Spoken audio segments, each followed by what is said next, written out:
Warm welcome to the third and final day of the 145th Battle of the Blues. Royal College taking on St. Thomas's College, the annual cricket encounter that has lasted for over 145 days. Today is the third and final day, and we've seen two exciting days of cricket yesterday and day before. On day one, St. Thomas's College made 297 runs.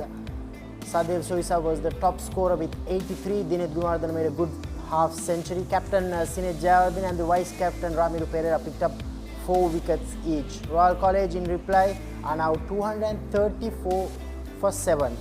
Sinet Jayawardena 92.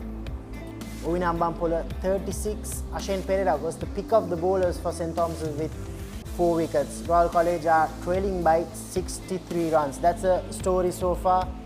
And today, third and final day, as we bring all these live pictures from the Papare, Sri Lanka's #1 sports channel. We warmly welcome all of you to this live coverage for this third and final day. It's going to be an exciting and interesting day today, and as I start off our preparation for day 3, I welcome Shashrika Pusegula. Shashrika, 63 runs behind now Royal College.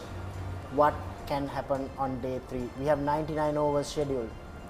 Yes, I mean, from a Thomian's perspective, I would say try to wrap it up as fast as possible. I mean, 3 wickets to go, a relatively new ball in hand for the Thomians. I'm pretty sure Asen, who's the pick of the bowlers so far, will start off with one end and maybe Caldera on the other. So from the Thomians' point of view, wrap it up as fast as possible, then look to see what they could do for the remaining of the day.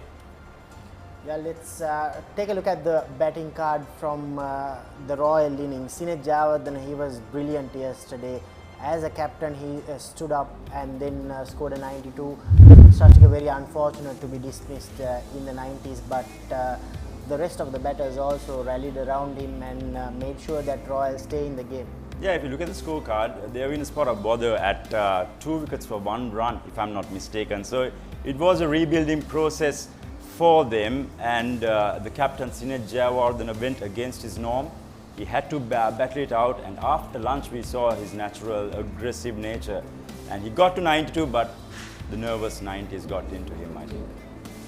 Yeah, indeed. Ovina Ambampola made 36, and that 7th wicket partnership also with Senaratne and Dharmaratne accounted for 69 runs. Isula Giganage was dismissed in the very first over, and then it was Rehan Piris.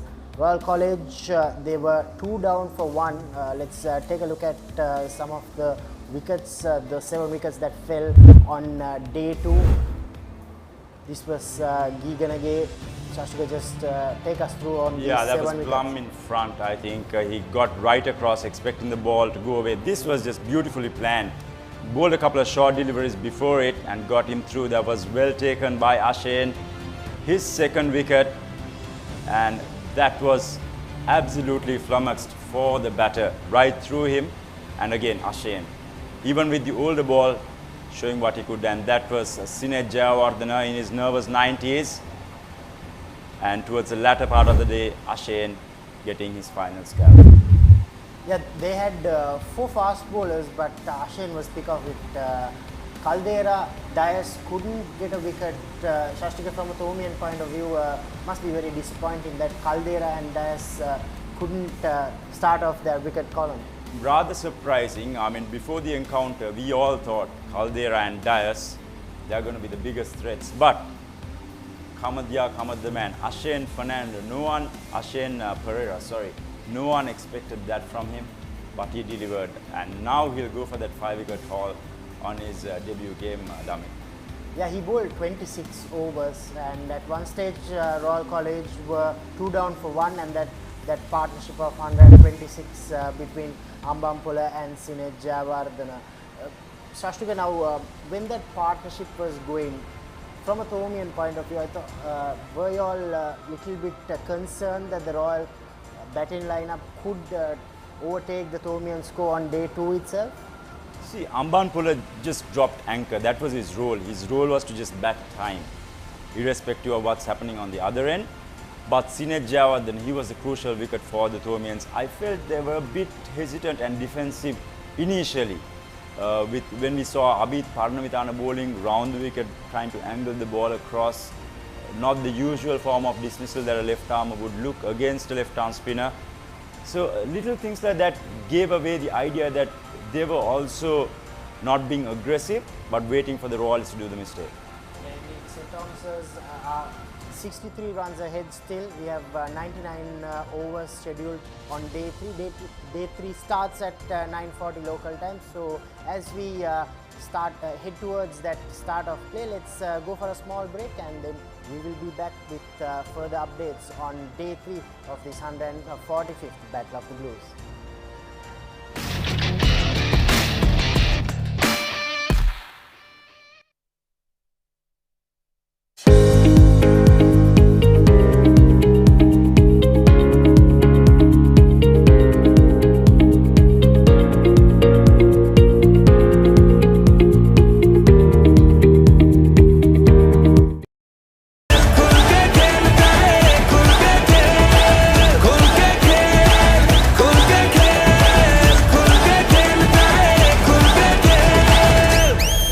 Live on the Papare TV and Dialog ViU app, Sri Lanka's #1 sports channel.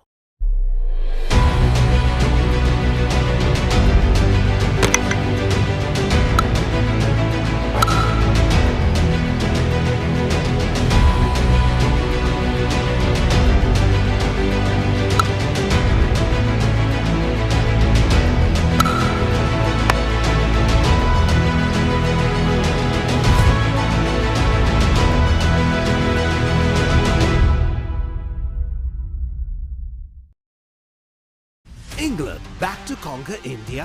Or will India wield their might? The cricketing showdown of the year. England takes on India in an epic test series that promises passion, rivalry and unforgettable moments. England Tour of India, 2nd February to 11th March. Live on the Papare TV and Dialog ViU app, Sri Lanka's #1 sports channel.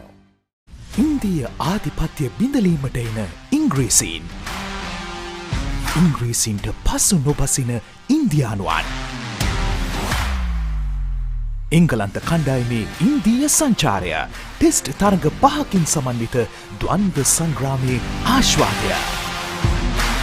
පෙබරවාරි 2 වෙනිදා සිට මාර්තු 11 වෙනිදා දක්වා සජීවීව The Papare TV සහ Dialog ViU app ශ්‍රී ලංකාවේ අංක 1 ක්‍රීඩා නාලිකාව. 119th Lovers Quarrel. Richmond versus Mahinda.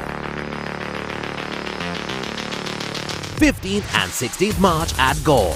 Live on Dialog TV channel 127, Dialog ViU app and thepapare.com, Sri Lanka's #1 sports channel. මාර්තුවේ උන්මාදය. සූදානම්ද බිග් මැච් වසන්තයට. පෙබරවාරි 24 දා සිට සජීවීව The Papare TV, The Papare TV HD, Dialog ViU app සහ thepapare.com, ශ්‍රී ලංකාවේ අංක 1 ක්‍රීඩා නාලිකාව.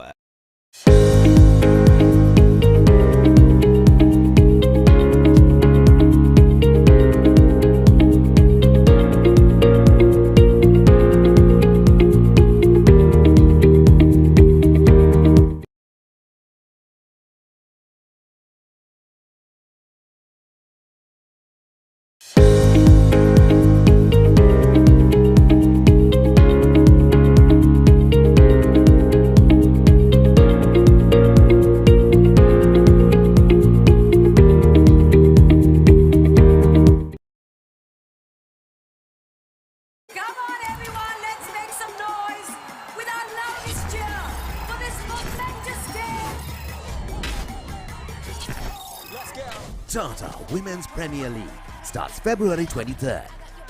Live on the Papare TV HD and Dialog ViU app, Sri Lanka's #1 sports channel.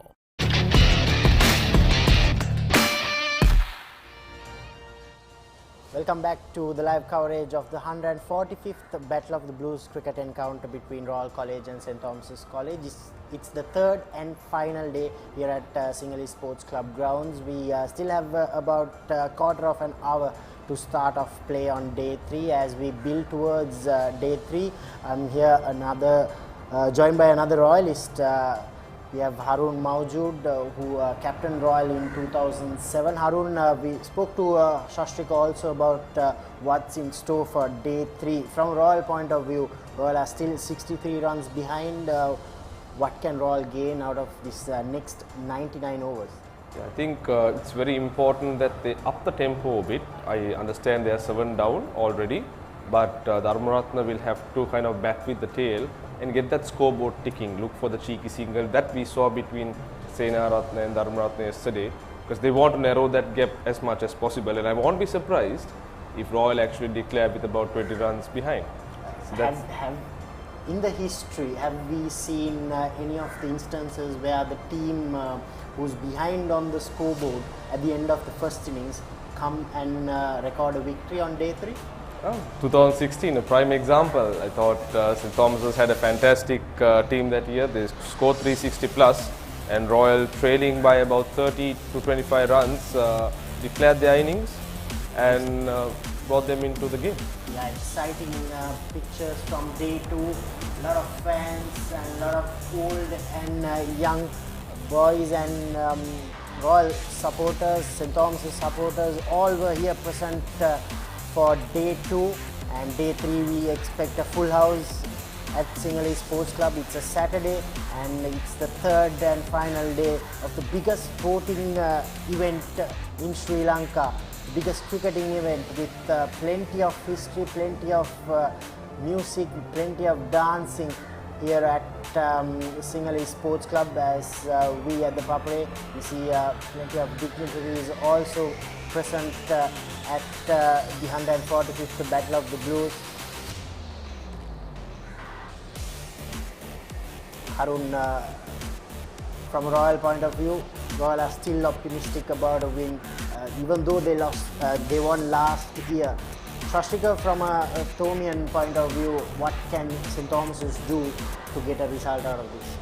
They really have to enforce the issue, Damit. They have to ensure within the first half an hour they wrap it up and then go all out, get about 150 runs and put the Royalists back in.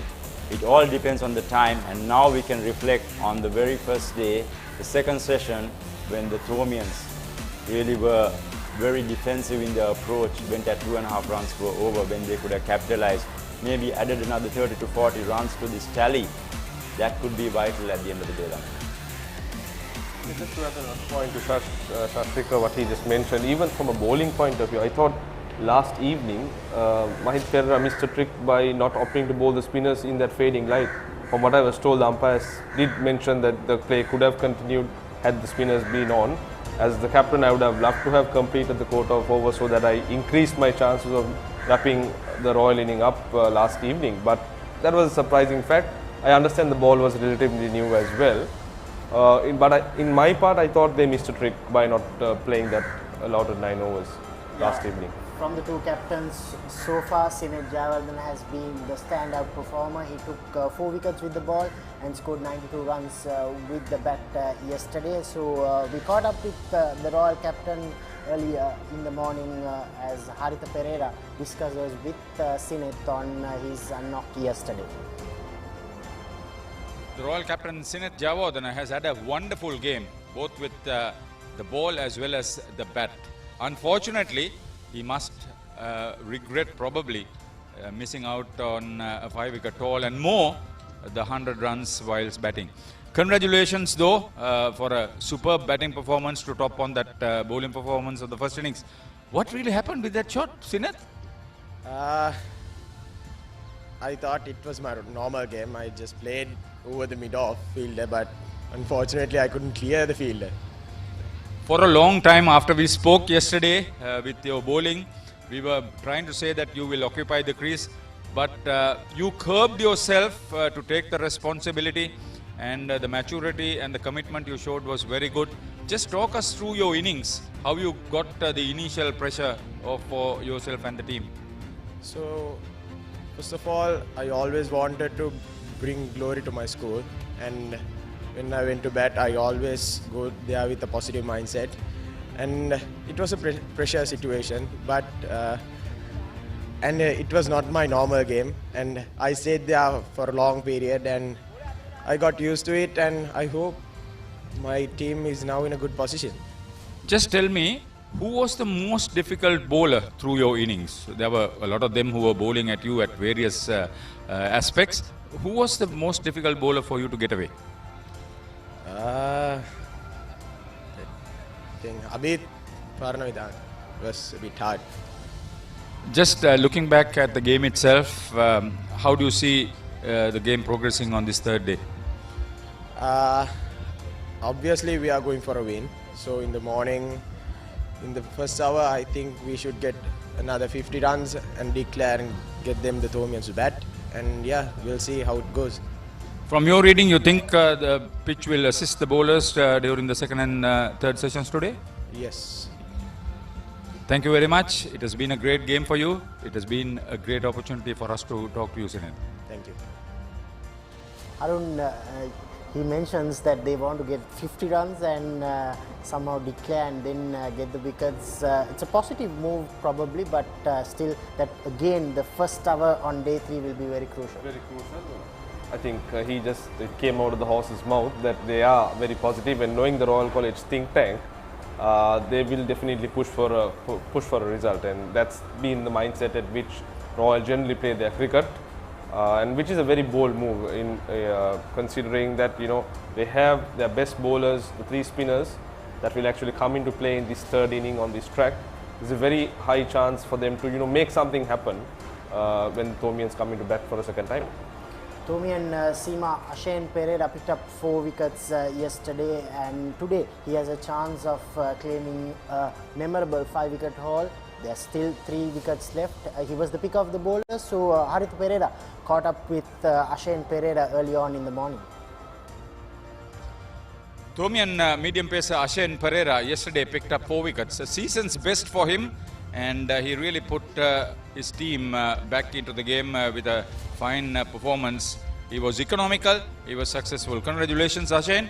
It had been a good bowling performance through the day. You have bowled a lot. How was it like bowling on that pitch? So, coach said to do the basic right. So I bowled one side of the wicket to put the dot balls. That was my plan, and it helped me to take wickets as well. I was particularly impressed with the way you handled the experience of Sinet Jayawardena. You troubled him repeatedly.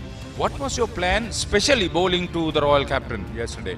So my plan was to bowl outside the off stump and put the pressure on him with dot balls. Was there any areas where on the field you wanted to have an extra player or take an extra player or something like that? You had any say on that? So I want a silly fielder like close to gully. So that was my plan, to take him from wicket from there. Yes. So you are in line for a 5-wicket haul. Congratulations to you. Yes, thank you. Asen Pereira is now on the verge of picking up 5 wickets. Shashtrika, he mentioned that he wanted to bowl at one line, the side of the wicket, and make sure that the Royal batters concede a lot of dot balls. Will it be the plan on day 3 morning also? Well, that has been his strength. We all know he doesn't have that extra pace like a Caldera or a Dias. His strength is his accuracy, and the fact that he could really move that ball late at times. But his unorthodox action goes a long way as well, because he is not the usual bowling action that we see. However, he did the basics right. He captured 4 wickets. I'm pretty sure he'll go all out to get that elusive 5-wicket haul.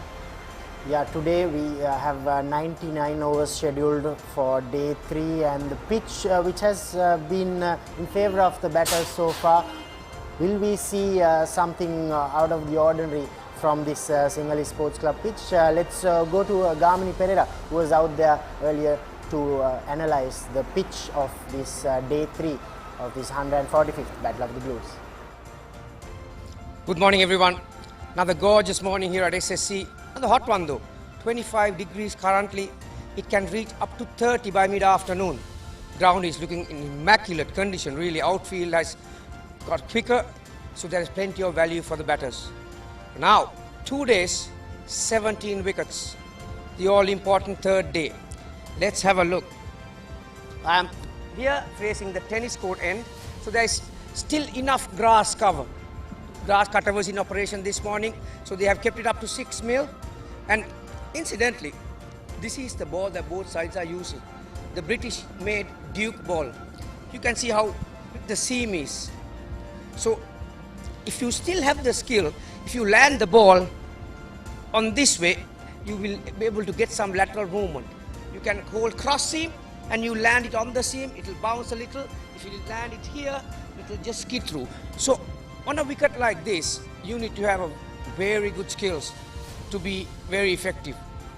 We saw Pereira using this ball, getting some movement, particularly away from the left-hander, and to me, he looked the best out of the Thomians' attack. But now, the way we are, Royal is what, 60 odd runs behind? There's not a lot for the bowlers still. This looks an absolute belter for the batters still. Enough bounce, although there's a couple of balls that kept low yesterday, but there's no demons on this pitch. So, spinners, it's hard work. We have not seen any bowler turning this ball. It's going to be more of a tactical battle if you are going to make a result out of this one. Very interesting pitch report from Asen Pereira. Gentlemen, quickly, finally, Arun, what will be the final result? What's your prediction? I think on the surface it seems that it's heading towards a draw, but you know, cricket is a very funny game. We've seen funnier things happen in the past. So looking at what Royals' intent is, I'm sure they want to put in St. Thomas's and actually create some pressure, you know, make some magic work and go for a win. But like I said, on the surface, it seems to be a rap draw. Shashrika? My only advice is, irrespective of the result, it's probably the last time some of these boys are going to be on the park in a battle of the Blues. Go all out, be positive, go for that right Thomian victory. Indeed, it will be an interesting battle, and we now give it to the commentators to start proceedings on day 3 of this 145th Battle of the Blues. Thank you. And 86 overs is what we had yesterday with Royal College on 234 for 7. A very good morning to all our viewers joining us on Dialog TV, on ThePapare.com, on our social media platforms, wherever you are, whichever part of the world you are. A warm welcome to SSC for day 3, the final day of the Royal Thomian, the 145th Battle of the Blues. So Royal still 63 runs behind. Bulan Veeratunga is on 1. Netmin Dharmaratna is on 29. He's played well, he's hung in there, he's done the hard yards, and he'll be looking to add on to his overnight score. Nathan Caldera opens up proceedings for today with a full toss, juicy full toss, and Bulan Veeratunga puts that away through mid-wicket for 4 runs. Now he'll be happy with that one. You can't ask for anything more. A full toss on leg stump, just to get into the game, get into your innings. And that was very loose from Caldera. He's been warming up all morning, then runs in and bowls a full toss on leg stump. As we say, a very good morning to Asen Pereira. Good morning, Ricky. Good morning, everyone. Yeah, positive start for the Royalists. Just overcooking his length. Actually, Caldera's figures, he's got nothing on the wickets column, but he's bowled much better than that. He was very unlucky yesterday, gave his heart out. 14 overs before this. Him and Pereira were the 2 bowlers that looked like getting a wicket on a placid track like this. But like I said, Caldera, although he hasn't picked up a wicket, he bowled enough good balls. Also, interestingly, Gamini, the Thomians' leading wicket takers this season, Parnavidana, Caldera, and then Kavindu Dias, haven't picked up a wicket so far in this Royal Thomian. Over 60 wickets to Parnavidana. Caldera had 38 and Dias had 36 coming into this big match. But the wickets have gone to Pereira and Diago, who has been good with the ball. Yeah, Diago was impressive as well. playing his first match, first big match really. Yeah, like I mentioned, Ricky, it still looks a belter to me. As we know, the history will tell us that SSC will provide a bit of assistance in the first over. First change in length from Caldera. Veeratunga is no mug with the bat. He can hold the bat. Has made some contributions during the year. Umpire Amarasinghe and Chamara Soisa both have had a good game so far. They've been very, very good in the decision making. And also what I'm impressed about Ricky, I think I've seen few also, but this is the one that the umpires have pushed the fielders from both sides to bowl the respective overs, and over it has been pretty impressive and right throughout the 2 days.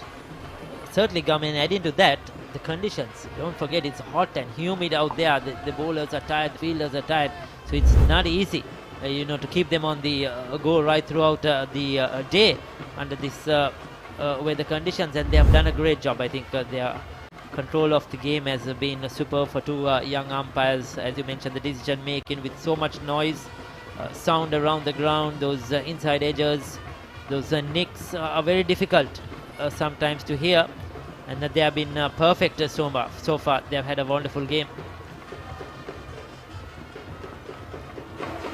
Oh, that's well bowled. Made him play outside the off stump.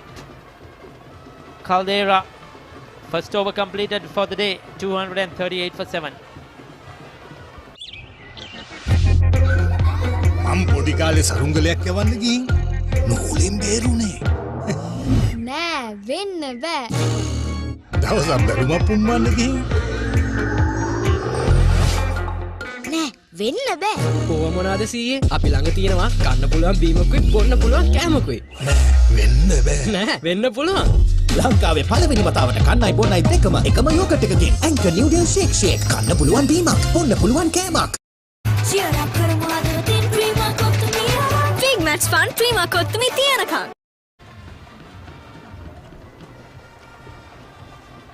Tomians didn't hesitate to take the second new ball, Ricky, last night, and straight after the 80th over. So this over is only 7 overs old, so still enough shine and hard seam on this Duke ball, so you can guarantee that Pereira is going to get some movement in the air as well as off the track. Dharmaratne has been very impressive as well, Ricky.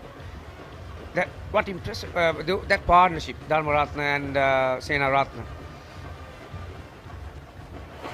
We all know that the third wicket partnership has been the anchor of the Royal, 238 for 7 so far, but from 160 for 6, when Senaratne and Dharmaratne got together, they were always looking positive. You could see that they dropped the ball in front, looking for a single. They are giving a message to the fielders, we are here to score runs.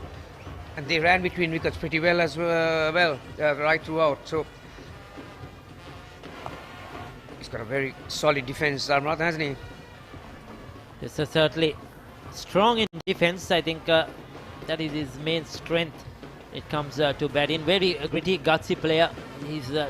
He shows he has that intent. I'm not going to get out. I'm not going to give you my wicket easily.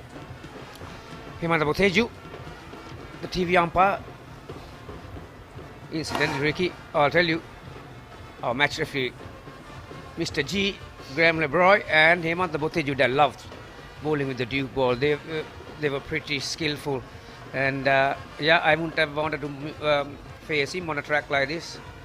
Both Graham Lebroy and Hemanta Botheju had the uncanny ability to move the ball both ways. Sir Graham Lebroy enjoying the Royal Tomian, no doubt about it. Oh, was that an outside edge? Very close to the bat. This is how he picked up Senaratne yesterday. Pereira caught behind, one angling away from the left hand. Was there edge on this one? Yes, I don't think so. But that definitely beat him. Well bowled. He deserves that 5-wicket haul. He bowled brilliantly. Wide of the slip fielder, there is a protection. Just a single. He's certainly testing the left-hander. His strength is to the left-handers. That's his particular role. That's why he was brought into this game as well, Pereira. because he's very good bowling wide of that return crease on the wrong foot, angles it away to the left-hander. And also, Ricky, he did that pretty well yesterday. That's why he's got 4 wickets to his name. As you could see, the first ball he bowled today, he came round the wicket to the left-hander, and after 3 balls, he went back to over the wicket, and straight away he beat the outside edge. So he has changed his angles pretty effectively, and he's been pretty smart. So the last 5-wicket haul for St. Thomas's was in 2019 when Asen Pereira ran through the Royalist. He was outstanding, the left-arm seamer. 88 overs, 239 for 7.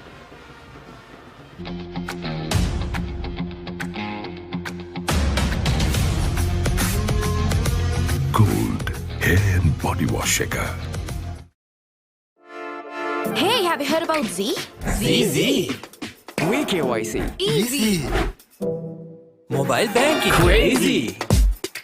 Education loans and salary advances. Amazing. Introducing the Digital Youth Account. NDBZ. NDBZ from NDB Bank. The future is banking on us.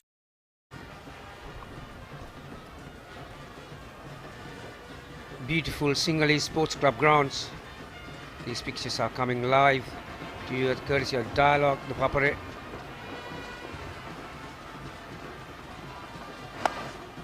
Royalists have added 5 runs to their overnight total in 2 overs. Ricky, 17 wickets in 2 days. From here on in, St. Thomas's will have to pick up 13 wickets if they want to make a result out of it. Yes, certainly. Royalists will have to take 10 wickets. Like I said at the pitch report, it's going to be a tactical battle, really. It's up to the batters to force the pace and try and see what they can do. There's a lot to do for both teams from here onwards. Certainly, and it's a good batting surface as we have been mentioning from day 1 onwards. It's not been easy. The bowlers who have just hung in there, bowl stump to stump, have been successful. The faster bowlers really haven't had much success. Remember Royal, except for 1 wicket, it was all wickets were picked up by spinners and 9 wickets by the spinners in Royal bowled. And for St. Thomas's, it has been Pereira who has picked up 4, 2 to Diago. So it has been Pereira too, though he's medium pacer, more type like a off cutter. But the quicker bowlers, the likes of Bulan Veeratunga, Caldera, Kavindu Dias, Malavia Rachi picked up only 1 wicket. They haven't been successful on this surface. Yeah, and also another thing that I've noticed this morning, Ricky, when I went out there to the middle, we saw both Caldera, Dias, Pereira bowling over the wicket, round the wicket from either side, but there is not a single foot mark on the surface. It just shows how hard this pitch is, and so there's nothing sinister happening on this track, and you know, it's not the worst wicket to even for a new batter to get used to. You would have loved batting on the surface, Garmani, even at this stage, isn't it? Lots of runs. Yeah, I've always liked the SSC and the oval wickets. Oval actually, you get equal shot at for the bowlers as well. But SSC, I mentioned it yesterday. You know, some batters have made an absolute tremendous figure. Oh, has it gloved him? Has he? No. I'll tell you what. The whole slip cord went up in unison, and so did Caldera. There would have been some sort of a noise. Umpire Amar Singh, though, thought he didn't get anything onto that one, or if he did, it was not the glove. Very close, a good shot delivery, no doubt about it. Angled straight at the batter on the stumps. Perfect height as well, shoulder height. He had to play it. He was not looking to duck. Netmin Dharmaratna. It was very close. They probably heard something, but umpire Amar Singh thought that didn't hit the gloves.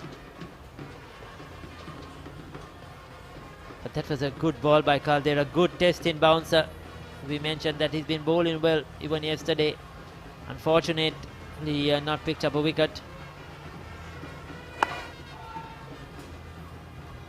Good over for Caldera. 89 completed, 239 for 7.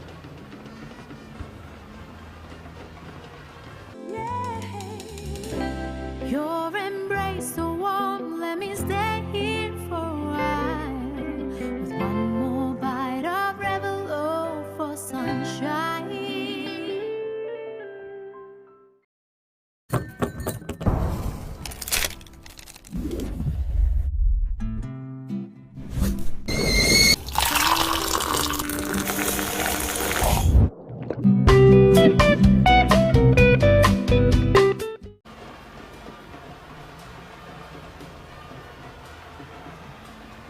So Veeratunga hanging in there, giving support to Dharmaratna. That means Dharmaratna 2 hasn't got a lot of runs this season. That was once again that bouncer. Appeal for a caught behind. Very close to the glove, very close to the bat. It's difficult to say from here. Umpire Amar Singh had the best view. Thomians plays a conventional field. Long leg, the solitary field patrolling the boundary line, but you got a deep.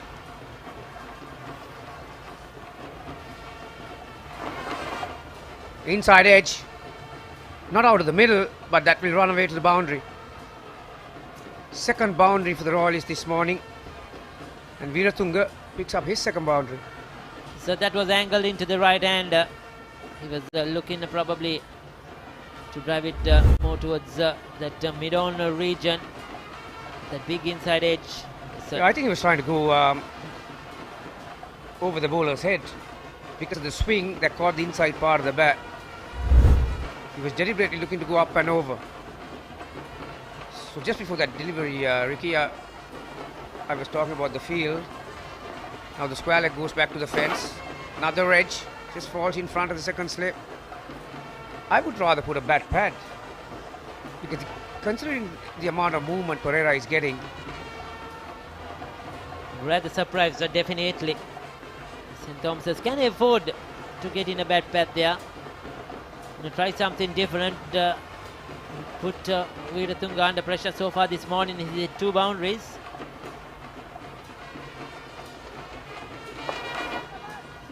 Upishly played but away from the fielder at mid-off. Powerfully struck by Bulan Veeratunga. He's definitely going for the runs. He's not going to hang about. He likes that length, doesn't he, Veeratunga? Even the previous boundary, it came off the inside part of the bat, but this came from the middle. Upishly played. There goes another fielder. Now the mid-off moves to long off.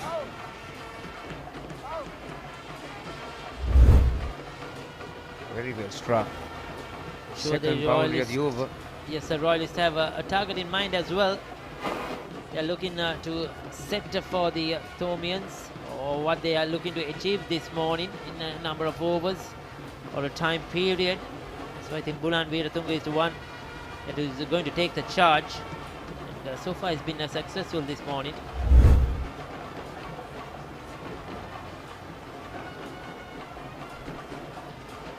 That was that appeal. You really can't see, but bat is very close to the ball, I'll tell you.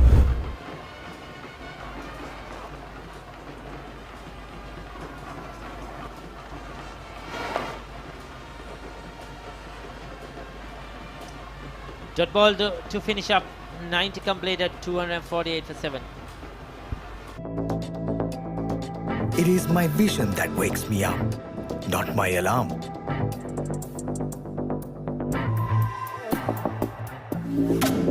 I make mistakes, but I will never be defeated.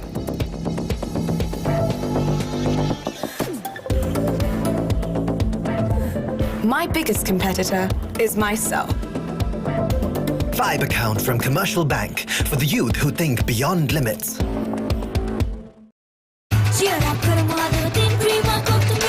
Big match fun, prima kottumi tiyanakam.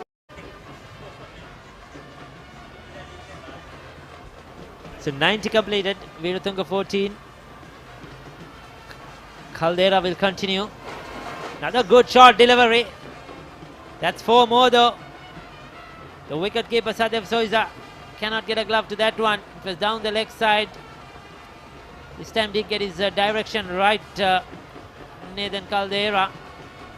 So the boundaries have been coming, even though this one was extras.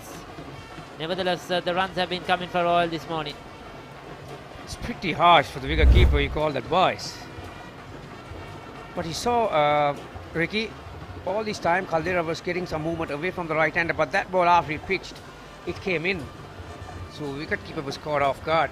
There's that outswinger. Perfect length, that's a beauty. Beats him, all ends up. Followed that short delivery. Is that a perfect length delivery? Looking for that outside edge. Veeratunga played at it. He's just not good enough to get a touch onto that one. And Nathan Caldera once again unlucky.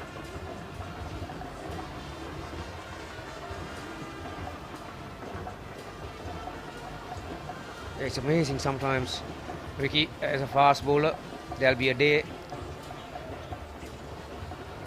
Even Asen just falls in front. Probably the most difficult thing for a fielder is to dive forward and take a catch. Normally at SSC it comes at a good height because you're standing 10 yards behind the stumps, and normally with the bounce and carry that SSC gives you, yeah, it's pretty difficult. He did well not to concede a run. In the last over too, we saw an outside edge not carrying to that slip corner of Asen Pereira. I just wonder if they need to come up a foot maybe. The surface has tend to play a bit low even yesterday at times, Gamini.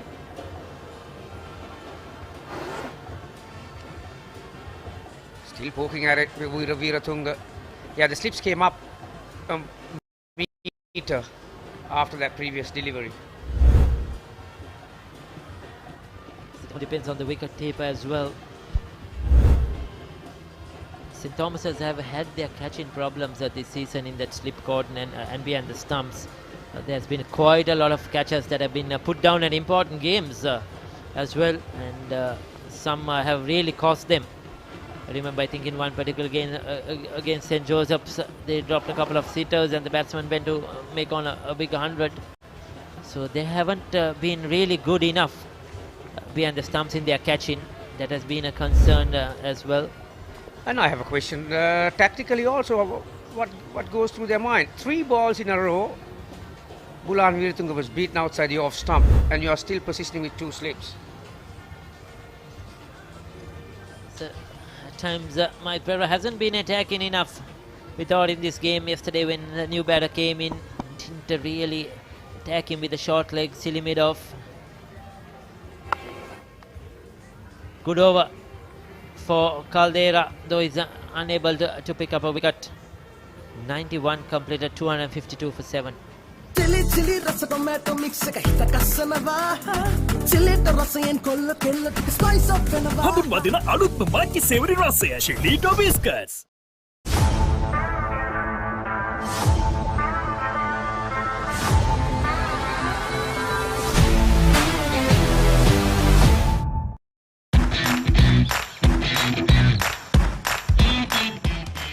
Heels Crest Naimeris sausages, the bite that bites back.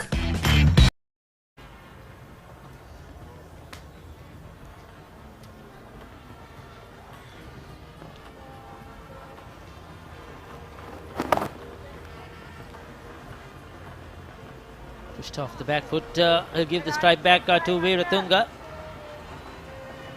Dharmaratna picking up a single, just keeping the scoreboard moving, giving the more aggressive Veeratunga to have a go.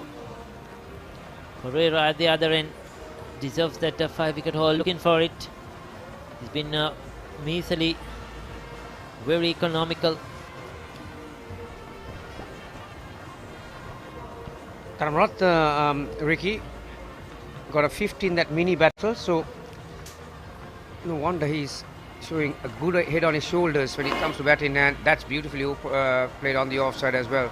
Just shows the quality of the wicket as well as the skills of Bulan Viratunga. Didn't try to overhit that one, just to open his bottom hand and weighed his shot nicely for a single. When you analyze the game as well, Gamani, there have been so many players from both teams who haven't been really in good form, haven't got runs, big runs before the Royal Omen, and they have come good. This win is Sadev Zoiza.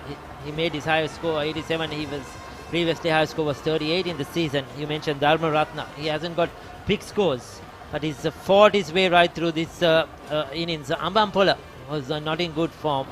Took his time, but contributed in that big partnership. And Dinesh Gunawardena, he too hadn't a lot of runs because he didn't play 5 to 6 matches due to injury.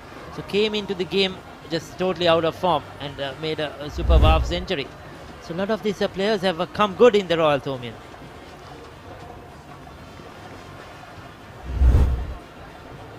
Short and wide, Dharmaratna through the kitchen sink had it, but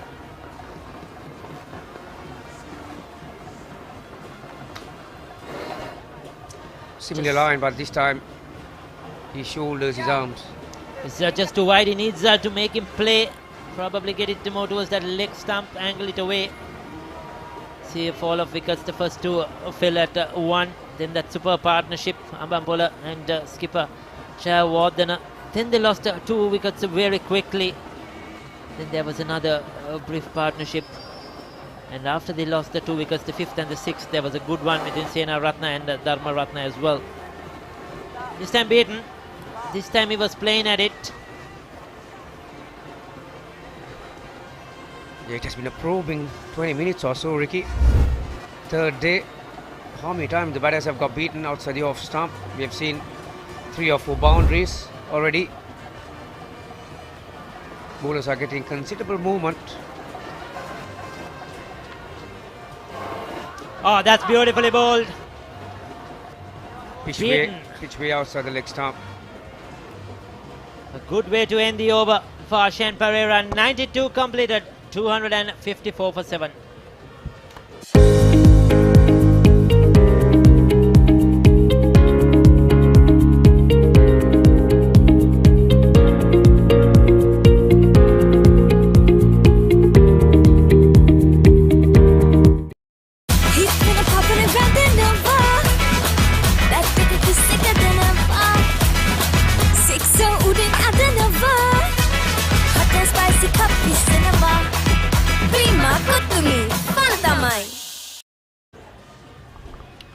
Good morning, everybody. Battle of the Blues, historical facts. Duleep Mendis' nephew Manoj Mendis scored consecutive centuries for St. Thomas's in 1992 and 1993. The following year, he was run out for 76. How unfortunate is that, Haritha? Fabulous batsman, I'm told, back in the day, didn't spare the Royal bowlers. Yeah, he's a respected match referee. Played Sri Lanka A. His son, Romesh, captained St. Thomas's last year. Darian Diogo, 2 for 35, been reasonably economical and successful.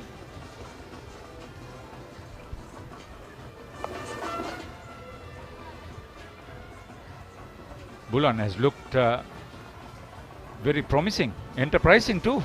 He's looked much better with the bat than the ball, I can tell you that for sure, Haritha. He's batting Come on, exceptionally well. A lot of confidence in him with the bat in hand. Was not afraid to take on Asen Pereira, which we didn't see any other batsman do. So very promising signs from the 2 Royal batsmen. I think the intent is very clear. They come with a very positive frame of mind and to score runs, which is the most important aspect. 21 runs have been added. This is the 7th over of the 3rd and final day's morning of the 145th Battle of the Blues. The Right Honourable D.S. Sennaike Challenge Shield in the custody of the Reed Avenue School. Diego has been the better out of the 2 spinners in my books, because I thought the way he bowled, not a big turn off the ball, but the way in which he's varied his pace, he's constantly got the ball above the batsman's eye line and he's asked a lot of questions. He's been rewarded with 2 important wickets, 2 leading run scorers, Yasin Visanaka and Sinead Jayawardena. So that goes to show young man coming with not a lot of wickets behind his belt, but when the time mattered, he's put his hand up and got the job done for the Thomian skipper. Match Commissioner Leelananda Kumarasiri, Assistant Secretary of the Sri Lanka School Cricket Association. Match referee is Graham Lebroy.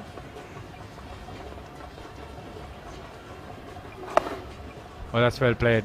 Easily picked up by Dharmaratna. That's very positive to end the 7th over of the morning. And Royal in reply are 259 for 7.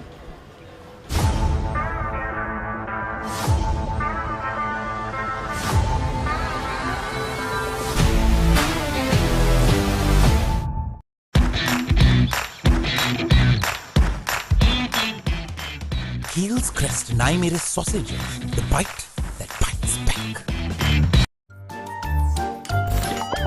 නිකම් බොරුවට risk එකක් ගන්නේ ඇයි? NDB නියොස් තියෙද්දි risk එකක් නැතුව kick එකේ fun ට්‍රාන්ස්ෆර්ස් කරන්න වගේම චිල් එකේ බිල්ස් පේ කරන්න. රසයේ තිරෙන මික්ස් බෙරි රසයෙන් කන්න බැරි බඩගින්නට බොන්න Anchor Drinking Yogurt. On-field umpires Chamara De Souza and Chandrika Amarasinghe. Television umpires Hemanta Boteju. That seems to be going down the leg side. Peel out of hope, then conviction. But Pereira, how good has he been, Haritha? He's been on the money. Slightly on the short of length side too. The additional umpire is Pradeep Udavatta.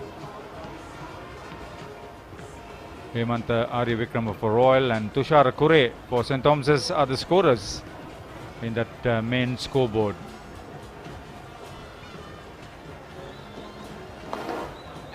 Gone! 5-4 for Asen Pereira. I spoke to him this morning. I wished him, and he said he'll be looking for that. The second return catch for him in this innings. Royal lose the 8th wicket, total on 259, and Bulan Viratunga, who is looking very confident, is back for 16. Yeah, an excellent return catch once again. This was not as hard as the previous one that he got off Ambanpola, but nevertheless you got to hold on to those. It's a difficult shot to play against the angle. Asen Pereira bring that ball into the right-handed batsman. That's 8 down for Royal. Bulan Viratunga walks back after a pretty confident show with the bat. 16 of 23, 259 for 8 Royal.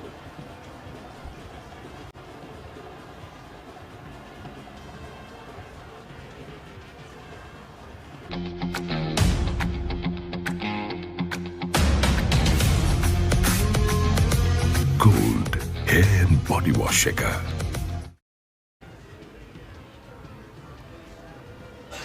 In comes Ranuka Malaviarachi. No mark with the bat. Yeah, he used the long handle. Yeah, he could get a useful 20, if I remember right. 26 runs added for the 8th wicket between Dharmaratna and Viratunga.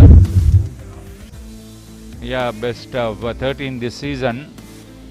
That average of almost 15. That's more like what we know he can do. Exactly. He'll have to try and contribute a little bit more than what he's averaged during the season. Dharmaratna, who's batting really well. I think the plan should be for Malaviarach to give much strike as possible to Dharmaratna before they actually can come into, can narrow that gap of the Thomian total.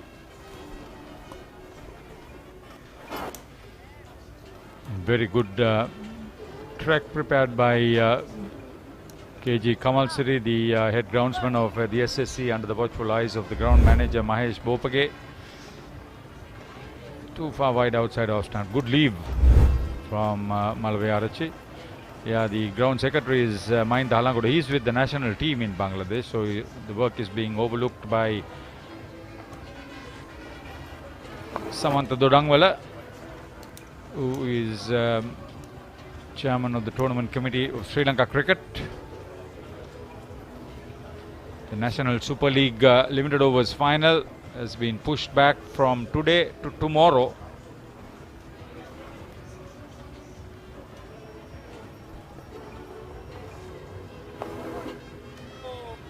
Good bowling, really good bowling. It's very interesting to see the field. From up here we can see a widespread field for Malaviarachi. I think they understand the intent of what he can do, or basically what he's capable of doing. So there's a long on and a long off that we can see from up here. So Yeah, there's a deep backward square leg, a long on, long off. Third man, fine leg. Ball in line with the stumps just like that. impact was outside the off stump. Close one. 94 gone, 259 for 8 Royal.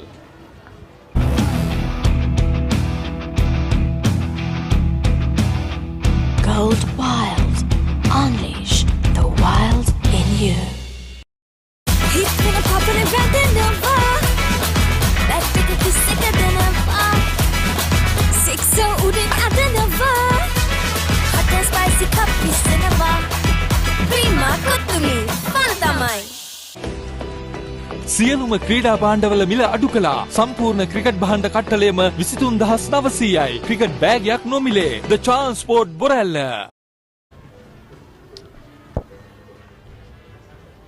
Field being pushed back for Dharmaratne. He's batted well for his contribution so far. You can see tight, but impact was just outside the line of stump. So good call by umpire Jesus. I thought the umpiring thus far has been pretty outstanding. Yeah, very experienced premier umpires. So another change in bowling. Diego just bowling that solitary over from the Vidya Mahathir end, and there seems to be a tactic that the captain wants to deploy. He has a deep square leg and a deep fine leg that's patrolling that region. So I'm wondering whether the bouncer tactic will be opted to kind of ruffle Dharmaratne. Tomian vice captain Caldera, good economy at 2.5, but into his 18th over, he wants wickets.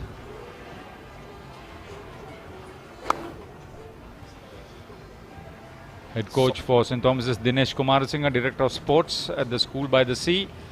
Assistant coach Dilshan Mendis, master in charge Kapila De Silva, co-prefect of games, prefects rather, Arunashanta Samarasinghe and Dilshan Gunawardhan, the latter captained college team.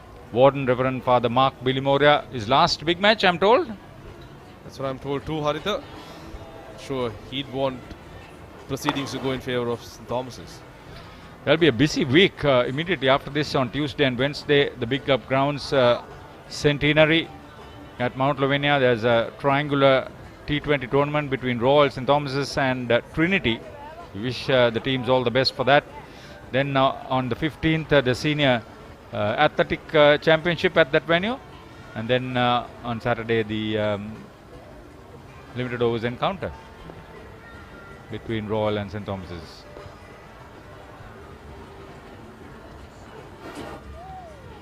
Sporting activities galore at the Big Club Grounds over the next week. Haritha, you'll be a busy man, I'm told. Yes, we try to get you in, but you're supposed to be very busy with your work. Want to try to get Gamini Pereira. Yeah. Okay. This is not exactly the shin music that we want to talk about Nathan Caldera. It's a difficult situation to get the ball to rise on this flat track. It was a massive crowd over the first 2 days. It's going to be another full house today. I think it's been an excellent crowd. Turn up, especially on Thursday. It's not something that I've seen in the past, but just fabulous to see the numbers, you know, dressed in both blue, gold and blue and black. Head coach for Royal, Rohan Soiza. Assistant coach Charit Fernando played for Royal. Master in charge Anura Prashanta. Prefect of games Riaz Alua, as usual, very busy, very excited. Principal Tilak Watuheba, his big match for the first time.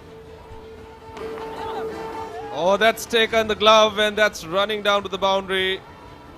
That is covered though by Bulan Kolome. Another couple Good of runs. bouncer. Another couple of runs for Nitpin Dharmaratne. Moves up to 37. Not exactly the way he would have wanted to collect those couple of runs. But all that matters, Caldera putting in a lot of effort. Dharmaratne did the right thing, made room for himself by moving towards his leg stump. or off stump rather. Kaldere would have been thankful of the fact that the ball was about a foot away from that helmet. Always would have been 5 runs gifted to Royal.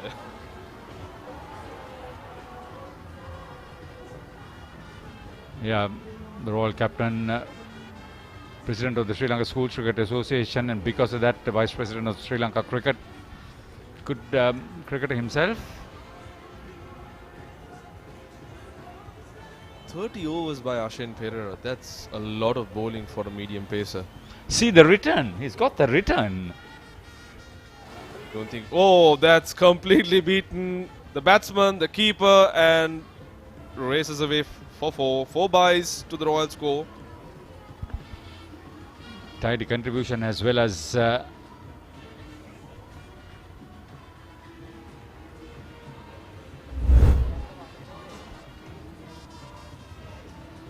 that took off. That took off a length. Just saw the ball just spiking up as it landed.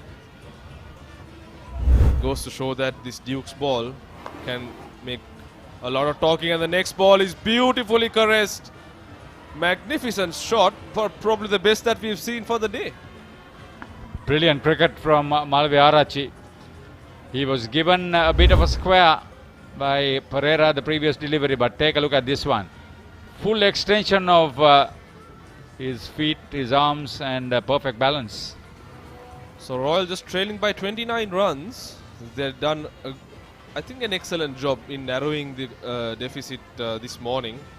With only 3 wickets in hand, Dharmaratna with the tail has batted brilliantly.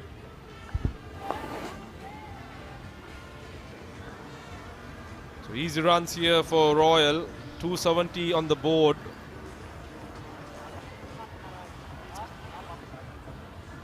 As you can see on your screen, Asen Pereira is the first Thomian bowler to get a fifer since 2019, which was lastly done by Khalna Pereira.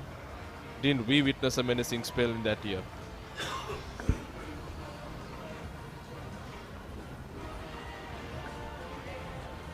But he'll forget the 50 over performance. For all the right reasons. What was right or wrong about it? Yeah.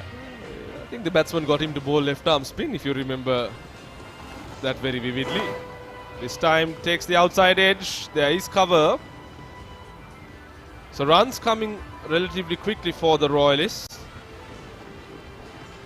Trail by 26 runs.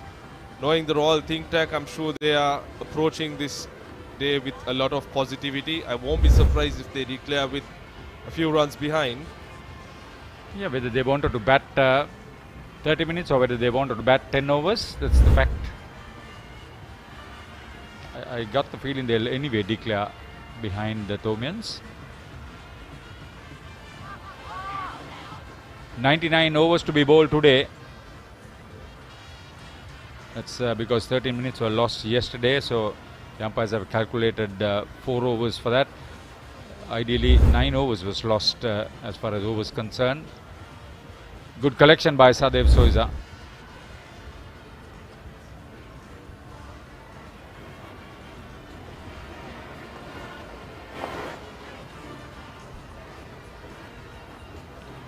So, end of 96 overs.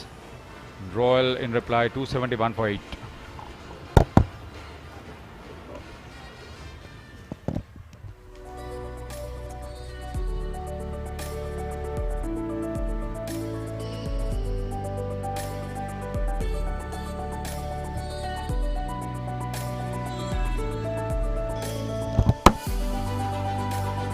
Well, a lot of things behind the scenes happening here at ThePapare.com. A lot of hard work. The technical department, there's so much more. TV coverage, web coverage, social media platforms. You name it, you have it. And the Papare crew behind the scenes going through a lot of work to bring this live production. 271 for 8 Royal College after 96 overs of batting overall. Netmin Dharmaratna 38 of 88. Malaviarachi has just come in. He's on 1 wicket so far today. And Pereira deserves that Pfeiffer he has picked up. Caldera continues. And Dharmaratna, he's played a good hand, steadied the ship for Royal. Well, we have with us a special guest joining us this morning for this commentary stint. Former Thomian captain of the 1999 match-winning captain, and one of the few who I would say has won 2 big matches when he played during that era. Good morning, Naren. Hi Ricky, lovely to be here and see you and be here at the Royal Thomian. What a lovely atmosphere. Yes, sir, certainly good to have you and see you after so many years. Naren goes back memory lane. Well, personally, I know Naren. When as a kids we used to play garden cricket, and Naren of course went on to do bigger things, playing that match-winning role in 1997. Played in 1998 as well, and then captain St. Thomas's to that famous victory in 1999. Are you enjoying the game so far over these last 3 days? Absolutely, such a lovely thing to come back after so many years and watch St. Thomas's and Royal do it again. Good game, good cricket. I think the track has been so lovely for the batters, and the bowlers have toiled. But cricket-wise, some really good talent on display. Would you agree? Yes, certainly a lot of hard work by the boys into the game. A lot of players came into this game, especially the batters out of form. Both teams, in fact, the Thomian top order, and even the likes of Dharmaratna hadn't scored a lot of runs, but he's done the hard work grinding there, and showed a lot of grit as well in this innings. From the time you played in those late 90s, Naren, to now, on and off the field, do you see any changes really? I think I do. I think the standard of cricket is still very high. I think the bowling, particularly the bowling, I think there's a lot of pace now than there used to be. The tracks have got flatter and remained, I think. But I think overall, I think the quality of cricket remains the same. What I'm seeing now here, watching this game today, is the batters have really applied themselves to their task. And we haven't seen the kind of run rates that we used to see in the past. That just shows that the boys are applying themselves to try and get big runs. How that reflects on the game in terms of a result is a different question. But no, I think people come into the Royal Thomian to put in their best performance. And to your point earlier, past form sometimes doesn't really convert into what happens at the Royal Thomian because people put in the extra 10%. Yes, you go down history lane, that has always happened. The ones you think should do big things don't, and the others do on the given day. We'll come back to that. Another dot ball, another steady over from Nathan Caldera. 97 complete at 272 for 8.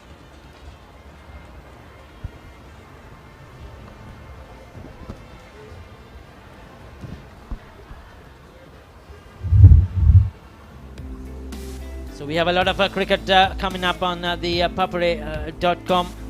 Tomorrow there is the game as well. There is the 61st battle of the brothers, and that's at the Pisara Oval. And of course this Royal Thomian, there is the Battle of the Blues, the one-day game as well, which will be coming up on the 16th of March. That will be at the SSC. We have the Hill Capital Battle of the Blues, Trinity College, St. Anthony's College at the Pisara Oval. So much cricket up in Jaffna as well. Currently the big match going on there. A 3-day encounter, a very old big match played in Jaffna. Those are coming to you on the Papare platforms as well. Pereira will continue. His father must be a very proud man, isn't he? Naren, we have known him for a long time. Gosh, Praneeth Pereira and I have played cricket, pretty much all our cricket careers together, and it's such a proud moment for all of us in that 97 to 99 side, because Praneeth was so central to that team, and to see young Asen doing what he's doing today is phenomenal. It's interesting, isn't it, Ricky, where you've got a guy who bowls, 70, 80 balls in the same place, spot bowling, turns up with returns. Always the case, isn't it? I mean, he's bowled beautifully. Yes, it's not easy. And he's bowled brilliantly to the left-handers with that angle, going wide of the crease, angling it across. And his catching of his own bowling has been brilliant. He's taken 2 caught and balls. And under these hot and humid conditions, to run in and bowl a lot of overs on a particular day is a not easy task as well. Not at all. Not at all. It goes to show, sometimes express pace is good and is important to have in a side. But you need guys like this who can kind of hold an end up and gives you consistency. I think Dinesh Kumarasinghe and the coaching team have done an excellent job in selecting Asen here, because he has essentially tied one end up. And it's very easy for a captain when you have a guy like that. In one end, you can just rotate the attacking bowlers from the other, and he's given the skipper a lot of options, I think. And he's got 5-4, which is fantastic. Let's hope he gets with another one. It's certainly credit to the coaching staff, the captain as well. Asen Pereira was known as more the white ball bowler, played the 50-over game last year, missed out on the big match, and he was brilliant in the limited over tournament prior to the 2-day games this season, the schools cricket tournament. Got his opportunity in the longer format, and since then has been brilliant for St. Thomas's, deserving 5 wickets for him in this game. A lot of people have stood up. So, after how many years has it been that you have come down for a big match? 2017 is the last time I came down, Ricky, and that was to celebrate 20 years of the win in 1997 under the Lanka Peris, when we won the Royal Thomian in 1997. Now this year is after that his 25 years win of the 25 anniversary of the 99 win. So I tend to come back for these big milestones really, and again, as I said, not much has changed. A few more people, I think, in the Royal Thomian. There seems to be a bigger event now than it was. Yes, it's a carnival atmosphere, no doubt about it. Good fielding. Another over completed, another steady one. 98 completed, 272 fight. එක කාලෙක TV බලන මිනිසුන්ට හරි කරදර වුණා. ලොකු TV stand වලට පොඩි ටීවී ආවා. ටීවී අහක බලා ගත්තා. මිනිස්සු ටීවී ගැන අදහස අතහැරියා. ඉතින් මේ දැන් අරන් දෙන්නද? LED Full HD UHD Smart 32 ඉඳන් 55 මේ 65 වෙනකන් අඟල්. මේ දැන් ගන්න නම් යමු මාත් එක්ක සිංග. ඕනෑම මාදිලයක ඕනෑම ටීවී එකක් ටික ගෙවන්න මේ දැන් අරගන්න. තිබෙන පුරා සිංග ශාඛාව වෙත එන්න. කිරි අතර සුපිරි රස.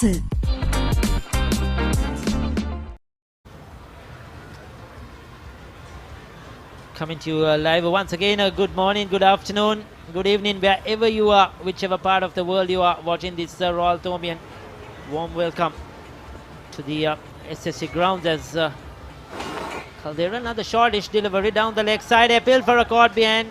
But once again, umpire Chandrika Amarasinghe says not out. He's had a very good game so far. Probably they heard something, but the umpire did not.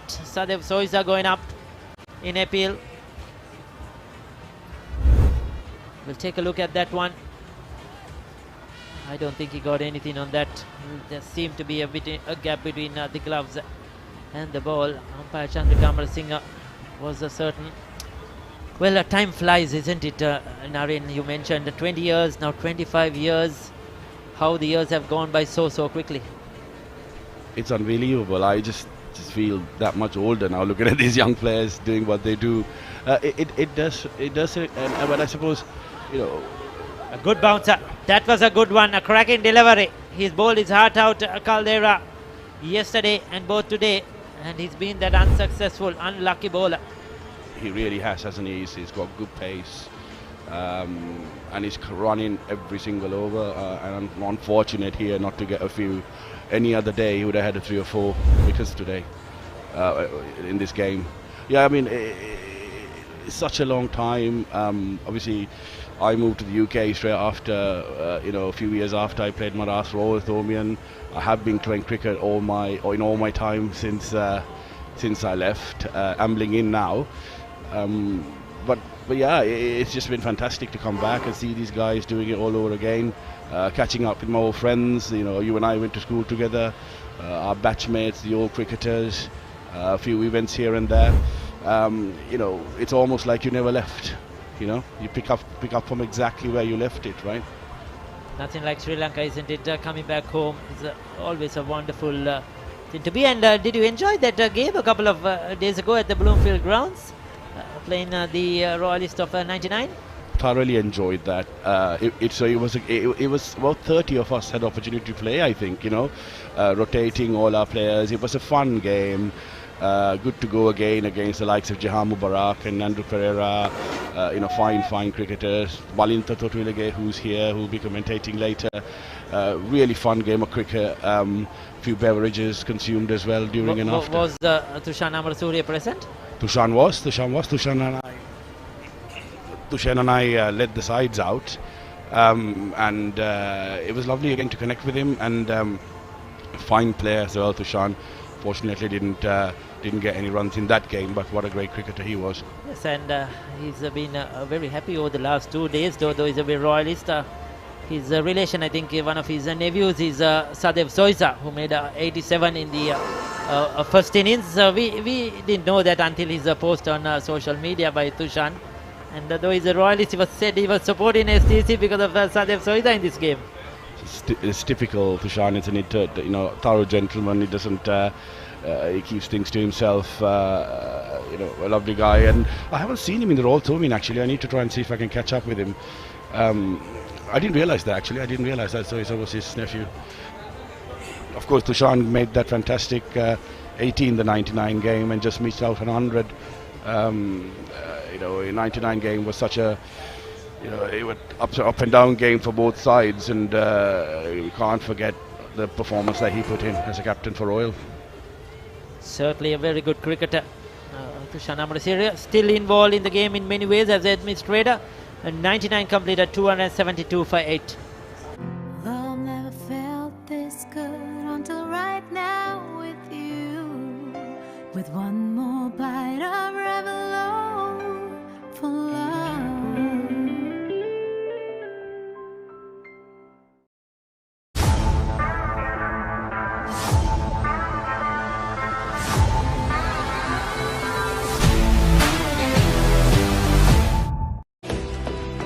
සියලුම ක්‍රීඩා භාණ්ඩවල මිල අඩු කළා. සම්පූර්ණ ක්‍රිකට් භාණ්ඩ කට්ටලයම 23900යි. ක්‍රිකට් බෑගයක් නොමිලේ. The Transport Borella. So Dharmaratna 39, Malavia Rachi out there. The Royalists will be looking to get to that 297 as quickly as possible and then maybe post a declaration. So Dharmaratna is the set player. He'll need to get going quickly as possible. Asen Pereira will continue from one end. He's done this job brilliantly so far in this game. No slips in position now. But that shot is extra cover. He's out there. This is Heliagoda. He's out there. We have his brother helping us for identifying the names. Probably we'll see the other Heliagoda next year at the Royal Tournament.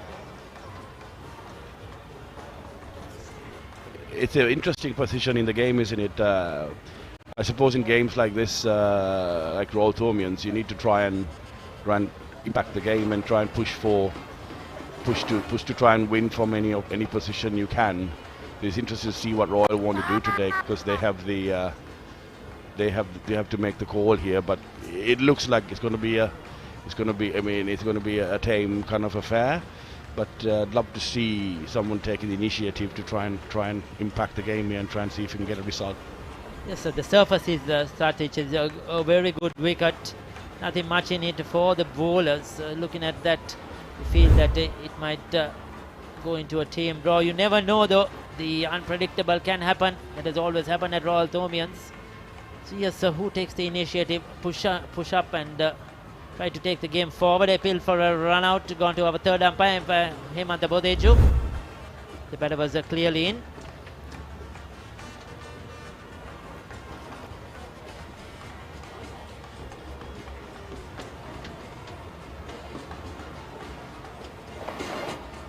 Well bowled once again, that angle into the right hand.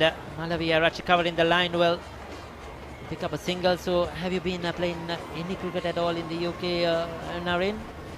Yes, I have. As I said, I never stopped cricket. So I kind of left to kind of pursue my studies in 2004.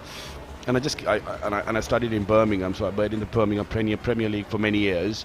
Now, as I'm getting older and the legs are getting older, I'm going down the leagues at pace. So I'm kind of playing some Worcester League cricket. But I think it's really important to continue to play the game over the weekends, because Monday to Friday everyone's busy with their work, and playing a sport over the weekend is very good for your mental health.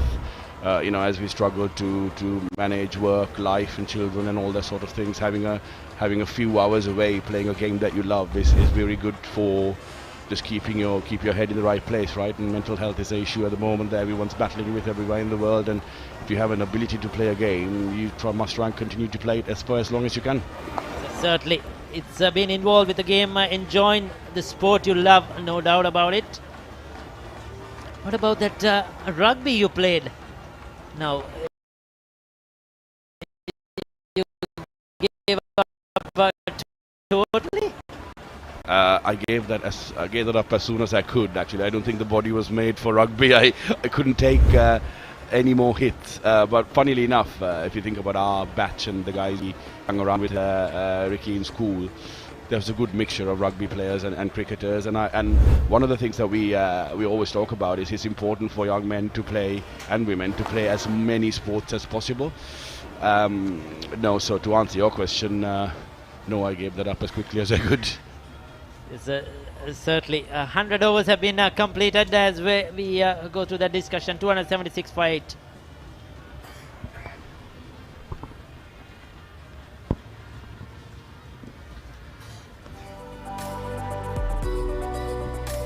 Well, the ground staff have done a lot of hard work. The curators, the ground manager, and the ground boys. What a job they have done over the last 3 days.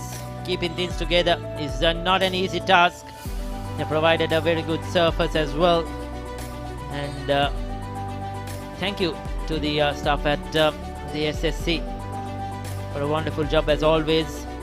I mean, it's no easy task. The month of March, the March Madness, so many big matches. We had the Anand and Nalan the last week, Isipat and Thurston, a lot more to come after this Royal Thomian. And day in and day out, they keep the ground in a good condition for some excellent cricket. Caldera will continue into his 21st over now, 9 for 46 so far. And talking about something Lavinia Rachi is pointing out. It's probably somebody running across the side screen. So you have managed to catch up with the guys from the batch of 98, Naren? Yes, I caught up with a few because they're all scattered everywhere, you see. So I try to wheel my way into as many tents as possible to kind of catch up with them. One or two I haven't been able to so far, but I no doubt I'll catch up with them. It's trying to limit the amount of beverages consumed at the different places when you meet up with people. Is also a thing to consider. But no, I think many have come from around the world. I think for this year's affair, I think after COVID and after some of the financial crisis that we've had in the world, I think this year for some reason it seems to me that people have turned up from around the world to watch this game. It's packed, isn't it? Yes, certainly. Last year as well we had a big, huge crowd. This year too, from all over the world. We saw that special flight coming in from Melbourne, the much talked about flight as well. And yes, both Royal and St. Thomas's, young and old, are really enjoying the game. 2 years of COVID, we played under closed doors and not in the month of March. It had to be pushed back, but still that unbroken partnership of 145 years continued even during COVID. Under closed doors, the match went on. This production went on. We brought the live coverage to all those watching across the world, and credit to the two schools. Absolutely. I mean, this game doesn't stop for anything, does it really? And that's the special nature of it. We were talking about it the other day. Bhartiya Karnaratna, Nilanka Pires, Sumesh Paramasivam, Janaka, these are all players who had, are scintillating careers in St. Thomas's, and they've all come down, and we were talking about it the other day to say, whatever happens, this game goes on, I haven't met Janaka Sirivardhana. I didn't see him at the Royal Thomaian. No, Somewhere around, probably. Definitely here. I think he's got an edge there. He's got an edge. Yes, he's finally a wicket to Nathan Caldera. He's strived hard. He's running hard. He's put the batters under pressure. He's beaten them several times. Finally gets that outside edge. Not much of footwork from Dharma Ratna. He has to depart. Caught behind. This time umpire Amar Singh lifts his finger. And St. Thomas's have picked up another wicket. There you go. Inside edge, probably. Inside part of the bat.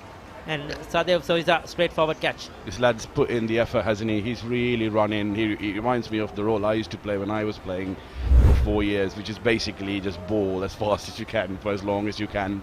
And he really deserves that wicket. And in fact, he deserves a lot more. But looks a really good prospect. So Janaka Sirivardhana is here. He's one of these guys who's actually played a very high standard of cricket in Australia. Good. I think it was almost like just below state level. He played as and now he's a coach player as well. Again, fantastic cricketer who joined St. Thomas's from Carey, I believe. A great addition. Yes, I remember that game. I think it was an under-15 game at the small club grounds. We played at Carey, and there was this guy from Carey who hammered all those balls into the temple next door. That was Janaka Sirivardhana. We'll come back to that. Yanula Bandara is the new batter. More as a bowler, but just 16 years of age. Has a lot of cricket ahead of him at this Royal Thomaian. We'll see a lot of him, Bandara, in the coming years. And yes, Janaka Sirivardhana played brilliantly after that at St. Thomas's. He was. I was on the receiving end of some of those shots into the temple, I remember. And a great addition. And St. Thomas's, we have such a history of cricket in this school, in our school, and the facilities. We need to continue to bring players like that in and give them the opportunity to showcase their talents and use the facilities of our school. It makes the game better, and it contributes to the game in Sri Lanka as well, I think. So just 2 deliveries left in this 101st over. Caldera running into Bandara. He'll be looking for an opportunity to grab another wicket here. Oh, beats him outside the off stump. Well bowled. Well, we have one more delivery to go. Naren, it has been fabulous having you and in the commentary box and taking your time off from those tents to come over, have a chat with us. Beautiful memories, of course, and you're one of the few, as I mentioned earlier, to win 2 big matches at the Royal Thomaian and for St. Thomas's. And it has been great having you, and just hope that you enjoy the rest of the day, enjoy your rest of the stay here in Sri Lanka as well. Ricky, thank you so much, and to the team here, and been lovely to catch up with you as well, and thanks very much. See you soon. Yes, that was Naren Rathod joining us for that brief stint. 101 overs completed, 277 for 9. Hey, have you heard about Z? ZZ. We KYC. Easy. Mobile banking. Crazy. Education loans and salary advances. Amazing. Introducing the Digital Youth Account. NDBZ. NDBZ from NDB Bank. The future is banking on us.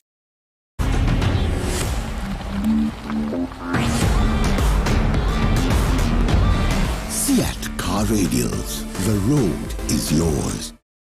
රසයේ තිරෙන mix berry රසයෙන් කන්න බැරි බඩගින්නට බොන්න Anchor Drinking Yogurt.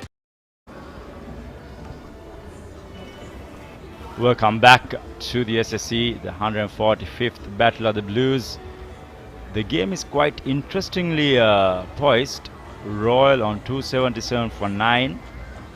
Some thought that they would declare after the previous wicket, but they've decided to continue, as I'm joined with a distinguished guest, Mr. Shanaka, who captained in 1998, if I'm not mistaken. Yes, that's right. Yes. I believe you live in Australia, and Yes, I live in Melbourne. Came down especially for the match. And I came on that famous Right to Air bus. Or did you? That Yes. created some sort of controversy amidst all the social media platforms in Sri Lanka, if you recall, a few days ago. But anyway, nice to have you here. Have you been continuously traveling to Sri Lanka to watch the game, or is it after a while? Yes, last time I saw the big match was in 2015. So it's about 9 years coming back and watching this game. Yeah, it's really still brings back good, happy memories, as everyone does at this occasion. Good to have you back, Shanak. What do you see differently from 2015 to now in a Royal Tournament encounter? I obviously understand that there's some new infrastructure developments as well in the country and even in the premises over here. Apart from that, what do you see in terms of a difference, significant difference in terms of the game, the attitude of players? Yes, I see a lot of positive developments, right? I mean, now, all the playing shirts are colored and got players' numbers on back on them and the names as well, which is really good to see. I think game is moving on with the modern times, as well as I can see a lot of new stands have come up all around the grounds. I think at that time, I'm referring to back in 1998 when I was playing. Can say probably about 5 or 6 major stands were there. But now I can see all around the grounds a lot of stands being made, and which is good, I guess. I mean, you gather around with people that you know of, which is really good to catch up after long periods of time as well. So let's just reflect. Let's go back to your era. How was it? How was the experience? I mean, obviously, it's an amazing experience to play this encounter. I did this in 2005, 6, and 7, and I believe you played for 3 years as well. Yes, I played from 1996 to 1998, it's as you know as well, it's a childhood dream, right? When I still remember coming to the boys' tent and watching the game from the boys' tent as a small kid, dreaming one day to play the game, and then to go one step further and captain in 1998 is an unbelievable experience. And also, the number 11 is on strike. Back in the day, a number 11 was a proper jack, but now we see even from the number 11 you get a decent technique. Yes, that's a good thing about the modern cricket, right? I think everyone has improved their techniques and they spend quite a lot of time doing batting practice, which is good. I remember those days, number 9 to number 11 hardly get a hit at nets, and I have the experience of. Yeah, that's the end of the 102nd over, 278 for 9.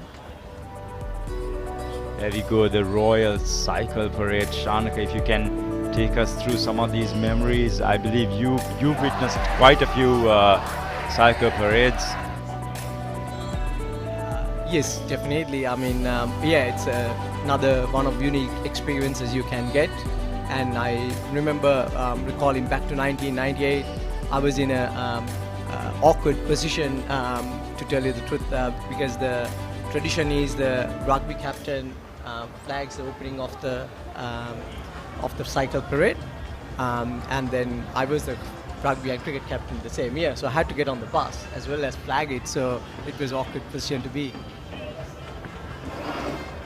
That's a very rare feat for a schoolboy. I mean, to captain the first 15 rugby team and to captain the first 11 cricket team is a very, very rare feat. So hats off to you for doing that. And I also heard that you were quite good with your academics. You got 8 A's in the O-levels and 4 A's in the A-levels. What haven't you done? You were also the head boy of the school? Yes, Ashika, I think, those are fond memories actually, going back 26 years ago to do all that. I think it comes to actually the hard work you put in. I'm not saying it's not impossible to do, but it's about how dedicated you are, and if you want to achieve something, you can dedicate yourself to do that. So I did have my I had to do a lot of sacrifices to do that, but in saying that, it's more rewarding when you actually achieve something like that as well. So now that was a typical number 10, number 11 stroke by Malavirajji. The fast bowler getting in that bounce through, drop the back leg and just give a massive swoosh. Yes, that's right. Those days, again, you hardly bowl a bounce at a number 11, right? So nowadays, those things are gone. I think, are they going for a drink break at the moment? Yes, it seems so. So there is a bit of a stall. It's only 2 wickets into the over. I'm assuming Caldera is having a small niggle, the fast bowler.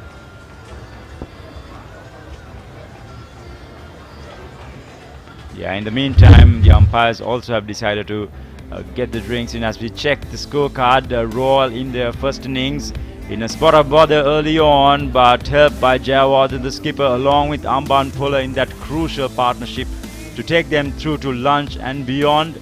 Ever since the latter part of the batting lineup contributing with the 20s and the 30s, Senaratna with the 30, Dharmaratna just departed on 41. So they've managed to, get as close as possible to the Thomian target. Yes, that's right. I think Royalists were in spot of bother before that good partnership between Senaratna and Dharmaratna. I thought they rescued Royalists to get to a respectable total. I think both batted brilliantly to get them out of trouble. But in saying that, Pereira bowled really well, and he kept the good line and length throughout his spells, and really deserving to get 5 wickets. There we go. The declaration has been called upon. The umpire is walking back. We see the fielding team heading back to the pavilion as well. So that's it for Royal in the first innings. As we see the fall of wickets, the first one to go, Plum in front was the left-handed opener from Royal. Then Rehan Pires, clean bowl by Akash Senaratna. Ashen Fernando amongst the wickets once again. And that was the first wicket for Diego. It was very convincing. Ashen once again. He bowled really well. He made use of the conditions. Sineth, very unfortunate dismissal on 92. He had to give in. And the last wicket of yesterday, Ashen picking up his 4th. There we go, the 5th wicket for Ashen. And the final wicket there for Nathan Caldera. His first in the inning. And that's that for Royal. And the game evenly poised, trailing by 19 runs. It'll be very interesting to see what St. Thomas's has to offer from now on, Shanaka. Yes, but I thought Royal could have declared a little bit earlier, trying to put the ball back on Thomian's court, trying to make something out of it. But anyway, it has happened now. 19 runs ahead. So we'll take a small break. When we come back, it'll be the Thomian reply.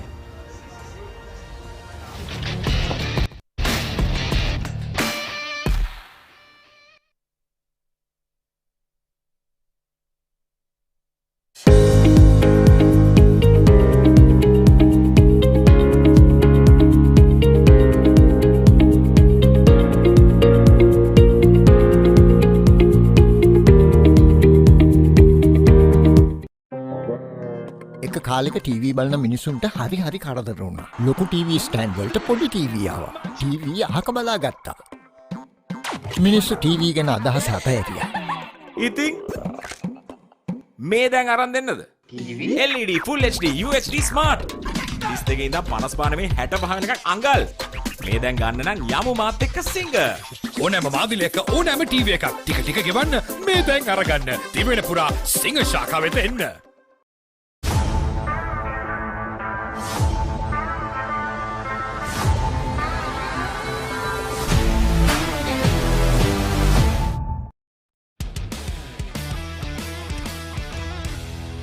මම ඇත්තට match බලන්නේ අරවින්දගේ bat කරන යනකොට විතරයි. මහේලගේ නායකත්වය කියන එක සෑහෙන විශිෂ්ටයි.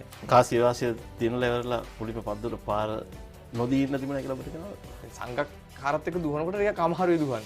මුරිය අයියා විශේෂයෙන්ම එයාට දිනන්න ඕනේ මැච්.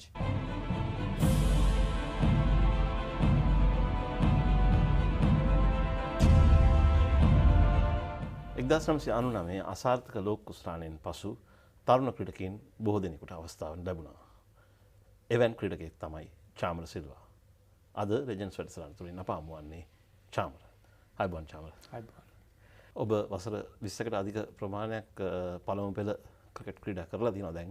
මුලින්ම ඔබ පළමු පෙළ ක්‍රීඩා කරන්නේ වයස අවුරුදු 16 දී. ඒ 96 කාලේ ඉඳන් අද වෙනකොට කොයි ආකාරයෙන්ද ඔබ දකින්නේ පළමු පෙළ තරඟාවලිය වෙනස් වෙලා තියෙන්නේ? ඇත්තටම 96 කියන්නේ මට එතකොට මම හිතන්නේ අවුරුදු 16ක් 17ක් වගේ වෙනකොට ක්‍රිකට් තිබුණේ ඉතාමත්ම ඉහළ තැනක. ඒ කියන්නේ කම්පිටිෂන් එක සෑහෙන වැඩිපුර තිබ්බ තැනක්. ඉතින් ඒ තැනදී තමයි මම මුලින්ම ලොකු ක්‍රිකට් එකක් ගහන්න ඇතුල් වෙන්නේ පාණ්ඩු ක්‍රීඩා සමාජයට. ඉතින් එතනදී හැබැයි ඒතර මම තමයි ඉන්න පොඩිම කෙනා. ඉතින් ලොකු අයියලා සෙට් කට්ටියක් එක තමයි සෙල්ලම් කරන්නේ. ඒතර අපිට ලොකු අත්දැකීමක් වෙනසක් ඒ ක්‍රිකට් එකේ තිබුණා. ඉතින් ඒක එහෙම ඇවිල්ලා අවුරුදු කීපයක් යනකම් ඒ ලොකු අය කරපු හොඳ දේවල් එක්ක තමයි දැකගෙන තමයි අපිට යන්න හම්බුනේ. ඉතින් ඒ ලබාගත් අත්දැකීමුයි ඒගොල්ලොත් එක්ක ඒගොල්ලෝ කොහොමද මැච් එකක ඩිසිෂන් ගන්න ඒ වගේ දේවල් ගොඩාක් ඒ පොඩි කාලේදී මට ලැබුණා. ඉතින් ඒක එක්ක තමයි මම ඉස්සරහට ක්‍රිකට් මගේ අරගෙන ගියේ. ඒ ගිහිල්ලා නමුත් දැන් මේ මෑත කාලේ තත්ත්වයට එනකොට ටිකක් නෙමෙයි ඇත්ත කතා කරනවා නම් මම ඒ පටන් ගත්ත කාලේ හා දැන් අද ක්‍රීඩකයෙක් ක්‍රිකට් ෆස්ට් ක්ලාස් එකක් පටන් ගන්නකොට ඒ දෙකේ ලොකු වෙනසක් තියෙනවා. දැන් මම පටන් ගද්දී මම මේ කියන්නේ ඔය කියන කාලෙදී මම පටන් ගන්නකොට අපේ ලංකාවේ ක්‍රිකට් සෑහෙන හොඳ තැනක තිබුණේ. කියන්නේ ටීම්ස් ක්ලබ් ටීම් එකකට ඇතුල් වෙන්න හරි අමාරුයි. නමුත් දැන් අද ක්‍රිකට් එක පටන් ගන්න කෙනෙකුට අපේ ෆස්ට් ක්ලාස් එක ගහන්න සමහර ක්ලබ් වලට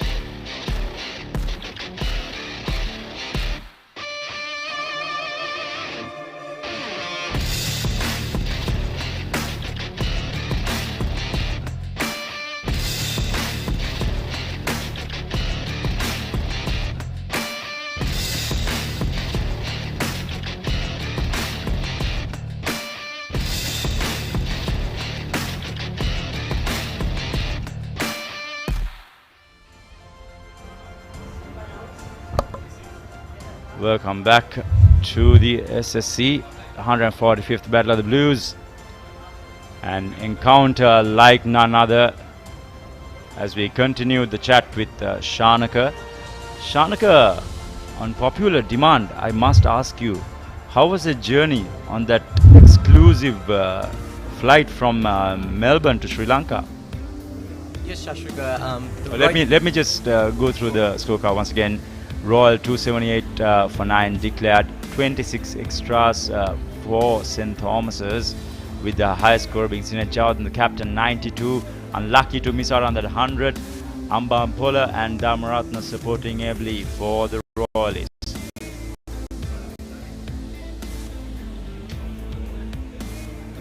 And as for the Thomians, the star performer Asen Pereira for over 74 runs, very economical as well with 10 maidens and capturing that all-important 5-wicket haul for St. Thomas's.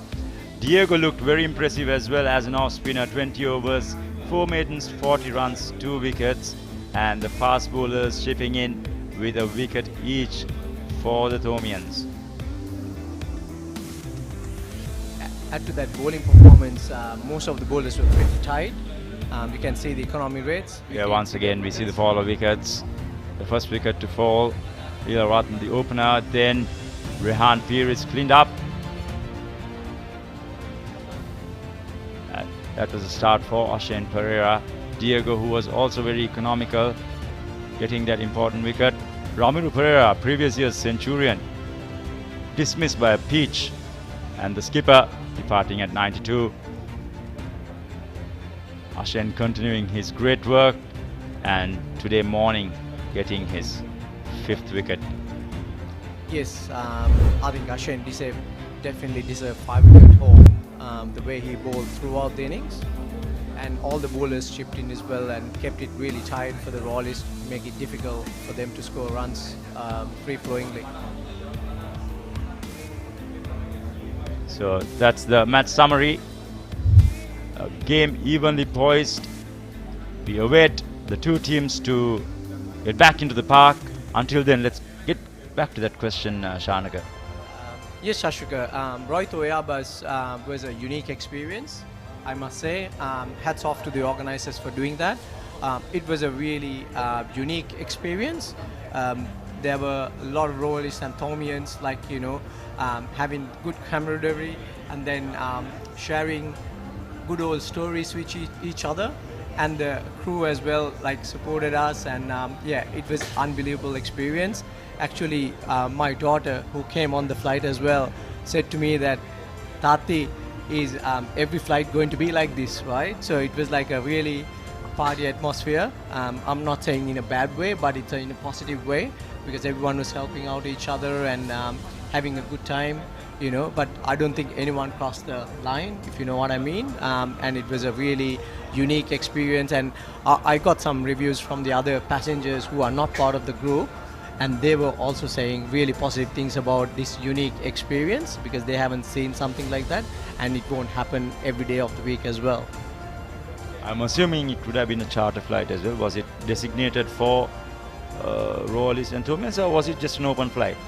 No, it wasn't a chartered flight.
To get that beauty of it, right? And I think the Sri Lankan Airlines as well got a lot of publicity out of it, and sometimes they say any publicity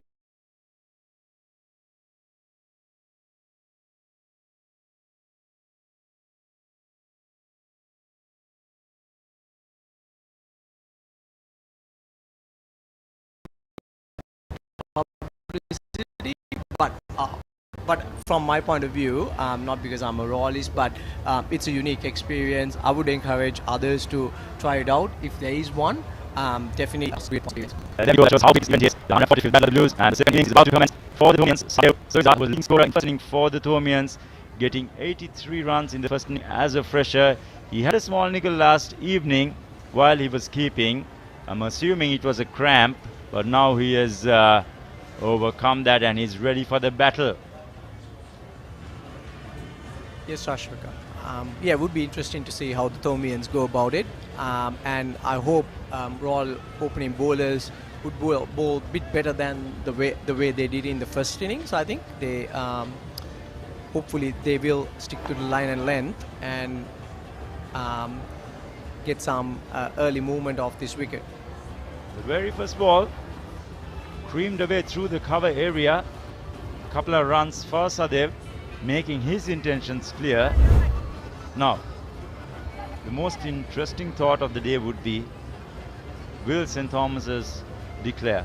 Will St. Thomas's give a target for all to chase? And how much would that be? What's your opinion on that, Shana?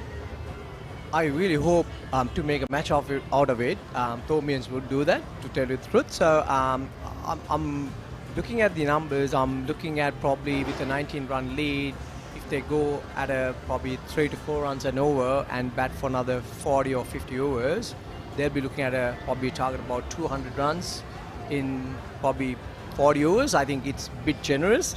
I think probably Thomians might want to give a bit more than that, given the run rates. But I think in saying that, I always believe that making a game out of it being a positive moves and give a target around 220 or so in probably 40 overs would be a fair one. Yeah, that would be a very sporty declaration for the Thomians. But on the hindsight, looking back on the very first day, St. Thomas's 97 for the loss of 1 wicket at lunch, 190 for 2. Unfortunately, even though they went at 4 runs per over on the very first day, it all died down in the second session when you never expected it to. They went at 2.5 runs per over in that second session, the middle session. Now looking back, you might regret that they didn't really push.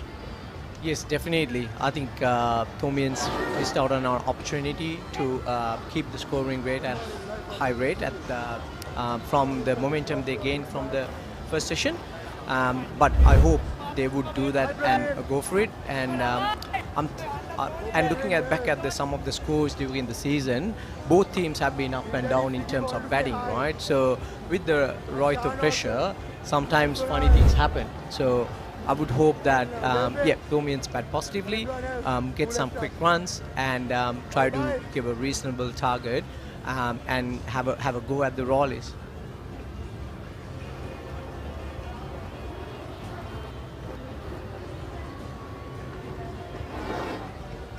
It's well watched by Sadev Soisa, letting the ball go through to the keeper. It will be very interesting to see how Bulang Kulume, his final appearance at a Royal Thomian, rich history behind that name. 4 generations, if I'm not mistaken, for St. Thomas's. He's not done that particularly well, unfortunately, during the season, but it might be his last time that he strides to the middle as a Thomian college boy. Next one plays towards cover, quick scamper by Bulang Kuluma to make it through eventually. And that concludes the first over. 3 for no loss, St. Thomas's. Introducing Sri Lanka's biggest Google TV collection from Singa. Endless entertainment is now at your fingertips with many more options to explore.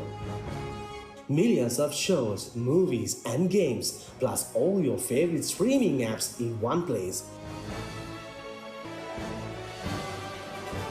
Choose from global brands and experience tomorrow's entertainment today with Google TV from Singa.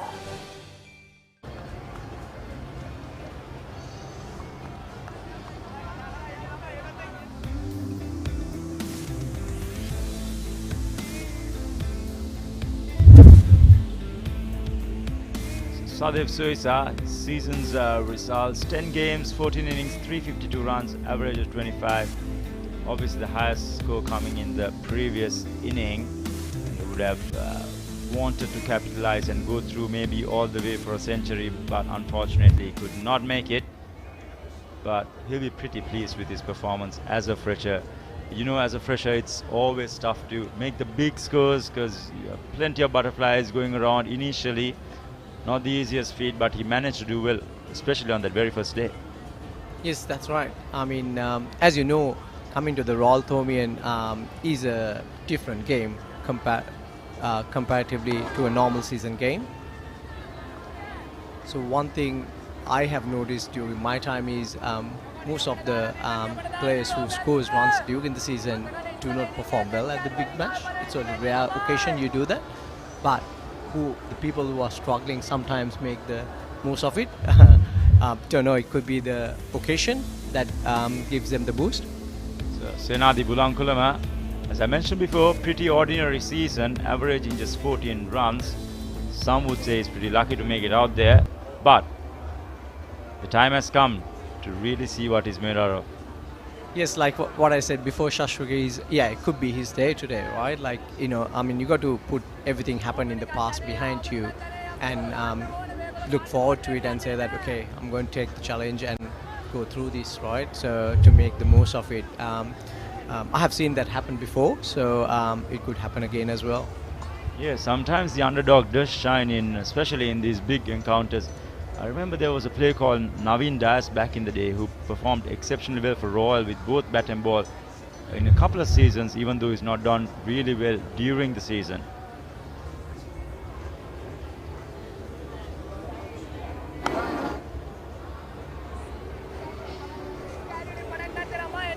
Sinaratna starting off well for the Royalists. 3 dot balls. Building up that pressure. What do you think the Royalists should do in terms of a plan bowling in the second innings? They obviously might know that they would go for a declaration. There we go. Shanaka Pereira, captain Royal College in cricket and rugby in 1998. I don't think we could see such a feat again in school cricket at least. I don't know, it could happen, Shashika, but in saying that, what I'm hearing now is schools aren't encouraging the students to take part in 2 sports. I think the game is more sort of not professional level, you know what I mean, like more sort of streamlined, and they want to focus on one area. But I would actually disagree with that theory. I reckon you should, at school boy level, you should try and play as many sports as you can, as long as you don't neglect your studies. That's one thing to mention, because studies is important part of your school career. But I think the more sports you play, the more versatile you get and the more experience you gain from it, and then you can complement each other in the sports you take part in. So I hope someone achieves that feat, honestly.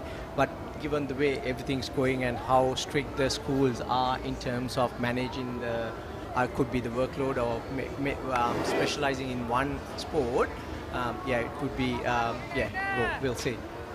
There we go, words of wisdom by the great Shanaka Pereira, encouraging all youngsters to be outstanding during their school career in academics and in sports. So fabulous example, Shanaka, hats off to you.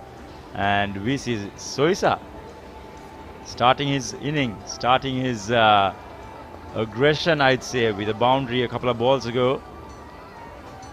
Let's hope from a Thomian's perspective that he'll go on to make some quick runs.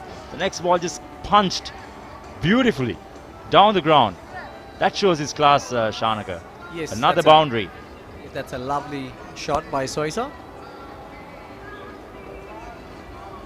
Don't wanna miss 1 second of this pouring rain, pleasing my soul. One more bite of Revelo for the rain.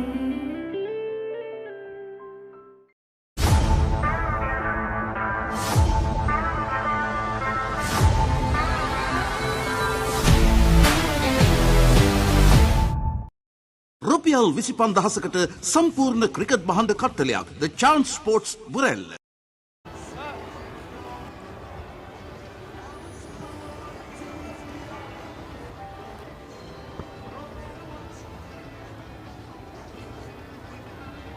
St. Thomas's College in their second league, 11 for no loss, and this was the last over. There were 2 boundaries in there.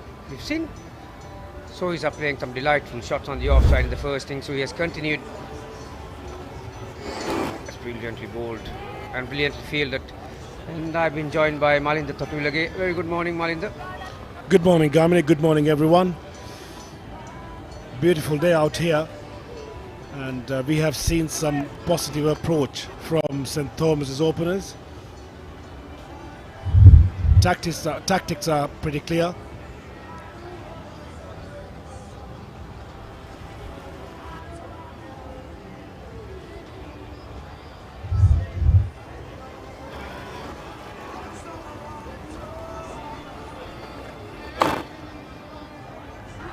Gone. He's looking to drop kick that towards mid-wicket. And Bulang Kulame goes without scoring.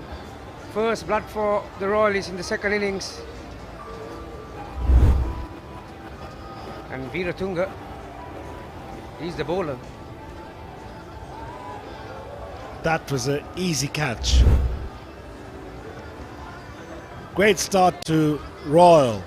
This is what they wanted to do, get some early wickets and put some pressure back to St. Thomas's. STC 11 for 1.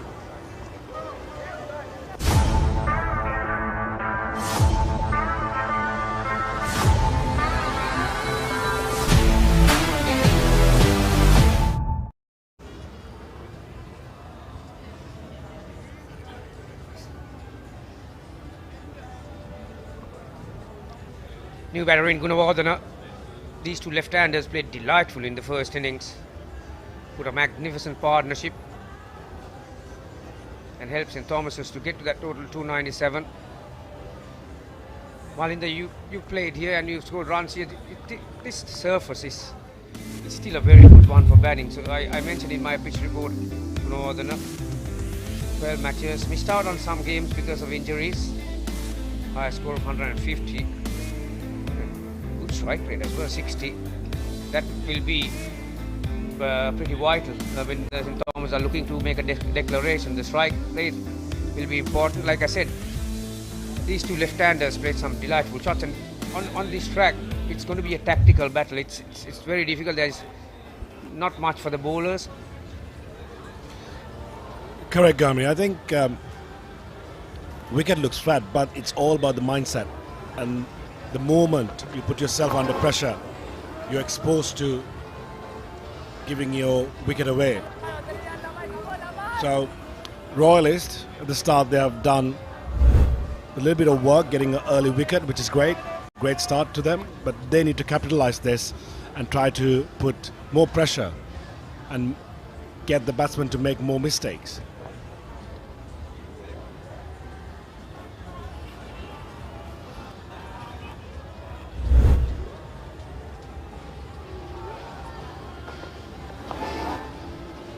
Driven nicely. Missed with that.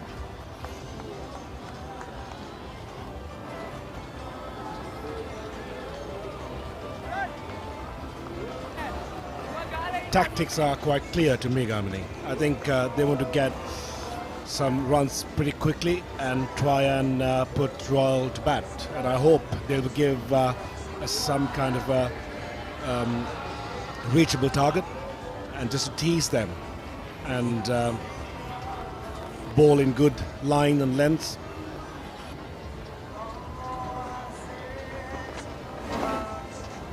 Change of length from Viratunga. Incidentally, Malin, that this is the 145th Royal Tournament, and no team has scored 200 in 4th innings to win the Royal Tournament. No team in the history of 145 games. Is that because of the good bowling attacks, or it just because they just want to play safe? Yeah, pressure is one. Chasing runs in the 4th innings.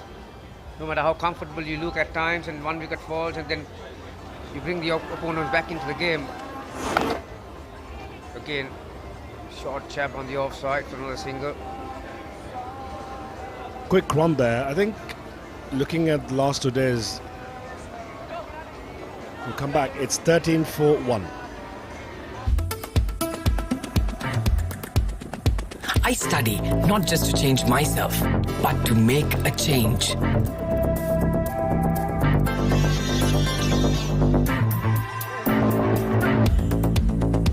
Everyone's end point is my starting point.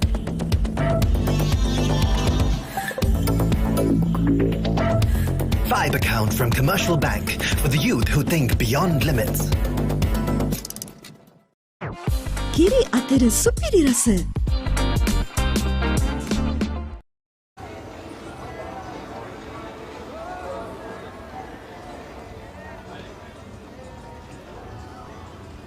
The first change of the St. Thomas' second innings, Jayawardena, captain himself, had decided it's time for him to come into the attack, since these two batters gave few headaches to the Royalists in that first innings, and both of them being left-handers. So Jayawardena, he's trying his luck out. Senaratne only 1 over.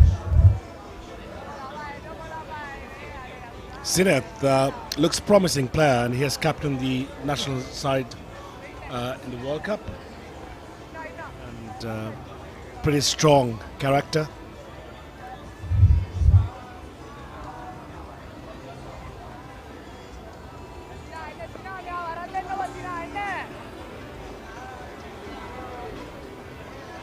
So what you got? You got a slip, a short leg, deep square leg, and a deep mid wicket.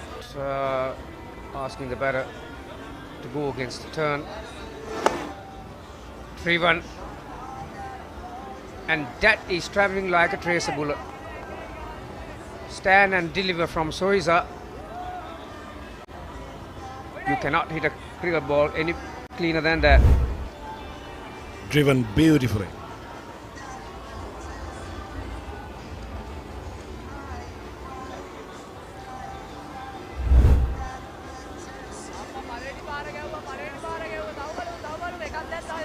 Soiza has moved to 16. He's scoring better than a runner ball. This time just a gentle push towards a short extra position. This will be a good battle.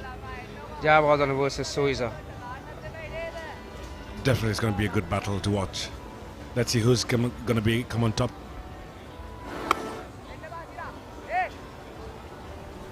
Sloppy from Jayawardene.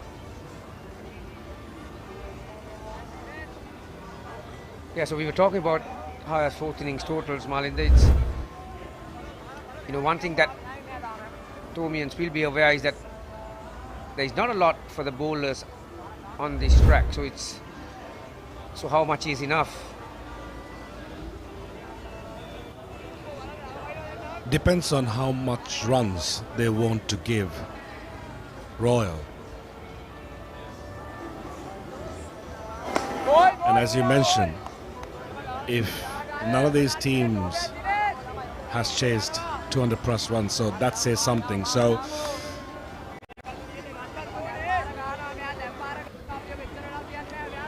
I think you got to have the confidence in your bowler. So the bowling unit has to have a bit of a discussion and see if they want to defend what's a good score to defend in this wicket. And they have seen the wicket for last 2.5 days, and it's 19 for 1. Yeah, currently they're just going a tick under 5 runs per over. So if they can maintain that or better that in the next 25 overs or so, they will have a total close to 200. But the point is, not only the runs that you need to take into consideration, whether you have enough overs to get 10 wickets on this track. That will be another topic to discuss. 19 for 1.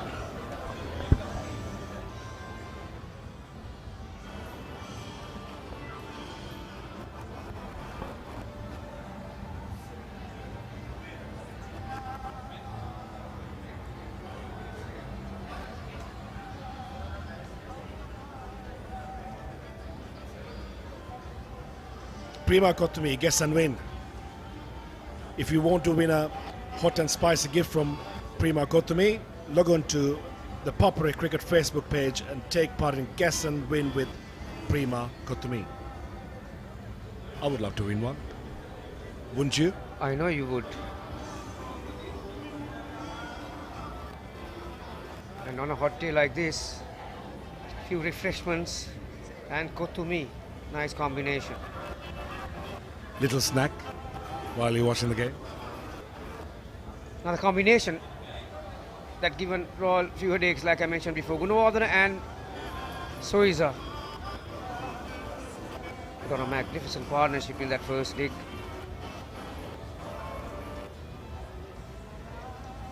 Viratunga is going to continue from the tennis court end, slip and a wide gully.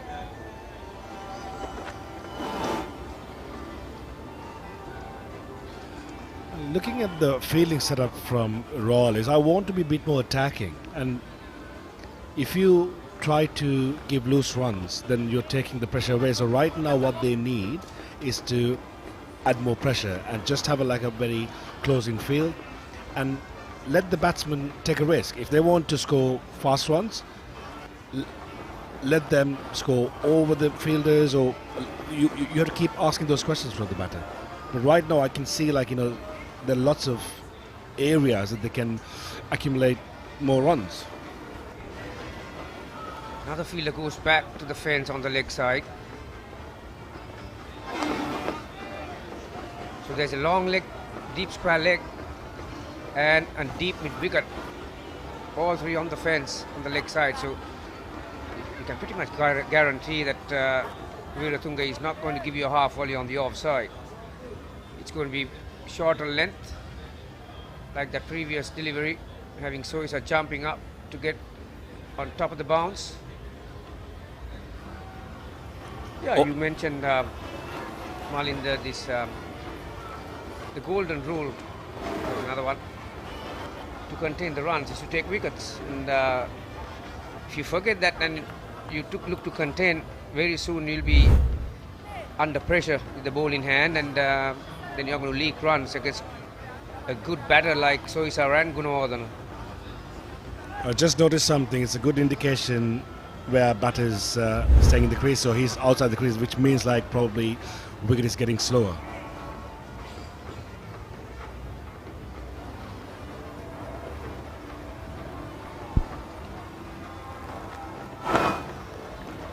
And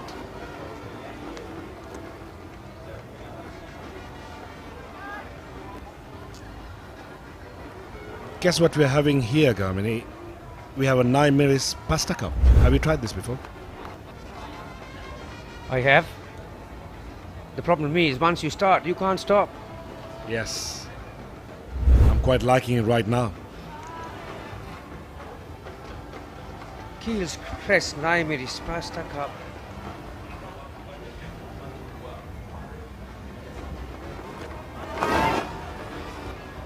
Solid defense from Soisa.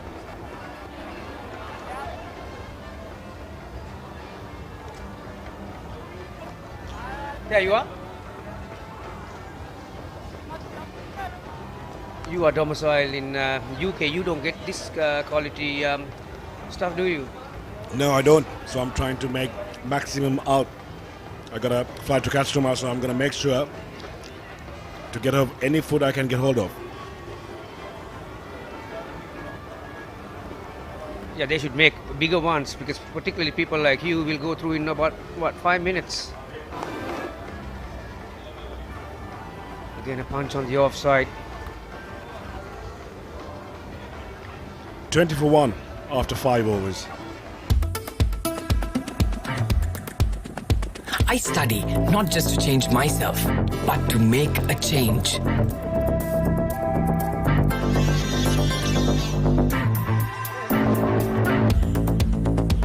Everyone's end point is my starting point.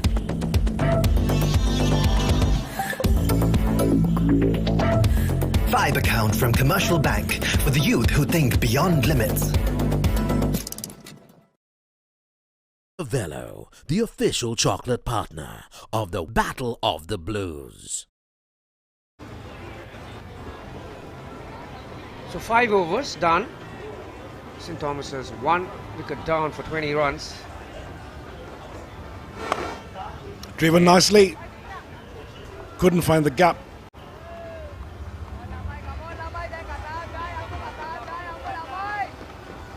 Intentions are clear from Thomian batter's point of view.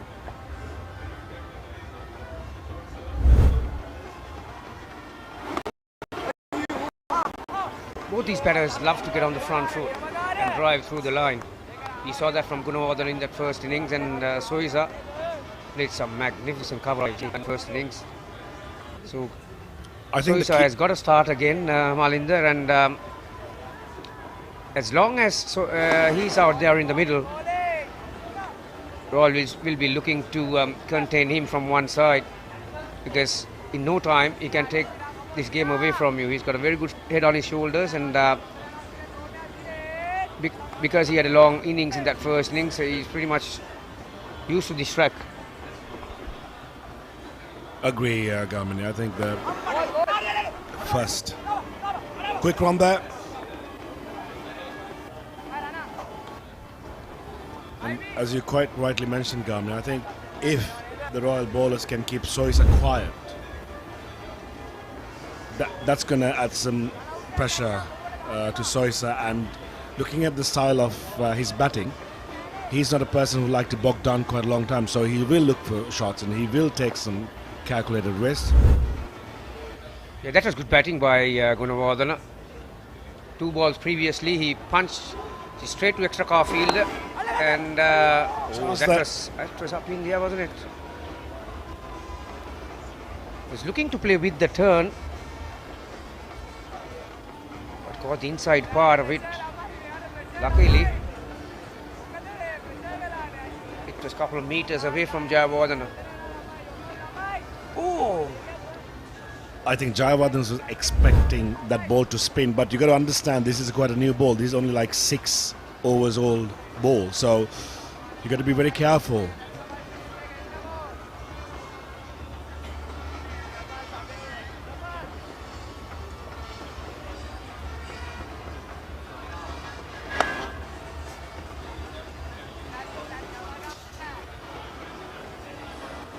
That's end of 6 overs. St. Thomas's 24-1.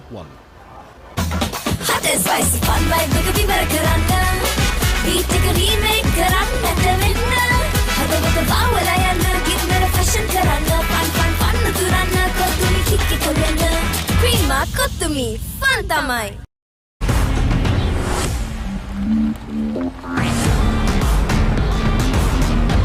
Seat Car Radials. The road is yours.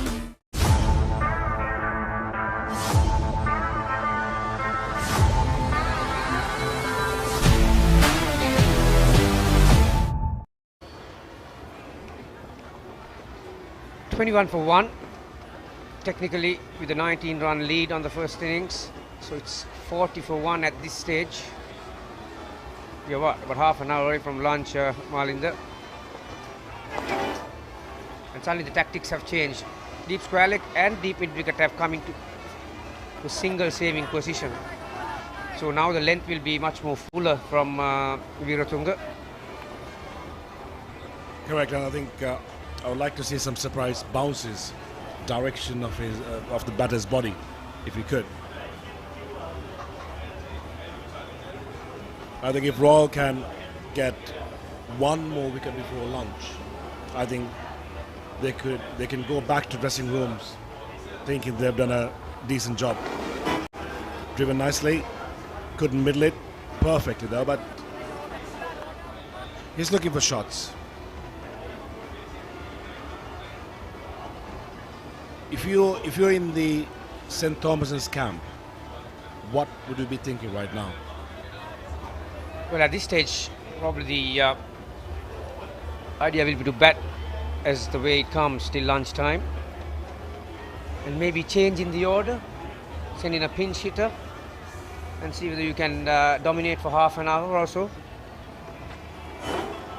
Didn't get that one, stayed a bit low. Surprise Weeratunga.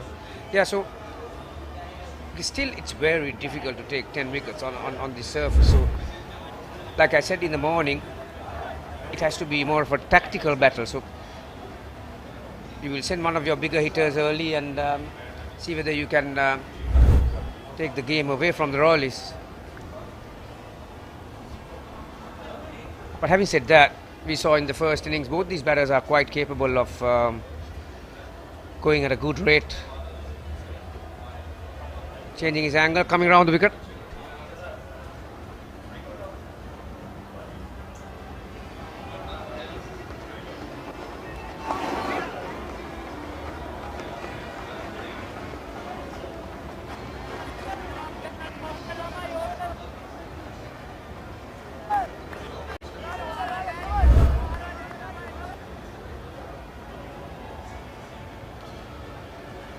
You got to keep trying as a bowler, like, you know, if you keep staying in one side of the wicket, and if batters are very comfortable, then you have to try and break that rhythm. It's all about breaking the rhythm of the batters. Would you agree? I was talking about the rhythm of batters, and if you're to break that rhythm, you're halfway there. Yeah, quite true. There will be few dot balls in the last 2 overs or so.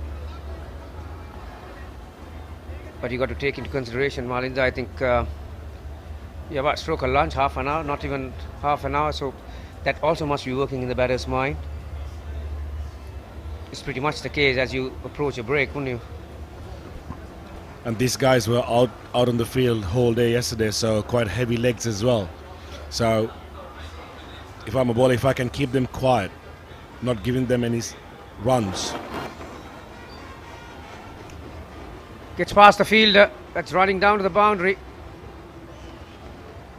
Much needed boundary for St. Thomas's and for Gunawardhana. It's 25 for 1.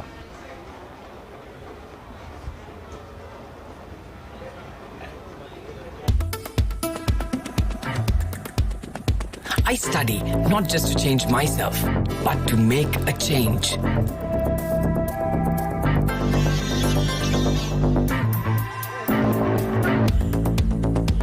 Everyone's end point is my starting point.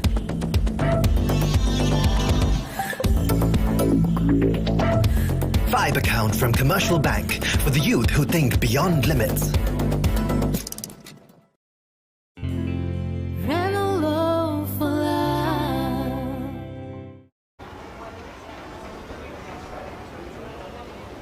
We lost 13 minutes yesterday, Malinda, so this was the last ball of that last over.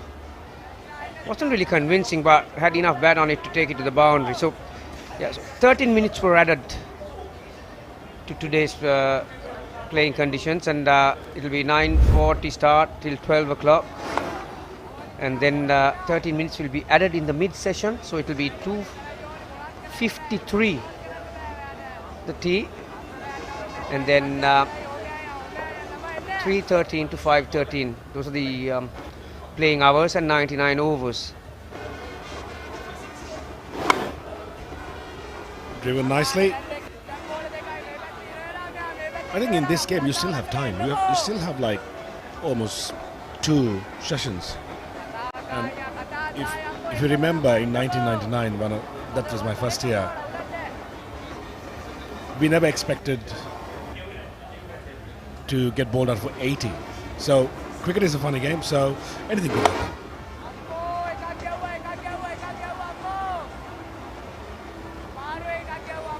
The main thing is like need to think, how are they going to stop these St. Thomas's batters taking those easy singles? If you can give them a bit of a difficult time getting runs, then they have to think something else. So that may help to trigger the batters and, make a mistake. Yeah, like you said, it's a funny old game, cricket, and you've seen it happening before, and we will see it happening again. Maybe not today, but in the future for sure. My first year in 1990, Royal was captained by Uday Vijay Sen, and St. Thomas was captained by Naresh Adhikaran. St. Thomas was 58 for no loss going into third day. And then they lost 2 wickets. They were, I think, 70 out for 2. From there, they lost 8 wickets and were all out for something like 90 something. Within 15, one of the most brilliant bowling spells I've seen from Suragal Kubal. So took 5 for 1 in that spell. 26 for 1 after 8 overs.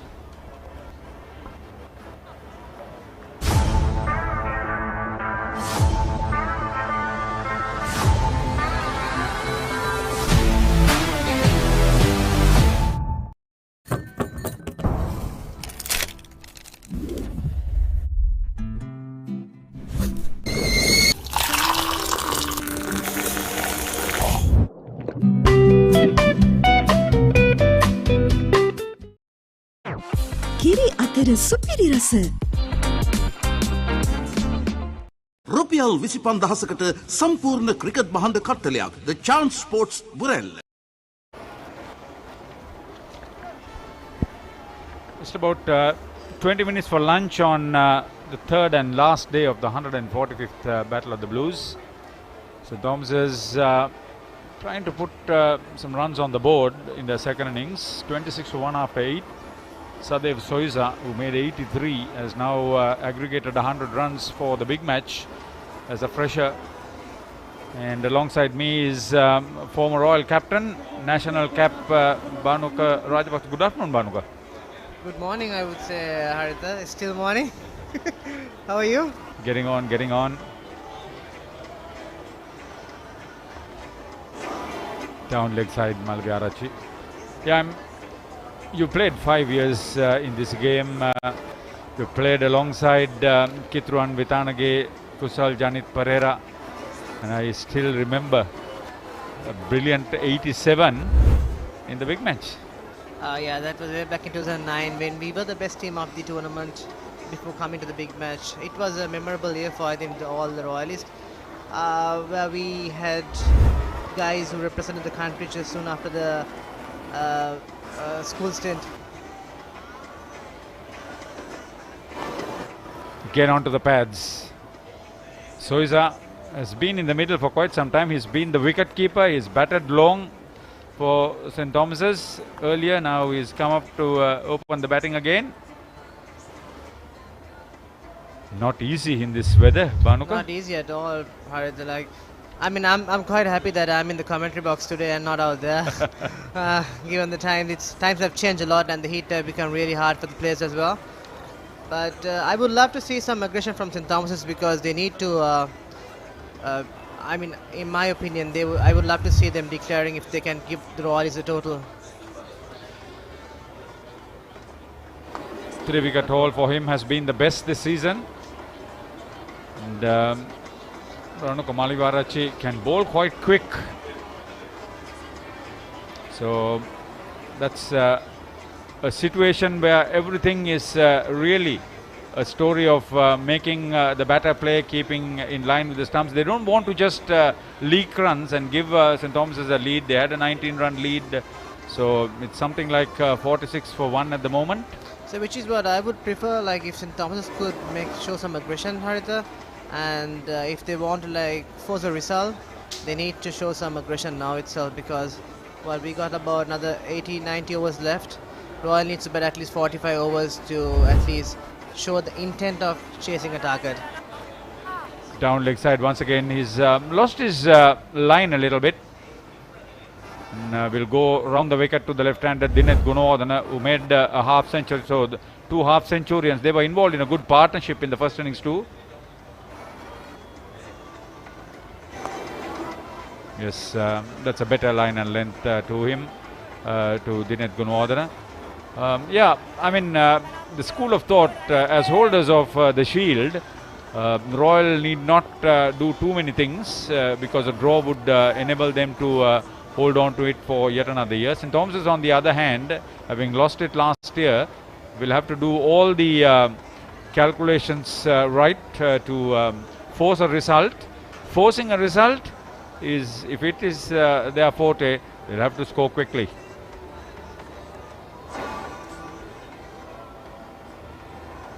Better delivery outside the off stump to end the 9th over.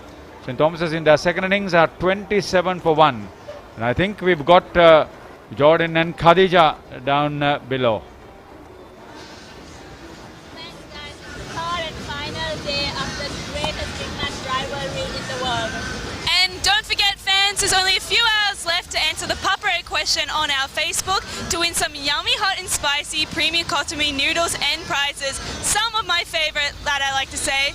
Yes, it's the 145th match between the Battle of the Blues. This started in 1879 between some schoolmasters and some schoolboys. It's crazy to think that it's still being played this day. Also, did you know this is the second largest uninterrupted cricket encounter in the world? It's played in between Royal College and St. Thomas's College with the prestigious field of Sena Naika, who happened to be the first Prime Minister of Sri Lanka. And likewise, 1879, that's over 145 years ago. That meant that this match has been through 2 world wars, 1 civil war, 1 COVID economic crisis, COVID-19, and so many other issues. However, one thing has remained constant: the love and the battle between the 2 Royal College and the St. Thomian families. It goes without saying, the famous saying, there's no Royal without St. Thomas and there's no St. Thomas without Royal. And that's exactly what we are seeing today. Day 3, there's more and more crowds packed everywhere. You see that there's a lot more enthusiasm because it is the last day. And I personally cannot wait to see how this turns out. How are you feeling? What's up next with the engagements? Yes, we have some fun engagements coming up. You can catch them on our social media platforms. And that's all for now. Over to the commentators. Thank you once again. Thank you, Jordan and Khadija. Yeah, Bhanuka, if you have not been involved with the Royal Tournament, you wouldn't really know it. Of course, I don't think there's any other match like playing the Roy though. I'm being very biased, but that's the fact. There's no bias in that, surely, because it's not only the history, it's what it has achieved and what it has given society. It's a social gathering. There are other big matches which is a social gathering. We know that, but nothing like this. I used to always bug my friends from Peters and Joseph's, saying there are many matches happening, but there's only one big match happening in this kind of asteroid though. Go and try to tell that to an Anandian or an Alindian. Yeah, my dad's an Alandian, so but I just keep that away from him. Very well organized big matches, all of them. The Anand and Nalanda is nearing centenary, but I'm looking forward to the 150th Battle of the Blues. Yeah. What are the thoughts of the Anand and the big match of becoming 3 days as the Roito?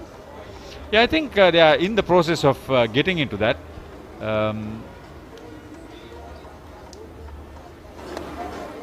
Obviously, under instructions probably to play till lunch. End of 10. St. Thomas's second innings, 28 for 1.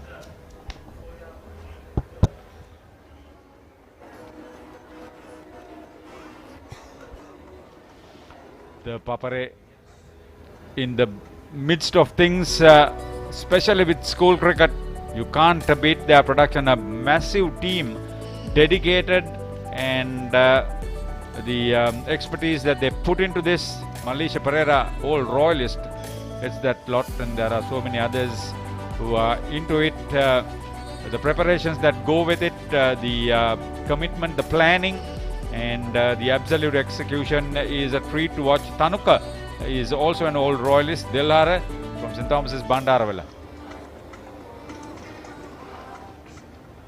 Malviarachi trying to use the short delivery.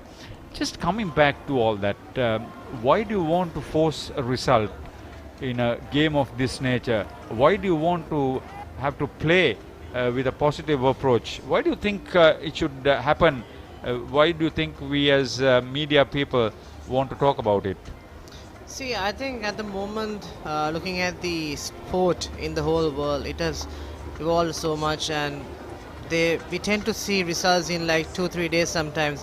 It's always nice to see boys, playing in an aggressive manner, and that, encourages spectators to come and watch more test games. So it's quite important that from school days that they have that mentality to go up to the national level and just keep it's just sort of a habit then. Otherwise they need to keep practicing for that.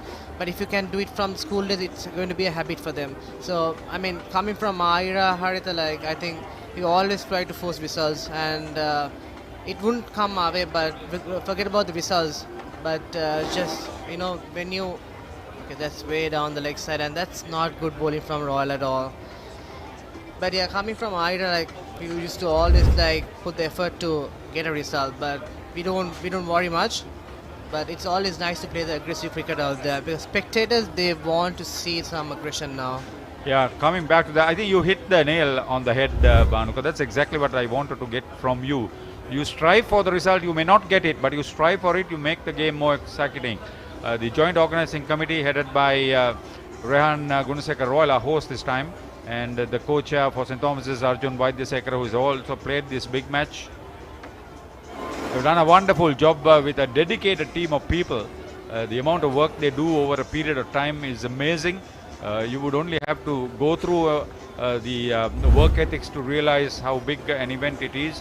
All that is voluntary work, and the technical committee here for St. Thomas's, Vajira Vijay Gunodhan, for Royal Pradeep Jayaprakash, then the people of the caliber of Stefan Anthony's for St. Thomas's and Andrew Pereira for Royal, the cricket advisory committees. They do so much. I mean, you would have been at the receiving end.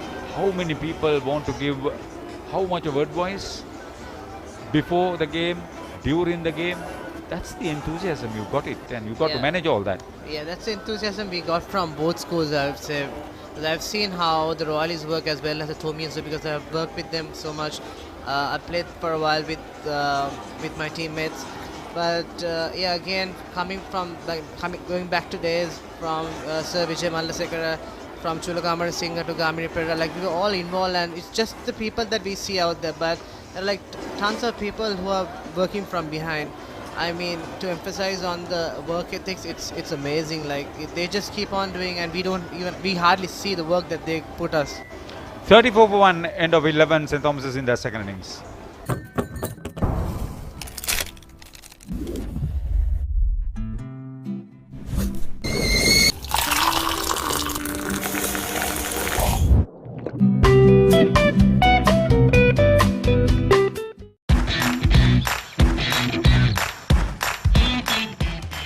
Keel's Crest Naimiris sausages, the bite that bites back. රුපියල් 25000කට සම්පූර්ණ cricket බහඬ කට්ටලයක් The Chance Sports Burel.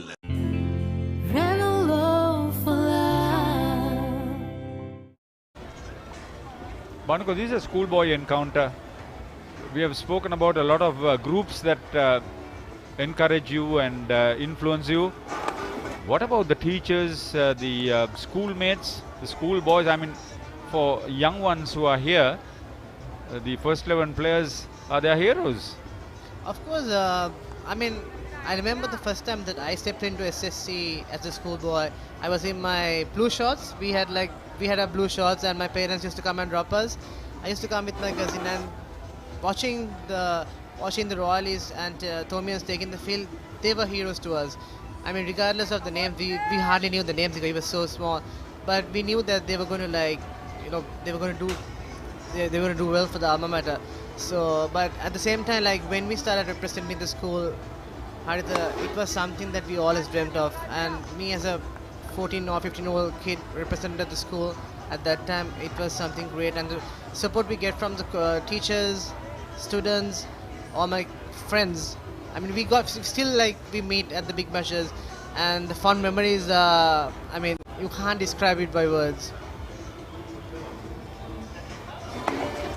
That's a living example of what a schoolboy cricketer would be before you enter the international arena and represent your country, and you have had that experience.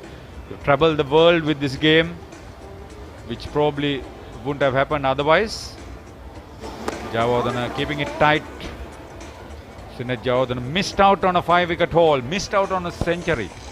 You don't get a comparison and an underachievement of that nature. He has captained the country at an ICC Under-19 Cricket World Cup. He's captained Royal at the mother of all big matches. And having said that, he's dropped it short. Good bit of fielding in the boundary by Asindu. But a couple for the left-hander. So he's looking good on 21. End of 12 overs. 36 for 1. St. Thomas's in their second innings.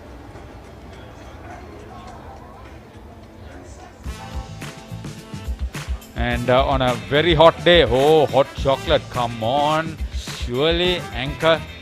They are in the business for a long time, and it's healthy, it's nutritious, it's for you. Enjoy it, taste it. Banuka, you are a big fan of all this, or you stay away from the sweet? I'm actually a big fan of it, but for health purposes or fitness purposes, I need to stay away from it. But it's very tempting. We've all tasted this. I'm sure that Feroz, when he comes on his next stint, you pick of all people, Feroz, come on. Feroz promised to get us hot chocolate yesterday, but we didn't even see the cup of it. Malaviara Bowls approaching lunch on day 3 at the SSC. It's a warm and humid afternoon. St. Thomas's have progressed up to 37, which means they are 56 runs on with 9 wickets in hand. Over the last 2 sessions, we should see a bit of an aggression from the Thomian top order. Haritha, do you see them declaring anytime soon? Do you see them want to go for a result, Thomians? They want to make this match a little bit more interesting. They would certainly want to pick the runs at a decent canter. I'm pretty sure, like, if I was a Thomian, that I want like get my hands on the shield again because it's already at Reed Avenue. So, yeah, that's my thought. Yeah, I know. It's not easy. It's a very disciplined approach that is needed. I'm sure the top order, who having done well, there were 3 half-century partnerships at the top of the order for St. Thomas's, and they lost a few wickets in the middle, but came back with another half-century partnership for the 6th wicket. So they want to establish themselves. Get the right idea, and don't give the batters too much room to play your shots. They won't take much of a chance with lunch almost at their doorstep. I'm pretty sure the Royalists must be happy with the effort that they put in, because I mean, there's not much shown by Thomians of any sort of aggression. So if Royalists could just keep it tight as this, St. Thomas's, they have to make a decision very soon after lunch.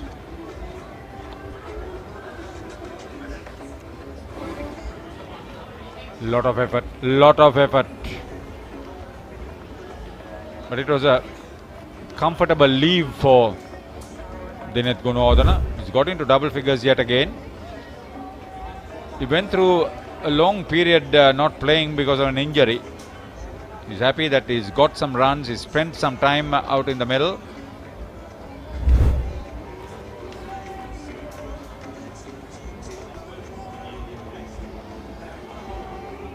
The sound has picked up. The crowd has picked up. There will be a capacity crowd watching the cricket from the second session onwards today at the SSC. The Honourable President was at the match. He's been a regular, annual visitor to this game, whatever his commitments were. The Honourable Prime Minister was here apparently on the first day. There's a dedication shown by our own President. There's a legion of... if he can make it on 2 days, I'm pretty sure that none of the others could give excuses.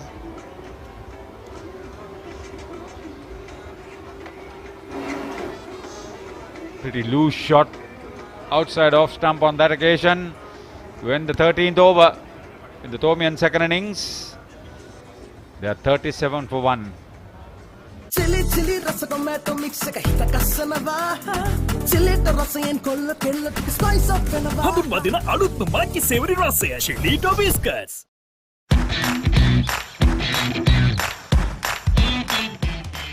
Keel's Crest Naimeris sausages, the bite that bites back. Your embrace so warm, let me stay here for a while. With one more bite of Revelo for sunshine.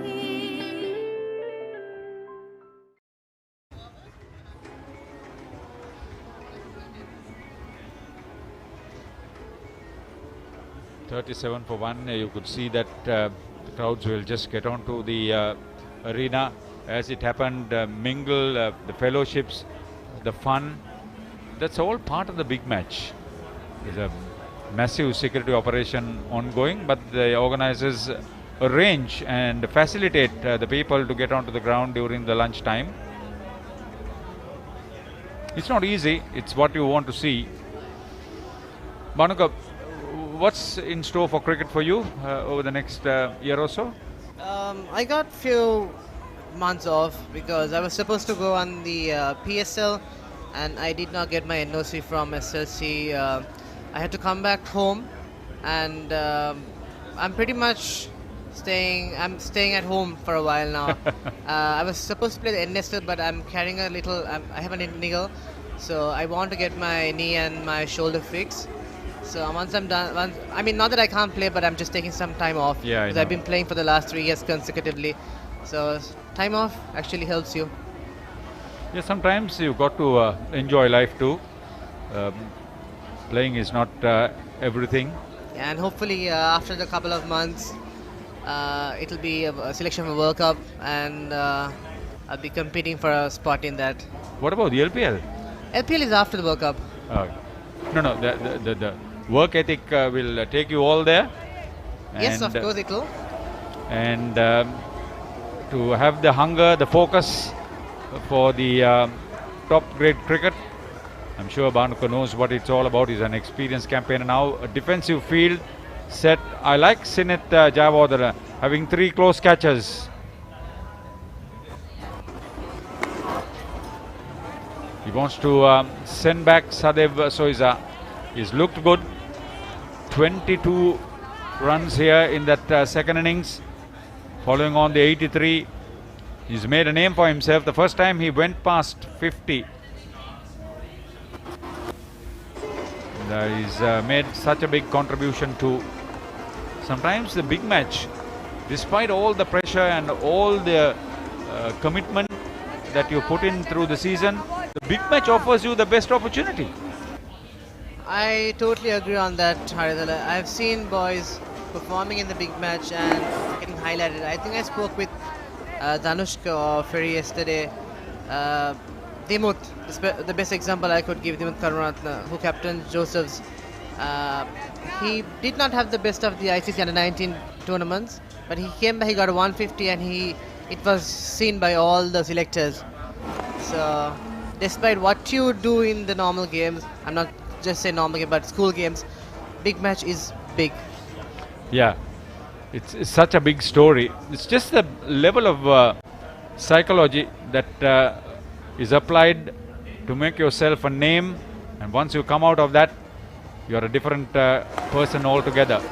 Well bowled, kept it quiet, kept very tight indeed, and that would be lunch on day 3 of the 145th battle of the Blues. After 14 overs, St. Thomas's are 37 for 1, so basically they are at 56 for 1 with a 19-run lead. Dineth Gunawardene 11, Sadev Soiza 22. Sinith Jayawardena has bowled tightly but not successfully to get another breakthrough just before lunch. So it's been a tough morning. It's always been a story of really going for the excitement, but we didn't quite see it in this first session.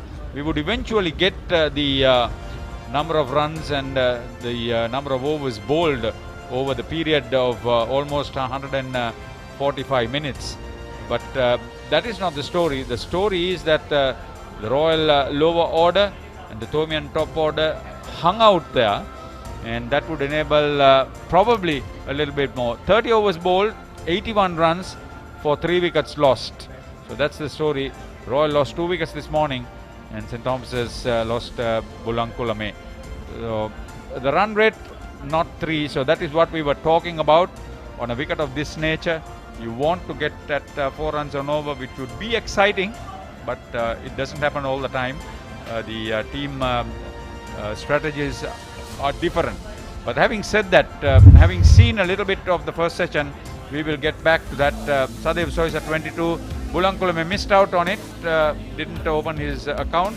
Dineth Gunawardene 11, 4 extras, 14 overs, 37 for 1. St. Thomas's in their second innings. 4 bowlers. Bulan Viratunga has been the success, 1 for 10. Not that the others didn't bowl well. Sinith Jayawardena once again very economical. He's been a standout bowler for Royal ever since he joined them after the international duties. Just looking back at what it's been like in the morning sessions play, how do you assess the performances of the two teams over the last 3 days, Bhanuka? You've been here, watched the cricket, you've seen enough of it as a schoolboy and as a national player. I was very happy the approach of St. Thomas's in the first session of day 1, and I think they were scoring at almost 4 runs per over in the first session, which was the most difficult session. And I think the day belonged to them because they were about 300 runs. And again, how Royal is approached, I mean, I myself would question that, because the Thomians, they got on to a very good start, taking 2 wickets for 1 run. Yeah, Bulan Viratunga today got to the attack very quickly, And Netwin Dharmaratne joined him with a few boundaries, and this was Asen Pereira's second return catch and a 5-wicket haul for him to send back Bulan Wiratunga. Then Malaviarachi's boundary, and then this dismissal of Netwin Dharmaratne to give Nathan Caldera a deserving first wicket. Royal declared at 278 for 9, and St. Thomas opened with Bulankulama. Soisa got off the mark with this fine boundary. Followed it with another good one. Glimpses of view as a schoolboy, Banuka. And then this comfortable dismissal. Yasindu was at hand to take the catch. Bulan's first wicket in the match. And thereafter, these two got together and added a further 26 runs until lunch. Yeah, you were talking about your impressions of the game. Yeah, I think second day, of course, the way that Royal is approached, I mean, I would have liked to see some more aggression shown by the batsman. The intent was very important, but there was no much intent shown. And again, a quick look at the game so far. St. Thomas has put into bat 297 all out, end of day fun. Sadev Soisa 83, Dinesh Gunawardena 50. Sinet Javadana 4 for 68, Ramiru Pereira 4 for 54, the captain and vice captain marks the wickets. Janula Bandara held on to 2 catches. Royal College in Fry this morning 278 for 9 declared, Sinet Javadana 92, Netwin Dharmaratne 41, Asen Pereira 5 for 74, Darian Diago 2 for 40, and Asen Pereira had 2 catches too. St. Thomas is in the second innings at lunch, 37 for 1 with Sadev Soisa leading the way. 22 not out. Wiratunga, the solitary wicket taker, 1 for 10. Okay, that's been the story. The sessions so far had been generally shared, and we come into this first session which has been shared. I think that's fair enough. So the match as it goes around from the first day to the second day has been generally shared. So we think that the two teams have had equal share of success into this game. Not much of wickets lost by far, but what would you like to see in the next 2 sessions? I would definitely like to see Thomian showing some intent and getting some runs on the board, and I preferably like if I could see Thomians giving around 220 or 200 run target to chase within about 40 overs. Royalists might be interested because they got like a good batting lineup, and that could make things interesting. And for that to happen, Banuka, I think Royal should not be too defensive on the field also. That is of course true, but I would of course say that Thomians have to go on with it because the shield is with Royalists. Okay, thank you, Banuka. So we join now during lunch Damit and Gamini with that discussion. Thank you, Haritha. It's an interesting game here at Sinhalese Sports Club grounds. The 145th Battle of the Blues. We have seen 7 sessions being completed out of the 9. We are now in the lunch break. St. Thomas's College leading 56 runs, and we have 2 more sessions. We've only seen around 32 overs being completed. We still have about 67 overs remaining, so a lot more to play in this 145th Battle of the Blues cricket encounter, the second longest, the oldest uninterrupted cricket encounter in the world. So I'm joined by the 1993 Royal College cricket captain Gamini Pereira. Gamini, where do you see this game going in the next 2 sessions? Well, when you analyse and summarise the last 2 days, it's 20 wickets in 7 sessions.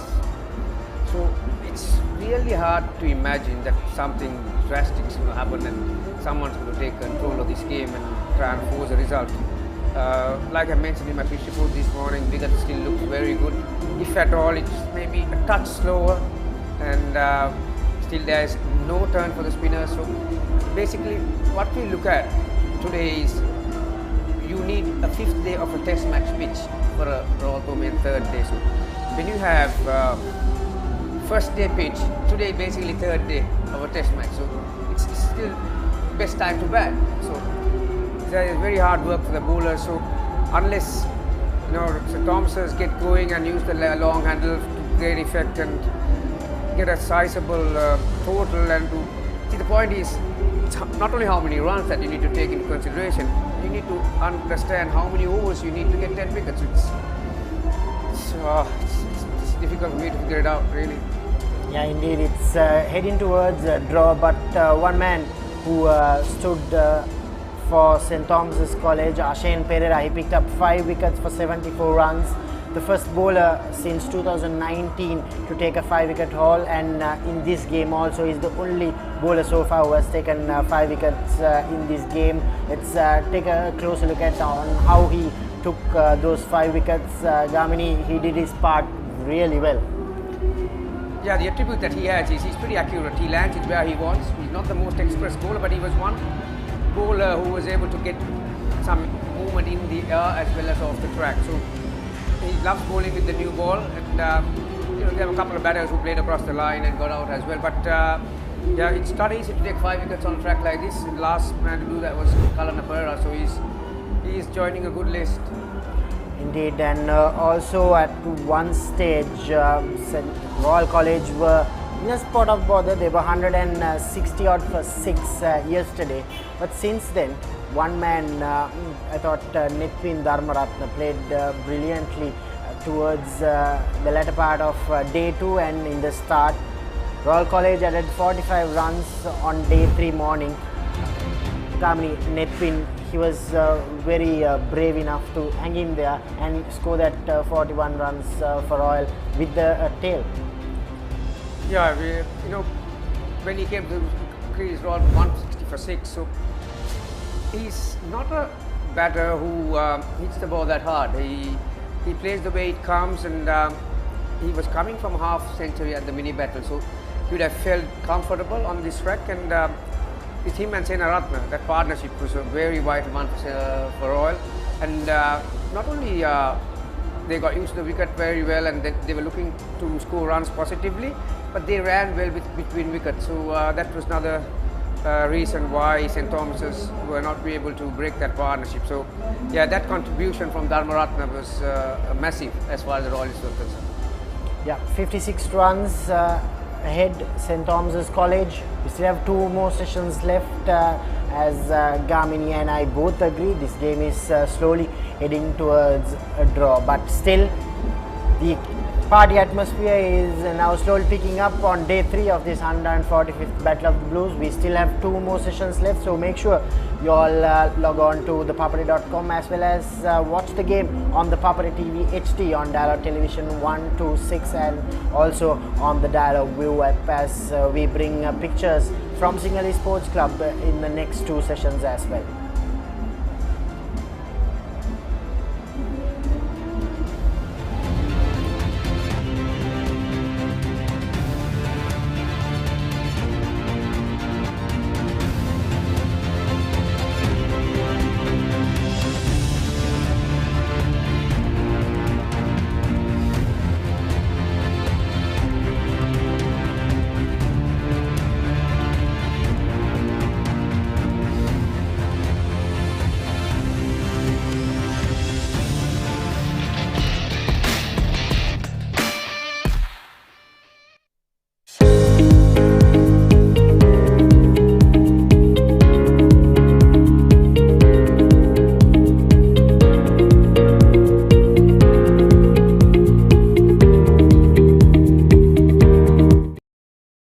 St. Sebastian's versus Prince of Wales. 39th one-day encounter. 10th March at Pisara. Live on the Papare TV HD, Dialog ViU app and thepapare.com, Sri Lanka's #1 sports channel. ශ්‍රී ලාංකීය ක්‍රීඩා විකාශනයේ මෙතෙක් අත් නොවිඳී නව්‍යතම අත්දැකීම් සමගින් ශ්‍රී ලංකාවේ අංක 1 ක්‍රීඩා නාලිකාව The Papare TV HD, dialog television නාලිකා අංක 63 සහ 126 ඔස්සේ විඳින්න නරඹන්න ශ්‍රී ලංකාවේ අංක 1 ක්‍රීඩා නාලිකාව.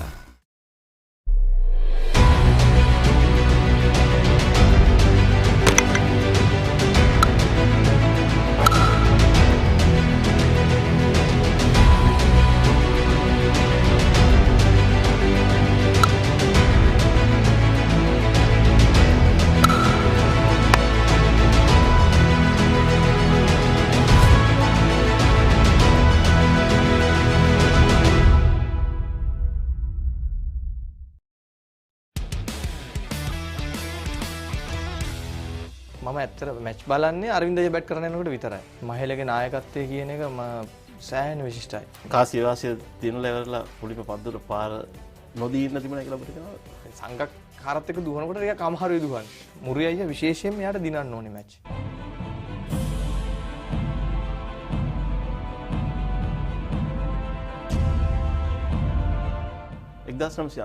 අසාර්ථක ලෝක කුස්රාණයෙන් පසු තරුණ ක්‍රීඩකයන් බොහෝ දෙනෙකුට අවස්ථාවක් ලැබුණා. එවන් ක්‍රීඩකයෙක් තමයි චාමර සිල්වා. අද රෙජන්ස් වැඩසටහන තුලින් අප හමුවන්නේ චාමර. හයිබෝන් චාමර. හයිබෝන්. ඔබ වසර 20කට අධික ප්‍රමාණයක් පළමු පෙළ ක්‍රිකට් ක්‍රීඩා කරලා තියෙනවා දැන්. මුලින්ම ඔබ පළමු පෙළ ක්‍රීඩා කරන්නේ වයස අවුරුදු 16 දී. ඒ 96 කාලේ ඉඳන් අද වෙනකොට කොයි ආකාරයෙන්ද ඔබ දකින්නේ පළමු පෙළ තරඟාවලිය වෙනස් වෙලා තියෙන්නේ? ඇත්තටම 96 කියන්නේ මට එතකොට මම හිතන්නේ අවුරුදු 16ක් 17ක් වගේ වෙනකොට ක්‍රිකට් තිබුණේ ඉතාමත්ම ඉහළ තැනක. ඒ කියන්නේ කම්පිටිෂන් එකක් සෑහෙන වැඩිපුර තිබ්බ තැනක්. ඉතින් ඒ තැනදී තමයි මම මුලින්ම ලොකු ක්‍රිකට් එකක් ගහන්න ඇතුල් වෙන්නේ පාණ්ඩු ක්‍රීඩා සමාජයට. ඉතින් එතනදී හැබැයි ඒතර මම තමයි ඉන්න පොඩිම කෙනා. ඉතින් ලොකු අයියලා සෙට් කට්ටියක් එක්ක තමයි සෙල්ලම් කරන්නේ. ඒතර අපිට ලොකු අත්දැකීමක් වෙනසක් ඒ ක්‍රිකට් එකේ තිබුණා. ඉතින් ඒක එහෙම ඇවිල්ලා අවුරුදු කීපයක් යනකම් ඒ ලොකු අය කරපු හොඳ දේවල් එක්ක තමයි දැකගෙන තමයි අපිට යන්න හම්බුනේ. ඉතින් ඒ ලබාගත් අත්දැකීමුයි ඒගොල්ලොත් එක්ක ඒගොල්ලෝ කොහොමද මැච් එකක ඩිසිෂන් ගන්න ඒ වගේ දේවල් ගොඩාක් ඒ පොඩි කාලේදී මට ලැබුණා. ඉතින් ඒක එක්ක තමයි මම ඉස්සරහට ක්‍රිකට් මගේ අරගෙන ගියේ. ඒ ගිහිල්ලා නමුත් දැන් මේ මෑත කාලේ තත්ත්වයට එනකොට ටිකක් නෙමෙයි ඇත්ත කතා කරනවා නම් මම ඒ පටන් ගත්ත කාලේ හා දැන් අද ක්‍රීඩකයෙක් ක්‍රිකට් ෆස්ට් ක්ලාස් එකක් පටන් ගන්නකොට ඒ දෙකේ ලොකු වෙනසක් තියෙනවා. දැන් මම පටන් ගද්දී මම මේ කියන්නේ ඔය කියන කාලෙදී මම පටන් ගන්නකොට අපේ ලංකාවේ ක්‍රිකට් සෑහෙන හොඳ තැනක තිබුණේ. කියන්නේ ටීම්ස් ක්ලබ් ටීම් එකකට ඇතුල් වෙන්න හරි අමාරුයි. නමුත් දැන් අද ක්‍රිකට් එක පටන් ගන්න කෙනෙකුට අපේ ෆස්ට් ක්ලාස් එක ගහන්න සමහර ක්ලබ් වලට 11ක් හොයාගන්න නැහැ. අද අපේ ක්‍රිකට් එක තැන වැටිලා තියෙනවා. ඉතින් අන්න ඒක නිසා මම හිතනවා තව මේ ගැන ගොඩක් සාකච්ඡා කරලා හරියන්නේ නැහැ. ක්‍රියාමාර්ග ගන්න ඕනේ කියලා මේකට. සාකච්ඡා කරයි ගොඩක්. නමුත් මේකට මොකක් හරි පිළියමක් ඉක්මනටම යොදන්න ඕන අපේ මේ ක්‍රිකට් එක තව උඩට ගෙනියන්න. ඔබ ජාත්‍යන්තර තරඟ වරම් ලබන්නේ වයස අවුරුදු 19 දී. ලෝකුස්රාණින් පස්සේ කණ්ඩායමින් වෙකුත් වෙනස්කම් වෙලා සනධ්‍යාසුරේ නැවත නායකත්වයට පත් වෙනවා. ඩැව්ගට් මොනවත පුහුණුකරුවෙට පැමිණෙනවා. ඔබට අවස්ථාවක් ලැබෙනවා තරුණ ක්‍රීඩකයෙකුට ජාතික කණ්ඩායම නියෝජනය කරන්න. ඒ අවස්ථාව ලැබුණු විදිය ගැන පොඩ්ඩක් පැහැදිලි කිරීමක් කරන්න. එතනදී ඇත්තටම ඊට කලින් මම හිතන්නේ 2098 19 පහළ ලෝක කුසලායනට සහභාගී වෙනවා. ඊට පස්සේ 99 නැවත මම ඉන්දියාව සංචාරයකට ගියා 19 පහළ.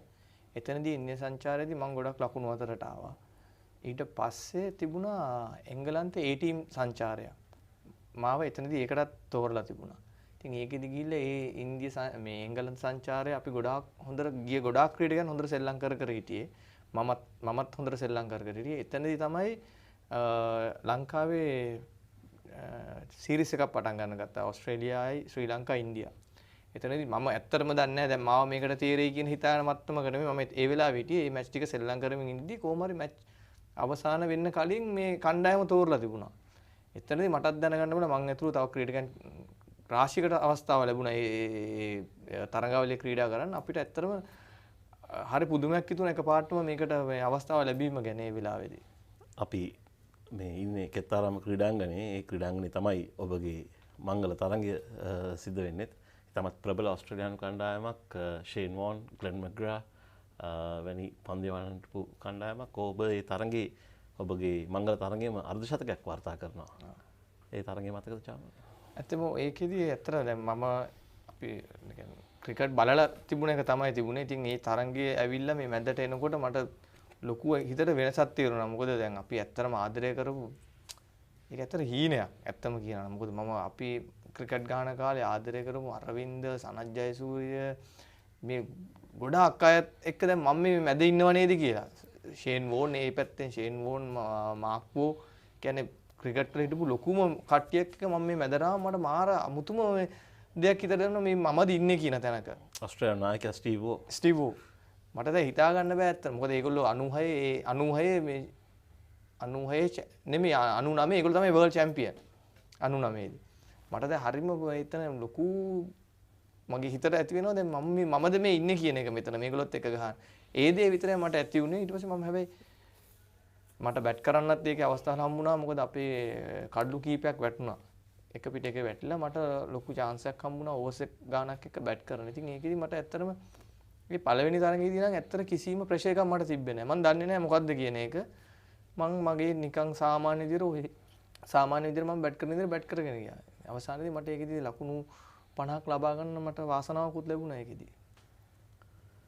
ඔබ ඒ අවස්ථාවේ තේරීම් කමිටුවේ හිටපු සමාජිකයන් කිව්ව දෙයක් තමයි කණ්ඩායමේ හිටපු යවුන් ක්‍රීඩකයන්ගෙන් විශිෂ්ටතම පන්දු රකින්නෙක් කියා. ඔබ පන්දු රැකීමේ පැත්තෙන් ඔබ කණ්ඩායමට දුන්නු සහයෝගයත් ගොඩක් බලපෑව නේද ඔබට ඒ කණ්ඩායමට එන්න? ඇත්තටම ටීම් එකක තේරෙන්න ප්‍රධානම කාරණයක් වෙනවා පන්දු රැකීම. මගේ වාසනාව මට ඒ දේ තිබුණා පන්දු රකින්න. මොකද මම සමහර මං කිව්වා ඒ ටීම් කණ්ඩායමේදී මාව මගේ පුහුණු කරුවන් එච්චර දුරට දැකලා තිබ්බේ නැහැ. මම හිතන්නේ ඒකේ පුහුණු කරුවෙට ගියේ හේමන්ත දේවප්‍රිය. ඒ අපි කණ්ඩායමක් හැටියට මේ ප්‍රැක්ටිස් පටන් ගත්තම ස්කොඩ් එකක් දාලා එතනදී ෆීල්ඩින් වලදී මාව ඇත්තට මේගොල්ලෝ දන්නෙත් නැහැ මේ කවුද කින්දමන්ද කියලා. නමුත් ඒ ෆීල්ඩින් ප්‍රැක්ටිස් කරන වෙලාවේදී මම එතන ෆීල් කරනවා දැක්කා ඒ පුහුණු කරුවා.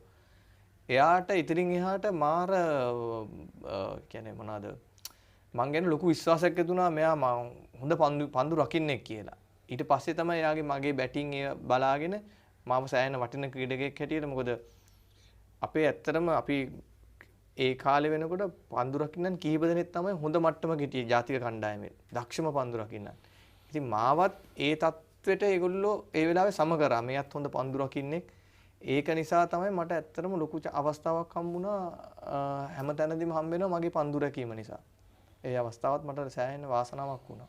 ඔබගේ එක්දින මංගල තරගෙන් පසුව අවුරුදු 2කට පස්සේ ඔබ ටෙස්ට් වරම් ලබන්නට ඔන්න මෙන්න කියලා තිබුණේ. එදා අස්ගිරි සිම්බාබ්වේ කණ්ඩායමත් එක්ක තියෙන තරගයේදී අවසත් කියලා තිබුණේ චාමල සිල්වා එට මංගල ටෙස්ට් තරගෙ ක්‍රීඩා කරනවා කියලා. උදේ වෙනකොට ඒ දේ වෙනස් වෙලා තිබුණා. මොකද උනේ? ඔව් ඇත්තට මොකද එතකොට සිම්බාබ්වේ කණ්ඩායම මෙහි සංචාරයකට ඇවිල්ලා හිටියේ.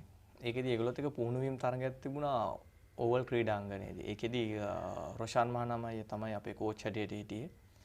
ඒකෙදි අපි කොහොම හරි මැච් එක ගහලා ඒගොල්ලොන්ගෙන් අපිට ටාගට් එකක් හම්බුණා මම හිතන්නේ ඕවර්ස් 40කට 54 වගේ ගානක ලකුණු 260ක් 80ක ඒ ගාන ගානක ටාගට් එකක් අපිට ලැබුණා. නමුත් අපි ඒක එලවන්නේ එහෙම කිසිම ප්ලෑන් එකක් තිබ්බේ නැහැ. කොහොම හරි මම බැට් කරන්න යන වෙලෙත් මම සාමාන්‍ය විදිහට බැට් කරගෙන ගිහිල්ලා එතනදී මට ඒක ශතකයක් ගහලා අපිට මැච් එක දිනන්න හම්බුණා. ඒකෙදි ඊට පස්සේ මම කණ්ඩායමේ අර නැෂනල් ටීම් එකේ පූල් එකේ හිටියා. එතකොට ඒ ඉනින් එකත් එක්ක ඒගොල්ලෝ ගොඩක් හිතලා තිබුණා මාව දාන්න ඕනේ කියලා ඊළඟ ටෙස්ට් මැච් එකට. ඉතින් ඒ ටීම් මීටින් එකේදී ඔක්කොම කිව්වා ඉතින් මම හෙට මැච් එක ගහනවා කියලා. ඉතින් මමත් ලොකු ආසාවකින් හිටියා. නමුත් මට කොහොම හරි ඒ අවස්ථාව ලැබුණේ නැහැ. මං ඇත්තටම සතුටු වෙනවා මට අවස්ථාව නොලැබිච්ච එක ගැන. මං ඒකෙන් තවත් ධෛර්යමත් වුණා. මොකද මං එතනදී අපි හැම වෙලාවෙම අපිට අවස්ථාවක් හම්බුනේ නැත්නම් තමයි අපි ඒ අවස්ථාවට වඩා ප්‍රයෝජනයක් ගන්න උත්සාහ කරන්නේ. මට සමහර විට එතනදී අවස්ථාව හම්බුණා නම් මං ඒ මැච් එක ගහලා සමහරට මම දන්නේ නැහැ ෆේල් වුණොත් මගේ ක්‍රිකට් සම්පූර්ණයෙන්ම නැති වෙන්න ඉඩ තිබුණා කියලා මං හිතනවා. හැබැයි මට ඒක නොලැබිච්ච එක මට ලොකු ආශිර්වාදයක් වුණා කියලා මං දකිනවා. මොකද ඊට පස්සේ මං තව ගොඩාක් දේවල් මගේ ප්‍රැක්ටිස් කරන ඒවා හැම දේවල්ම මම වැඩි කරා. මං අධෛර්යමත් වුණේ.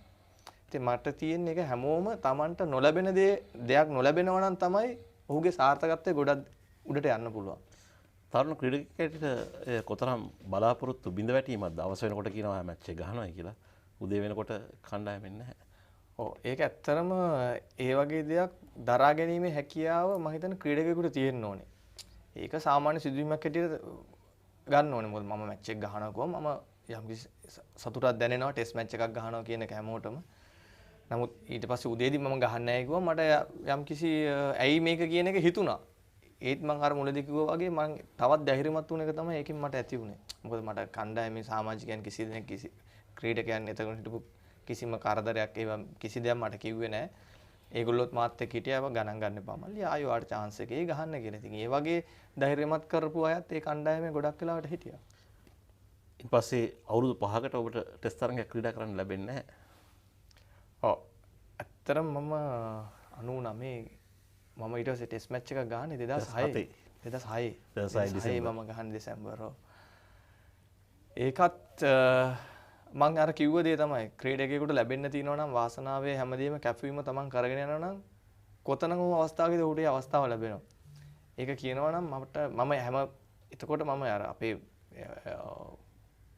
ක්‍රීඩා සමාජ ක්‍රීඩා තරඟවලදී හැම තරඟාවලියකම මම ලකුණු අතර ඉන්නවා දැන්. මගේ පුහුණුවීම මම තනියම කරනවා දේවල්. කරගෙන මම නැවැත්තුවේ නැහැ. මගේ ෆිසිකලි හැමදේම මම තනියම කරා. කරලා මොකද මට ඇත්තටම ක්‍රිකට් වලට තිබුණ ලොකු ආදරයක් තිබුණේ. අදත් තියෙන්නේ. ඉතින් ඒක නිසා මම ඒක කරගෙන ගියා එක දිගට මගේ දේවල්. ඒකට මම ඒ ලකුණු අතර හිටියා ඒ වෙයිදී. ඊට පස්සේ මට මං හිතන්නේ ඒ ටීම් කණ්ඩායමට අවස්ථාවක් ලැබුණා. ක්‍රීඩා කරන්න ඔය කාල් මම ටෙස්ට් මැච් එක ගහන්න කලින්. එතකොට ඒකේ පුහුණු කර හිටිය චන්දික හතුරුසිංහ. එයත් ඒකේ මැච් එකක් ගහන අතරතුර අපිට නැෂනල් ටීම් එකට තිබුණා කොහේ හරි ටුවර් එකක්. ඒකේ කෝච් ටොම් මූඩි. අපි ඒ ටීම් එකේ හොඳට ගහන කට්ටියක්වත් දාලා ඒගොල්ලොත් එක්ක මැච් එකක් ගහනවා SSC එකේ ගහනවා. ඒතකොට ඒකෙදි මට 2020 එකක් මට chance එක හම්බ වෙනවා ගහන්න. ඒකෙදි මම බැට් කරනවා දැක්කා මම ලකුණු 30 ගාණක් වගේ ගැහුවේ මම බැට් කරනවා දැක්කා එතකොට පුහුණු කරු ටොම් මූඩි. ඉතින් එයා ඇහැ ගැටීම නිසා මට ලොකු වෙනසක් මගේ ක්‍රිකට් වල වුණා. මගේ වෙනස නෙවෙයි මගේ අනාගතය ගැන වුණා. එයා ඊට පස්සේ කතා කරලා තිබුණා ඇයි මෙයා කවුද? මෙයා කොහෙද? මෙයා ගහලා තියනවද කියලා ක්‍රිකට්. එතකොට කිව්වා මෙයා මෙහෙම ක්‍රිකට් one day match ගහලා තියනවා. දැන් මේ මෑත කාලෙකට ගහලා නැහැ කියලා. ඊට පස්සේ මම හිතන්නේ එයාගේ බලපෑම මත මට හම්බුණ අවස්ථාවල් ගහන්න ඒ කණ්ඩායමේ. අපි ඉන්දියාවට ටුවර් එක එතකොට ඉන්දියාවේ ගිහලා ඒකෙත් මම හොඳට ලකුණු අතරින්දී මාට ආරංචි වුණා මාව නවසීලන්තයේ ටෙස්ට් මැච් එකට සිලෙක්ට් කරා කියලා. ඊට පස්සේ මම එහෙම නවසීලන්තේ ගියා. හැබැයි ඒකෙදි අපි ප්‍රැක්ටිස් මැච් එකක් ගැහුවා. ඒ ගානට ඒ ඉනින්ස් දෙකේම මම 60යි ආයි 70 ගානේ නොට් අවුට් ලබා ගත්තා. එතනදී ඊට පස්සේ උනේ දැන් මාව කොහොම හරි ටෙස්ට් මැච් එකට දැම්මා. උතන තමයි උනේ ඊට පස්සේ ටෙස්ට් මැච් ක්‍රයිස්ට්චර්ච් ෆස්ට් එක. ඔව්. දැම්මම දැන් ඉතින් ඇත්තටම හිතට සන්තෝෂයක් තියෙනවා දැන් මම ටෙස්ට් මැච් එකක් ගහන්න යනවා නේද කියන එක. ගහලා ඇත්තට මේක අවසානයේදී මට හිතා ගන්න බැරි තීරණයක් මගේ හිතටම ආවා. පළවෙනි ඉනිමේම බිඳුවයි මම. යම් කිසි මට්ටමකට මගේ මානසිකත්වය කඩන් වැටුණා. කමන්නේ මම දෙවෙනි ඉනිමේ ගහලා යනකොට දෙවෙනි ඉනිමේත් ලකුණු බිඳුවයි. ඊට පස්සේ මට හිතුණා එකම දේ අපරාධේ මම ටෙස්ට් මැච් ගහන්න පෙළඹුණේ කියන එක මට හිතුණා. මාව කඩන් වැටගෙන දැන් ඇත්තටම බිඳු දෙකක් කිව්වම මම අච්චර ලකුණු අතර ඉඳලා බිඳු දෙකක් ගැහුවම මම සම්පූර්ණයෙන්ම මාව වෙනස් වුණා. හැබැයි එතකොට ඒ වෙලකට හිටපු අපේ මැනේජ්මන්ට් එකයි හැමෝම ඇවිල්ලා මට කතා කරලා කිව්වා බය වෙන්න එපා පුතා. ඔයා ගහනවා ඊළඟ මැච් එකත් ගහනවා කියලා. ඊට පස්සේ එතනදී ගොඩක් අය කතා කරා මාවන් අයියා ගැන කිව්වා. මාවන් අයියා කියන්නේ මෙහෙම ලකුණු ගහන්න නැතුව ඇවිල්ලා ගහපු කෙනෙක් කියලා තමයි කිව්වේ. මම ඊට පස්සේ වෙලින්ටන් මැච් එකට මාව දැම්මයිමත් මේ. වෙලින්ටන් තරඟයට යන්න කලින් මම මතක් කරන්න කැමති මයිකල් තිසෙරමාකා කණ්ඩායමේ කළමනාකරුවෙක් හිටියේ. මාර්ජාවදන නායකයා ටොම් මූඩි පුහුණුකරු. ඒ අවස්ථාවේදී ඒ තරගෙන් පස්සේ තිබුණු මාධ්‍ය සාකච්ඡාවේදී මම මේ තරඟාවලිය ආවරණය කරා ටොම් මූඩි කියපු දේ තමයි එක තරඟකින් ක්‍රීඩකෙක් මනින්න බෑයි කියලා. අපි ඊළඟ තරගෙත් උට අවස්ථාව දෙනවායි කියලා. මම හිතන්නේ මූඩි ගොඩක් පීඩනයක ලක් වෙලා හිටියේ ඒ අවස්ථාවේ. මොකද ගොඩක් ශ්‍රේෂ්ඨ ක්‍රීඩකයින් නැවත ලංකාවට තියලා ආපු හින්දා කොහොම හරි වෙලින්ටන් වල ඔබ පළමු ඉනිමේ ලකුණු 65ක් ලබා ගන්න දෙවෙනි ඉනිමේ ලකුණු 152ක් ලබා ගන්න නොදෙවි. ඒ මතකයේ ඒ ඉතාමත් හොඳ පන්දුවීම අංශිකුත් එක්ක ෂේන් බොන් ඩැනියල් විටෝරි වැනි ක්‍රීඩකින් ක්‍රීඩා කරන තරඟේ. ඒ තරඟේ මතකයේ ඔව් ඇත්තටම ඉතින් ඊට පස්සේ දැන් අතනදී අර තරගෙන් පස්සේ මට ඇත්තටම ලොකු පීඩනයක් ඇයි මම ටෙස්ට් මැච් ගහන්නේ කියන එක. මට ආවා. ක්‍රයිස්ට්චර්ච් වල වෙලින්ටන් වල මොකක් හරි වෙනස් දෙයක් කළාද? මම ඊට පස්සේදී මට පොඩ්ඩක් හිතුණා මගේ සාමාන්‍ය විදිහට වඩා මේක පොඩ්ඩක් වෙනස් කරලා ප්‍රැක්ටිස් කරලා බලන්න ඕනේ කියලා. මොකද මම එතකොට පොඩ්ඩක් මගේ ස්ටාන්ස් එකයි පොඩි වෙනස්කමක් ප්‍රැක්ටිස් වල කරලා බැලුවා. මට තේරුණා අරකට වඩා මට පොඩි පහසු ගතියක් තියෙනවා කියලා මේ විදිහට බැට් කරන්න. කියන්නේ මගේ ස්ටාන්ස් එකේ පොඩි වෙනස්කමක් කරලා මම. ඉතින් ඒකෙදි ප්‍රැක්ටිස් කරගෙන යද්දි මට තේරුණා කමන්නේ මම මේ මැච් එක මේ විදිහට ගහලා බලනවා කියලා වෙනස් කරපු දේත් එක්ක. ඒක කරලා ඒකෙදි මම වෙනස්කම කරා. වෙනස්කම සාර්ථක වුණා. ඇත්තටම.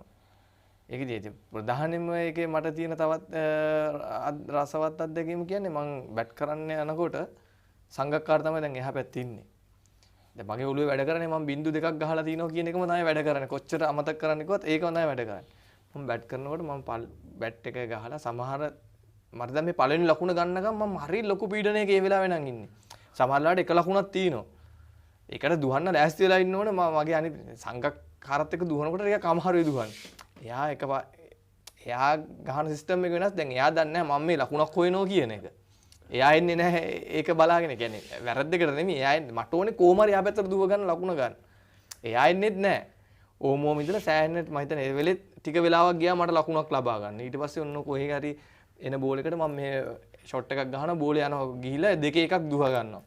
ඒ වෙලේ ඉඳන් තමයි මම සාමාන්‍ය මට්ටමටපත් වෙන්නේ. ඉතින් ඊට පස්සේ නම් මට කිසිම මේ ප්‍රෙෂර් එකක් තිබ්බේ නැහැ. මට ඕන විදිහට බැට් කරන්න තිබ්බා. මම සංඝ හැම වෙලාවෙම මාත් එක්ක කතා කරා. අපි හොඳ යාළුවෝ හැටියට තමයි ඉන්නේ සංඝ මහේල කට්ටියත් එක්ක. හැම වෙලෙම ඊට පස්සේ මට කතා කරා. ඊට පස්සේ ඒගොල්ලොන්ට තේරුණා මගේ පීඩනය ඔක්කොම ගියා කියන එක. මට ලේසි විදිහට මම බැට් කරන්න ගත්තා ඊට පස්සේ. ඒකේ ෆස්ට් ඉනින්ස් එකේ කිව්වා වගේ 60 ගාණක් ගැව්වා. සෙකන්ඩ් ඉනින්ස් එකේ බැට් කරන්න යනකොට මට ඇත්තට කිසිම දෙයක් නෑ කිසිම ප්‍රෙෂර් එකක් නෑ අවංකව මෙතනදී. මට කැමති විදිහට මම බැට් කරා. ඒකදී අර මම කරපු පොඩි වෙනස්කම සාර්ථක වුණා. ඒකත් එක්ක මට හරි ලේසි වුණා ඉනින් එක ගහගෙන යන්න. 2007 වෙලින්ටන් ටෙස්ට් තරඟේ කුමසංකාර පළවෙනි ඉනිමේ ලකුණු 150ක් ලබා ගන්නවා. දෙවෙනි ඉනිමේ ඔබ නොදවි ලකුණු 152ක් ලබා ගන්නවා. මුත්තය මුරලිදරන් තරඟේ විකට් 10ක් ලබා ගන්නවා. ශ්‍රී ලංකා කණ්ඩායම තරඟේ ජයග්‍රහණය කරනවා. ඒ ඔබගේ ක්‍රීඩා දිවියේ අමතක නොවන තරඟයක්ද? ඇත්තටම මොකද නවසීලන්තය වගේ රටක ගිහිල්ලා දිනනවා කියන්නේ ඒගොල්ලොන්ගේ බෝලිං ඒගොල්ලොන්ගේ කන්ඩිෂන් එක හරි අමාරු දෙයක්. නමුත් අපි ඒ වෙලාවේදී අපේ ටීම් එක පුදුමාකාර කණ්ඩායම් හැඟීමක් තිබුණා කණ්ඩායමට හැම වෙලේම. ඒක දිනන්න උවමනාව තිබුණා. මොකද විශේෂයෙන්ම මහේලගේ නායකත්වය කියන එක සෑහෙන විශිෂ්ටයි. ඒ කියන්නේ එයා හැම වෙලාවෙම එයාටම ඕන දේ නෙමෙයි කරන්නේ. හැම වෙලාවෙම එයා ගන්නවා ප්ලේ එකෙන් ඕන දේ ගන්න විදිය එයා දන්නවා. දැන් මම අර අතනදී බින්දු දෙකක් ගහලා ඉන්න වෙලාවෙත් ඇවිල්ලා මට ලොකුවට කතා කරේ නෑ. පොඩි දේවල් ටිකක් කිව්වා කියලා එයා ගියා. එච්චරයි. දැන් ඒ වගේම තමයි මම සංගත්. මුරි අයියා විශේෂයෙන්ම එයාට දිනන්න ඕනේ මැච්. අපේ තිබුණු අන්න ඒව තමයි මම හිතන්නේ එන්න ඕනේ ක්‍රිකට් වලට. ඒගොල්ලෝට දිනන්න ඕනේ මැච්. ඒ දිනන්න කරන්න ඕන දේවල් උපරිමම කරනවා ඒගොල්ලෝ. ඉතින් ඒක නිසා අපිට ලොකු ආසාවක් තිබුණා නවසීලන්තයේදී මේ ඒ තරඟේ දිනන්න. ඉතින් අපිට අවශ්‍ය කරන ලකුණු ප්‍රමාණය ආවා. මුරි අයියා හොඳට විකට් ගත්තා ඒකේ. ඉතින් ඒක නිසා අපි අර ඒක මං කියන්නේ අපිට නිකන් තේරුණා අපි මේක දිනනවා කියන එක. ඒ කියන්නේ මුලදීම අපිට තේරුණා මොකද අපි අරක පෙරදුනේ සෑහෙන හොඳ තරඟයක් දීලා පළවෙනි තරඟේ පෙරදුනේ. ඉතින් අපිට තිබුණා මේක ජයග්‍රහණය කරගන්න ඕන ලොකු ආසාවක් අපි හැමෝටම තිබුණා. අපේ මැනේජ්මන්ට් එකේ ඉඳන් හැමෝටම තිබුණා. රිසර්ව් ප්ලේයර්ට පවා තිබුණා. ඉතින් අපි ඒ දේ මම හිතන්නේ කණ්ඩායමක් හැටියට හොඳට එතනදී කෙරුණා අපේ. අපි කරපු හැමදේම සාර්ථක වුණා එතනදී. ඒකයි අපි ජයග්‍රහණය ලැබුවේ ඒක. ඔබ සහභාගී වෙච්ච තවත් සුවිශේෂී තරඟාවලියක් තමයි 2010 ඔස්ට්‍රේලියානු සංචාරය. මුල් වතාවට ශ්‍රී ලංකා කණ්ඩායම ඔස්ට්‍රේලියාවේදී තරඟාවලියක් ජයග්‍රහණය කරනවා. මෙල්බන් තරඟයේදී අවසාන 9 වන කඩුල්ල වෙනුවෙන් ඇන්ජලෝ මැතිව්ස් සහ ලසිත් මාලිංග අතර ලොකු සම්බන්ධතාවක් තියෙනවා. දෙවෙනි තරඟයේ සිඩ්නි වල ඔබ ලකුණු ලබා ගන්නවා. ඒ වගේම දෙවෙනි තරඟයේදී ඔබ අර්ධ ශතකයක් ලබා ගන්නවා. ඒ තරඟාවලියේ මතකයන්? ඔව් ඒකත් අපිට ලොකු අභියෝගයක් තිබ්බ තරඟාවලියක්. මොකද ඕස්ට්‍රේලියාවේ ගිහිල්ලා තරඟාවලියක් ජයග්‍රහණය කරන එක මම හිතන්නේ හැම කණ්ඩායමකටම තිබුණු ලොකු අභියෝගයක්. ඉතින් මම හිතන්නේ අපි ඒක සාර්ථකව කරා. මොකද ඒක විශ්වාස කරන්න බැරි වුණත් විශ්වාස කරන්න ඕන දෙයක් එතන උනේ අපේ ඇන්ජලෝ මැතිව්ස්ගේ ලසිත් මාලිංගගේ ඒ ඉනින් එක. කියන්නේ මම හිතන්නේ අස්පනා අපිට අපි මේ වගේ දෙයක් දැකීම මම හිතන්නේ අදා ගන්න අමාරුයි. ටීවී එකේ බලනවට වඩා අපි එතන ඉඳගෙන දැන් විකට් 8ක් ගිහිල්ලා තියෙන වෙලේ ලකුණු 100 මම හිතන්නේ 110ක් වගේ ගානක්ද ඔය ගහන්න තිබුණා. ඇත්තටම මේක හීනයක් ඇත්තටම. මේ වගේ ටාගට් එකක් ඒ බෝලිං ඇටැක් එකක් එක්ක අපේ ඇන්ජලෝ විතරයි බැට්ස්මන් කෙනෙක් හැටියට ඉන්නේ. මාලිංගත් එක්ක ගහනවා කියන එක. ඉතින් අපිත් ඇත්තටම මේ වෙලාවේ නිකන් මැච් එක බල බල හිටියේ. අපි තීරණයක් ඇත්තටම දැනගෙන හිටියේ නෑ. මොකද වෙන්නේ? වැඩි ඕන කෙනෙක්ගේ තිබ්බ තීරණේ තමයි අපේ අතරත් තිබුණේ. මේක පරාජයට යන්න පුළුවන් කියන තරගෙ තිබුණේ. නමුත් ඕක කොහොම ටික යනකොට තේරුණා මේ මැච් එක වෙනස් වෙනවා ලොකු උද්‍යෝගයක් ඇති වෙන වේගෙන එනවා ටිකෙන් ටික. ඉතින් එහෙම ගිහිල්ලා අපි කාටවත් හිතා ගන්න බැරිද මේ තරඟේ ජයග්‍රහණය ලැබෙනවා. ඒක මම හිතන්නේ S දෙකෙන් අපිට දකින්න ලැබීමත් අපි ඒ කණ්ඩායමේ සමාජික හැටියටීමත් ලොකු වාසනාවක් හැටියට මම දැක්කා ඒක. ඇන්ජලෝ මැතිව්ස් ඒ වෙනකොට වයස අවුරුදු 23යි. ඔබ හිතුවද ඒ අවස්ථාව දෙනකොට ඊටමත් ශ්‍රේෂ්ඨ ක්‍රීඩකෙක් අනාගතයට බිහි වෙන්න යනවා කියලා ඒ තරගෙන් පස්සේ? අනිවාර්යයෙන්ම. මොකද ඇන්ජලෝ ආපු දවසේ ඉඳන්ම අපි දැක්ක ඇන්ජලෝගොත් ලොකු එයාට තිබුණා ලොකු පරිණත භාවයක් තිබුණා. අපි හැමෝම කතා කරනවා එක්ස්පීරියන්ස් එක ගැන. එතනදී ඇන්ජලෝ මැතිව්ට එක්ස්පීරියන්ස් එකක් තිබ්බේ නැහැ. හැබැයි එයාගේ තිබුණා ඒ කියන්නේ සිටුේෂන් එක හැන්ඩල් කරන්න. දැන් අපි ගොඩක් වෙලාවට අපි පරිණත ක්‍රීඩකයන් කියලා ගන්නවනේ අපි එක්ස්පීරියන්ස් දිනන කියලා. හැබැයි එක්ස්පීරියන්ස් එකට වඩා මම දකින දේ තමයි ක්‍රීඩාවේදී ඒක හසුරව ගන්න පුළුවන්. ඒ කියන්නේ ඒ කියන්නේ මොකද්ද මේ සිටුේෂන් එක හැන්ඩල් කරන්න පුළුවන් ක්‍රීඩකයෙක් ඉන්නවනම් එයා පරිණතයි කියන හැටියට තමයි මම දකින්නේ. ඒක අද ක්‍රිකට් එකට එන අපේ නැෂනල් ටීම් එකේ ගහන ප්ලේයර් වෙන්න පුළුවන්. සමහර විට එයා ඒ මැච් හැන්ඩල් කරන විදිය, ඒ සිටුේෂන් එක හැන්ඩල් කරන විදිය මෙතන මේ එක්ස්පීරියන්ස් ඉන්න ප්ලේයර් කෙනෙක්ට බැරි වෙන්න පුළුවන්. අපි එක්ස්පීරියන්ස් කියලා කතා කරාට එක්ස්පීරියන්ස් එක ඇත්තටම වැදගත් වෙන්නේ අර මැද කරන දෙයට. ඉතින් ඒක නිසා මම මැච් 100ක් ගහලා හිටියත් වැඩක් නැහැ. අතන මැච් 2ක් 3ක් ගහන ළමයා හොඳට ඒ සිටුේෂන් එක හැන්ඩල් කරනවා නම් මම නෙමෙයි සීනියර් ප්ලේයර් එයා වෙන්න ඕනේ. අපි හොයන්න ඕනේ අන්න ඒ වගේ ක්‍රිකට් එකක්. මං කියන්නේ අපේ ඒ වගේ කෙනෙක් තමයි ඒ වෙලාවේ මම දැක්ක අපේ ඇන්ජලෝ මැතිව්ස්. ඒ හැන්ඩල් කරපු සිටුේෂන් එකත් එක්ක. ඔස්ට්‍රේලියාවේදී මුරලි වසර ගණනාවකදී මම නොයෙකුත් අපහසුතාවයන් වලට ලක් වෙලා තියෙනවා. ඒ තරඟේ දෛවයේ සරදමද්ද කියලා සිතනවා ජයග්‍රාහී ලකුණු වාර්තා කරන්නේ මුත්තයි මුරලිදරනේ ඔස්ට්‍රේලියාවේ ක්‍රීඩා කරන අවසාන තරඟය. ඔව් ඒකත් ඇත්තටම මුරේයට ලොකු මම මුලදී කිව්වා වගේ එයාට පරදින්න කැමතිම නැහැ. විශේෂයෙන්ම ওই වගේ රටවල් ටීම් එක හරීම එයා ආවේගශීලී කියන්නේ එයාගේ පැත්තෙන් හරිම මේ ටයිට් තමයි එයා මැච් එක ගහන්නේ. ඉතින් ඒ වගේ දෙයක් තමයි එයාට තිබුණේ. ඒ වගේ අවස්ථාවක කිසිම වෙලේකවත් එයා කඩුල්ල දෙන්නේ නැහැ. අපි දැකලා තියෙනවා එයා බැට් කරනකොට සමහරවිට විකට් එකෙන් අයින් වෙලා ගහනවා විසිකලා. හැබැයි ඒ වෙලාවේ කවදා ඒ වගේ වෙලාවකදී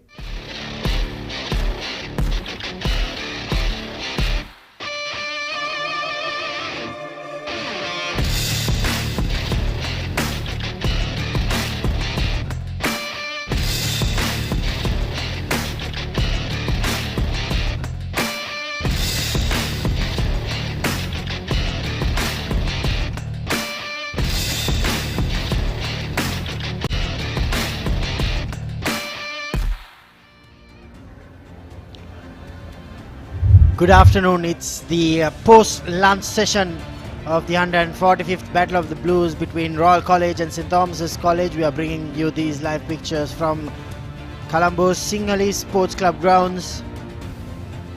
We still have 2 more sessions left on day 3.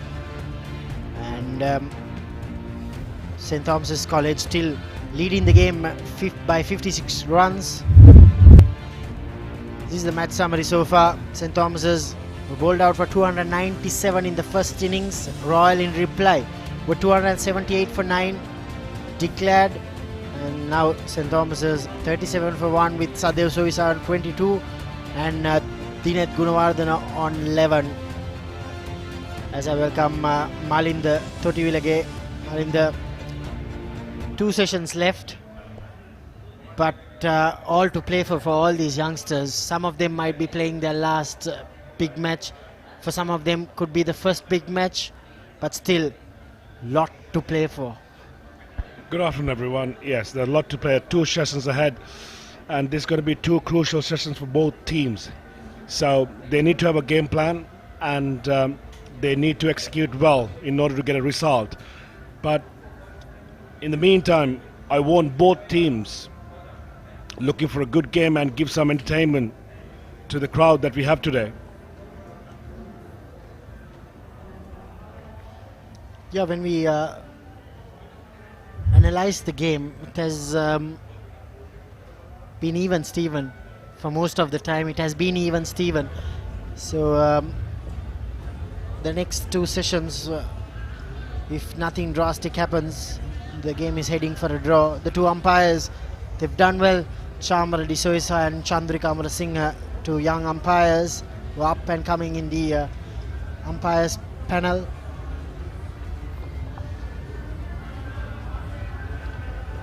They are doing the tough job out there, and no movements as such, but standing at one place for long under this hot sun.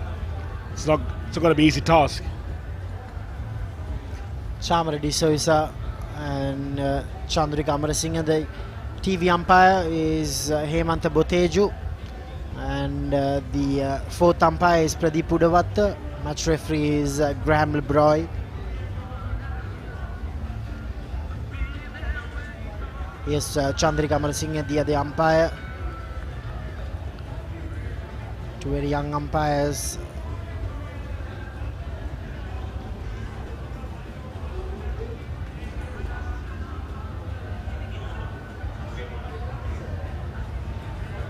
Royal boys are having their huddle. Rob is saying, come on lads, let's get some early wickets and let's get ourselves into this game.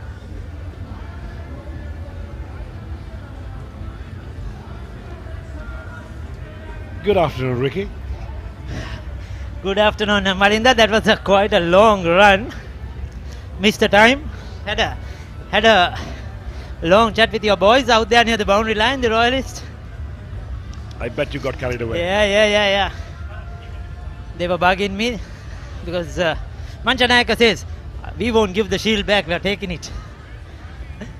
But it was good to have some chat with the young fellows, so enthusiastic. They're looking forward to the game for the rest of the day.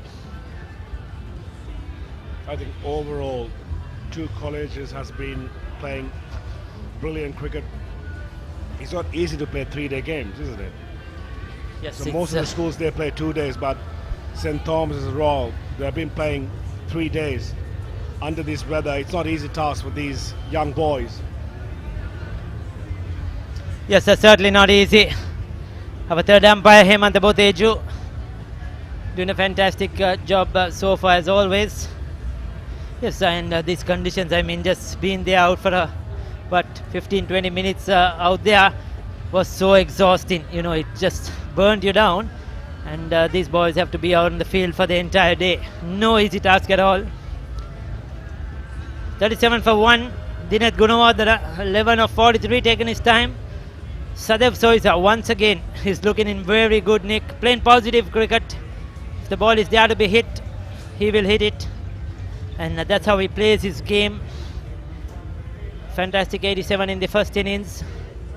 He will be looking to try and get another half century here today as well.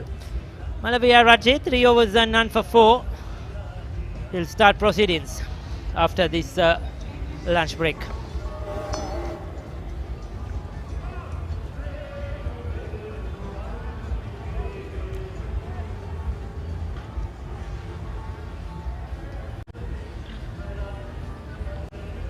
What is the lunch looks like at the dressing room? Have you seen what they were eating?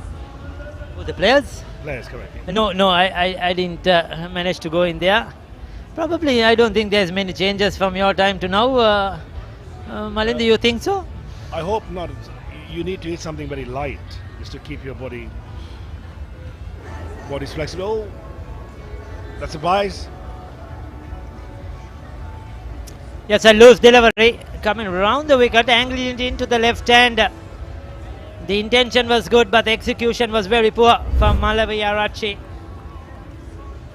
You need to get it on that middle and off area, and then no chance for the young wicket keeper. The first innings, the wicketkeeper had an injury, and I'm hoping that he has recovered fully. Yes, it seems so. He has so much ahead of him. Very young, another 3 to 4 years. I think he can play for Royal. Young wicketkeeper, just 15 years old. Leading into this game, he had made a brilliant 100 versus St. Peter's. We watched that game. So he's got his opportunity. Unfortunately, got out early in the first innings. But I'm sure we'll see a lot of him in the years to come.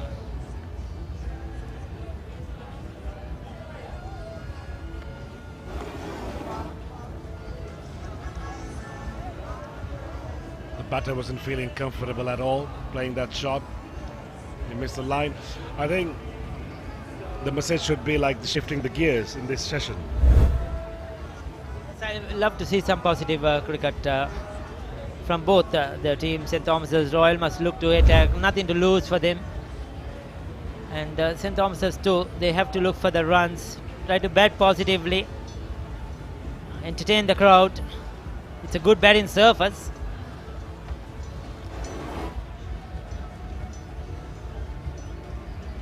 It has been a tough 2.5 days, isn't it, for the fast bowlers, Malinda. We haven't seen, on day one we saw the Royal spinners picking up 9 wickets, and then for St. Thomas's, yes, Pereira picked up 5, but he's not that out and out fast bowler. He bowls those medium paces, and the rest of the wickets, I think Caldera picked up just 1, Akash Fernando 1. So it has been very hard for these fast bowlers like Malawi, Arachi, who have been running in and bowling their heart out. And yeah, I think as we all expected, Royal bowling attack was dominant by spinners. So they have been like proving themselves that they're capable of getting wickets. We'll come back to that. 15 overs, 41 for 1. Big match fun, prima kottumi tiyanaka.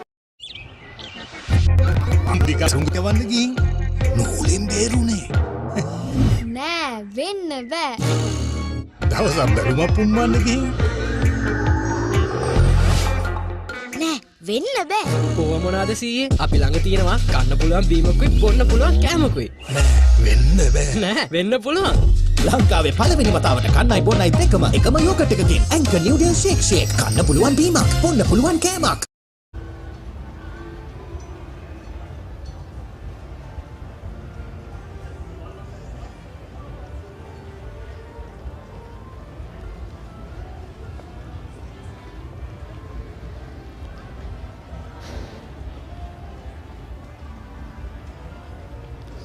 Sinnett starting his first over after lunch.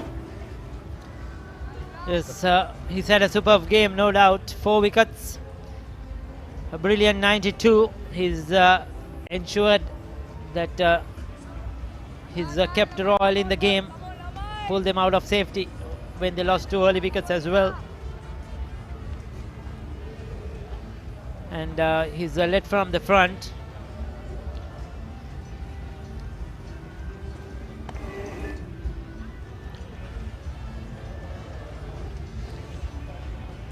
He'll be looking to pick up a few more wickets in this innings. That's where the boys are, the dressing rooms.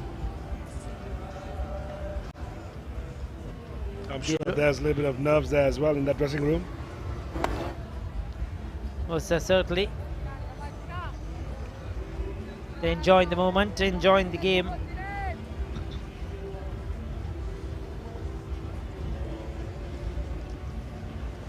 A lot of those boys who are out there in the dressing room will probably be playing next year, hopefully.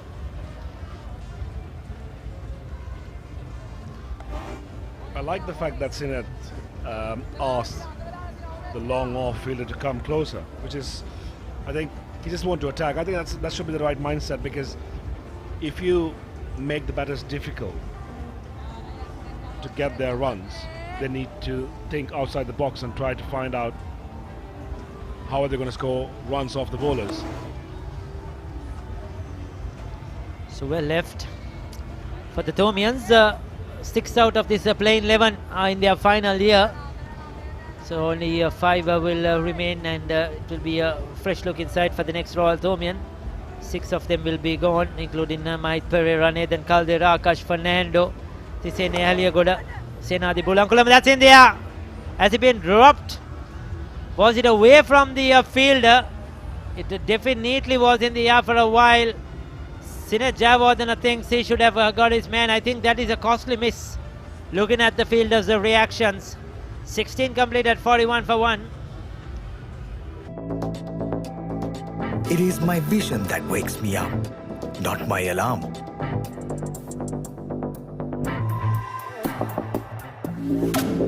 I make mistakes, but I will never be defeated.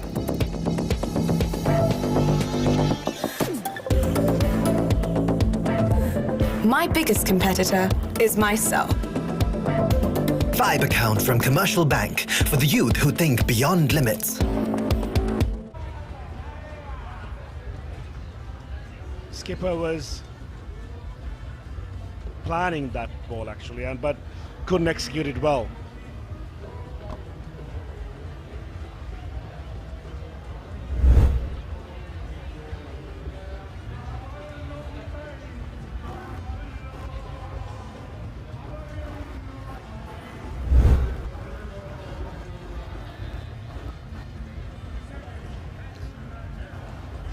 It's quite important when you're in close in the field. You have to anticipate almost every ball.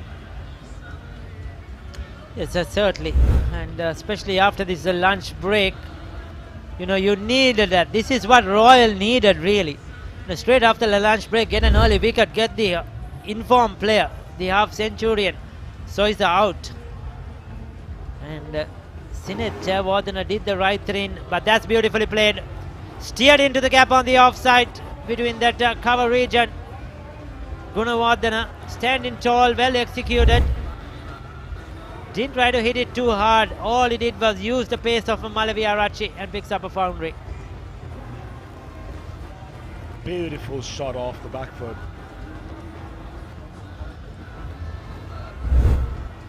He didn't try to hit it that hard, but he timed it so well.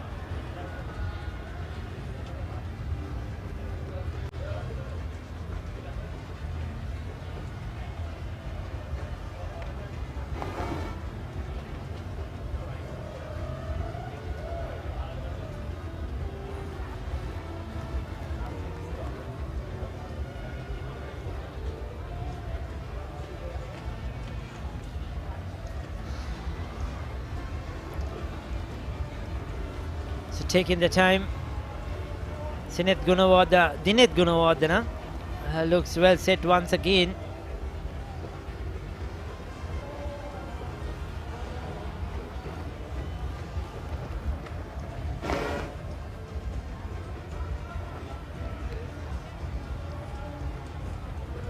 Manlawari is on his 5th over, has given only 9 runs. It hasn't been that easy surface. Hasn't got any assistance really from this SSC wicket, these fast bowlers. They have to do the hard grind. We saw Nathan Caldera, he was so persistent. He bowled brilliantly, just picked up the 1 wicket, but he was fantastic on this surface.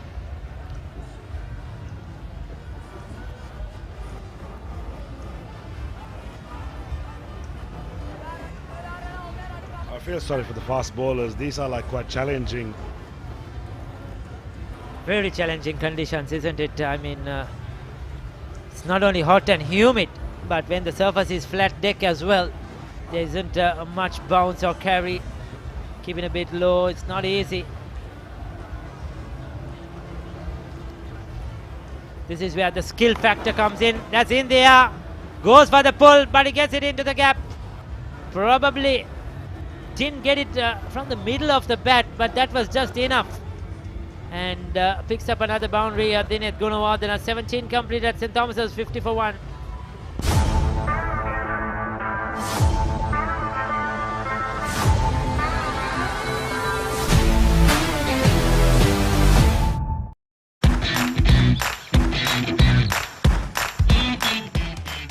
Heels Crest Naimir's sausages, the bite that bites back. This freedom takes me roads that I have never been. With one more bite of rebel for the road.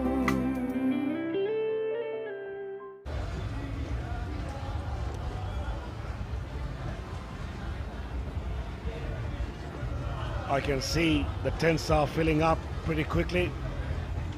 It's the 3rd day of the 145th Battle of the Blues.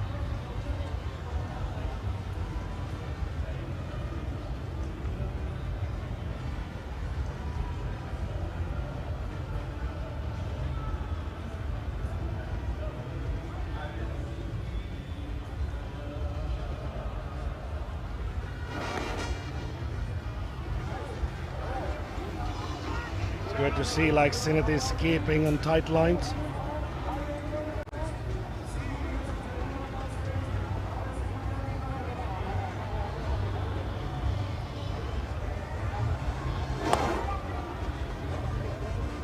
It's two left-handers, so Sine Jayawardena will be doing a lot of bowling. That last boundary was for Soiza. That's how he plays. Anything loose, he will punish.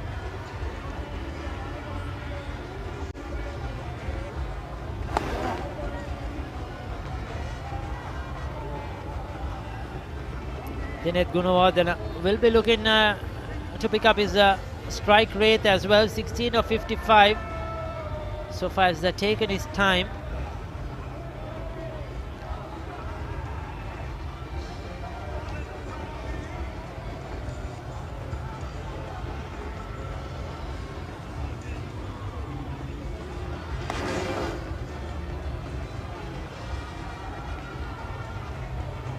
That could be like a crucial moment for all.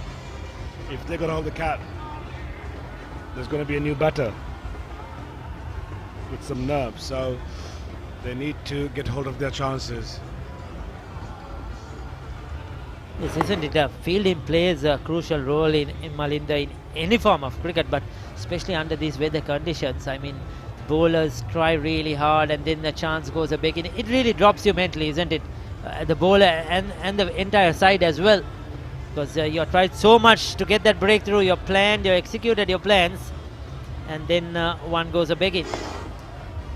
Especially in these challenging conditions, you got to support the bowlers. 50 for 1. Introducing Sri Lanka's biggest Google TV collection from Singa. Endless entertainment is now at your fingertips with many more options to explore. Millions of shows, movies and games, plus all your favorite streaming apps in one place. Choose from global brands and experience tomorrow's entertainment today with Google TV from Singa. රුපියල් 25,000කට සම්පූර්ණ cricket බහඬ කට්ටලයක් The Chance Sports Burrell.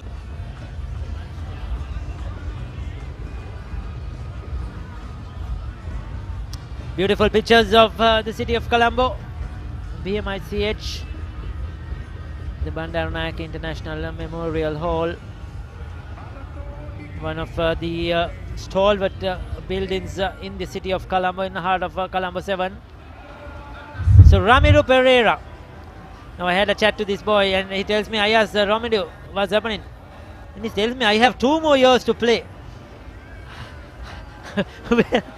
He has played for a couple of years, that brilliant 100 last year as a youngster, 4 wickets in this match. And most probably, definitely, I think the Royal captain next year, Ramiro Pereira.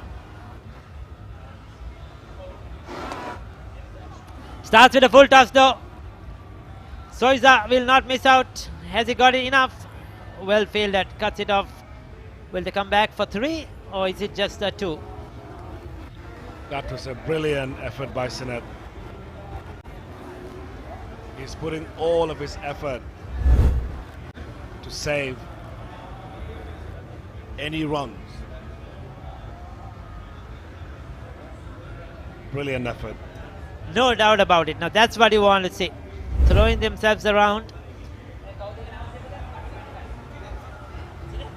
So the captain did the diving on the boundary.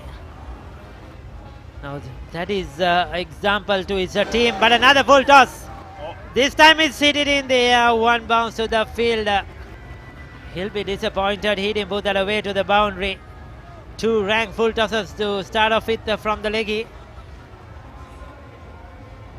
Funny enough, Ricky, sometimes the full tosses could be the wicket-taking balls as well, because that was the least expected by a batsman. So we saw that in the first innings. Ahali Agoda hit in a full toss straight to mid-wicket of Dharma Ratna.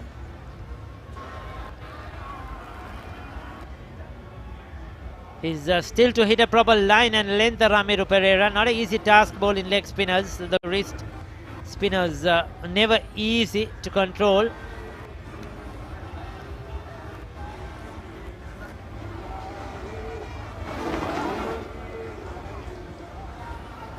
Another full toss. Once again, just a single. Well spread out field now. Long off, long on, deep mid wicket. So the Thomians, they'll have to run a lot, pick up the ones and the twos, try to hit the gaps.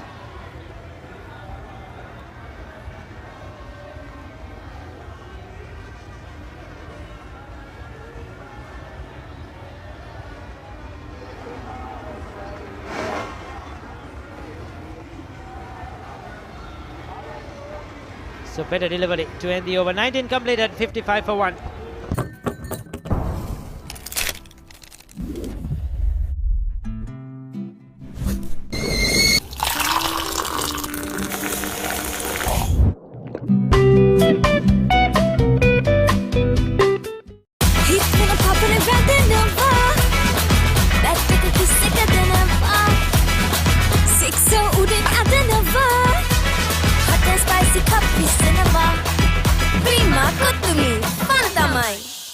රසයේ තිරෙන mix berry රසයෙන් කන්න බැරි බඩගින්නට බොන්න Anchor Drinking Yogurt.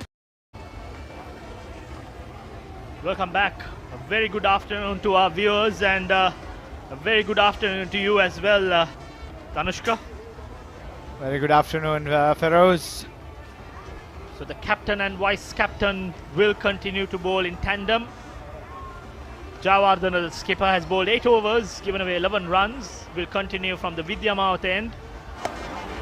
Driven, but he has ample cover. Just a slipped fielder catching, but that extra cover will certainly come into play.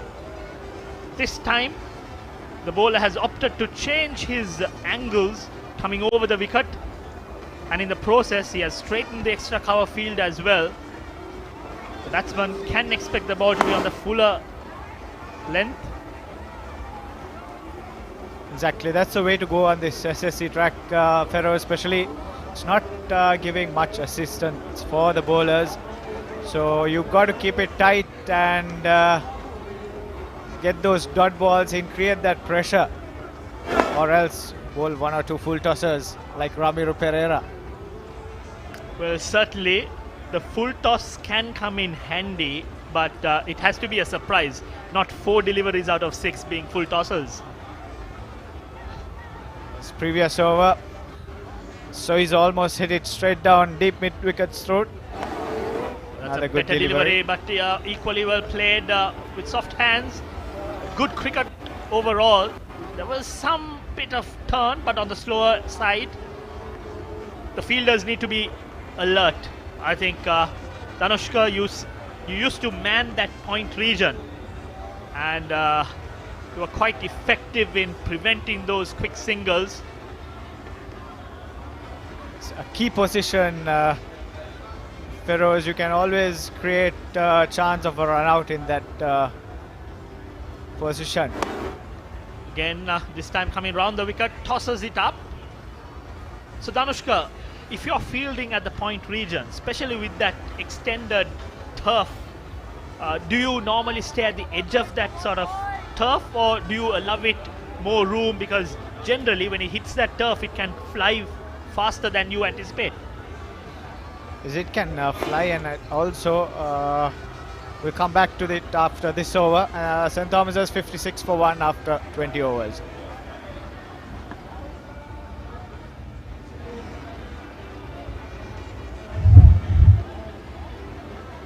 The upcoming big match fixtures, the big match coverage doesn't end with the Royal Thomian.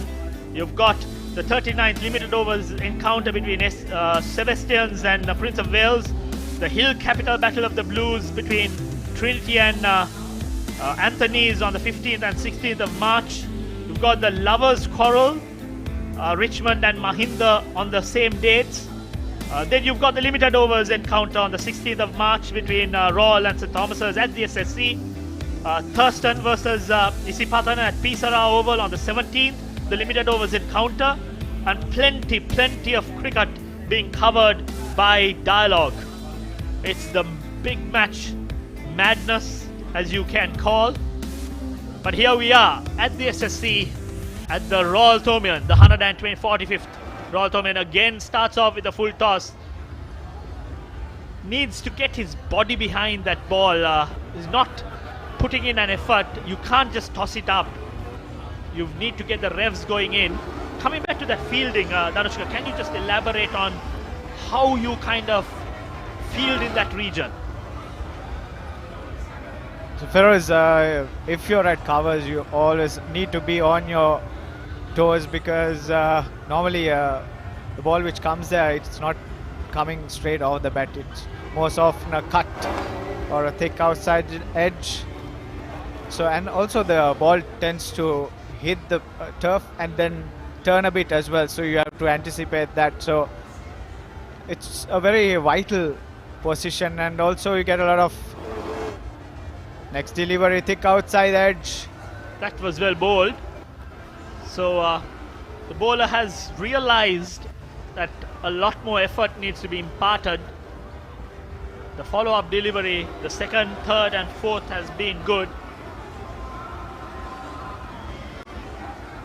So at covers, basically, you should expect every ball to come to you, and the next delivery, going for that extravagant drive.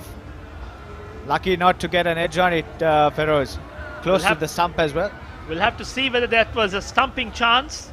The batsman, my initial reaction was, took a step or two in front. We'll see. Well flighted. Oh. Visulu had made a mess of it. Chances have gone begging. You need to be on your toes. This time on the back foot. On this wicket, Danushka, it's just one chance you get. So end of 21 overs, 58 for 1. එක කාලෙක TV බලන මිනිසුන්ට හරි හරි කරදර වුණා. ලොකු TV stand වලට පොඩි ටීවී ආවා. ටීවී අහක බලා ගත්තා. මිනිස්සු ටීවී ගැන අදහස අතහැරියා. ඉතින් මේ දැන් අරන් දෙන්නද? LED Full HD UHD Smart 32 ඉඳන් 55 මේ 65 වෙනකන් අඟල්. මේ දැන් ගන්න නම් යමු මාත් එක්ක සිංගර්. ඕනෑම මාදිලයක ඕනෑම ටීවී එකක් ටික ටික ගෙවන්න මේ දැන් අරගන්න. තිබෙන පුරා සිංගර් ශාඛාව වෙත එන්න.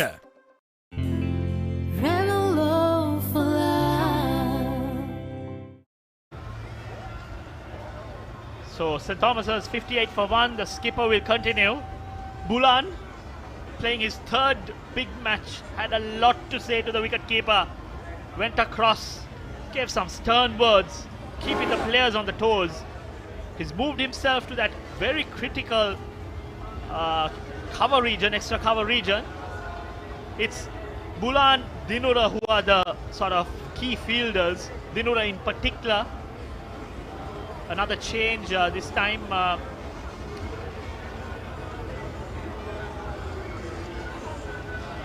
straightish point being brought in. The sweeper is made to move a lot squarer, and you've got the extra cover region, so a bit of change in tactics. Again driven to that gap where the fielder was placed the previous delivery.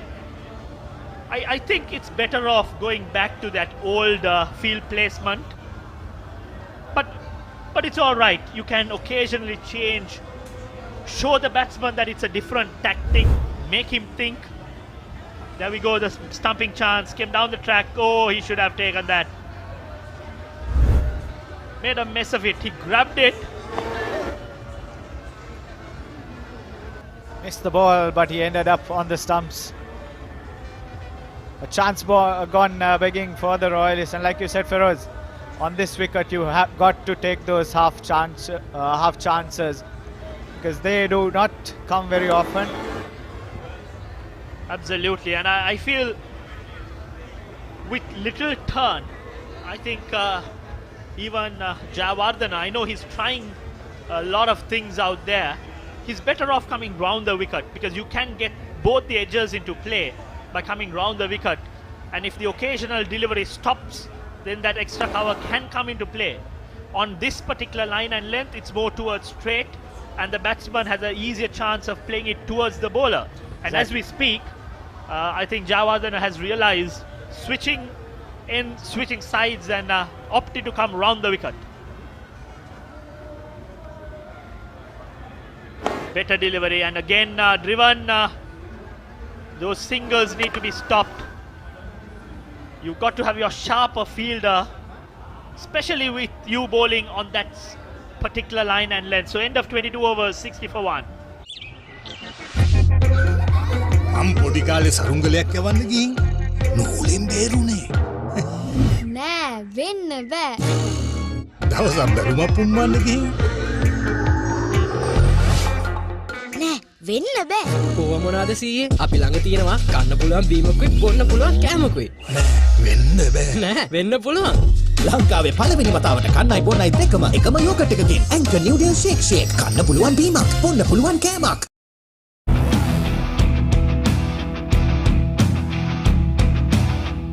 Gold Wild. Unleash the wild in you.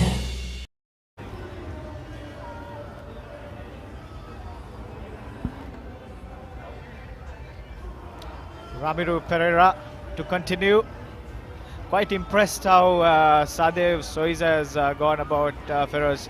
First innings he got 83, mind you, fresher. He came into the match with an average of only 14. And as we speak, he's bowled him. Beautiful What a delivery there. What a delivery by Ramiro Pereira. It's a dream delivery for a leg spinner. Flight, tip. And we were speaking so highly of Zoisa. Tanushka, the curse has struck. Unfortunately, Zoisa departs. Beautifully bowled. There you see the tip. A bit of turn. Probably the first delivery that has turned from Ramiro. And beaten all ends up. Ramiro comes into the party. Zoisa departs. Beautifully bowled. It was a good innings, a valiant effort by Sadev Zoisa. Can this open up the gates? Royal can expect that this can change their fortunes. St. Thomas's on the other hand, just 2 wickets for 60, a lead of almost 80 runs. Anything can happen. I think this is a crucial passage of play, and the skipper walks in at number 4. He's not going to hang in there. He's a good batsman, uses his feet, plays well on the back foot. We'll have to see. Will that particular delivery, that turn, play in the minds of the batsman, Danushka? Exactly, Ramiro Pereira, I think he has got his rhythm now. As we see, Mahit Pereira stats quite impressive. 17 matches, 24 innings, almost 1,000 runs with an average of 41 and with the highest score of 151. I believe he has got 3 or 4 centuries this season, which is quite exceptional at the school level, Feroz. Yeah, what surprises me is that just a slip fielder, you need to get a catch in. I'd love to see either that mid-wicket being brought into a silly mid-on or get that sweep out. I mean, he's just walked in on not, and you see a sweeper being placed. Bowler needs to be a lot confident, and he starts off with a full toss. Gentle freebie. Batsman will be disappointed that he didn't dispatch. You've got to get that first delivery right. There you see a different angle, beautifully bowled, tipped on him. Probably the delivery of the match. A dream delivery for Ramiro. Next delivery, well bowled once again, getting Mahit to drive. I think that the ball which got Soiza out, there was beautiful flight, beautiful drift away from the left hand, and he just turned in. The next delivery swept fine for a single, and Mahit Pereira is off the mark. It's a freebie on the pads. Mahit Pereira plays that paddle. You've got to get that sweeper in. Put some pressure on the new batsman. You can be a captain, you would have scored 1,000, but that first run is difficult, irrespective of the experience you bring in. Exactly, the Royalists a bit negative, I would say. Well bowled once again, getting Dinesh Gunawardene to drive, well fielded there. Yes, obviously, if when a new batsman comes in, you need to create that pressure, Feroz, and this time well driven by Dinesh. But it's good bowling. The last few deliveries, not afraid to toss it up. There's a lot more effort. End of 23 overs, 63 for 2. I study not just to change myself, but to make a change.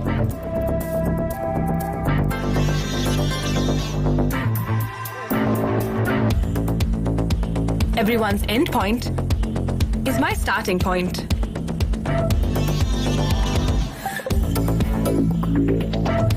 Five account from Commercial Bank for the youth who think beyond limits.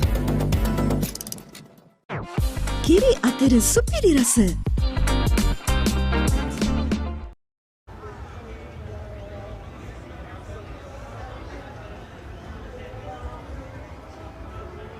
Can catch the game on the Papare TV channel number 126, and of course the website thepapare.com, PEO TV channel 150 as well. And Dineth will continue to face Jayawardene, the skipper. Again played on the back foot. I think right now I feel Royal need to look at the left arm spinner as well. I think Jayawardene has done his part but cannot get overly predictable. Bring in the left arm spinner, see what it's on offer on this wicket. Left alone, because you can't tire the skipper as well. There's plenty of cricket left. Yes, and I think the left arm spinner bowled quite well in the first innings as well, but he did not get to bowl much even in the first innings. So it's important that Royal make those slight changes, make things different. Again, I think the positive part is that they brought in the sweeper, not afraid, allow the batsman to take a chance, let him try to drive it a little too hard, and in the process get those catching extra cover that he has placed come into play. So a bit of good move, be a bit more adventurous this time on the flatter side, a little bit of change up, but again I think it's time to bring in a change. Bring the left arm spinner, take a chance. You never know what's on offer on this wicket, because that last over there was some turn. So we can clearly see that both batsmen are quite comfortable with Sineth now. But then that's his role as well. He's tying one end up, while Ramiru, they're expecting the wickets from the other end, from Ramiru. So maybe this is Royal's plan. However, that change you talked about can work for them as well. So end of another over, Jayawardene completes his 11th. 24 overs gone, 62 for 2. Hot and spicy fun vibe with the Karanda. Beat the remake Karanda Winna. Hada with the Bawayana, give me a fashion Karanda. Fun Turana, Kotumi Kiki Korana. Prima Kotumi, fun tamai. නිකම් බොරුවට risk එකක් ගන්නේ ඇයි? NDB නියොස් තියෙද්දි risk එකක් නැතුව kick එකේ fun ට්‍රාන්ස්ෆර්ස් කරන්න වගේම ජෙල් එකේ බිල්ස් පේ කරන්න. රසයේ තිරෙන මික්ස් බෙරි රසයෙන් කන්න බැරි බඩගින්නට බොන්න Anchor Drinking Yogurt. So Ramiro Pereira to continue. Anushka, Ramiru's full tosses, does this remind you of any particular player? Yes, surely reminds me of Jehan Tahir, who used to play during our times. Not the full toss, I think the one which pitched on the other pitch. Not there the you go, pitch. Ramiru will continue. Oh, that kept low.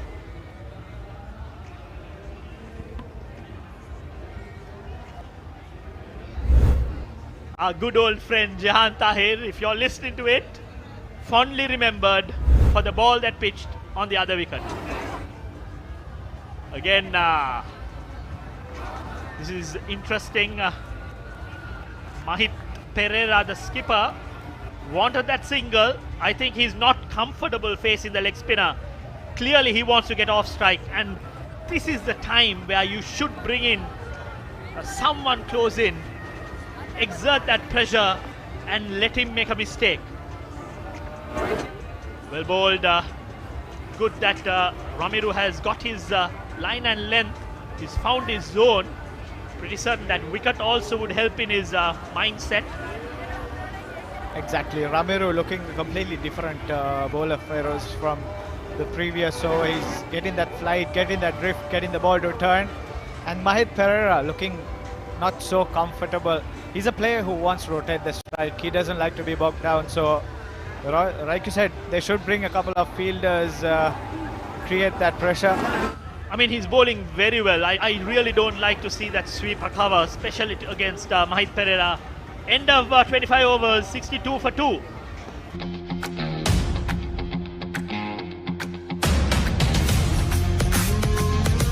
Gold hair and body wash shaker.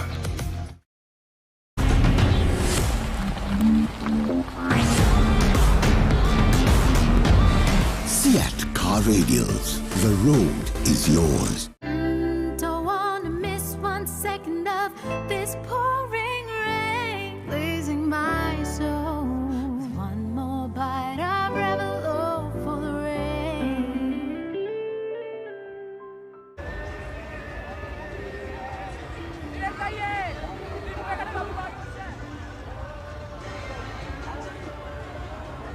Sinet Javadana to continue. Feroz, I'm sure the Royal camp would not mind going in for a draw. The shield is with them. And the way things are going, I don't think there's much time to go for results for both teams. Sinet will continue this time. The scoreboard has remained at 62 for some time. The last 15 odd deliveries hasn't brought in a single, so good pressure exerted. This is the time where the fielders need to be on the toes. Something can happen, especially with pressure exerted. Again, driven handsomely, but straight. Oh, dodgy run. Again, there is some uncertainty out there. The two batsmen not communicating well. Since the wicket of Sadev Soiza, Thomians have not looked comfortable at all. Really sloppy fielding. Was lucky that he didn't let go of that. You have to keep the pressure going on. Very, very important passage of play. Adjusting the bowler, taking time. Good signs. Not rushing in because he knows the batsman is impatient. Working on his nerves. Followed up with a good delivery. Asen Pereira and Dinet Gunawardene are the main run scorers for the Thomians. Dinet missed out a few matches due to injury. However, they scored almost 500 runs this season with a very good average of almost 45. Got a well-deserved half century in the first innings as well. Taking his time here. 20 runs, 80 balls. Well, I think St. Thomas's also haven't looked for the win. It's quite surprised. They had a decent team. They could have gone after the Royalists, but they're also quite happy to take the draw, I suppose. So the last 18 deliveries just fetched 1 run. Very, very important. The bowling team also remains patient. Bowler opting to come over the wicket. Takes the outside edge. The chance was created. The batsman takes a single. End of 26 overs, 63 for 2.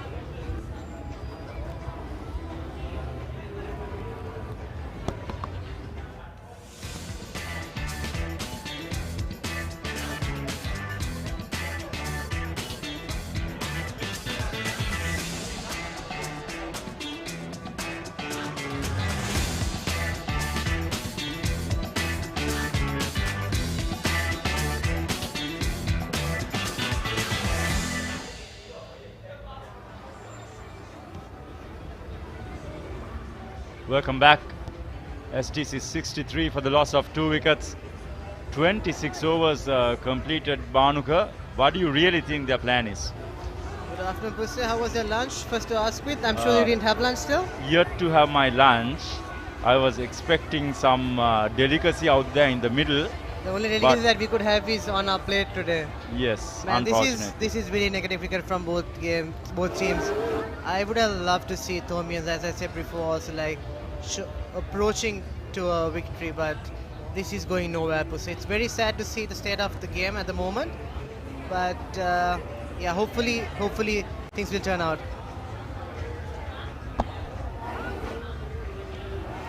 Asen Pereira tossing the ball up, inviting the batsman. Unfortunately, the only shot he's going to see is the forward defense.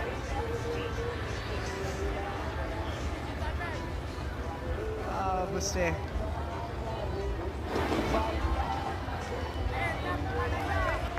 So talking about the delivery that he got the previous batsman out, I think the batsman left room because of over defensing. I mean, none of the balls turn at SSC. I've never seen such a good ball in the whole game. But when you leave room to balls like that, when you don't play your shots, that's what's going to happen in the end. You're letting the spinner dominate, isn't it? The moment you let that happen, the batsmen could find themselves in trouble. There we go once again, tossed right up to the bat. Ball just trickles down towards mid-off. We expected a lot more from both teams. It's not about winning or losing at the end of the day. It's about the brand of cricket you're willing to play out there in the middle, Bhanuka. Yeah, as I said, yeah, it's a bit too negative. It's like, if the stats are correct, I think they would have scored about 3 or 4 runs in the last 4 overs, which is not the ideal thing to do after lunch, especially. Because this is like the best time for a batter to get some runs on the board. 27 done, 64 for the loss of 2 wickets in Thompsons.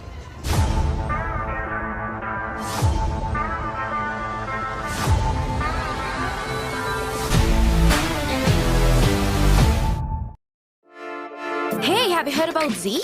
ZZ. KYC. Easy. Mobile banking. Crazy. Education loans and salary advances. Amazing. Introducing the Digital Youth Account. NDBZ. NDBZ from NDB Bank. The future is banking on us. රසී තිරෙන mix berry රසයෙන් කන්න බැරි බඩගින්නට බොන්න Anchor Drinking Yogurt. Beautiful pictures brought to you by the Papare, the #1 provider for sports entertainment in Sri Lanka. The 145th Battle of the Blues. Sinet Jayawardena, the Royal skipper, bowling from the far end, the Vidya Mavata end. There we go, Bhanuka. 2 runs in 18 balls. Just let me take you back to memory lane. I remember we played together back in 2006 and 7, the year that you guys lost, and my first year playing for 2006 and 7. What was your approach? I'm pretty sure that when we lost the trophy, we wanted to get it back. We were so hungry to get it back. What was your sort of approach when you guys faced Royal? Well, I'll start off with 2005. Our mindset anyway was to dominate proceedings. We were lucky that we got Royal all out for 94 runs in the first day. And when we got the turn to bat, we really went hard at the Royalists. We made sure we were going at a very positive and healthy run rate. I think we went around 4 runs per over right throughout the inning. We reached around 378 runs. We declared, got the Royalists to bat again and won it on innings. That was my first appearance at a big match. And second year round, up to date, the best cricket game I've witnessed, the best cricket game I've been a part of. Unfortunately, St. Thomas's lost, but it was a great game of cricket. I'm pretty sure you can recall some of the memories there as well. Yeah, I remember, because I remember that's the first year that Kusal Janit Pereira played his big match, and there was a big hype bringing KJP to school. We played together for 4 years, and man, we all wanted that trophy back. And as you said, yeah, that was one of the best matches that I ever witnessed in my life. And it went up until about 6:15 in the evening, right? Yes, somewhere around 6:15 to 6:20. I remember back in the day there was that daylight saving situation where half an hour was extended from the original time. So play did go on till pretty late. hats off to the umpires as well for letting that game go on for such a period of time. And we will get back to it. 28 overs done, 64 for the loss of 2 wickets. This freedom takes me roads that I have never been. With one more bite of Revelo for the road.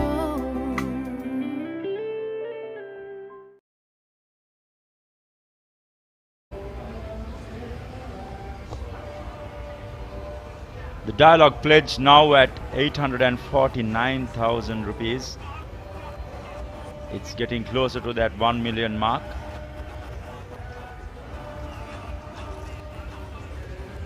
I remember back in the day when I first played Bhanuka, Dialog had this massive campaign for tsunami funds.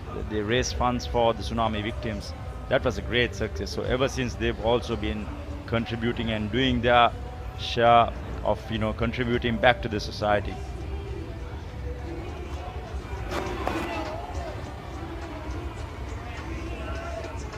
Ramiru continuing from the tennis court end. He's bowled 5 overs so far. 1 run.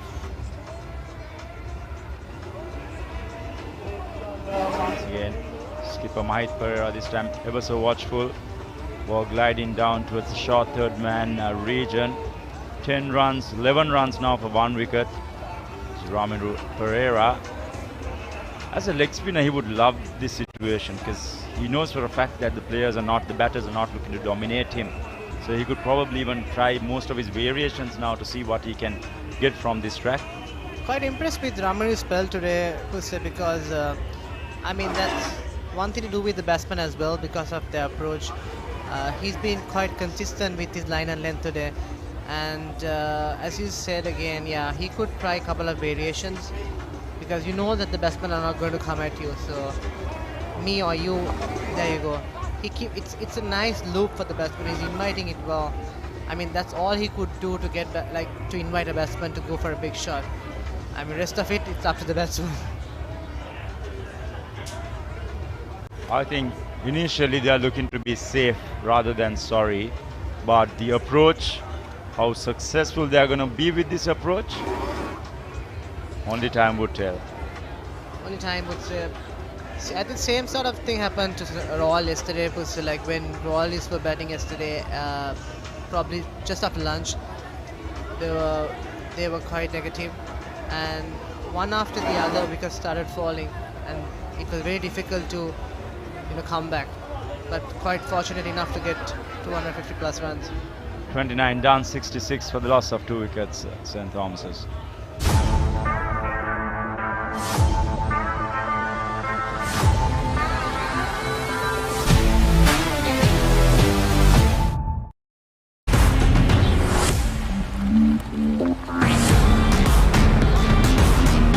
Seat Car Radials. The road is yours.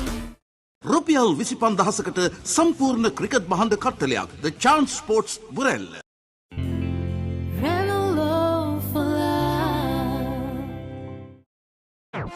කිරි අතර සුපිරි රස.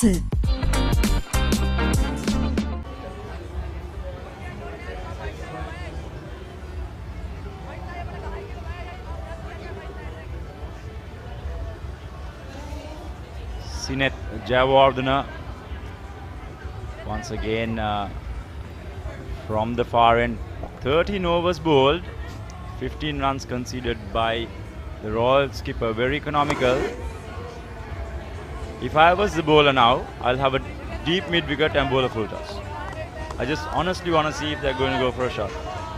I've seen wickets like that fall.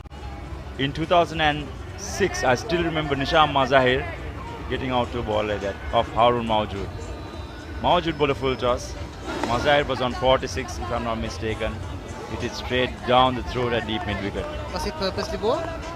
I don't know if it was purposely bowled, but the reply that I got from Mazahir on the way back was he didn't see the fielder.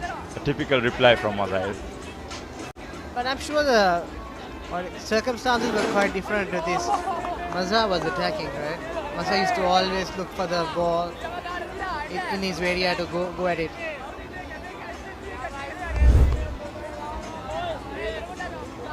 That's a nice loop there by Sinet. Finally getting some spin off this track. Nice bit of overspin. Good pace to bowl on this track as well. I think the biggest battle of this game is going to be, what do you reckon that is going to be at the end of day's play? I don't see a battle, Pussy, to be very honest. The biggest battle will be as to who's going to get all those stumps. Who's going to grab those stumps? I think at the rate the Tomians are batting, Royalies have a good chance of holding the stumps end of the game. Because there are only 2 Tomians out there with 11 Royalies fielding. Exactly.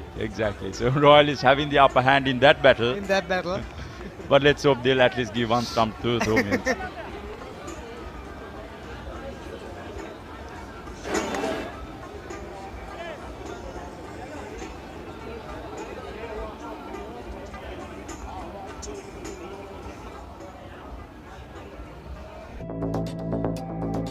It is my vision that wakes me up, not my alarm.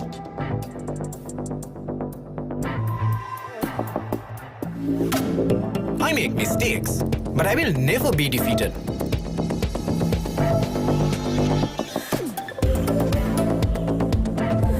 My biggest competitor is myself.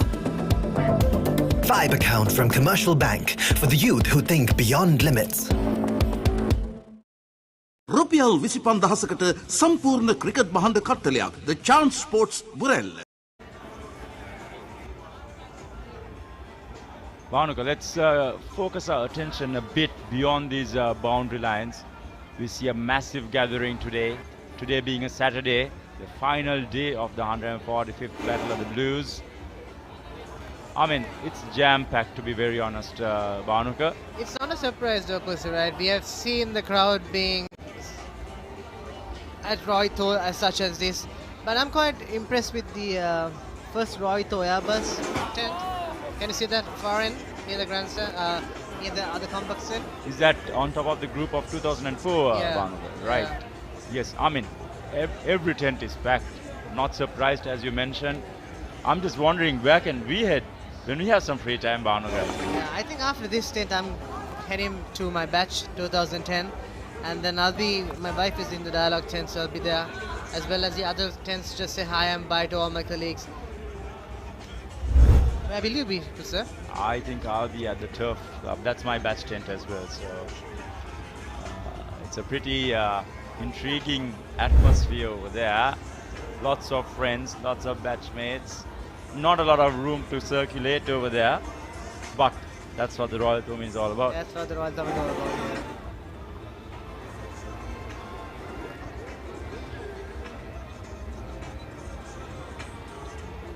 That's so many tents. For those of whom you do not really know about the traditions involved, the tents involved at the SSC during this Battle of the Blues encounters, the various batches coming forward, getting hold of their own tent, get the crowds coming through, the batchmates, the families.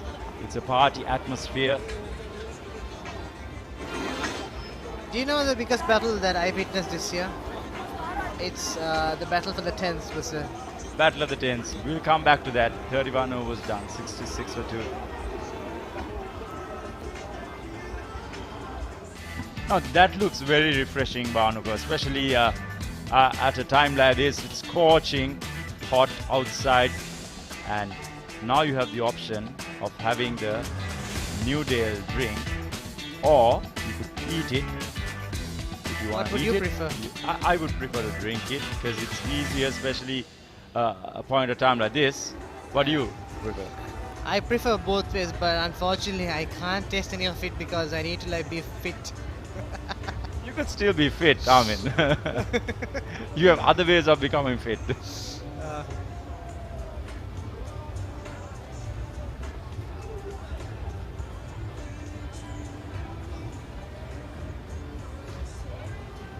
For the first time, I'm lost for words, Bhanuka. I'm watching this game. I'm wondering what to say, honestly. I'm sure the feelings are mutual. I have nothing else to say as well. But we could just talk about the stats. Who's had the best economy rate in the past? I don't know. I need to just get the stats out. Best economy rate. A boy who's bowled 14 overs for 15 runs. That could be a contender for impressive. sure. That could be a contender for sure. 14 overs or 15 runs is not the easiest thing to do. And Sinead Jayawardene is right up there. I can't remember anyone going at almost a run and over.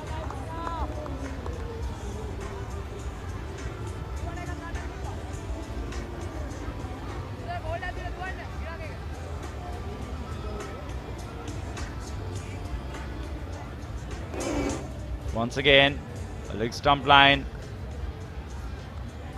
Well, for those viewers who's new to cricket, if you want to learn how to play the forward defensive stroke, you'll have you'll have numerous examples for it, repetitive examples of how to play the forward defense stroke.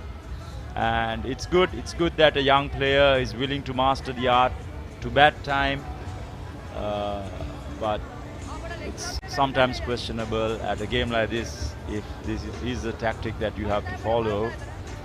But I'm pretty sure those are the instructions that's given out to these boys. Yeah, to be honest, I don't think that's one of the easiest things to do. Just keep defending when you see the ball being looped up so much. But yeah, that's some sort of skill that the boys have developed, and especially with the crowd, with the gallery that's supporting them, you tend to sometimes lose concentration. 32 done, 66 for the loss of 2 wickets, St. Thomas's. Chili chili rasa tomato mix ka hita kasanawa chili rasa en kolla kella spice of fenava Habun madina alutma maki savory rasa chili biscuits. Love never felt this good until right now with you. With one more bite of Revlon for love.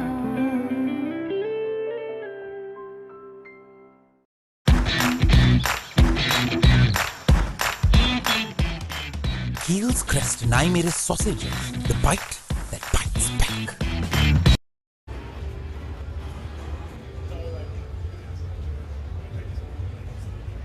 The 145th Battle of the Blues.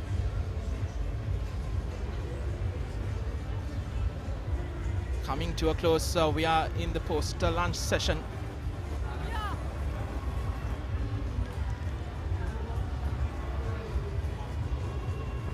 Captain for St. Thomas's, Asen Pereira, 2 of 19 as the vice captain. Ramiro Pereira continues to bowl for Royal as I'm joined in the com box by Malinda Thotivilage. Malinda, very good afternoon to you. Good afternoon. Good afternoon.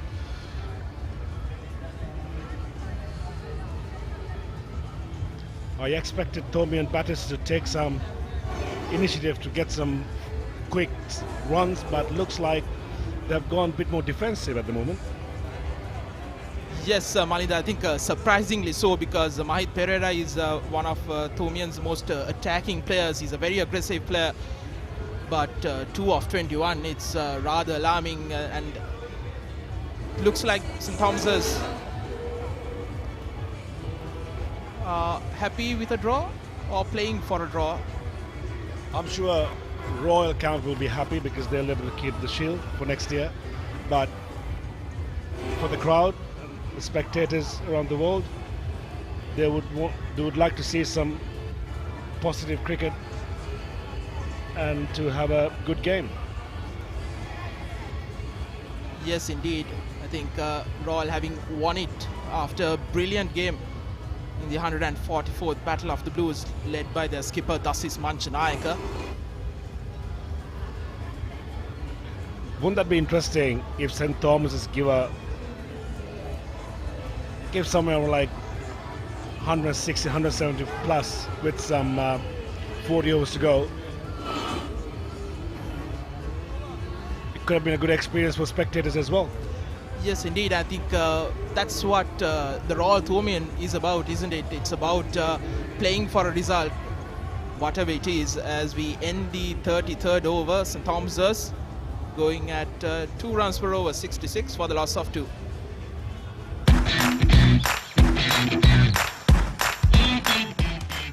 Heels Crest 9 sausages. The bite that bites back.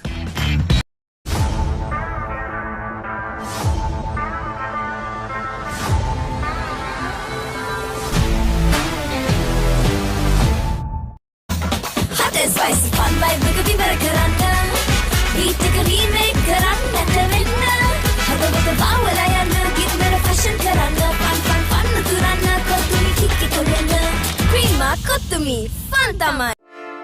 Hey, have you heard about Z? Z. We KYC. Easy. Mobile banking. Crazy. Education loans and salary advances. Amazing. Introducing the Digital Youth Account. NDBZ. NDBZ from NDB Bank. The future is banking on us.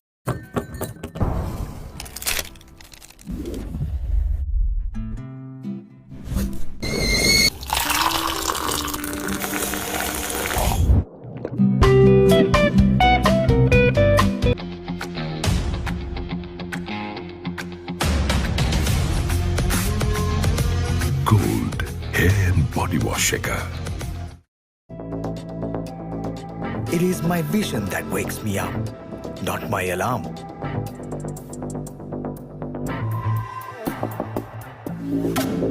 I make mistakes, but I will never be defeated.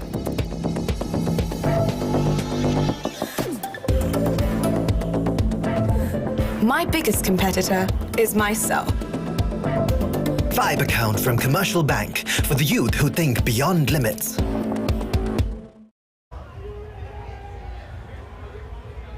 Back live from the Single Sports Club grounds, and those who are watching on the Papare TV HD, Dialog Television Channel 126 on the Papare digital channels, and also on Dialog ViU app. Production that's brought to you the tireless crew behind the camera, behind the screens. 19 cameras bringing you the live and exclusive coverage of this 145th historical Battle of the Blues, live from the Single Sports Club grounds. The one, the only, Sri Lanka's #1 sports channel, the Papare.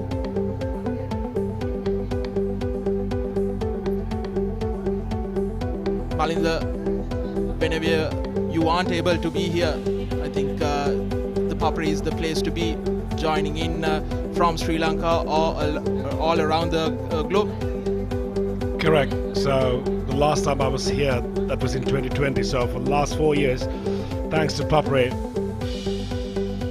I was having live updates on Roito. And if I'm really lucky, I get to see a few of my friends enjoying the game as well from the side. Have you caught up with some of your friends? Indeed, that was in one of the lists that I need to tick off. It's a social event, and we saw the flight from Melbourne, Australia, bringing in the Royalists and the Thomians.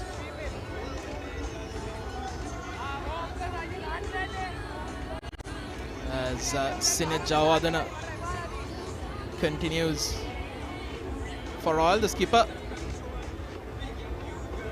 15 overs, just given away 15 runs. If you look at the last 18 balls, that shows a story here.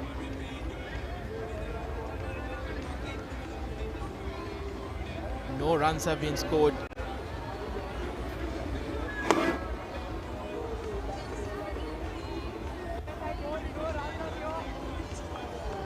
I think the onus is on the Thomians, because they want to win the Shield, but the way they've been playing,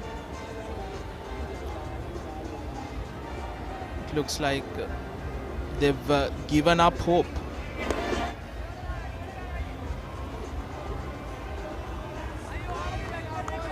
I can understand if they just want to bat throughout, but this could be an opportunity for one of the batters in the middle to get a big total. And just to have a 50 runs or 100 runs under their belt. Yes, indeed. I understand that the ball have been keeping a tad bit low. We saw on a few occasions when Ramiro Pereira was bowling. But day 3 of the Battle of the Blues have certainly contributed to some of the most memorable results in the 145-year history. I think, Malinda, you've been part of that, and quite most recently in the 2016 when St. Thomas's dominated day 1, and certainly things changed for the Thomians in the first session of day 3, and Royal went on to win it, I think, with the last ball of the game. It's 66 for 2.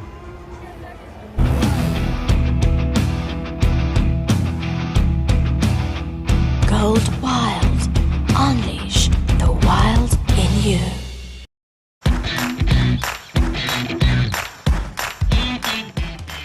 Heels Crest Naimir's sausages, the bite that bites back. Rebel for love.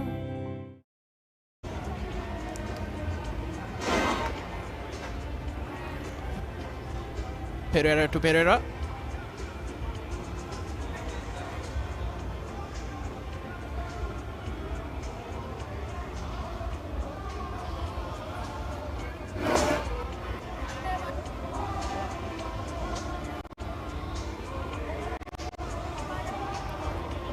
Right in front of me is a very interesting stat, best batting doubles by Royal. We saw one of the great batting doubles last time around from Dasis Manchanayaka, 137 in the first innings and 57 in the second, total of 194.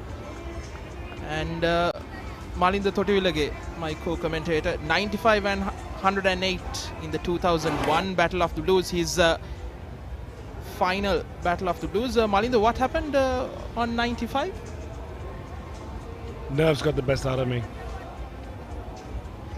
Basically, I put a loose shot. But I'm glad that I made the 3 figures in my next inning. So good memories. And you're talking about the results. Unfortunately, I was not fortunate to win a game in my time, because I had 3 years to have opportunity to win the Shield, but in fact we lost the first. I lost the first year that I played for Royal. I believe that was in 1999. Correct. 67 for 2. Chili chili rasa tomato mix ka hita kasanawa. Chili to rasa yen kolla kella spice of venawa. හඳුන්වදින අලුත්ම මච්චි සෙවරි රසය ශිලීටෝ බිස්කට්ස්.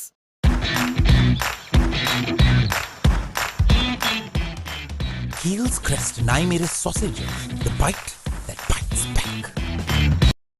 Cheer up karama din prima kottumi. Big match fun prima kottumi tiyanakam. සියලුම ක්‍රීඩා භාණ්ඩවල මිල අඩු කළා. සම්පූර්ණ cricket භාණ්ඩ කට්ටලයම 23900යි. Cricket බෑගයක් නොමිලේ. The Transport Borella.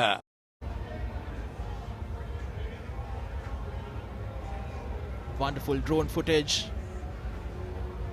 of the Sinhalese Sports Club grounds and the surrounding grounds as well. Javadana continues. Yes, we were talking about results. Royal had a very long drought from, I think, 1992 to 2005. In that period, St. Thomas's won in 2000, I believe, I'm sorry, in 1999 and in 2005. That 2005, 6 and 7 produced 3 results. Thomians winning in 2005 and 7. Royal winning in 2005 as a big shout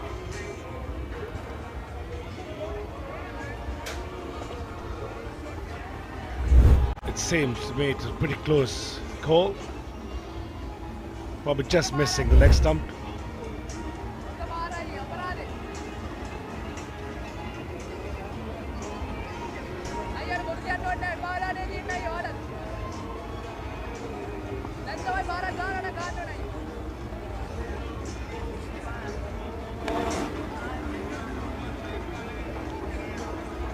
Solid defense from Pereira.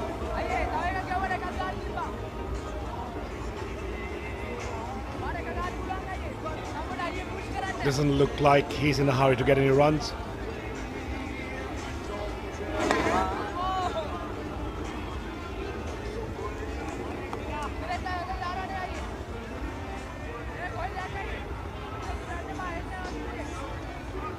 Jayawardene is on to his 17th over and he has given only 15 runs.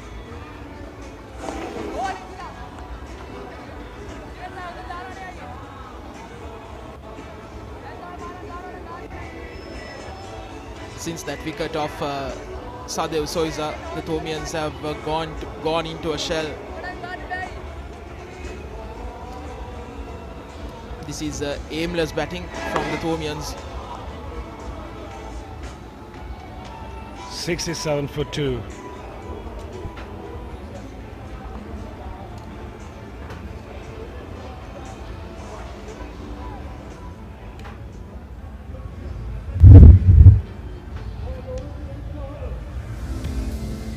We were talking about the batting doubles. 1980 Sumitra Varnakula Surya fell 3 short of the first ever double century. 197 and 41. Jagat Fernando 160 and 43. Malinda Thotivelage 95 and 108. Ramit Ramukwel also a second innings 165.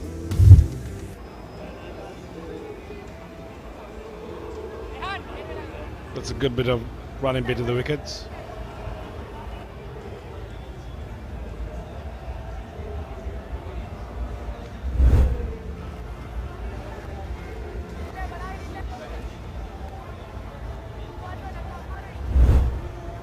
Game has gone a bit slow at the moment. That's how I feel. But I think these batters need to entertain the crowd, at least.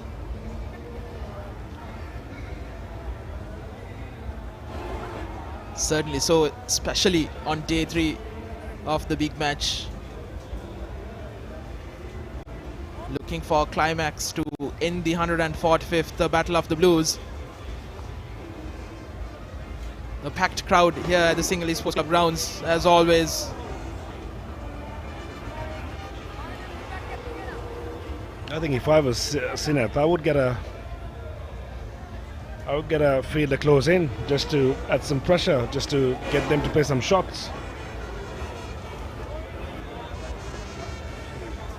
Exactly, isn't it, Malinda? Knowing that Thomians are only looking to play the defensive shot, why not bring in 1 or 2 close-in fielders?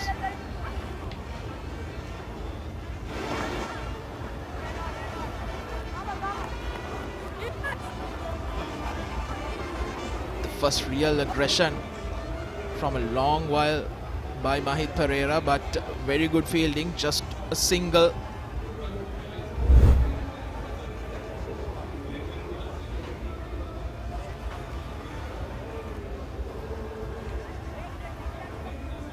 Couldn't find the gap, but in the end it was a good run. That's what happens when you're in the defensive mindset. Even a bad ball, you cannot put it away. As we end the 37th over, 69 for 2 St. Thomas's. I study not just to change myself, but to make a change.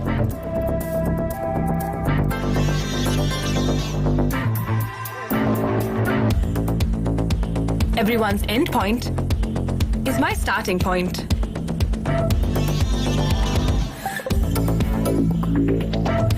Vibe account from Commercial Bank for the youth who think beyond limits.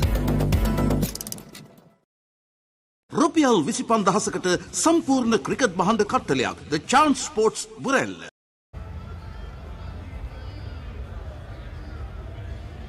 St. Thomas's College lead by 88 runs, and I hope they'll be able to get some quick runs and put Royalists to bat again, and just to get a game out of nothing. Yes, I think a score of 150 or 180. Target of 150 or 180 would be ideal, but the way things are going, I hardly doubt they'll reach that target. Thomians by end of day's play.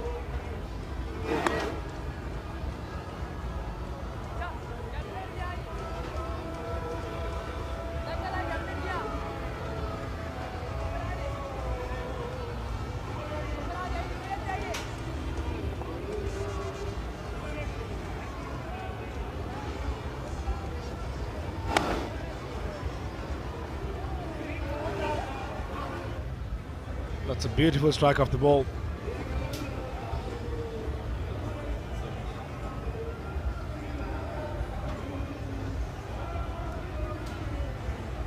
I'm quite lost here. Like, I don't know what's the game plan here from St. Thomas's.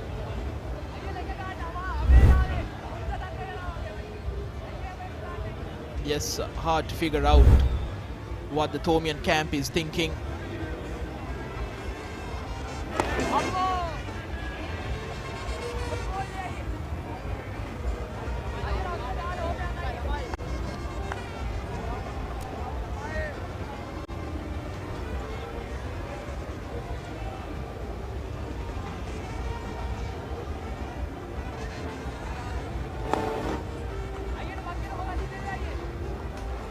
Still 3.5 hours of play left.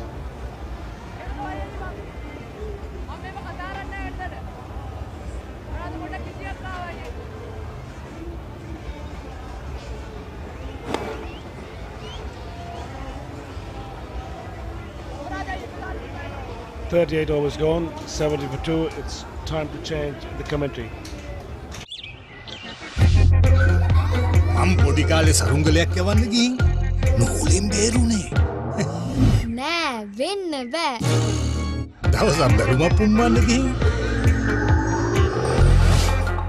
නෑ වෙන්න බෑ. කොහොම මොනවාද සීයේ? අපි ළඟ තියෙනවා කන්න පුළුවන් බීමකුයි බොන්න පුළුවන් කෑමකුයි. වෙන්න බෑ. නෑ වෙන්න පුළුවන්. ලංකාවේ පළවෙනි වතාවට කන්නයි බොන්නයි දෙකම එකම යෝගට් එකකින් ඇන්කර් නිව්ඩල් ෂේක් ෂේක් කන්න පුළුවන් බීමක් බොන්න පුළුවන් කෑමක්.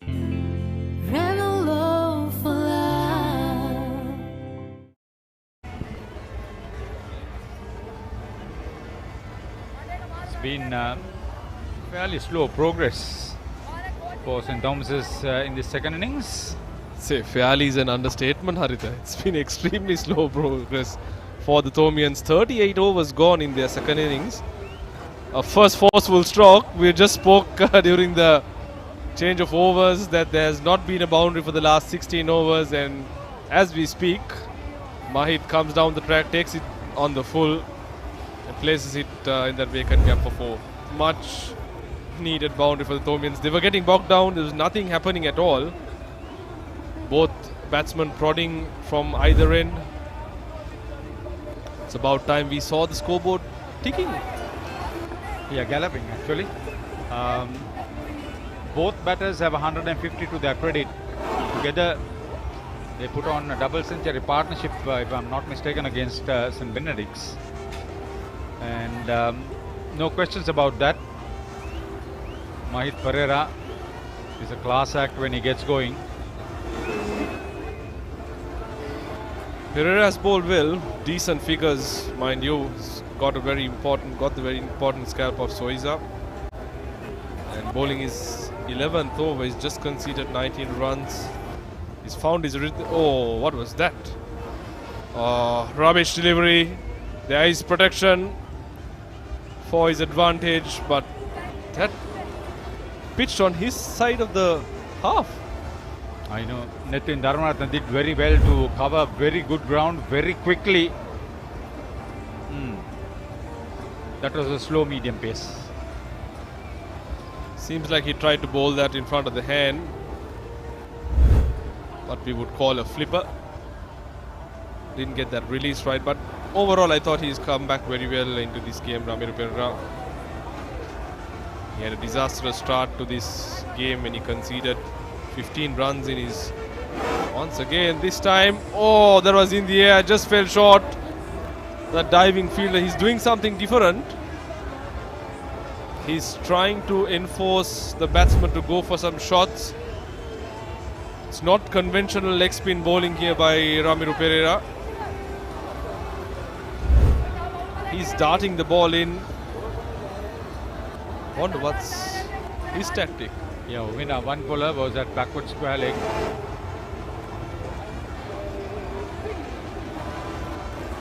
They need to at least rotate the strike every given opportunity. They could maintain a 5-run rate in that case. 39 completed. 76 for 2 St. Thomas's in their second innings.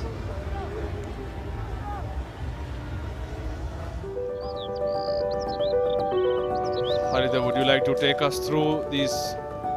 Okay, beg your pardon, it's the Royal montage. Great pictures brought to you from the school at Reed Avenue. Takes you down memory lane, walking through those hallowed corridors at Royal. Memories to cherish forever. Tell me where you were punished. Don't want to disclose that, but I was relatively the nicer guy at school who really got punished. I never wanted a positive answer for that. I knew you were too good for that. 95 runs on with 8 wickets in hand. St. Thomas's with the 19-run lead on the first innings. So after 39 overs, we see the left-arm spinner being brought in, Yenula Bandara, the fresher, only 16 years of age. He's been very impressive during the season. Came in midway, had a fantastic game against St. Peter's. A match-winning performance by him, and since then he cemented his place to make it all the way to this 145th Battle of the Blues. Thought he's been under-bowled to a large extent.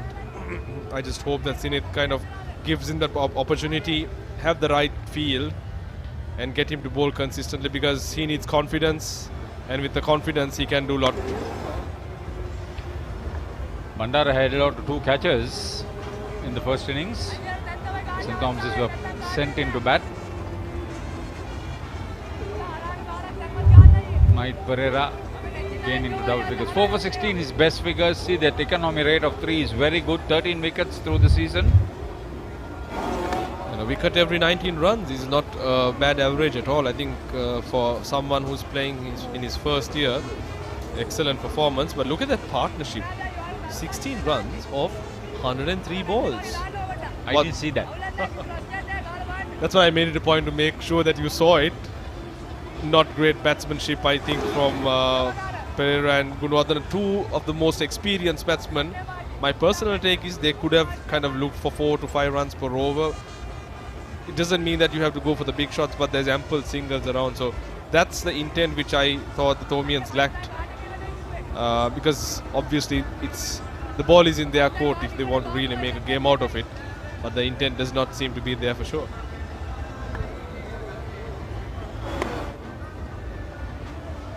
Just do that. Every given opportunity, just do that. Look for risk-free run making.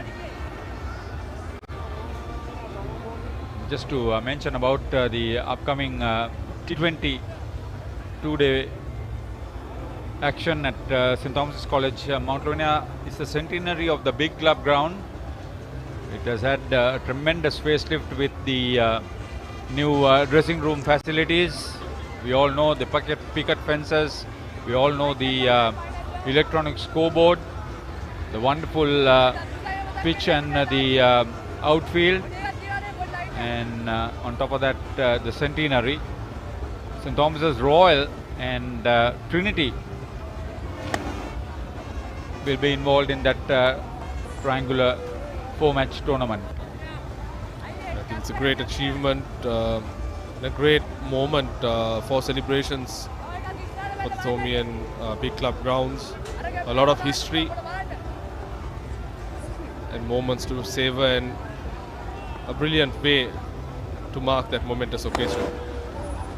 I wish we had Milinda Etiarachi on commentary to talk about all that. He has been one of the more important spectators at big club grounds about the cricket. 40 overs completed.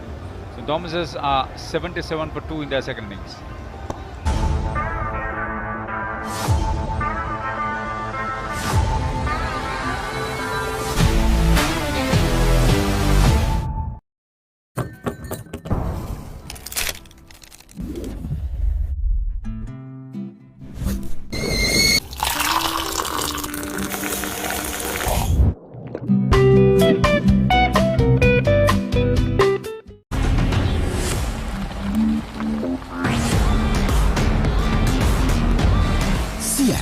Radials. The road is yours.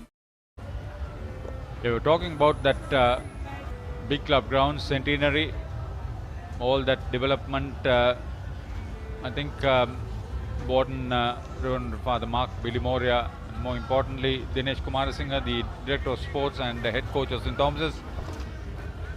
Tremendous job. Yeah, he's different over the last 2 overs. He's mixing it up. There's something different happening with Ramiro Pereira. He's trying something new. I don't know whether he's trying to attempt the flipper, which is a very tough delivery to bowl, where technically speaking you have to use your thumb. Hence, you want to kind of flip that ball off your hand. And looking at the pace at which the ball is coming through, even though it's very short, I sense that that's the delivery he's attempting. It won't zip through because this is a very flat, dusty surface. Oh, he got the gap on that one. Timed it very well. Gunawardena didn't look like reaching the boundary as we saw it. It's becoming very predictable, Ramiro Pereira. I understand if he's bowling this as a surprise, but that was bread and butter stuff. Just use the pace. All he had to do was place it. Valiant attempt by Rehan Piris, but to no avail. That was smart batting by Gunawardena. So a couple of boundaries over the last 2 overs at least. Just got the momentum going. That's much better. That's a much better delivery.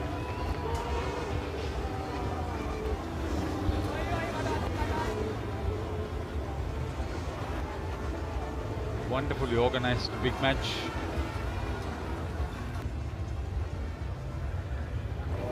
Near capacity crowd watching the cricket. That's what he's going to do more often, get the batsman driving. Because you have a short extra cover, you have a slip. Just one ball has to hold its line without spinning, bring everyone into play. You can use that faster ball as a surprise delivery, but once you become predictable, it does no good. Good way to end the over. 41 gone, 82 for 2 St. Thomas's.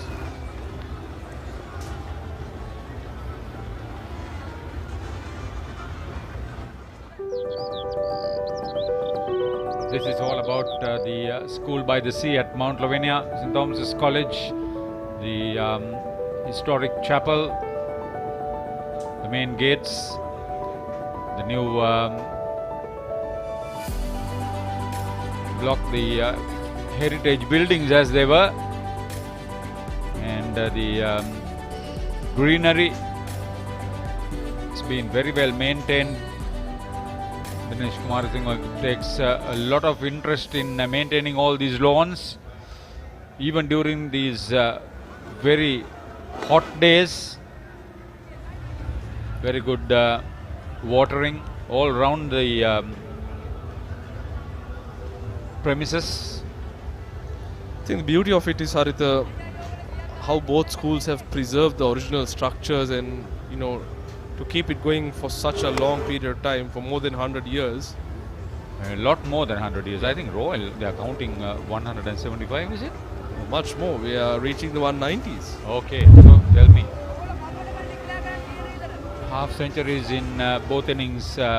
Bertie Vijayasinghe, the late, Rory Inman, Ronnie Reid, Ruwan Sirisena in that list. Let it come back. I'll go through the others. Thank you, Malisha. Nisal Fernando and Upeka Fernando.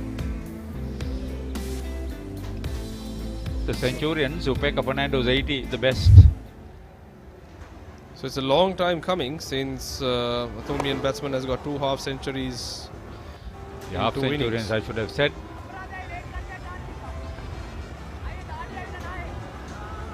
Twin half centuries. Brilliant story.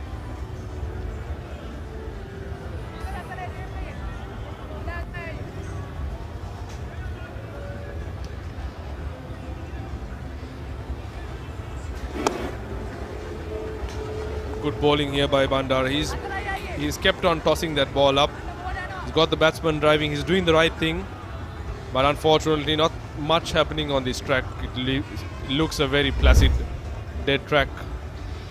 Well, Dineth Gunawardena may get his name into that twin half centuries list. He made 50 in the first innings. Another chance gone down a begging. Giganage missed one in the first innings. And for the second time, I'm told it's the third time, he's missed another chance. Unfortunate for young Bandara, who was bowling a very probing over. Kept tossing that ball. 42 gone, 82 for 2 St. Thomas's. Chili chili rasa tomato mix ka hita kasanawa. Chili to rasa yen kolla kella to spice up venawa. Habun madina alutma maki savory rasaya chili to biscuits.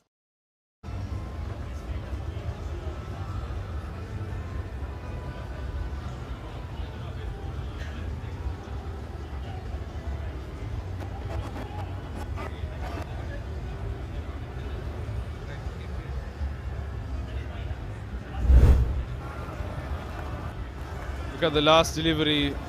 Just went to grab the ball, didn't collect it cleanly. You can see him clapping on the ball, which goes against the usual teachings of wicket keeping, where they say to collect, allow the ball to come in. If you can take a look at the replay again, you'll clearly see how he goes to clap on that delivery. Dineth didn't step out. He almost ran to meet the ball. Exactly, would have had ample time to take the bails off.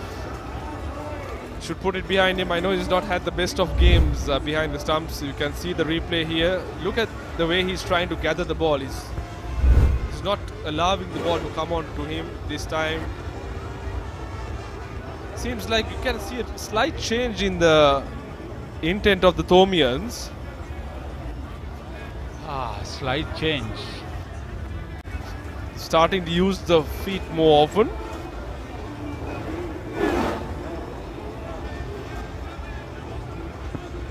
He's taking his time.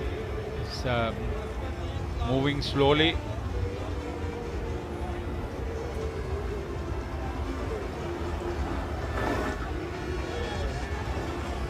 That took the outside edge. Short extra cover in place. Pereira trying to hit that on the onside. Slight turn for Ramiro Pereira. Could have taken the leading edge to that short extra cover fielder. Things are looking quite interesting here. A ding-dong battle between captain and vice-captain. 43 gone, 82 for 2.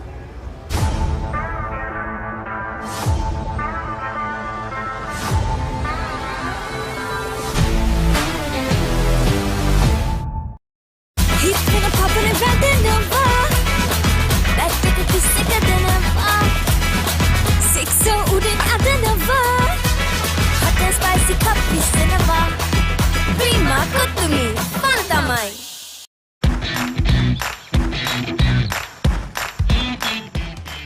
Heels Crest Naimeris sausages, the bite that bites back.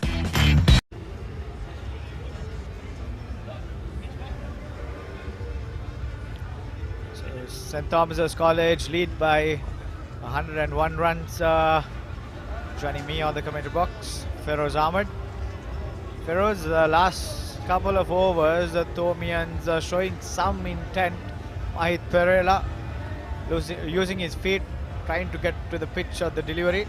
But the Royalists have done well. They've, I think, had a very good field set for him.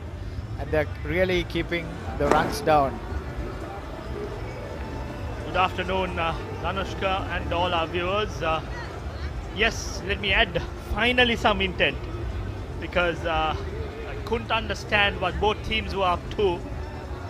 No one showing any intent, just letting the game drift. And finally we had some positivity shown by the Thomians. They faced 44 overs and only scored 83 runs. At that period between 60 and 70 runs, they just went to sleep. Exactly. If you see both batsmen, Gunawardena 32, taken 139 deliveries, and Mahit Pereira 10 of 55, which I believe is against his natural nature of play for us. And this partnership is 21 overs and just 23 runs. These two batsmen have gone to sleep. Mahit Pereira has faced 56 deliveries. It's not like you're saving the game. You've got a 20-run lead, just 1.5 sessions left. There's a bit of turn, but I mean, no demons to say. But having said that, on a Royals perspective, I love to see a silly mid-off or a silly mid-on. The wicket is slow, keeping low, but that fielder will prompt the batsman not to hang in the crease, will prompt him to come, take a chance, try to get rid of that silly mid-off, and in the process create some opportunity for a wicket.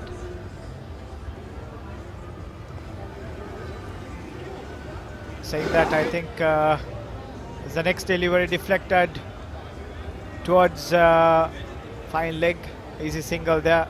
And that's the end of the 44th over. I call it St. Thomas's 84 for 2. Hey, have you heard about Z? ZZ. KYC. Easy. Mobile banking. Crazy. Education loans and salary advances. Amazing. Introducing the Digital Youth Account. NDBZ. NDBZ from NDB Bank. The future is banking. Danushka, that's the end of the over. You seem to have had a heavy lunch, I suppose. End of 44 overs, 84 for 2.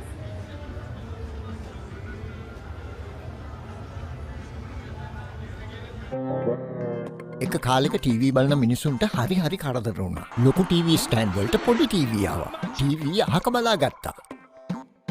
මිනිස්සු TV ගැන අදහස අතහැරියා. ඉතින් මේ දැන් අරන් දෙන්නද? LED Full HD UHD Smart 32 ඉඳන් 55 මේ 65 වෙනකන් අඟල්. මේ දැන් ගන්න නම් යමු මාත් එක්ක සිංග. ඕනෑම මාදිලයක ඕනෑම ටීවී එකක් ටික ටික ගෙවන්න මේ දැන් අරගන්න. තිබෙන පුරා සිංග ශාඛාවට එන්න. So Ramiro, the vice captain, will continue from the tennis court end. Danushka, I don't blame you. I think, well, the pledge stands at 869,000 rupees. Dialog has pledged, and so far accumulated 869,000. Well, Danushka, I don't blame you for going to sleep. The game has moved along at snail pace. Run making has gone to a standstill. St. Thomas's lead by 103 runs. Just 20 minutes left for lunch, for tea.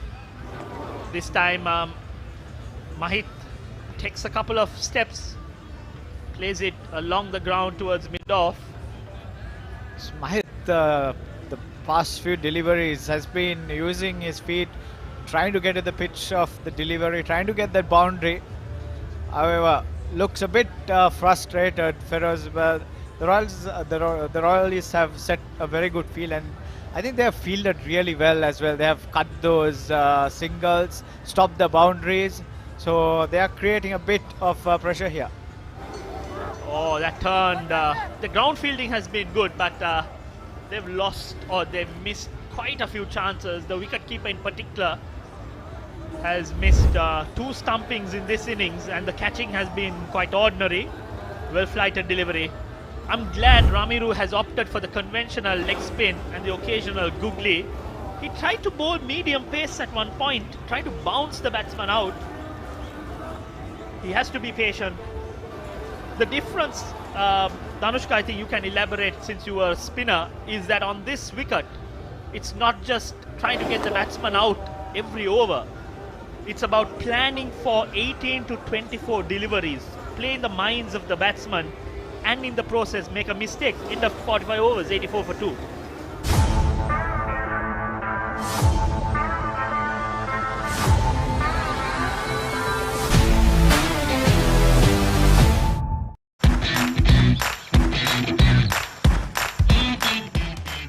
Heels Crest 9mm sausages, the bite that bites back.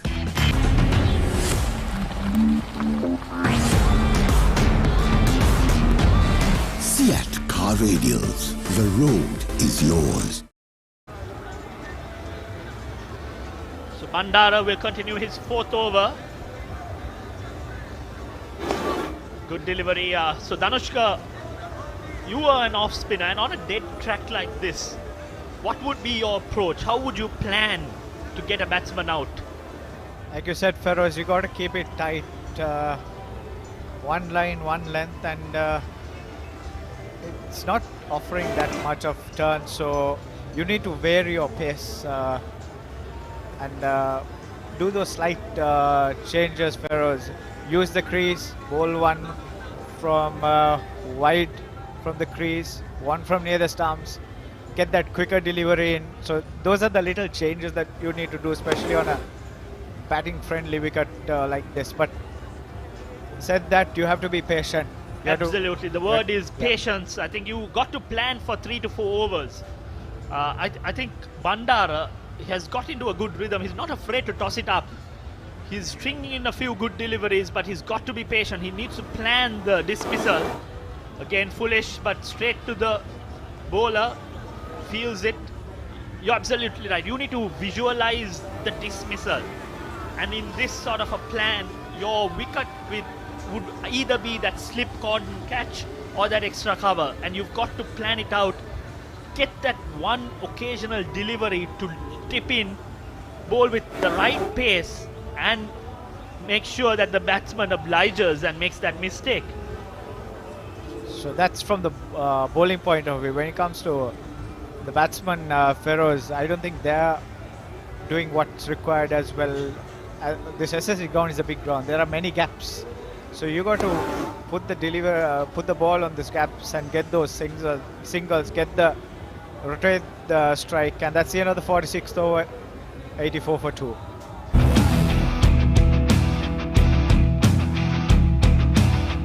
Gold Wild. Unleash the wild in you. Love never felt this good until right now with you. With one more bite of Revelo for love.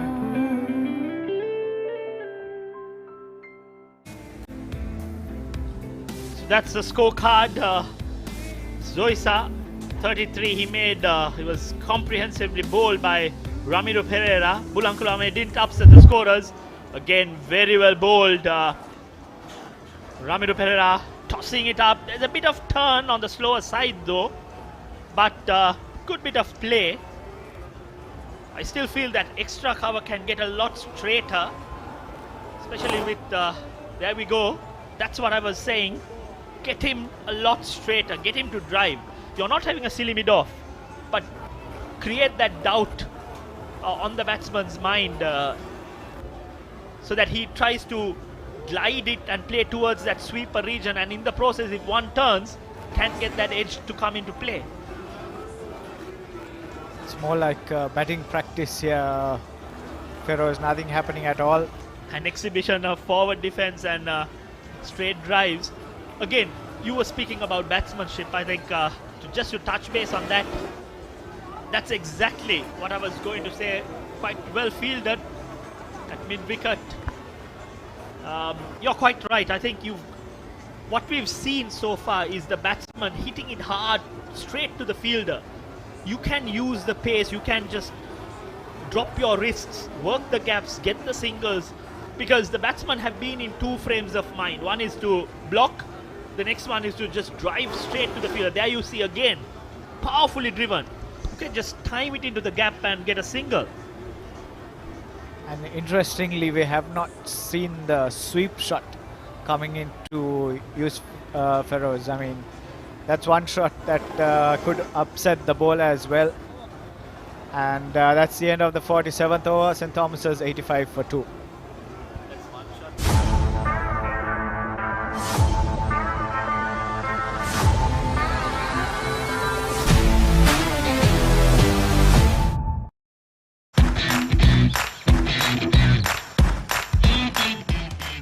Heels Crest Naimere sausages, the bite that bites back.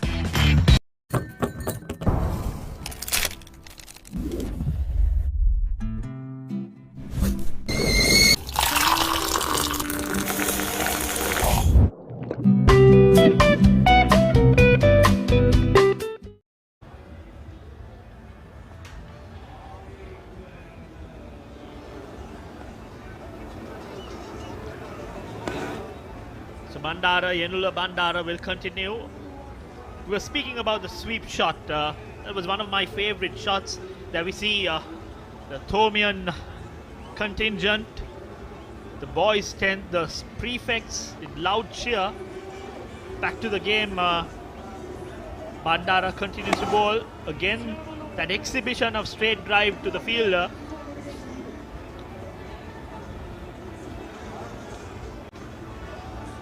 Well, on a true wicket like this, you don't need to take that risk of playing across.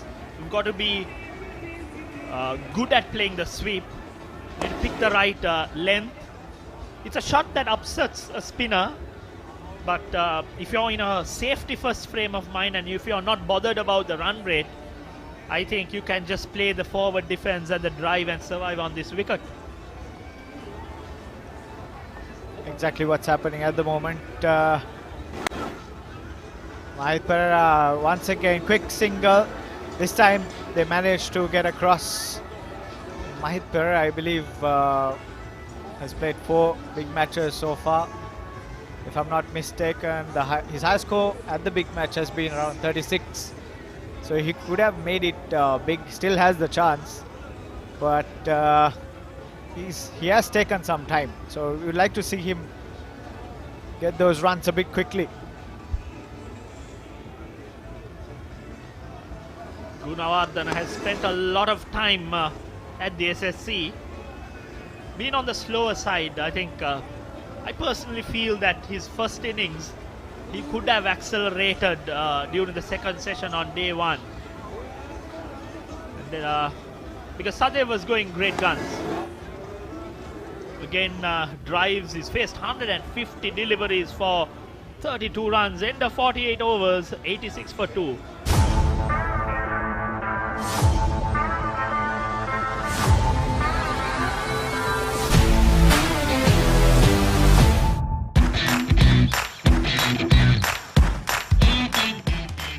Heels Crest Naimere sausages, the bite that bites back.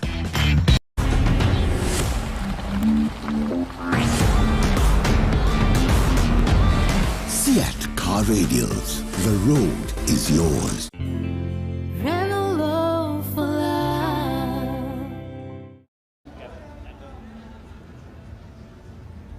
So message being brought into the field. The 2 batsmen also keeping themselves hydrated. From a Thomian perspective, are you disappointed with the approach? What would you have done differently? I believe the first day we could have got close to 350 Feroz. I think the second session we slowed down a bit, and third session we lost the way. At the end of the first session, we were at a very good position. The way things were going, everyone expected us to get close to 350, but however we ended up getting all over 297, and meanwhile took time as well. So I think there we lost time as well as the chance to go for a result.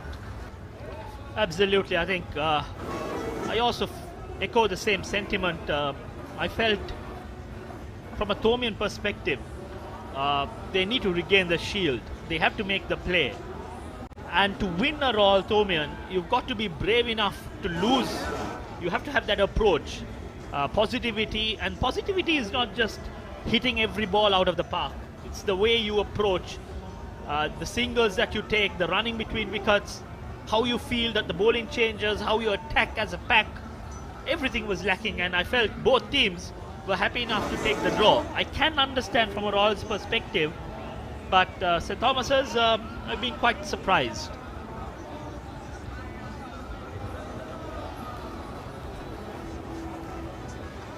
So the Thomians lead by 106. This one keeping low. Was that the flipper? That kept low. This is where I feel St. Thomas's can look to accelerate. Maybe could have been having a lead of 200 runs. Take that chance and get that left arm spinner come into play. I know he had an ordinary game. Next delivery is shorter. The variation for Ramiru hasn't worked. I mean, he's tried that. I don't know whether it's an off spinner or a medium quickish delivery, but it has been all over. End of 49 overs, I think he's signaling he's tired. He wants to probably nurse an injury. He's off. And 49 overs bowled, 88 for 2.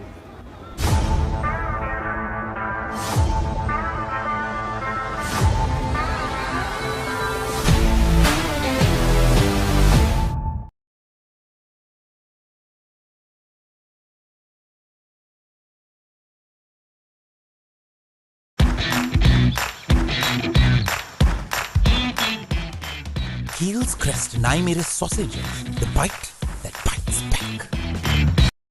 Ravello, the official chocolate partner of the Battle of the Blues. I study not just to change myself, but to make a change.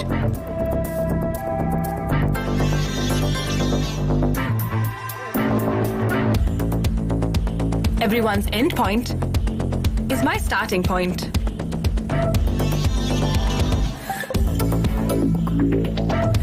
Vibe account from Commercial Bank for the youth who think beyond limits.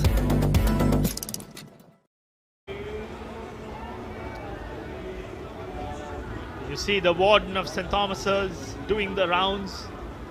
His final round as the warden of St. Thomas's. And you've got your teammate Sajid Kularatna guarding him.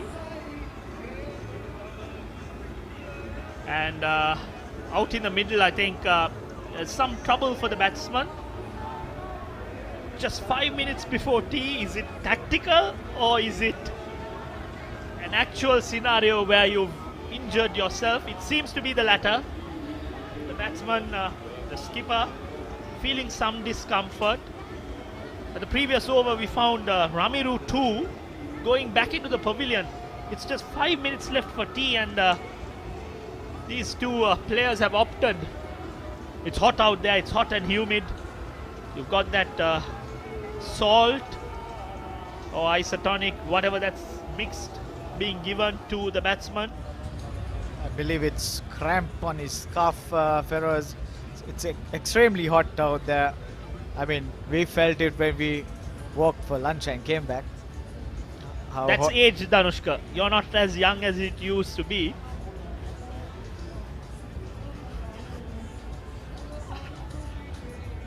Well, you do realize that it was 20 years back that you played. Still young at heart, I suppose.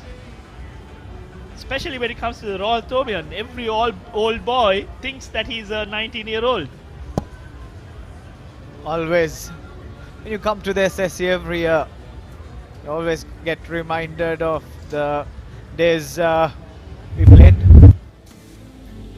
So the match summary so far: St. Thomas's put into bat, made 297 runs. So is the opener, led the way with 83 runs, ably supported by Gunawardana. At the pick of the bowling, the captain and vice-captain Jayawardene and Pereira got 4 wickets each. Royal, in their first essay, declared at 278 for 9, and Jayawardene again leading the way with 92 runs, ably supported by Dharmaratna, who made 41. And at the moment, St. Thomas's are moving along at a very slow pace. They're at 85 for 2 wickets. The 50th over in progress. Bandara continues. Bandara bowls from very wide of the crease, Feroz. So would like to see him do some variation, get closer to the stump for a few deliveries. I think the coaching staff will have to work on him in the coming seasons, get him to bowl closer to the wicket, because on a dead track where there is occasional turn, it's very difficult to extract turn from this sort of wide of the crease angle. But he's got a good loop, he's got the revs going. If he works on the angles, I think he'll be even more effective. He's got a very easy action. And having said that, I feel on this wicket the slowness and the sort of turn that is extracted, I'd like to see Nethvin Dharmaratne also being brought into the attack, because he's not afraid to toss it up, and the slower it is, especially when the batsmen are in a frame of mind to defend, they'd want to take a chance and something can happen. I think the Royalists need to start thinking, bring in the changes post tea. Exactly, Nethvin has quite an unorthodox action as well, and he bowls that mystery full toss on and off as well, where he got a wicket in the first innings. Well, Danushka, I think that's experience talking.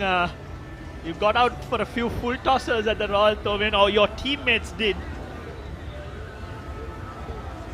It's 4 to 5 full tossers, I think, 2006. I think one reason is that most of them are not used to playing in a bigger ground. The moment they see their heads go up, they play it all over. End of 50 overs, 88 for 2. I study not just to change myself, but to make a change.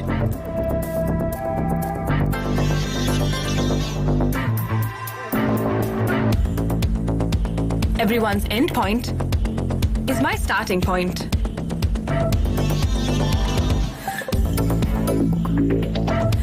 Vibe account from Commercial Bank for the youth who think beyond limits.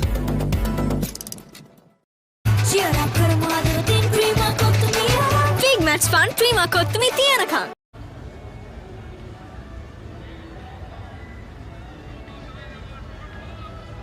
There will be a slight extended play due to the 13 minutes lost last evening. Thank you very much for that snippet, the experience of Asen Pereira coming into play. The bowling change, Sinet Jawardana coming into the attack on the shorter side. Bowled with a square arm, and the skipper Mahit Pereira hobbles to the other end. He's faced 75 deliveries for 15. Seems to be in a bit of bother. Sinet has bowled 19 overs, given away 9 runs, but just a couple of overs left before tea. I feel you should have brought in Nethvin Dharmaratne. It's good that he's bowling the left arm spin. I felt he was underbowled in the first innings, but Nethvin, you need to bring in some and make some changes. Exactly my thinking as well. Before Sinet started, I thought Nethvin would be given a go from this end. However, the captain bringing himself back into the attack. St. Thomas is leading by 108 runs.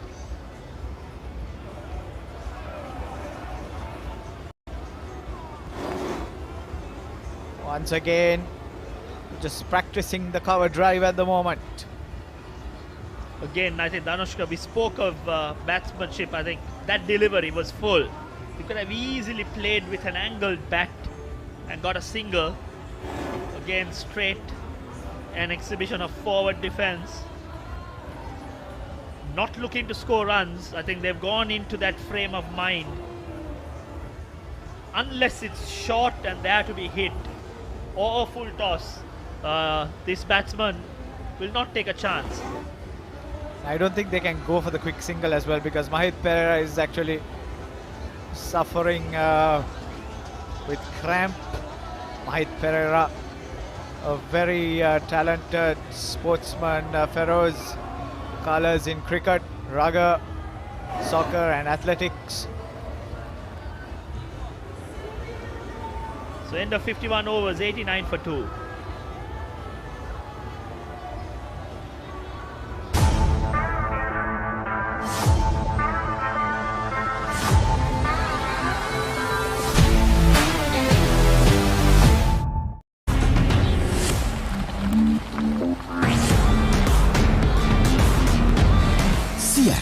radials. Don't wanna miss 1 second of this pouring rain, pleasing my soul. One more bite of Rebel for the rain.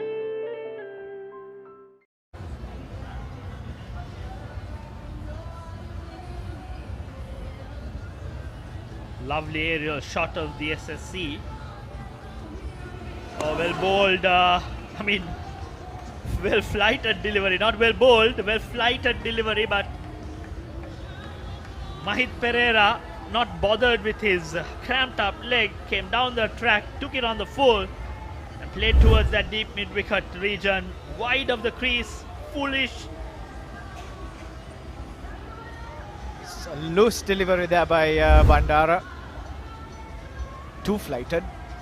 And Mahit Pereira did well to take it on the full, and a boundary after a long time. He moves on to 19.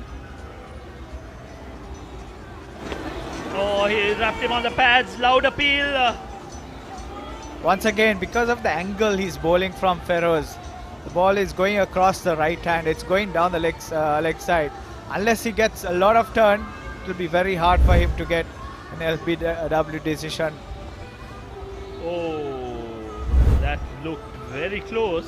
It's the angle that would have saved him. That was very close. Danushka, I'm surprised.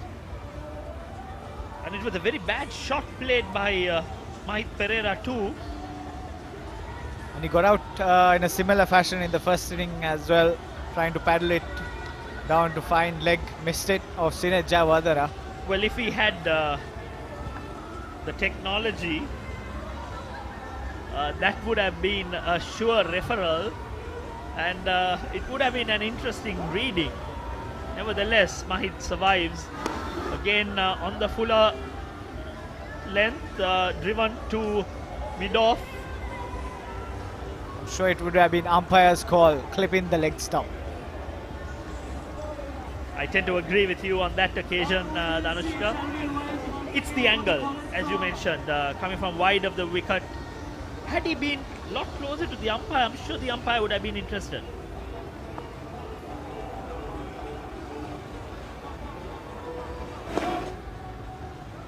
He's almost touching the popping crease on the side.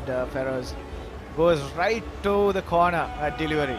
I'm sure the umpire sees that as well and takes that into consideration when making those LBW decisions.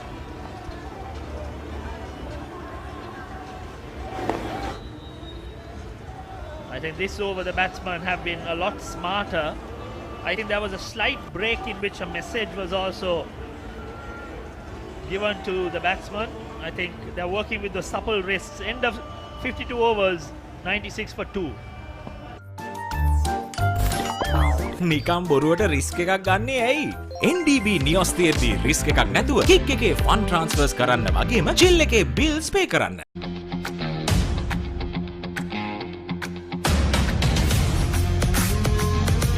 Gold hair and body wash shaker.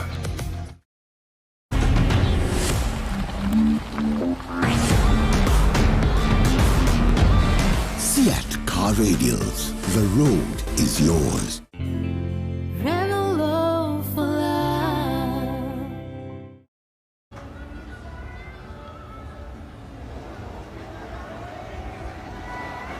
Danushka, I can see you're diving into the Naimiris sausages with the pasta.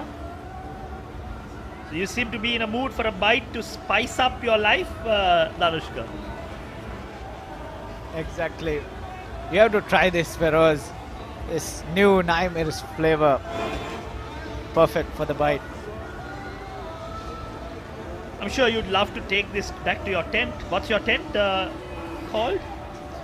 Tough Club, done by the batches of 2004, 2005 and 2006. The good thing is it's right next to the commentary box. Oh, I see.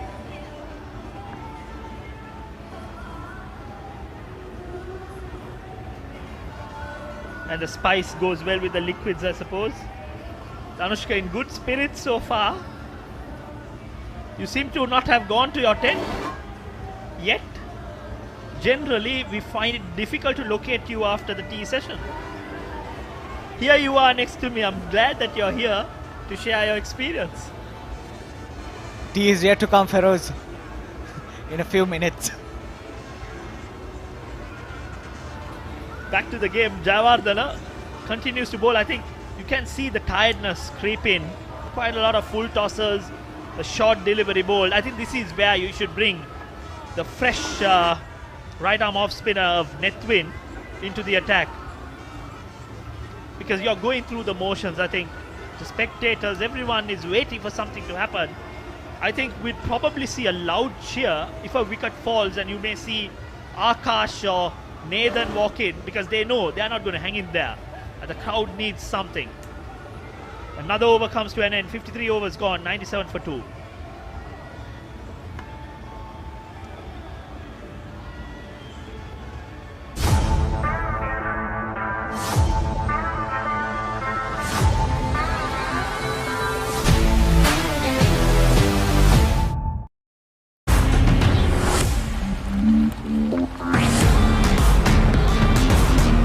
Seat Car Radials. The road is yours.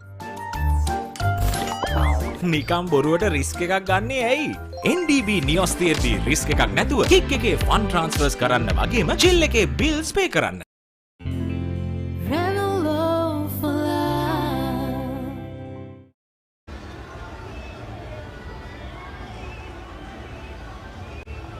So Yenula will continue. St. Thomas's 97 for 2. Wider on the shorter side, played on the back foot. Another risk or another danger that you have when you go into this frame of mind, a defensive negative sort of frame of mind, is you cannot declare and set a target, because you've shut yourself down.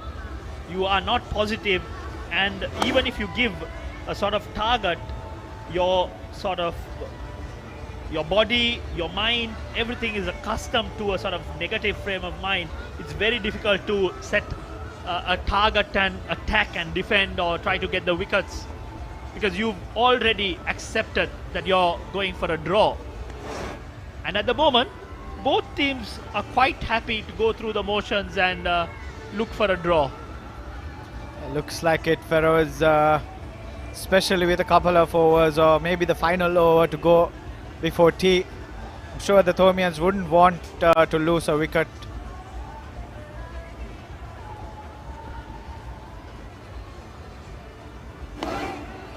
Now the game is based on personal milestones. Mahit Pereira is looking for his 50.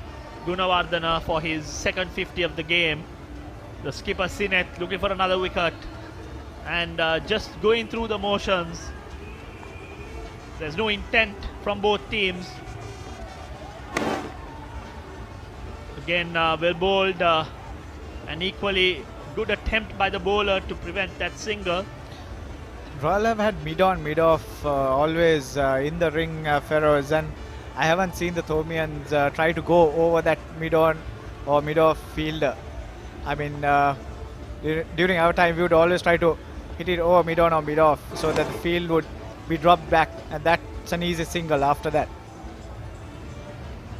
So that's the end of the second session. St. Thomas's have ambled along at a very slow rate.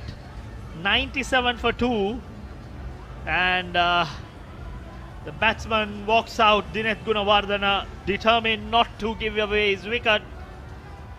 He's on 33 runs, and the skipper Mahit too walks back to the pavilion. St. Thomas's 97 for 2, and the Royal camp also just ambling along. And the third umpire walks in just to inspect the wicket, do the formalities, and we will take a 20-minute break, and we will be back with the final session of the 145th Battle of the Blues. We will summarize the session. Been a slow session, 30 overs bowled and just 60 runs scored, and not a single dismissal. It's been a very, very slow pace. Both teams showing a little intent to force an outcome. The Royalists happy to retain the shield, and St. Thomas's happy to just draw this game. And we've had no purpose, no intent shown by either team. 30 overs in this session, 60 runs. I'm more interested in seeing who has won the session. If there was a session where I'd give it to no one, this would be. And the batting, Soisa 33 runs, Bulankulame didn't upset the scoring. Gunawardene is hanging there, 169 deliveries for 34. Mahit on 22 of 90. And the extras column 8 buys. And the wicket keeping has been a bit on the low end of the spectrum. Bowling for all, Bulan Viratunga got the wicket. Sena Ratha just bowled a solitary over. He was all over the place. Jayawardene, the skipper, miserly as always. 21 overs, 9 maidens for 20. Malavia Aracha also bowled 5 overs. Gave away 13 runs, but quite a few poor deliveries in his spell. Bandara has looked impressive, 8 overs, 4 maidens for 11. And Ramiro Pereira has also done bulk of the bowling, 15 overs, 27 for 1 wicket. In partnership, the fall of wicket, first wicket at 11, and the second wicket fell at the score of 60. And these two have put on a 37-run partnership for the third wicket.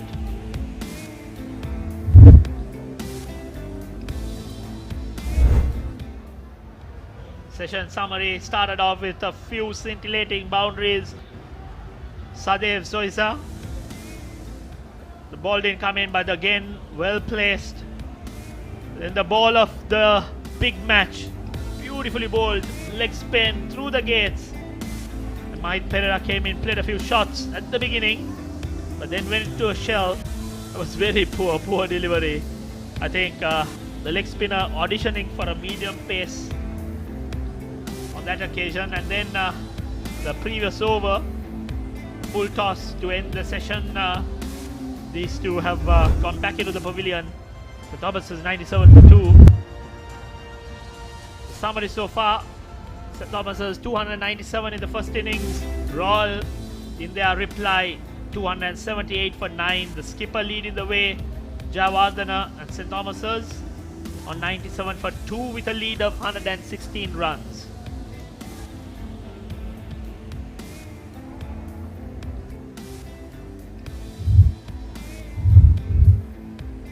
That's the chart you spoke about, Feroz. So this session once again going to St. Thomas's. However, very surprised. If there was an option to not give this session to anyone, I think that would have been the session. Maybe because the Thomians did not lose any wickets at all. However, the rate was very slow. Yes, I think the post-lunch session on all 3 days has been the slowest. And this day also, no exception, with very slow run making. Let us hope the final session will be entertaining for all of us. So we'll take a small break and we will be back in 15 minutes for the final session of the 145th Annual Royal Thomian Encounter.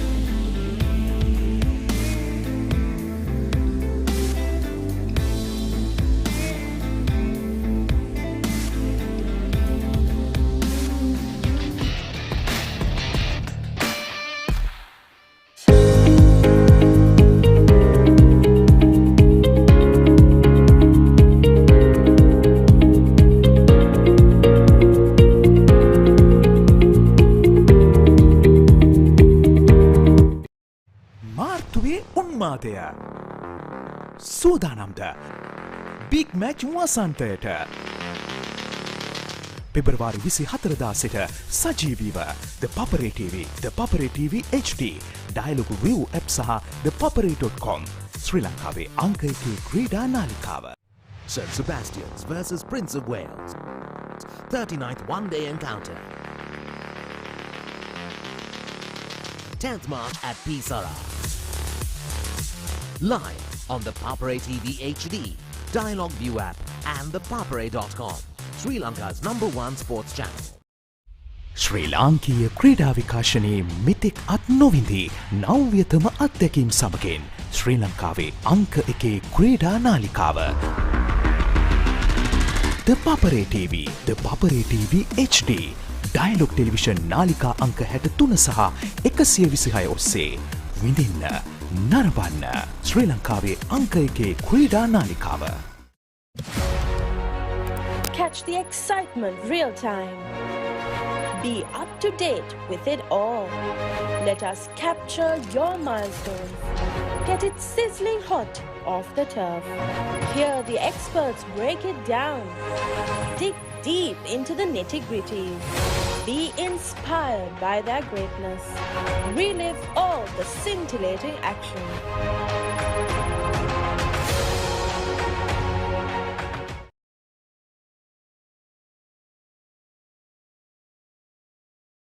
කාලයක් තිබ්බා මාව තමයි ගෲම් කරේ next captain කියලා ඇත්තම කිව්වොත් 2009 වර්ෂයේදී ජාතික කණ්ඩායමෙන් ඉවතට යනවා.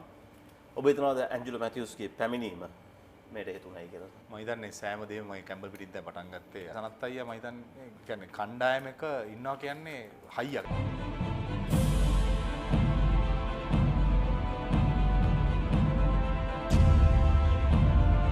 අයිබුවන් තවත් ලෙජන්ඩ්ස් වැඩසටහනක් තුලින් අද දින අප හමුවන්නේ ජාතික ක්‍රිකට් කණ්ඩායමේ තුන්වෙනි අවුරුද්දේම දස්කම් දක්වපු ක්‍රීඩකෙක්. ඔහු ෆර්විස් මහරූෆ්. අයිබුවන් ෆර්විස්. අයිබුවන් රික්ස්. ෆර්විස් ඔබ ක්‍රිකට් ක්‍රීඩාවට පැමිණෙන්නේ වෙස්ලි විද්‍යාලයෙන්.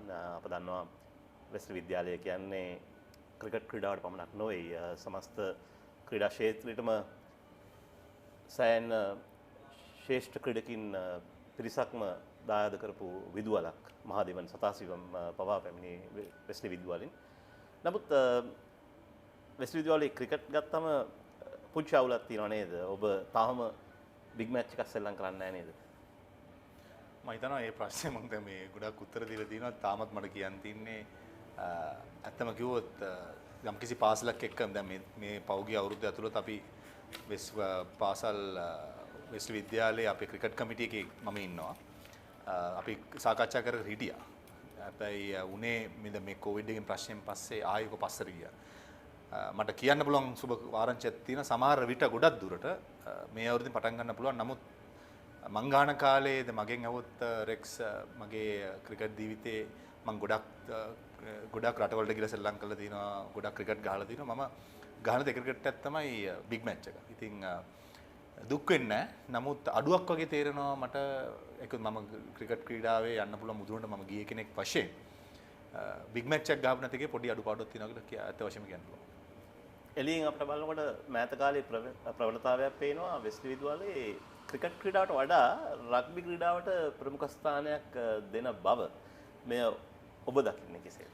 ඇත්තම හරි. ඒකවත් මම හිතන්නේ 90 ගණන් සිට 96 වගේ සිට අපේ පාසලේ රග්බි කණ්ඩායම ඇත්තටම හොඳයි. එදා පටන් හොඳට සෙල්ලම් කළා ගොඩක් ඇත්තට ටීම්ස් හොඳයි. ක්‍රිකට් වලින් බැලුවොත් අපි කාලයක් තිබ්බා නැතුනේ හැබැයි පෞගේ අපි අවුරුදු 10ත් 15ත් අතර බැලුවොත් මම හිතන්නේ අපි එච්චර හොඳට ක්‍රීඩා කරලා දිනවා කියලා. හැබැයි අපි මම හිතන්නේ එක අවුරුද්දක් ඩිවිෂන් 2 එක චැම්පියන් වුණා. මම මතක නැහැ අවුරුද්ද මොකක්ද කියලා හරියට. ඊට අමතරව සබ්ස්ටැන්ෂල් ලොකු දෙයක් අපිට කරන්න බැරිලා තියෙන. ඉතින් අවුලක් තියෙනවා නැතුව නෙමෙයි. ඉතින් අපි වැඩක් කරන් යන අලුත් පුණුකරුවකපත් කරා. එයාගේ යටතේ තව ඇසිස්ටන්ට්ලාපත් කරා. ඉතින් ප්‍රොසෙස් එකක් යන ගමන් ඉතින් එකපාර අපිට රිසල්ට්ස් පේන්න ගන්න නැහැ. බට් කාලයක් යනකොට අපි හිතනවා මේ අපි යොදවපු ශ්‍රමයට මොනාරි දෙයක් අපිට ලැබෙයි කියලා. වෙස්ලි විද්‍යාලයේ ක්‍රීඩාංගණය කැම්බල් පිටිය තමත් සුවිශේෂී ක්‍රීඩාංගණයක් අපරටේ තියෙන. මොකද පාර යන ඕනම කෙනෙකුට ක්‍රිකට් මැච් එකක් යනකොට වාහනේ නවත්තලා බලන් ඉන්න පුළුවන්. මම තාම මේ දේ කරනවා. කැම්බල් පිටියේ ඔබගේ සුන්දර අත්දැකීම් ගැන පොඩ්ඩක් කතා කරමු. මම හිතන්නේ සෑම දෙයක්ම මම කැම්බල් පිටින් දැන් පටන් ගත්තේ මම පාසල් ක්‍රිකට් පටන් ගන්නකොට මට අවුරුදු 8යි. මම ඉවරනකොට මට 19 මම හිතන්නේ අවුරුදු 11 මම හිතන්නේ මම අද වෙනතුරු සතිය සැරයක්වත් ගිහිලා සමහරවම වෝක් එකක් දානවා වටේ ගිහලා ඒකත් එච්චර සුන්දර ගොඩක් දේවල් මට ඒ ක්‍රීඩාංගණේ වගේම පාසල් ලබා දුන්නා. ඉතින් රෙක්ස් කිව්වා වගේ ඇත්තම හරි විවර් ෆ්‍රෙන්ඩලි ග්‍රවුන්ඩ් එකක් වටේ මිනිස්සු ඉඳන් වාඩි වෙලා බලන් ඉන්න තරගයක් බලන්න පාසල් ක්‍රිකට් තරගයක් බලන්න මම හිතන්නේ ලස්සනම ග්‍රවුන්ඩ් එකක්. ඉතින් මතකයන් ගත්තොත් නම් සෑහෙන තියෙනවා. හැබැයි මම එකක් කියලා කිව්වොත් එක තරගයක් මම මතක විතර වේස් කුමාර විද්‍යාලයත් එක්ක අපි පළවෙනි නිමේ ලකුණු 60 පාට විතර අපි දැවී ගියා. ඊට පස්සේ වේස් කුමාර මම හිතන්නේ දවසේ වෙනුන 250ක් විතර ගැව්වා. දෙවෙනි දවසේ අපි මැච් එක බේරන්න ගහන්න ඕනේ. ඉතින් අපි අන්තිමට මට මතක විදියට අපි 350කට කොයිද කඩලු 5ක්ද කොයිද ගියේ. මම ඒකේ ශතකයක් ලබා ගත්තා. ඉතින් මගේ මතකෙට කෙලින්ම මේ තරඟය ඒකත් අපි අමාරු සිටුේෂන් එකක වේල්ස් කුමාරය හිටියා ඒ කාලේ හොඳ කණ්ඩායමක්. ඒ වගේ ගොඩක් දේවල් තියෙනවා. නමුත් මේ තරඟය කැපිලා පේනවා. ඔබ පුංචි කාලේ ඉඳන් ඉතාමත් සුවිශේෂී ක්‍රීඩකයෙක්. වැඩි දිනෙකට අවස්ථාවක් ලැබෙන්නේ ලෝක කුසලාන දෙකක් ක්‍රීඩා කරන්න අවුරුදු 19න් 15. ඔබ ඒ අවස්ථාවට හිමිකම් කියනවා 2002 වර්ෂයේ සහ 2014 වර්ෂයේ ඔබ නායකයා. මේ කුඩා කාලෙම තමන්ගේ දක්ෂතා ඉදිරියට පැමිණීම ගැන සහ නායකයෙක් හැටියට අයිඩෙන්ටිෆයි වීම සම්බන්ධව අපිට යම් කිසි දෙයක් පවසනවා නම් මම හිතන්නේ ඒක පාසලෙන් ආපු දෙයක් රෙක්ස්. ඒ වගේ මම කියන්න ඕන දෙයක් තමයි මම පොඩි කාලේ මම හිතන අවුරුදු 11 විතර මම ක්‍රීඩා 4ක් කරා. රග්බි, පාපන්දු, බාස්කට්බෝල් සහ ක්‍රිකට්. පස්සේ අවුරුදු 11 දී තමයි අපේ පාසලේ ඒකට හිටපු ප්‍රිෆෙක්ට් ඔෆ් ගේම්ස් සහ විදුහල්පති සහ මගේ පියා ඒගොල්ලන් සාකච්ඡාවක් තියලා මට කිව්වේ ඒගොල්ලන් මගේ ක්‍රිකට් වල යම් කිසි දෙයක් වැඩිපුර දකිනවා. ඉතින් මට එකක් තෝරගන්න විශේෂයෙන් ක්‍රිකට් තෝරගත්තොත් හොඳයි කියේ. ඉතින් මම පියාගේ වචන කවදාවත් මම පිට දාන්නේ නැහැ. මම ඒ වචනේ ගත්තා. ඒකට එතකොටත් මම අනිත් ක්‍රීඩාවලත් මම හොඳට කරන් හිටියේ. හැබැයි ඒ ගත්ත තීරණය මම හිතනවා තාත්තා මට පෙන්නපු මාර්ගය මම ගත්ත ඒ තීරණය අදට මම හිතන්නේ ගොඩක් පළ දුන්නා කියලා මට හිතෙනවා. ඉතින් නායකත්ව වශයෙන් බැලුවොත් මම හිතන්නේ මම කුඩා කාලේ සිට අවුරුදු 13 15 සිටම සෑම කණ්ඩායමක් වගේ නායකත්වය දරලා තිනවා. ඒ වගේම පාසලේ ශිෂ්‍ය නායකයෙකුත් එක්ක ඉතින් මම හිතන්නේ මට ඒක naturally ආපු දෙයක් කියලා මට හිතෙනවා. දැන් ඔබ 2004 වර්ෂයේ 19න් 15 ලෝක කුසලානෙන් සති කිහිපයකට පස්සේ ජාතික කණ්ඩායමට එන වරම් ලබනවා. ඔබගේ මංගල ටෙස්ට් තරඟයේ ක්‍රීඩා කරන්නේ සිම්බාබ්වේ වල. දැන් මේ දේ සිද්ධ වුණු ආකාරය ගැන පුංචි දෙයක් අපිට පවසනවා නම් කවුද ඔබට කිව්වේ ඔබ ටෙස්ට් කණ්ඩායමට ඇතුළලා තියෙනවායි කියලාලා සහ ඔබ සිම්බාබ්වට යනවායි කියලාලා. ඒ වගේම අවුරුදු 19 තරුණයෙක් හැටියට ඔබ කණ්ඩායමට එනකොට ජාතික කණ්ඩායමේ ප්‍රබල ක්‍රීඩකින් රාශියක්ම සිටිනවා. මාවන් අතපත්තු, සනත් ජයසූරිය, කුමාර සංගකාර, මහේල ජයවර්ධන, එතකොට චමින්ද වාස්, ටීම් ඩිල්ෂාන්, තිලාන් සමරවීර. මේ අත්දැකීම ගැන යම් කිසි දෙයක් පවසනවා. මම හිතන්නේ ඒක සිහිනයක් සැබෑ වුණා කියලා කියන්න පුළුවන්. මම මතකයි 2003 දෙසැම්බර් මාසේ ඒ ටීම් ට්‍රයි සීරීස් එකක් ගැව්වා ඉන්දියාවල. ඉන්දියා පාකිස්තාන අපි මම හිතන්නේ සයිඩ් අෆ්රිඩි ගෞතම් ගම්මි මම හිතන්නේ ඒ රටවල් දෙකේ හිටපු හොඳම ප්ලේයර්ස්ලාත් ඒ වගේම අපිත් හොඳ කණ්ඩායමක් ගියා.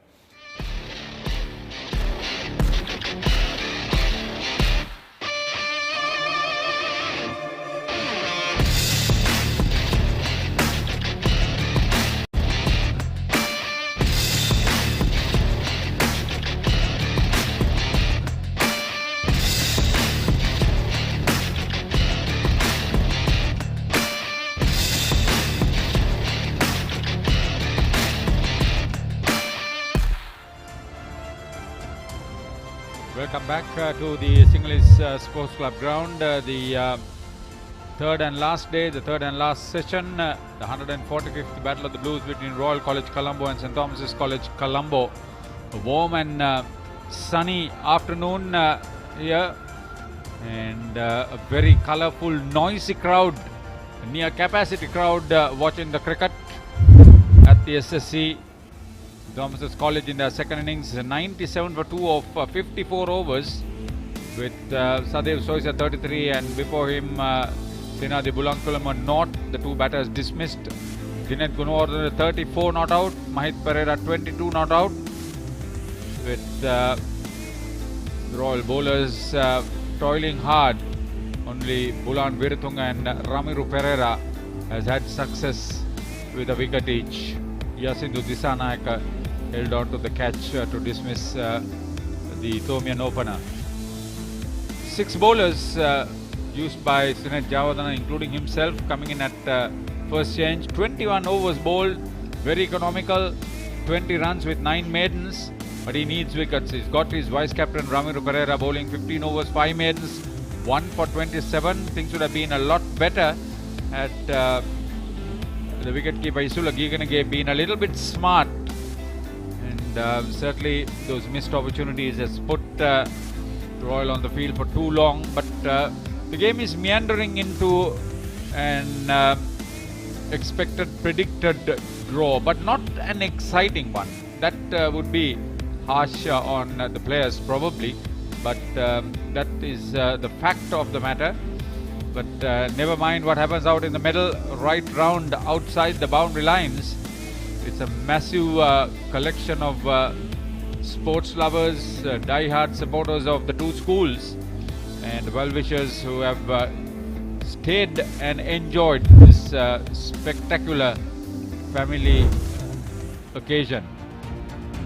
That's the Thomian opener Senadi Bulankulama, picked up by Yasindu Disanayaka of Bulan Viratunga, and then this Sadev Soisa after he made 33, clean bowl by Ramiro Pereira. He was surprised that the ball turned on him.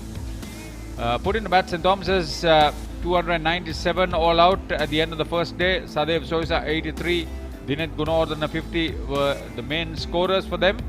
Sinet Javadana 4 for 68, Ramiro Pereira 4 for 54 were the main wicket takers. Yanula Bandara held on to 2 catches. Royal in reply, 278 for 9 declared, with Sinet Javadana very unfortunate, missing out on a century. He was out for 92, and Netwin Dharmaratna 41 made a decent connection with the bat. Asen Pereira 5 for 74 for Fane. Darian Diego 2 for 40. Pereira holding on to 2 return catches, altogether 3 catches for the young Pereira. St. Thomas in the second innings, 97-2 at tea. Dinet Gunawardena 34 not out, and Sadev Soisa 33. The captain Mahit Pereira is not out on 22. Ramiro Pereira and Bulan Viratunga a wicket each for them as far as the Royal bowling is concerned. St. Thomas's into the last session with 116 runs in front, with 8 wickets standing. So that is the situation. Chamara De Souza and Chandrika Amarasinghe, the on-field umpire, is walking out to the middle. Hemanta Boteju is television umpire. And Udavatta is the 4th umpire. Graham Lebroy, the match referee, and Leela Landakumarasiri, the match commissioner. It's been an occasion for them to celebrate. Pradeep Udavatta, the umpire who has been consistent with walking out to the middle. Dasis Manchanayaka, the winning captain of Royal last year, helping the team out with Kavindu Madarasinghe, giving them a little bit of advice and encouragement. Everybody wants to see this school cricket encounter enjoyable, and finishing off with tremendous influx of enthusiasm. Individual awards on offer for the best fielder, the best bowler, the best batter, and man of the match. Thomian batters walking out to the middle. The Thomian captain is there. The Royal fielders running into the middle, with the skipper leading the way. It's played in a very friendly manner. Joint Organising Committee, Royal are hosting. Rehan Gunasekara for Royal and Arjun Vaidyasekara for St. Thomas is the co-chair of the Joint Organising Committee. The technical team from St. Thomas's, as far as the technical committee is concerned, is Vajira Vijay Gunawardena, Royal Pradeep Jayaprakash. It's landed on a flag, the drone. Mahit Pereira, 22 not out. Just a couple of boundaries, 90 balls faced for the Thomian captain. Had a bit of a problem just before tea. but seems okay now. Would have been looked into by the medical staff, the physio, Dinet Gunawardana, following his 50 in the first innings, 34 not out. Lucky to be there. 169 balls faced, 3 fours.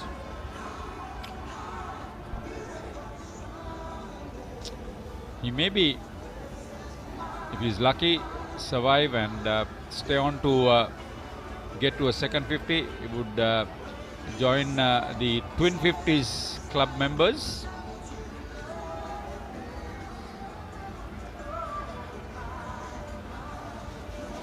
Number 3 has been extremely cautious this innings around. The Cricket Advisory Committee of Royal, headed by Andrew Pereira. St. Thomas's by Stefan Anthony's. There's very little they can probably do if the batters play rather sedately. Was ball after tea by Ramiro Pereira. He was off the field for a very short while.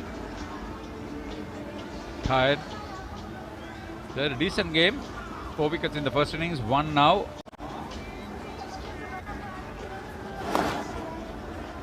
Probably they were told, get on with the game. That's a good shot. Down the track, pitch at the ball. Aerial route over the bowler's head. Safe area, 4 runs. Only 4th boundary for the left-hander. It's on 38 now. Sinet Javadana drops from mid-on to long-on.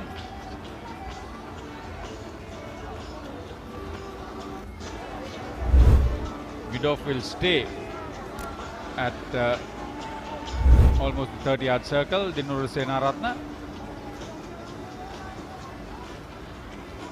Interested to see whether there would be an declaration. 26 overs remaining at the start of play here. 100 up for St. Thomas's for the loss of 2 wickets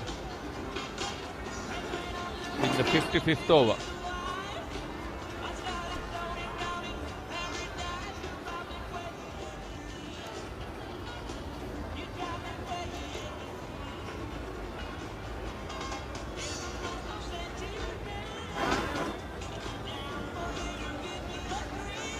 Pereira testing Gunawardana with his patience,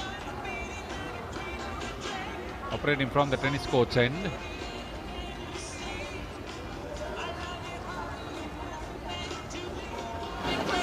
He turned and he was very quickly onto the back foot. He stayed a little bit low, but he didn't try to play a massive shot, just worked it into the vacant mid-wicket region for a couple to end the 55th over. St. Thomas's 102 for 2 in their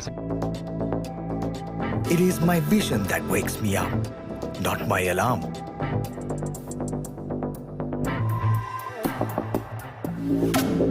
I make mistakes, but I will never be defeated.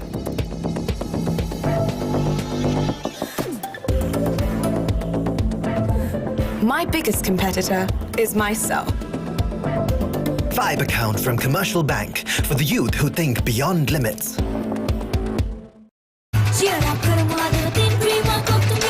Big match fun, prima kottumi tiyanaka. Where were you roaming, Damit? Good evening. Good evening, Haritha. Good evening to all our viewers. St. Thomas is leading by 121 runs. This is the third and final session of this 145th Battle of the Blues. It's definitely a stalemate here at SSC Grounds now. Last time I was with him, I told him don't come and sit with commentary with me if you have not scored a 50 or taken maybe 4 wickets. But he's done that as member of the Dialog Mercantile cricket team. Has played some good innings, has bowled reasonably well, has been in winning ways. We'll talk about that.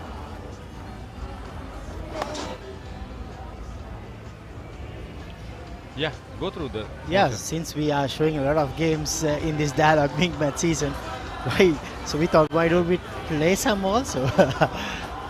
But out of jokes, Haritha, yes, it's been a good season, but still the start only. And for us at the Papare also, Dialog Big Match season, it's still the start. Plenty of more matches lined up to be shown live on the Papare, Sri Lanka's #1 sports channel. What about the Clifford Cup final? Has it begun? No, not yet. Yeah, in just a little more than half an hour, we will see the start of the Clifford Cup final. That's between Police Sports Club and Havelock Sports Club.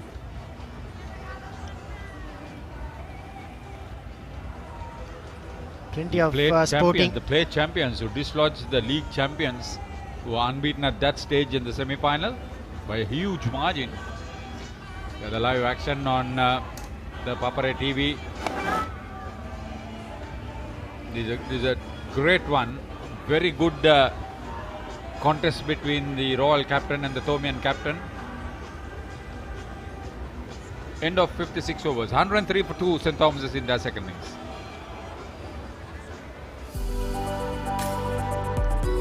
Here are the behind the scenes of the Papare production crew.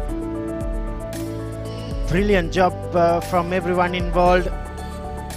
It's never easy putting up production of this magnitude. The Papare is a fully owned subsidiary of Dialog Asiata, and the crew, equipment, the technology, everything from Sri Lanka. That's a brilliant stroke from Dinet Gunawardena.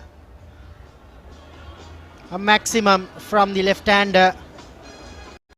He's pushing himself towards that second half century of his from this 145th Battle of the Blues. Yeah, it's a totally different Dinet Gunawardena from what we saw before tea. Oh yes, down on one knee. Asen Pereira feeling the heat, is 4 runs away from completing twin half centuries in this big match and joining a select club of players. Full flow of the bat once again to a flighted delivery. So let's hope that the Thomians will make it a little bit more interesting for our viewers as well as the spectators.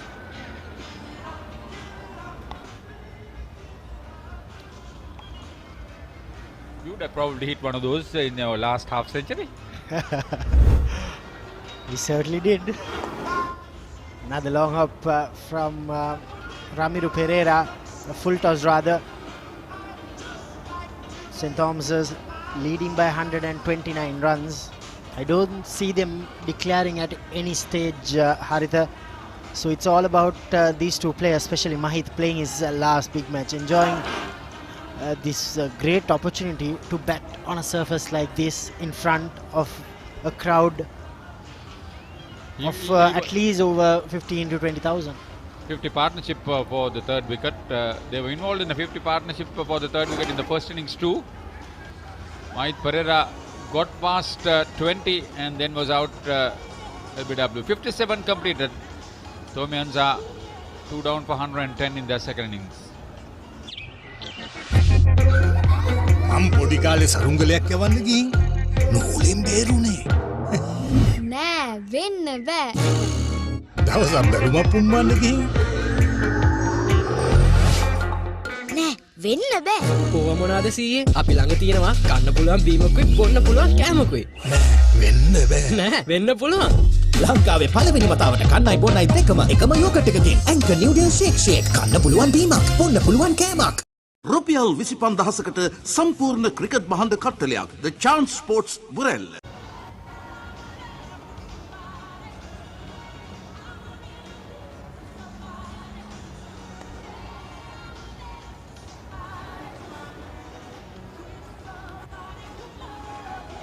Gunawardena slowly moving towards that second half century.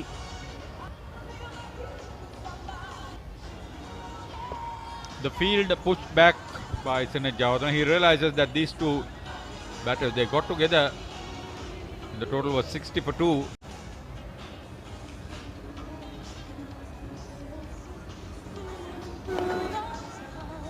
Good understanding. Good to see them go, because in a week's time the two teams will be involved in the limited overs encounter for the Mustangs Trophy.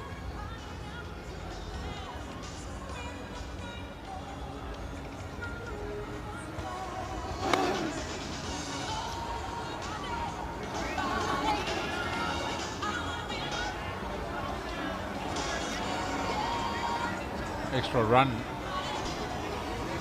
Never mind, the throw came in, probably looking for a run out at the bowler's end. Out of his crease to get there, meet the ball and then hit it firmly. Seems to be a substitute on the field.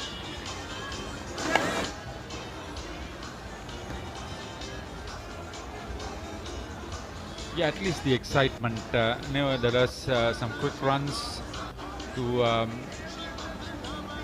make the finale a little bit more enterprising.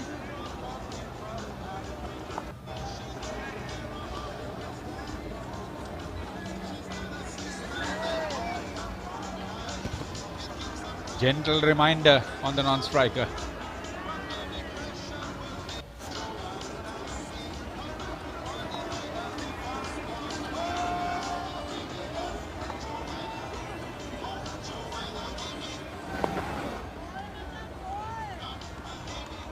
Sinet Javardhana bowling his 23rd over, but only has conceded 24 runs. Just a simple warning from Javardhana to Gunawardena to remain in the crease. End of another over, 113 for 2. Introducing Sri Lanka's biggest Google TV collection from Singa. Endless entertainment is now at your fingertips with many more options to explore. Millions of shows, movies and games, plus all your favorite streaming apps in one place. Choose from global brands and experience tomorrow's entertainment today with Google TV from Singa.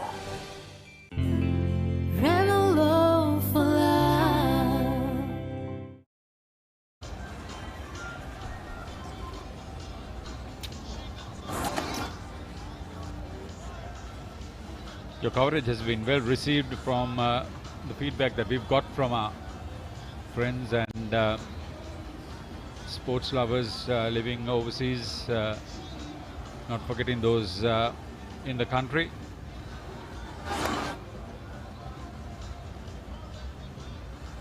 Dinet Gunawardena pushing, but Mahit Pereira opted not to run. There was a slight fumble. Gunawardena could have easily go on and complete his half century. Malavi Arachi in the cover boundary ran in quickly, couldn't pick it up on his first attempt. Two heads of the institutions.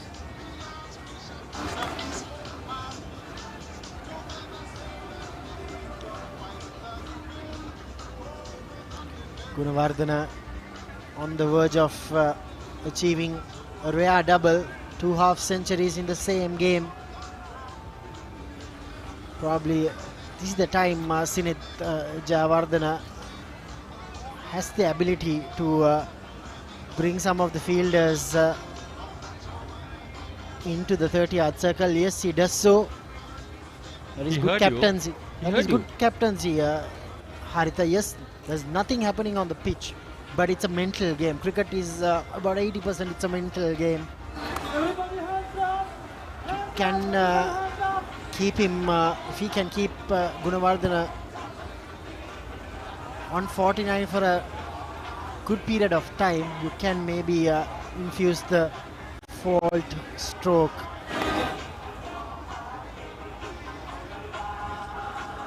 Waiting game. Great stuff. Look always for the turn. Brilliantly fielded. End of the 59th over. St. Thomas's 115 for 2. Also, it's a great reminder to all that Keel's Crest Naimeris pasta is available. It has been launched exclusively during the big match season. Yeah, I was running around, Haritha, so I'm gonna have a bite for sure. You're the boss. I say thank you. Yes. Obviously, I was in the mood for a bite to spice up this big match. Enjoy it. It's there for you. It's the taste that is different. Yeah, Keel's Crest pasta is the ideal pairing to spice up your parties, hangouts, and all the big match moments. That has a unique and new flavor, Haritha, that will sting your taste buds with a hit of real spicy Naimeris. So make sure you all buy the Keel's Crest pasta with Keel's Crest Naimeris sausages, the bite that bites back. Here's Gunawardena once again on 49. Can the Royalist make Gunawardena play a faulty stroke? And he's on 49. The backward point, the straightish point, forward of the umpire, a short extra cover, a mid-off, in addition to the slip on the offside. There you go. Gunawardena goes for the single. That was a risky single. And in the meantime, the fielders have made a mistake, and there was 4 by runs. Brilliant knock from Dinet Gunawardena. He's been the mainstay for the Thomians in this innings and in the first innings also. Dual half centuries for the Thomian left-hander. He has faced over 187 deliveries.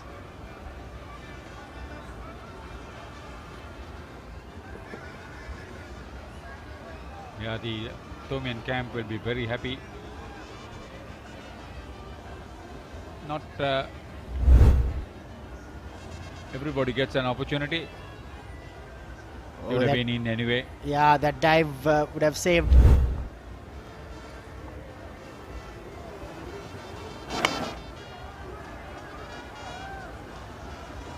Now it's time for Mahit also to make sure that he gets to half century. Just for the record, for him to make that 50. I know it's a personal gain, but it's an important one for a captain in particular. Mid-off has been brought up. Will he go over the top?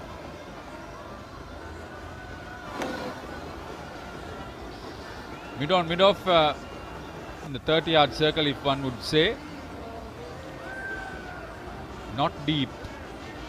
That's good thinking on the part of Sinead Javadana. There was no mid-wicket on the boundary. Oh, that was very close. Nevertheless, end of another over in this 145th Battle of the Blues.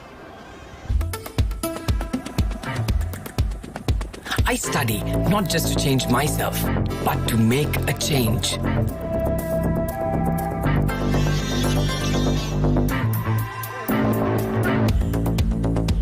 Everyone's end point is my starting point.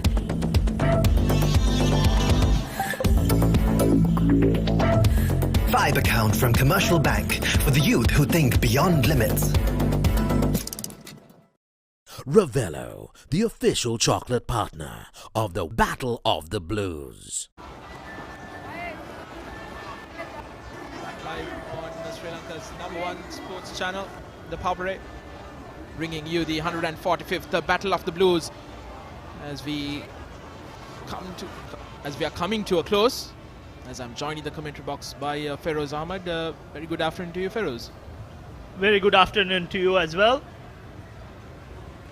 Very slow going Thomians.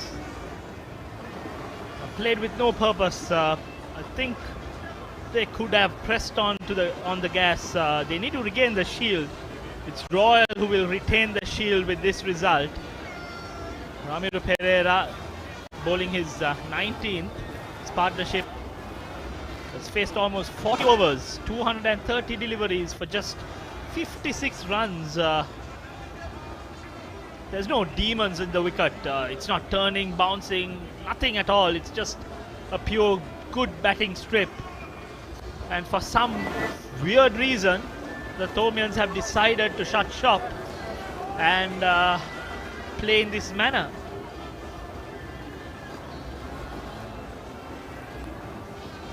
Dinesh Gunawardena having scored his second half century of this encounter as Mahit Pereira pulls it and gets a boundary.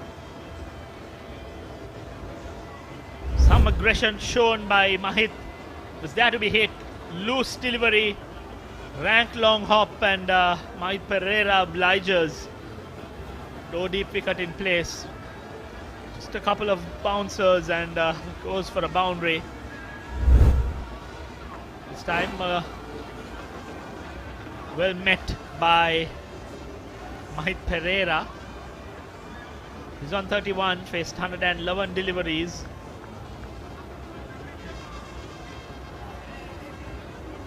The shorter side again, this time again straight at the fielder. That's been the story of the day so far. 61 overs gone, 126 for 2.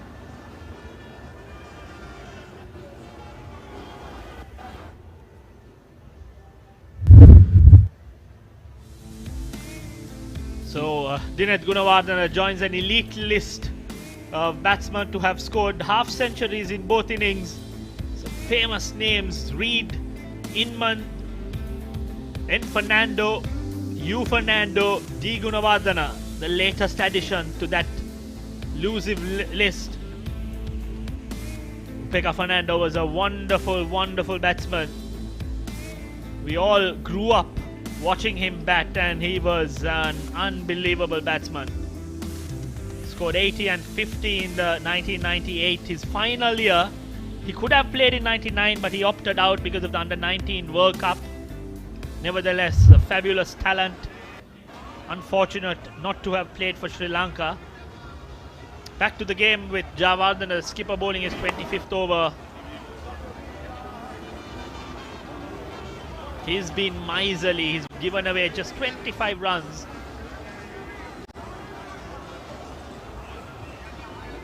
Keeps rotating his arm. He'd love to have a wicket or two. Batsman comes down the track. That's a better hit. Couple of bouncers for 4. Oh, that's a big hit. It was a wonderful hit. Used his feet. There you see, lovely hit. Back past the bowler towards the side screen.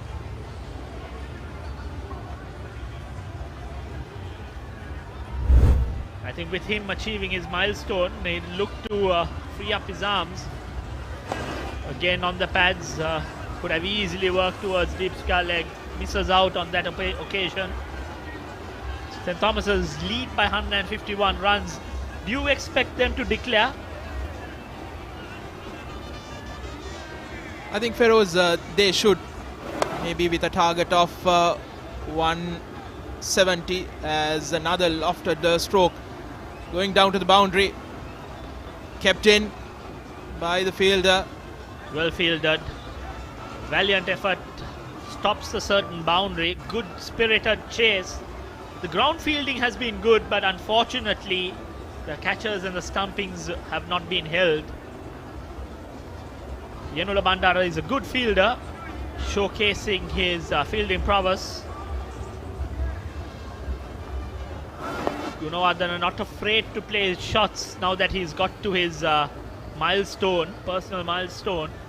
He's on 62. Well, I'll be surprised if St. Thomas's declare. I think I've never seen St. Thomas's declare. The last time they declared was in 2016 when it badly backfired. And with the way they've approached the game, I don't expect a declaration anytime soon. End of 62 overs, 134 for 2. Just 18 overs left in the day.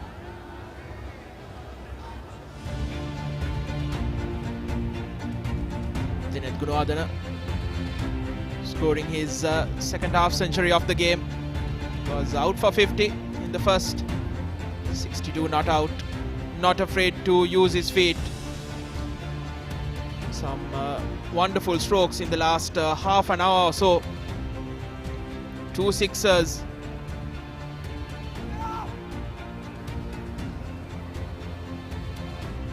Wonderful batter when in full flow.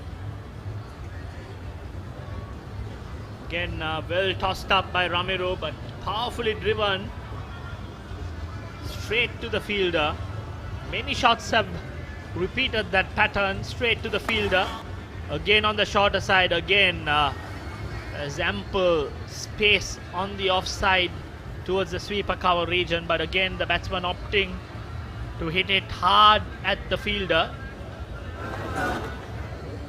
Oh, mistimed, but luckily for the batsman, got the inside part of the bat, went over the bidon fielder for a boundary.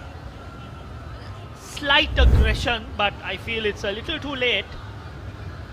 They could have had this approach post lunch, but they went into a lull, and I think this gives them very little time to get the Royalists out, and I'm sure this is just the completing the motions. This time again driven powerfully, but 2 extra cover.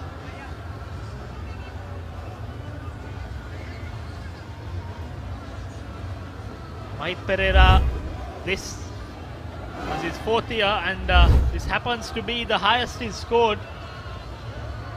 22, 33, 8, 37 and 36.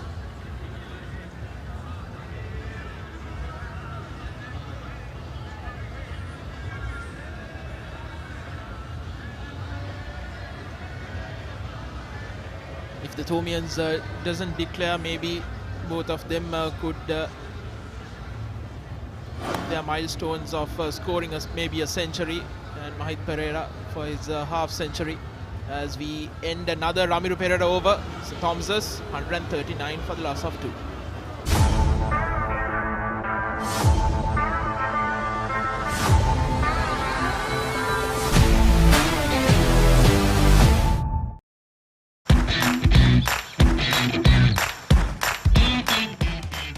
Heels Crest Naimeris sausages, the bite that bites back. නිකම් බොරුවට risk එකක් ගන්නේ ඇයි?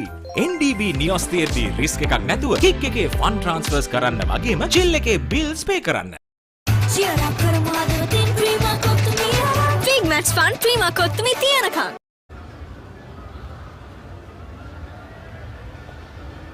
The story so far in the second innings of the Thomians.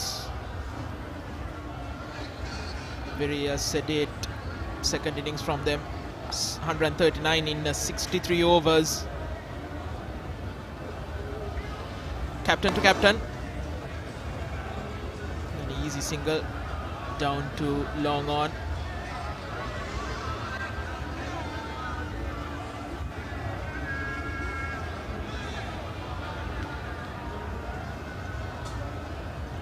So this partnership, 74 runs in almost 41 overs.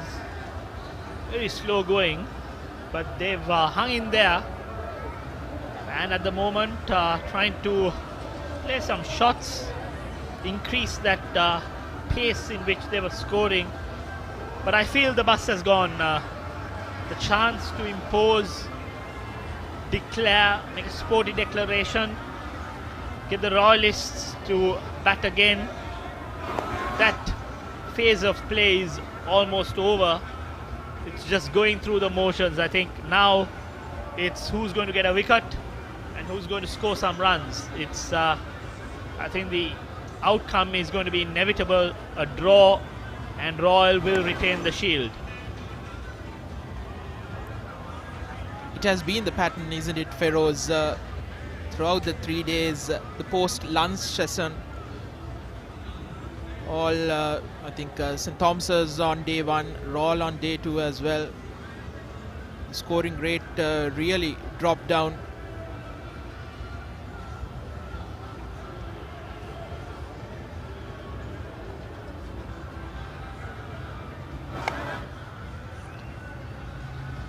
Maybe Royal also need to look at making some changes, get a fast bowler to bowl in. There's not much of life on the wicket, but at least try something out. Break the pattern of play. The batting also, at the moment, they've got comfortable facing the same set of bowlers. Sineth is chugging on. He's bowled his 26th over. We've got Bulan. There's plenty of bowling available for the captain. This time another edge, but played with soft hands, glided it towards short third, just a couple of runs. The substitute Anush runs in, collects it. Just 2 runs, end of the over. 64 was gone, 143 for 2.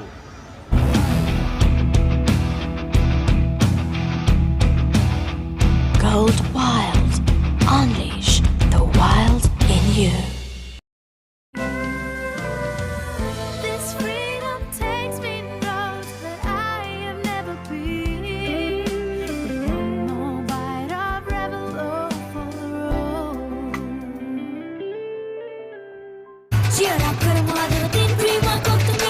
Big match fun, prima kottumi tiyanakam. රුපියල් 25,000කට සම්පූර්ණ cricket මහඬ කට්ටලයක් The Chance Sports Burrell. Looks like your wish was granted, Feroz. Dinrasena Ratna, by the looks of it, will come on to bowl. And Dinat Gunadana asking for the helmet. I mean, that's good. That's good. I think I think the Royal camp has decided not to just go on with the motions. Try something out. They've brought in the fast bowler Dinurasena Ratna, and I hope that there is a double change from the other end as well. Maybe bring in Yenula Bandara, or I personally prefer if they could bring in Nethwin. He bowls with a slower pace, and the batsmen have to make the pace if they are to hit him out of the park.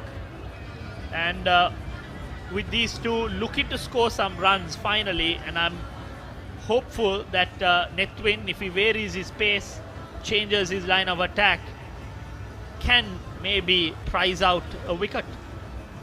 Yes, and with his height, maybe extract some bounce if there's any. Senaratna to Gunodana. He went back to the bowler. Starts off with a foolish delivery. Doesn't look to bowl short. Loves to keep it up at the batsman. Gets into play. I think out of the 3 fast bowlers, Dinurasena Ratna seems to be the bowler who bowls within himself. Can be a bowler who can bowl the long sort of spells and shows some discipline in the line that he bowls.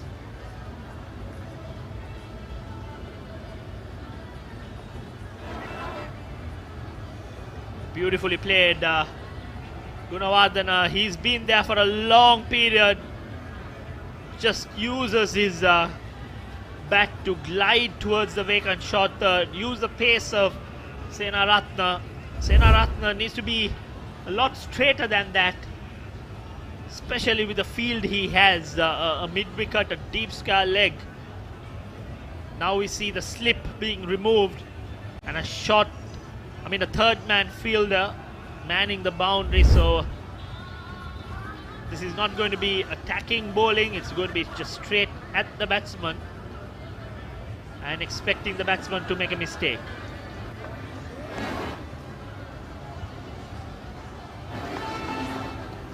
Again, played with soft hands, I think. This is what was needed in the sort of post-lunch session. The batsman not trying to hit every delivery hard. They could have used the pace of the bowlers, drop the wrist, work the gaps and look to score runs. Fortunately, it did not happen, and here we are.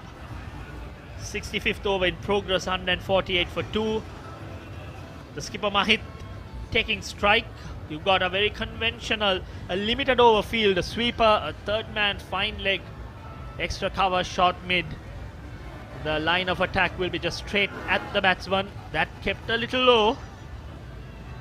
Batsman Mahit too has spent enough time to just drop the wrist, working towards short fine leg, where Rehan fields. So the score moves to 149, lead of 168.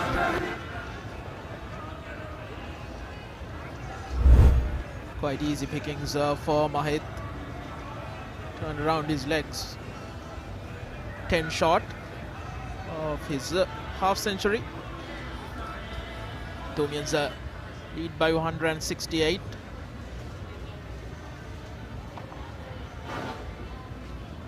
Tikish outside edge. There's cover. Down to third man, another single.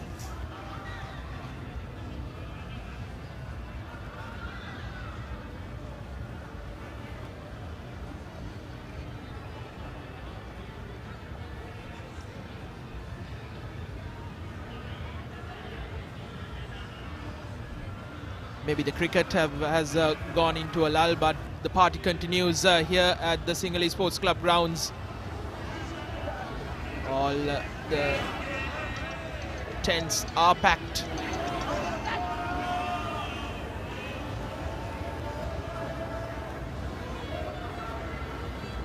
The Mustangs, the Stallions, Saddlebreds, Steeds, Blazers, Royal Taverners, the OTSs. As we end the over, 151 for the loss of 2. Hot and spicy fun vibe nagadi varkaranga. Beat ek remake karanga tavinna. Hada wada bawala yanna gidmera fashion karanga. Fun turana kotumi kikki kolena. Creama kotumi fun tamai.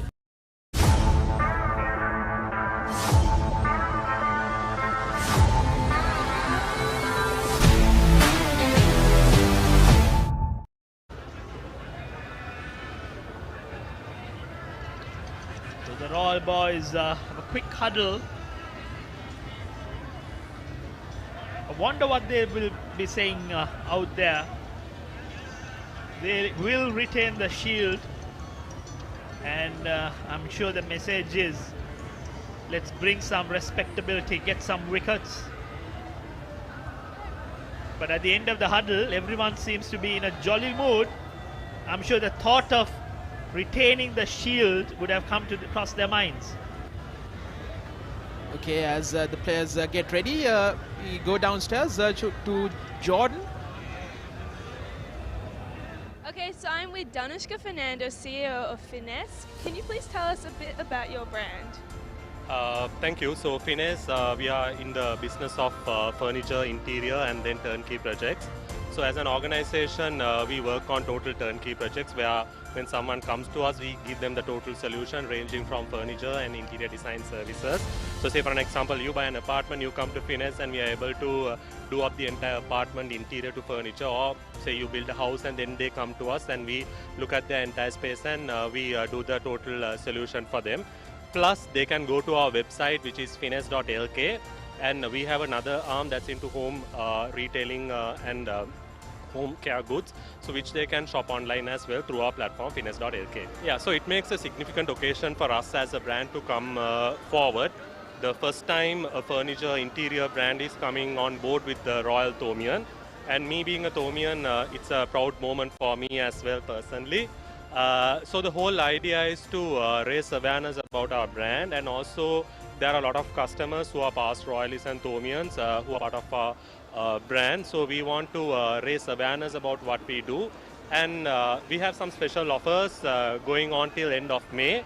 For all the royalists and Thomians and anyone else who would come to the match, they can bring along their ticket along with one of our leaflets where our people are distributing the leaflets at the premises. So they can bring them and they are entitled for a special discount as well. Plus we've done the VIP lounge area this time. First time that's done again. So we are proud to associate our brand Finesse with this prestigious event, Royal Thomian Encounter. That was one of the sponsors, one of the 32 sponsors of the 145th Battle of the Blues, Finesse.lk.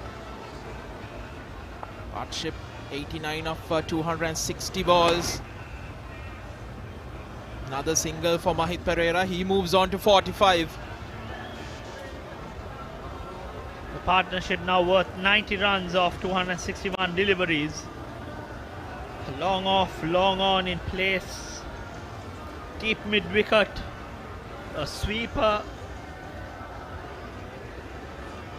And the right hand leg spinner balls are driven to extra cover. Well fielded by Bulan. I think Ramiro seems to be tiring a little bit as well. We saw a couple of deliveries outside the leg stump this time. Much better delivery to end the over. 66 overs gone, 156 for 2.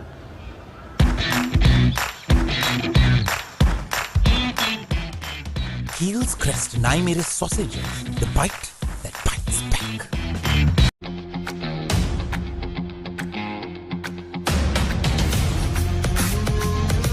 Gold hair and body wash shaker.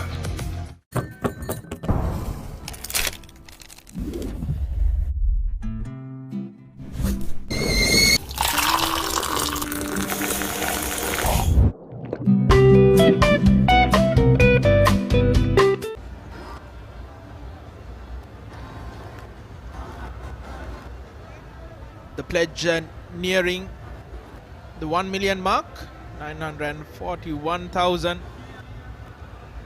The Dialog pledge at the 145th Battle of the Blues. There's going to be another bowling change.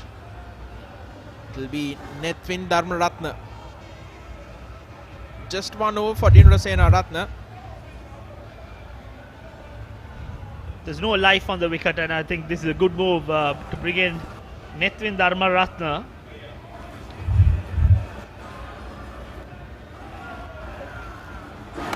On the shorter side, but not afraid to toss it up. Well spread field.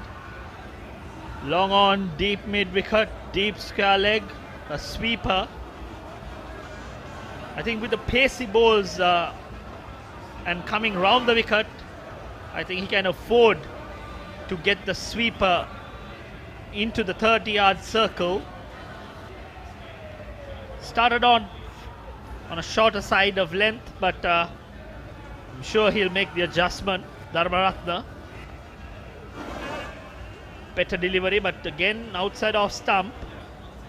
He seems to bowl at the right pace. I think Diego, who bowled for St. Thomas's, too bowled at the right pace.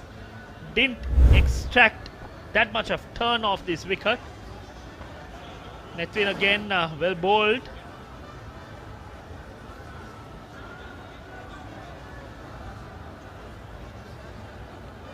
Maybe somewhat distracting to the batsman as well, because there's a lot of movement in his action.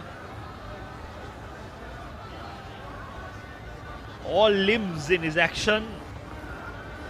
Again, very well bowled.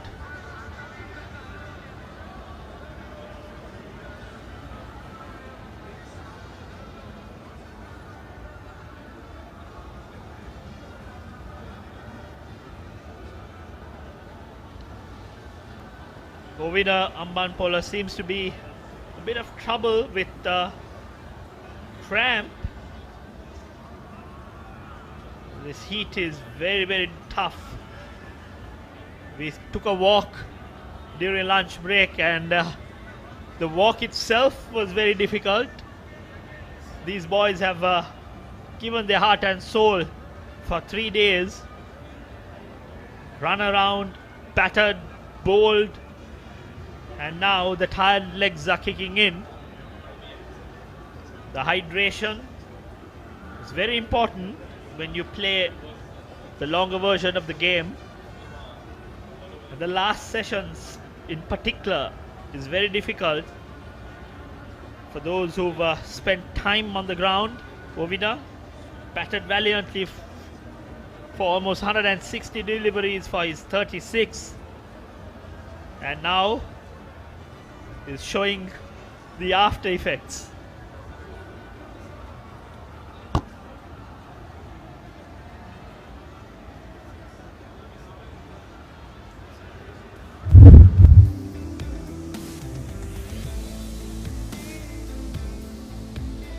Thomian batting card in the second innings.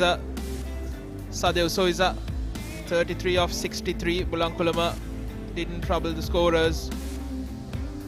Soiza got a wonderful delivery from Ramiro Pereira. Both these batters, Gunawardene and Mahit Pereira, put on a 90-run partnership. Bulan Weeratunga took the wicket of Bulankulama, and Ramiro Pereira got the wicket of Sadev Soiza. Senejavadana bowled 26 overs.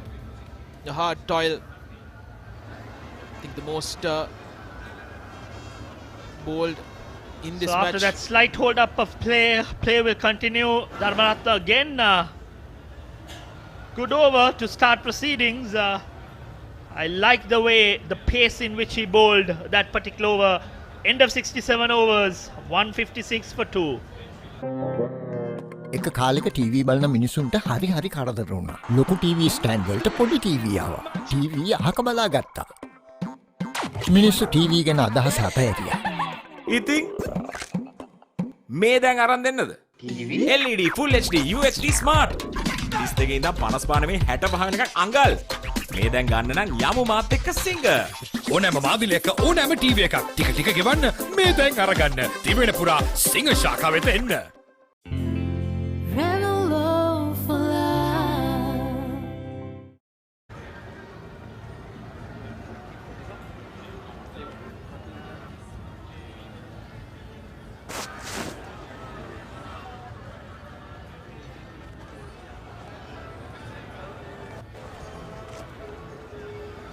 Been really slow proceedings for the Thomians. 156 for 2 of 67 overs. One would have thought that they would really enforce it onto the Royalists by scoring at a relatively faster rate. They were 20 runs ahead, mind you, and the most crucial point is that the fact the Shield is at Reeve Avenue. It was their game to actually, or it was their the ball was pretty much on their court. It's Pereira. He'll be continuing from the Vidya Mautha end. No demons whatsoever on this wicket. It's as dead as it can get. A very placid track. It's a cardinal sin if you throw your wicket away on a track like this. Slow ball, nicely coming on to the bat. No zip for the spinners. They've been trying their heart out. Jayawardena, Pereira, Bandara, all three. And also Dharmaratna, I thought he bowled impressively well. Joined with Reza Aghani. Reza, welcome to the Combox. What's your take on this entire game? We've seen 3 days of cricket. How do you see that the game has panned out? Hi Harun, and a very good afternoon to everyone joining us in the comfort of your homes and anywhere around the world. It's definitely a huge occasion, and when you come up here into the Combox and see the entire ground coloured in blue, gold and blue, and then the blue, black and blue, it makes you realise what an important part this cricket match plays in everyone's lives during this March period. and really is a privilege to be watching it up from here, Harun. I'm sure you'll enjoy sitting up here rather than having to bowl on this track from everything that I've heard coming into the match. But yes, a very good occasion. So we'll get back to that. 68 gone, 157 for 2 St. Thomas's. Introducing Sri Lanka's biggest Google TV collection from Singa. Endless entertainment is now at your fingertips with many more options to explore. Millions of shows, movies and games, plus all your favorite streaming apps in one place. Choose from global brands and experience tomorrow's entertainment today with Google TV from Singa. Big match fun, Prima Kottumi Tiyanaka. So the two of them have put on 91 runs, but it's the balls that has been the concern. They've taken a lot of time, and you cannot take anything away from this partnership. But like I mentioned, one would have thought they would have enforced the play to Royal, try to get them on early to bat for a second time. But what I gauge is that the Thomians too think that there's nothing much happening on this track, and they don't seem to be having that confidence that their bowlers can get 10 wickets.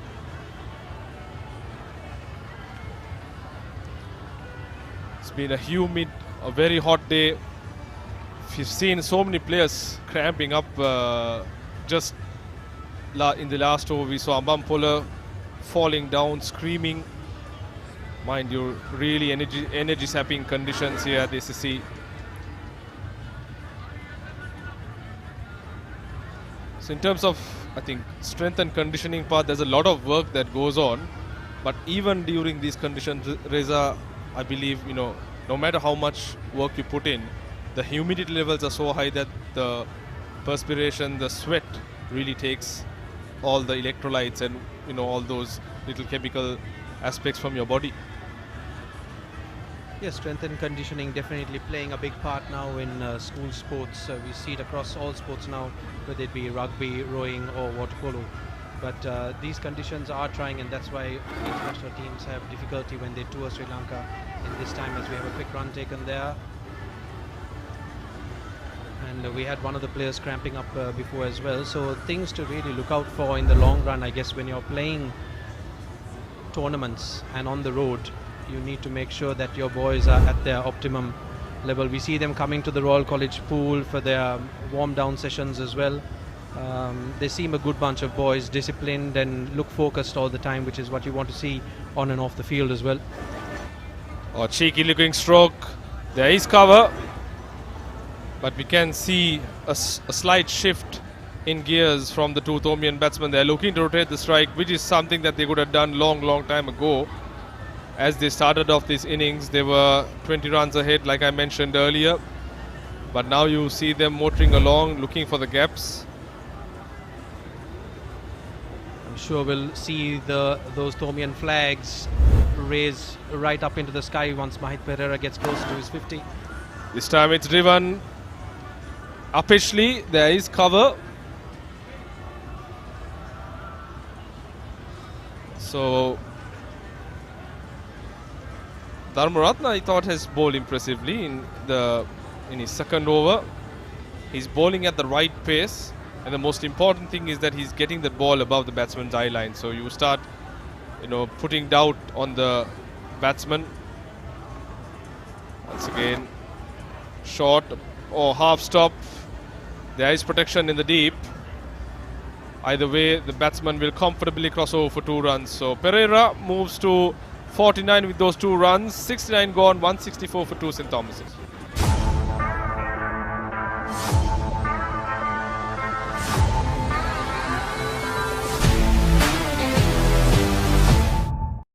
Chili rasa tomato mix එක හිත කස්සනවා chilliට රසයෙන් කොල්ල කෙල්ල ටික spice up වෙනවා හඳුන්වදින අලුත්ම මාච්චි සේවරි රසය Chilliට biscuits Hot and spicy fun vibe එක විවර කරන්න beat එක remake කරන්නට වෙන්න හදවත බාවලා යන්න ගින්නර fashion කරන්න fun තුරන්න කොතුමි කික්කි කොල්ලන්න Prima කොතුමි fun තමයි. So that's a massive amount of money that's been raised, courtesy the Dialog pledge. 949,000, nearing $1 million for a real worthy cause. Ramiru to continue from the Vidyama Aten, who I thought has looked impressive. Not easy bowling leg spin for long spells.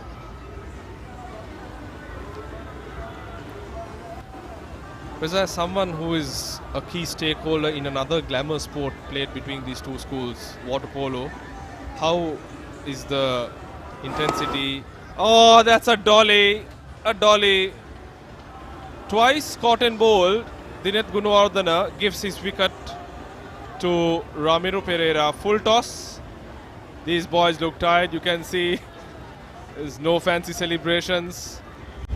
Nevertheless, a valuable 74 for Dinet Gunawardena. Yes, good innings by the Tomian left-hander.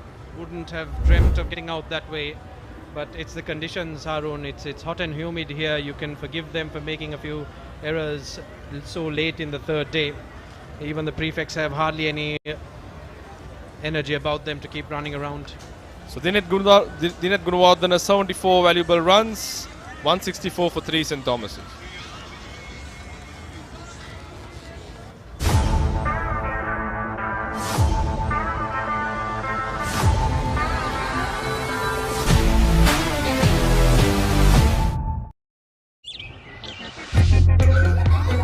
පොඩි කාලේ සරුංගලයක් යවන්න ගිහින් නූලෙන් බේරුනේ.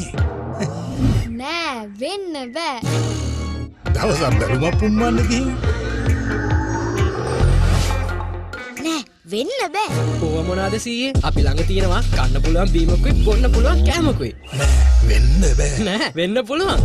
ලංකාවේ පළවෙනි වතාවට කන්නයි බොන්නයි දෙකම එකම yoghurt එකකින් ඇන්කර් නිව්ඩල් ෂේක් කන්න පුළුවන් බීමක් බොන්න පුළුවන් කෑමක්. Hot and spicy fun vibe with the better karanga. Beat take a remake karanga the winner. Hada with vowel I am give me a fashion karanga. Fun karanga kotumi kikki kolena. Creama kotumi fanta. It is my vision that wakes me up, not my alarm.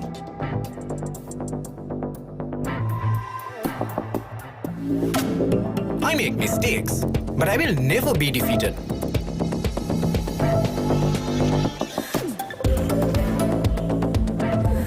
My biggest competitor is myself. Vibe account from Commercial Bank for the youth who think beyond limits.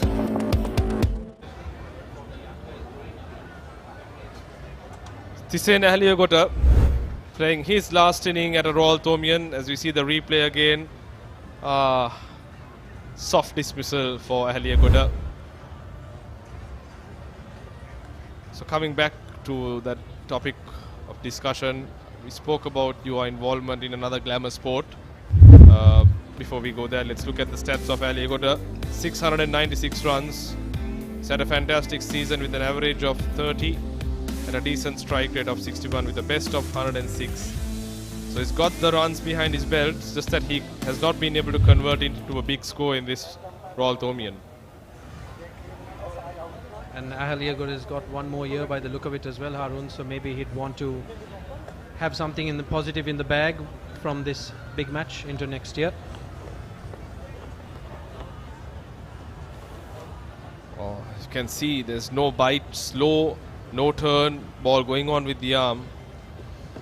Little assistance for the spinners and the fast bowlers. They've really had to toil hard. 3 days of hard work for the bowlers from both schools. This time beautifully driven, half stop.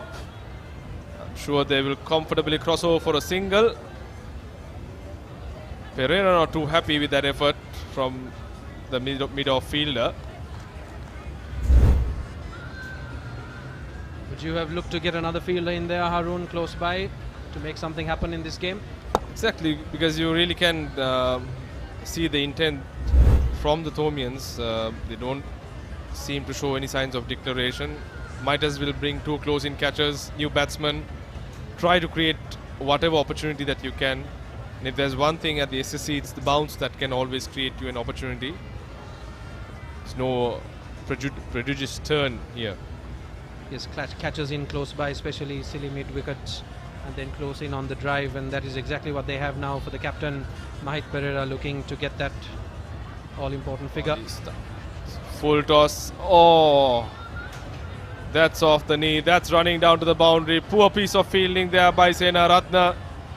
And that's a half century for Mahit Pereira in his final innings at a Royal Tomian. Couldn't have come at a better time.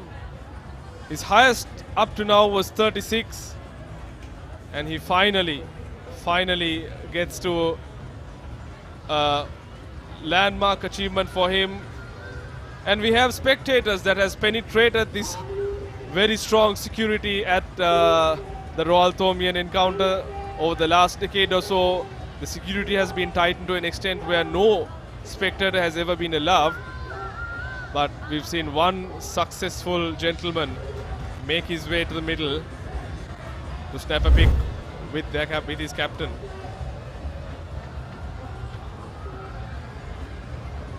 Pretty ordinary piece of fielding, Reza, don't you think? Yeah, it's the conditions, I guess, Harun, and also the match not really yielding a result. You tend to drop your focus, and then these are things that happen. You've got to keep moving forward if you want results, and not very good from the Royal College fielders, but also, again, another full toss really for that. So that's end of over number 70, 166 for 3, St. Thomas's. Your embrace so warm, let me stay here for a while. With one more bite of Revelo for sunshine.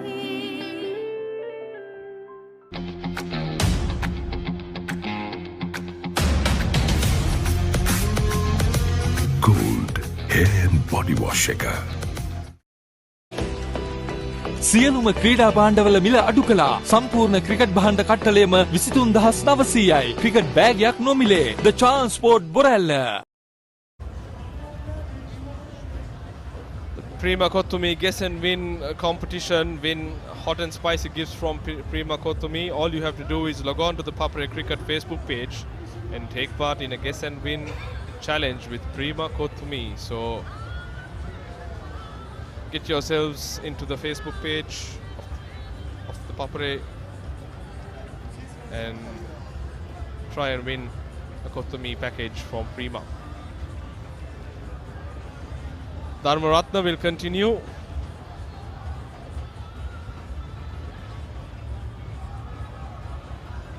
I thought he's been very impressive, Nethvin Dharmaratna, in this match. He's bowled, not bowled a lot of overs, but whenever he's been given that opportunity, I thought the manner in which he has bowled been very impressive. He's given the ball air, not been afraid. There you go once again, no major turn, but he does have bounce. Would ideally like to see someone under the helmet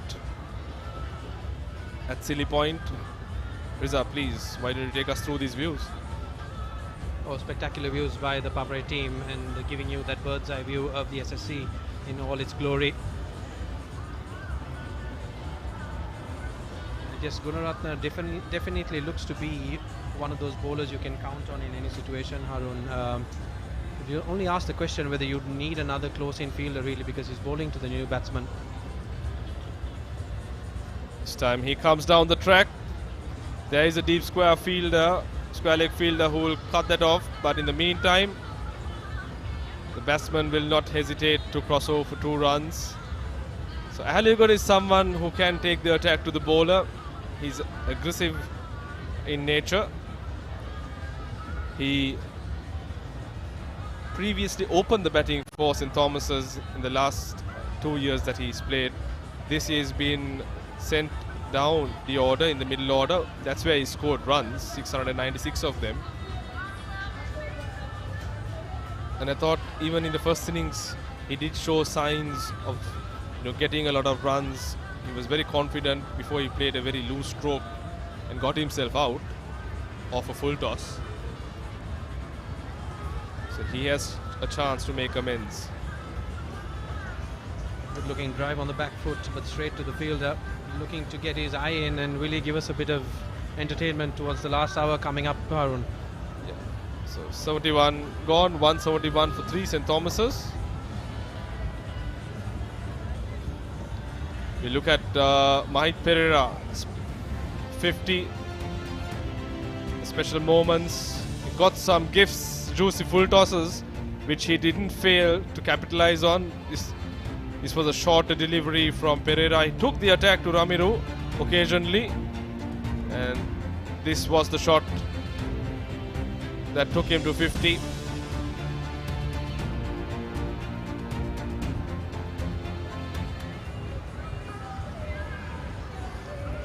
It's tough conditions out there. It's not easy to consistently keep bowling. This because, mind you, they are schoolboy cricketers, under 19 cricketers. They're bound to make mistakes.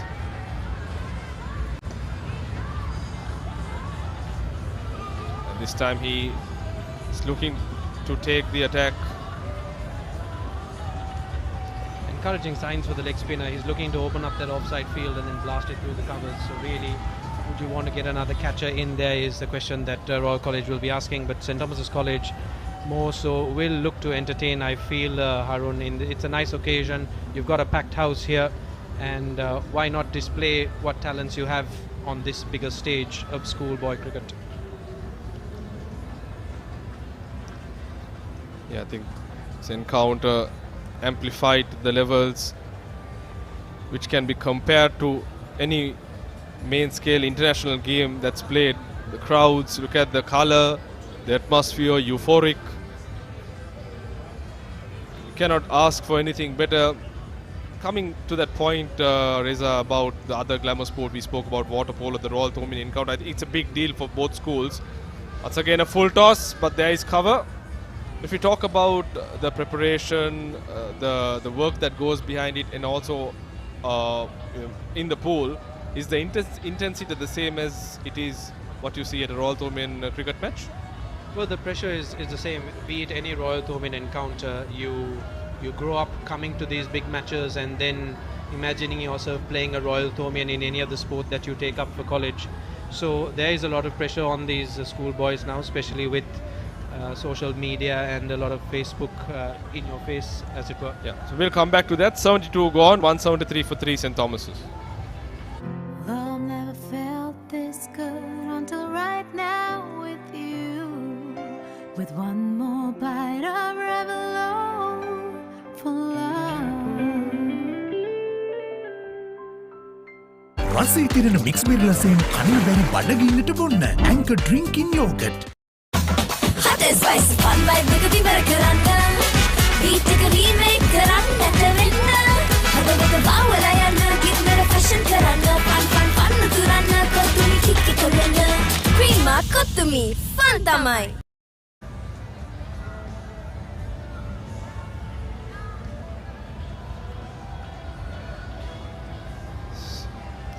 Proceedings basically bit of a bore, to be honest, Reza.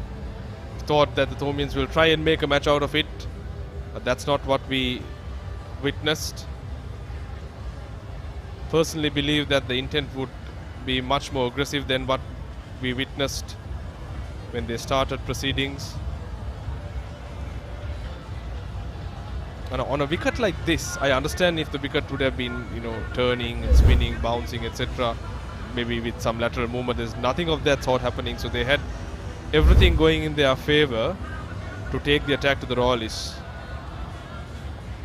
Yes, good to be positive in this day and age, because with a lot of international cricket and T20 cricket being played, everyone's looking to build the next X-factor player. And this is the stage that you do that on.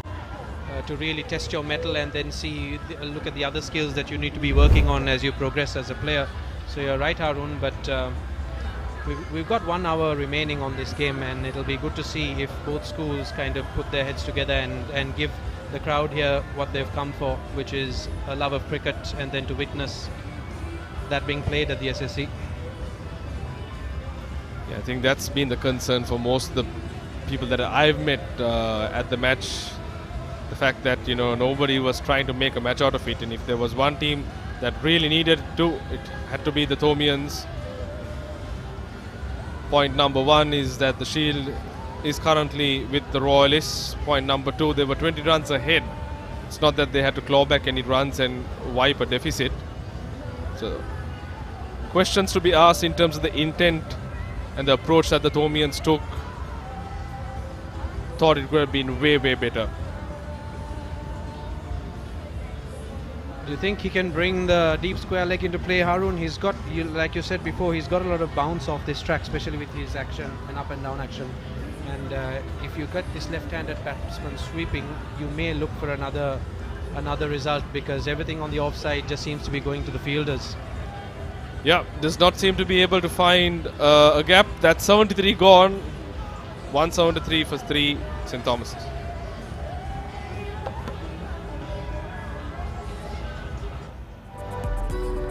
Beautiful scenes from the Royal College Cycle Parade, which was held on the 6th of March. A glamorous occasion, a memorable occasion for each and every participant of this event. Whereas I'm sure the two of us also can relate in terms of our participation back in the day. And nothing like a time, the Royal Thomian, especially the Cycle Parade. Yes, definitely brings the royal family together. It brings different age groups together as well, Harun. I remember coming to the boys' tent way back in 1996, watching the lights of Malinda Totowilige, who was just next to me, and Jehan Mubarak. And we had poster competitions at that time as well. So really it was inbuilt into our psyche of what a big occasion the Royal Thomian was. And really coming together for everyone to put on this show. Yeah, absolutely. I think the run-up to the Royal Thomian as schoolboys too was always something that we really cherished. The class decorations, the contributions, the cycle parade, the teachers and prefects match, all of these events that we really look forward to as March dawns. And not forgetting the prefects cricket and the raga matches as well, Arun. Absolutely, yes. So all of this is part of the Royal Thomian tradition, and the build-up to the Royal Thomian cricket encounter has been nothing short of great. As we can, this time it comes down the track, and has he taken on the second attempt? No, dropped. So another chance gone down begging for the Royalists. Disa Nayaka not able to hold on to that one. Came straight to him. Oh. Pereira will be a very disappointed man. He could have easily got a third. He's really toiled hard. He's bowling his 25th over. And never easy in these conditions. As we look at the replay of that again, he didn't have to move. He tried to grab it. He didn't allow. He didn't try and collect that ball. Poor fielding. Yes, went hard at that ball, which was, I think, a result of why it just popped out of the hands, Harun. They keep talking about having soft fingers and then taking all that energy into you. But Gunaratna given a life now. It'll be interesting to see if he makes the most of that and then comes to the party at the SSC. Oh, it's a beautiful shot. That's played upishly all the way for 6. Excellent pickup by Asen Pereira. That's the intent we wanted to see. He got to the pitch of the ball. A beautiful stroke. No turn. Went through with his stroke. 6 to the tally. 183 for 3 St. Thomas's after 74. Hey, have you heard about Z? ZZ. We KYC. Easy. Mobile banking. Crazy. Education loans and salary advances. Amazing. Introducing the Digital Youth Account. NDBZ. NDBZ from NDB Bank. The future is banking on us.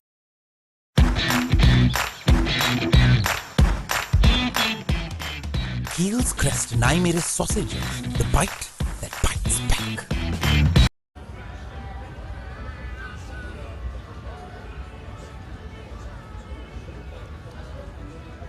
Probably the best shot that I've seen in this match from a Thomian.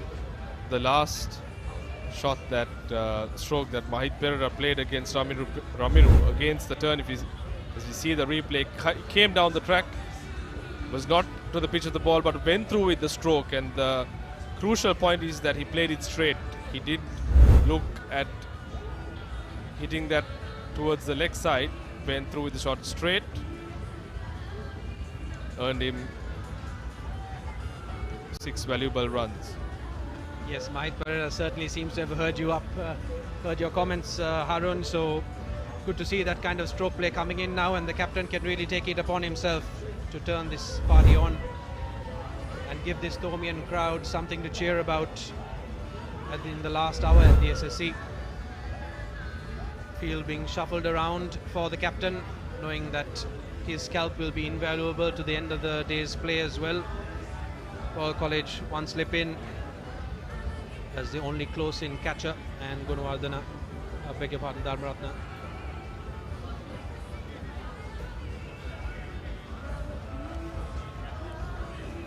Like to see Yenula Bandara also get another ball. His figures quite fantastic. He's just gone slightly more than 1 run per over. Thought he bowled well. Oh, sloppy bit of work.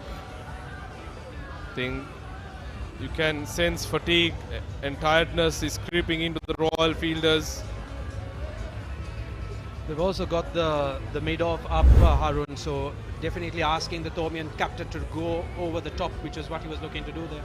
And they've got the long on slightly straighter as well for that previous shot that you saw. Looking for a nudge and run, but Bulan at short extra cover,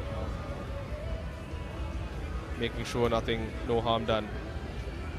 So this then now a game within a game, Harun. I think it's good to have these little one-on-one battles as well. Really test your mettle and then see who comes up. Excellent stuff. I think Dharmaratna, very impressive.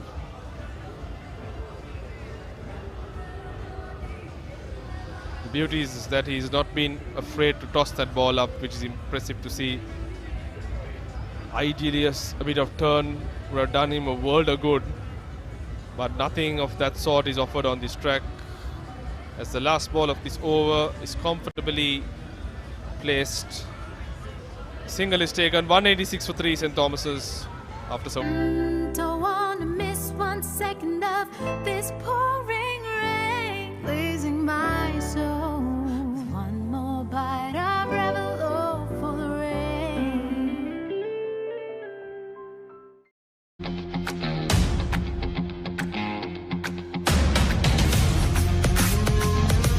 Gold hair and body wash එක.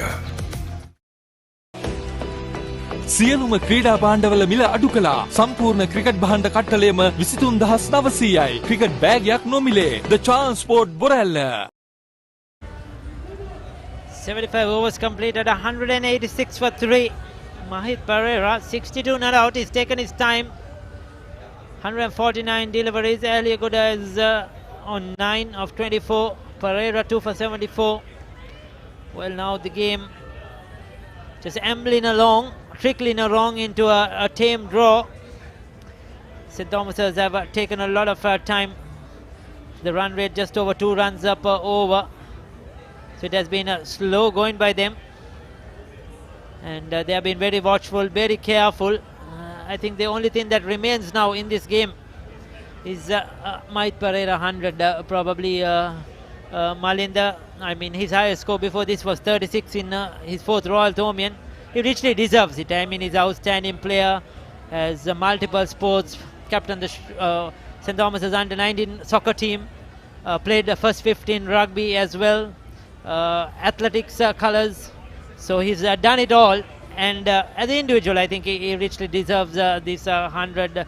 He's been outstanding, over 850 runs this season coming into this match. By far the better batter. So yes, I think that is what now everybody is looking forward to. That's one impressive profile. Multi-talented Pereira. I hope he will be able to get his 100 on his last year. Yes, certainly. Generally, he's a much more positive player. He's had 300s this season, a high score of 153. as well.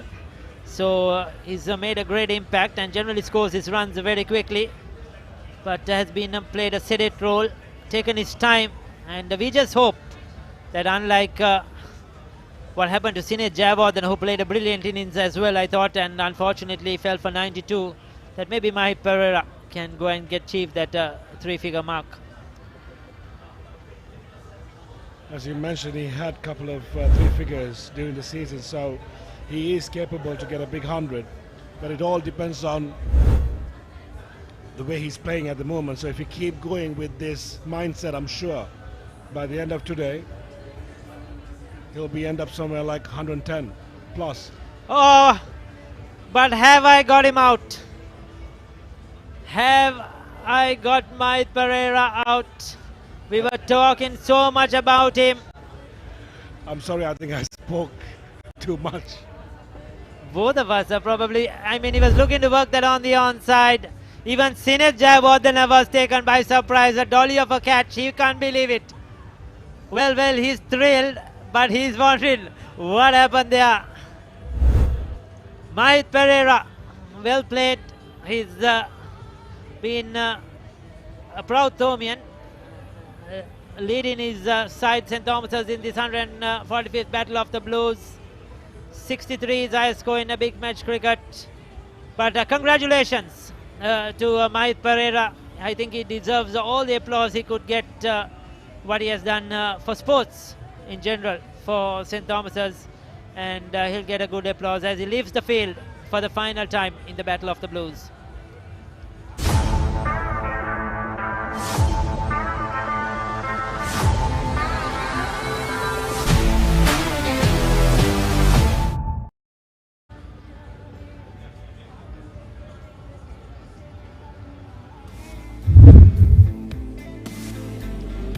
Nathan Caldera walks in with a score of 68. The Thomian vice captain, over 400 runs this season as well.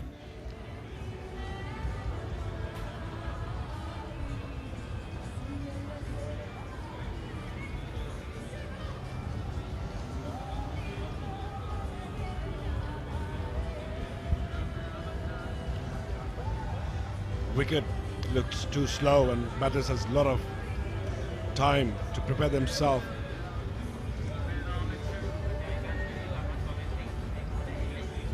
It's a quick run.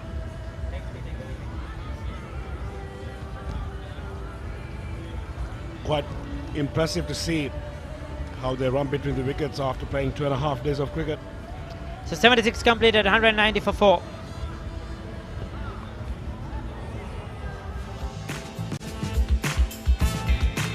So it has been a good 3 days here, and those kids, they have really enjoyed the Anchor hot chocolate. I had a couple of them yesterday as well, thanks to Feroz, who finally got me that hot chocolate. And the cool one, that's refreshing on these hot and humid days. Anchor has come forward to support this 145th Battle of the Blues.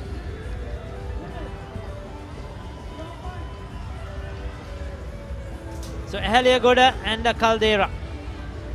Ahaliagoda as well playing in his final Royal Thomian, as well as Nathan Caldera.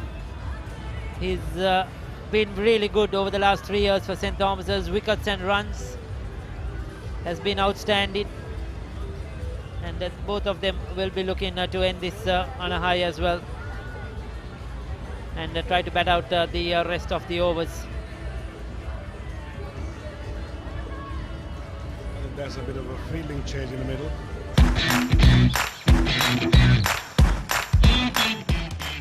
Heels Crest and I made a sausages. The bite that bites back.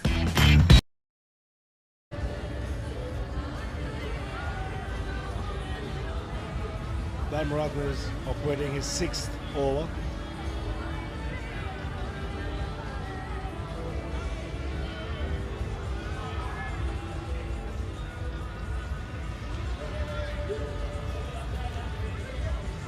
So taking their time to bowl the next over, Dharmaratna. He's in action. None for 12 so far.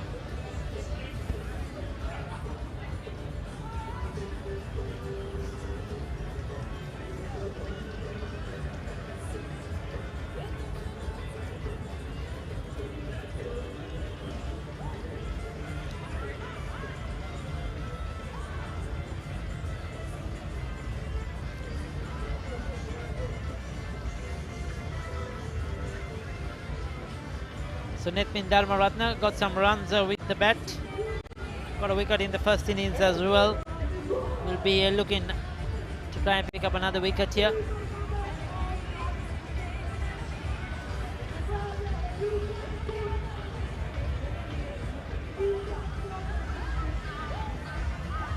Well, the cricket will go on, but the entertainment around the ground is really noisy.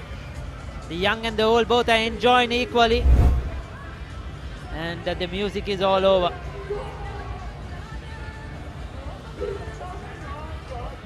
Brilliant effort from the Raleigh there. There's some fielding placement in the middle. Skipper's thinking a bit differently. Try to unsettling the batter. There's a loud appeal.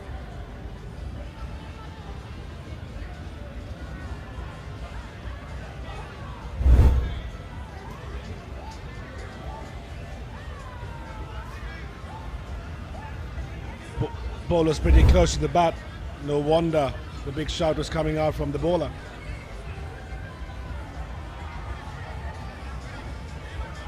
Was that a chance? It was hit pretty hard. Yes, it was in the air, no doubt. Oh, that was hit very quickly. Those have to stick, isn't it? That was a hard one. But in the books, it goes as a chance. Yes, definitely. But those generally have to stick somewhere. And then it will look outstanding catch. As the boys are enjoying their cricket as well now, as the game ambles by.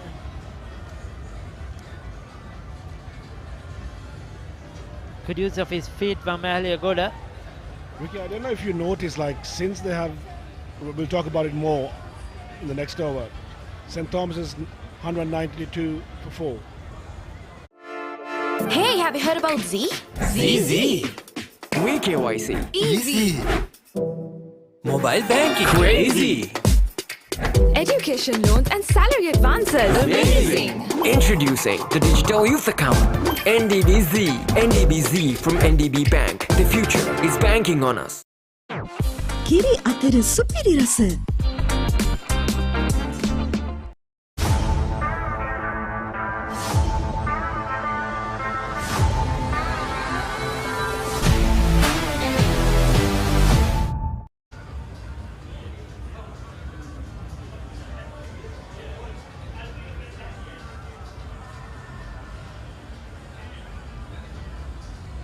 So we're into the 70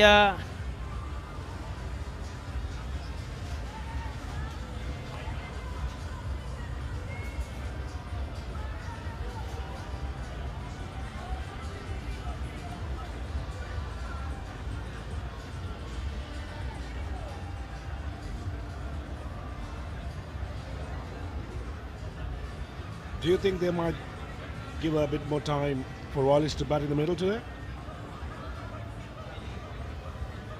Driven beautifully.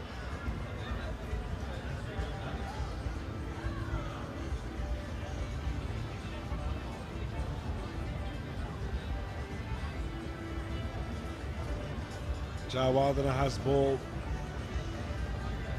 27 overs. He's into his 28th.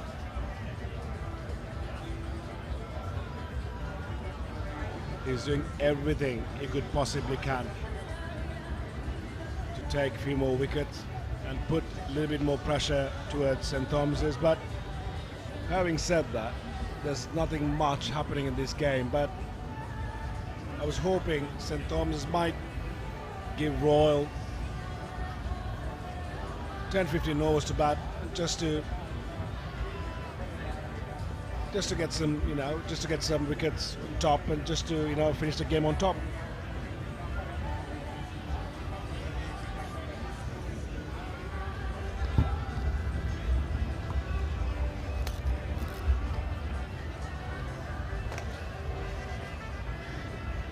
So just the singles are coming by at the moment.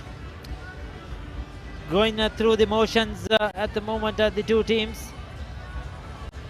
Both Royal and St. Thomas's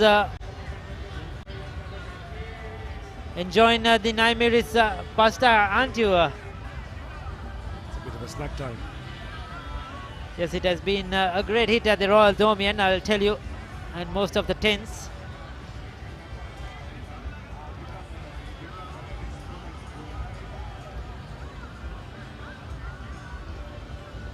The Naimiris pasta is certainly provided those what you need for the refreshments, as all the tents, the young and the old, have enjoyed it quite a lot. Certainly some of us in the commentary box as well. Sinet Jayawardena completes another over 78, 194 for 4. Chili chili rasa tomato mix එක හිත කස්සනවා chilliට රසයෙන් කොල්ල කෙල්ල ටික spice up වෙනවා හඳුන්වදින අලුත්ම මාකි සේවරි රසය ශිලීටෝ බිස්කට්ස්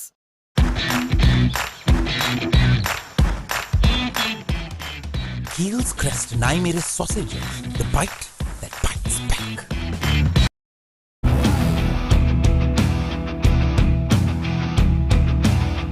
Gold Wild. Unleash the wild in you. Rebel for love.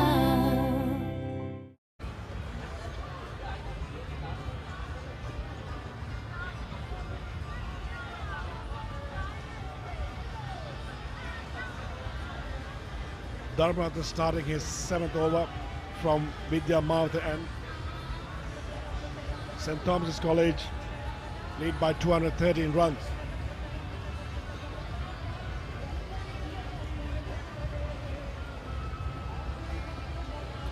There's a chance of a run out.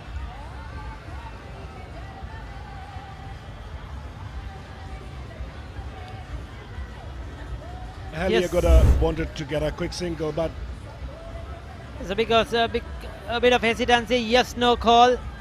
Finally threw at the non-striker's end, but he was safely home. A silly point in position as well, so they're putting some pressure on Caldera late into the day here. Good stuff by Sinet Jayawardena. Just attacking the new batter. But the boys are enjoying the boys' tents. They have been really noisy and loud over the 3 days. Takes it on the full. That would be a boundary. No, it will be cut off. Bulan Viratunga doing the fielding.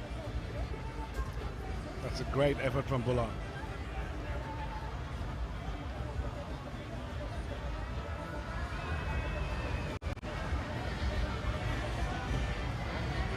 Even though we don't have much time playing cricket in this ground today, but I'm sure a lot more people will stay back and have a long parties.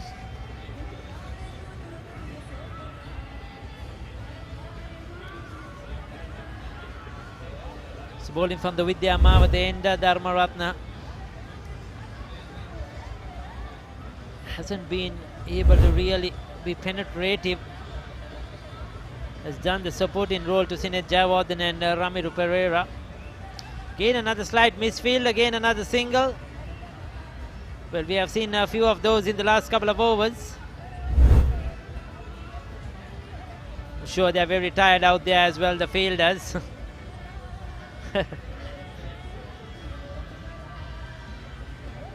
It's all happening out in the center. It's all happening outside those boundary lines as well. That was pretty close call.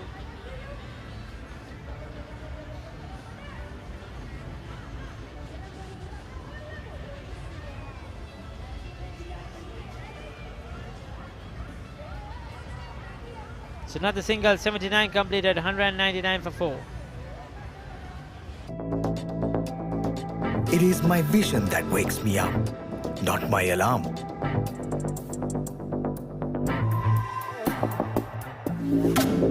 I make mistakes, but I will never be defeated.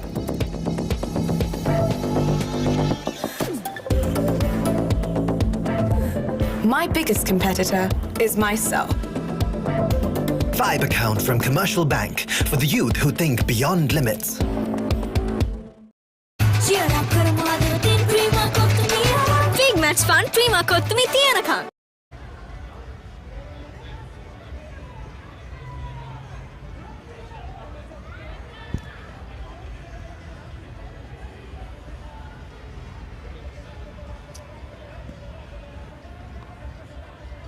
So it has not been the most attractive cricket probably in the last two sessions.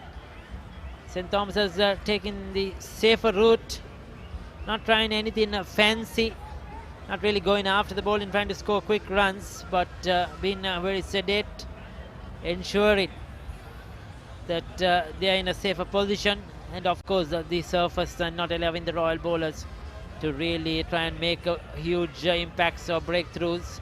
That has been the process over the last 3 days.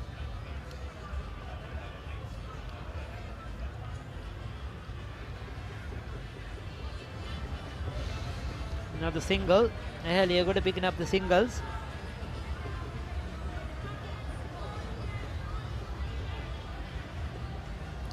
Jayawardena, 4 in the first innings, 1 wicket now, a half century. He's had a good game, the captain for Royal.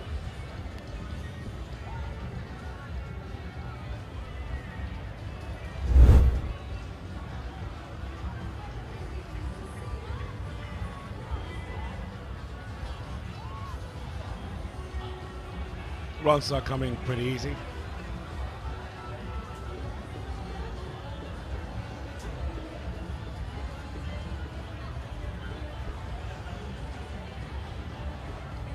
Maybe Sinet can try some different tactics in order to unsettle the batter and just try to get in their mind and just, you know, try to make them make a mistake.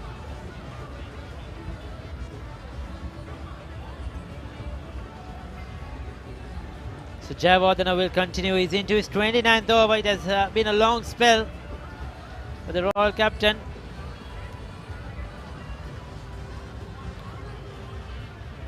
He's done quite a lot of work during these 3 days, Ricky. First innings also he bowled quite a lot of overs, then getting that brilliant 92. Now he has almost bowled 29 overs.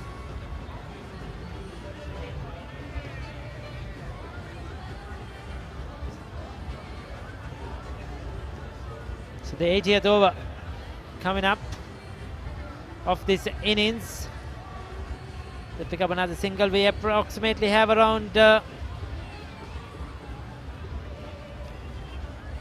think 6 overs left. Well, Jordan is down there on the boundary lines. I wonder what she's up to this time. Joining me is one of the great gentlemen that actually happened to take one of the flights, the big famous flight, I have to say, from Melbourne directly to Sri Lanka. I have Gunith De Silva with me. Now, this is one of many flights, but I have to say one of the greatest flights that have been taken so far this week. You came here on Sunday. Yes, explain what this flight was about. Yeah, so this was called Royto Airbus. So initial concept came by because I'm from 2004 batch, right? So we have around 60 people in our batch in Melbourne and in Australia overall. So we thought we'll get together. But then the news just spread and it just went on from batches to batches. Then we thought we'll invite the St. Thomas's college boys, old boys as well. So eventually we had about 225 EOIs who were interested in coming in this. So we marketed it.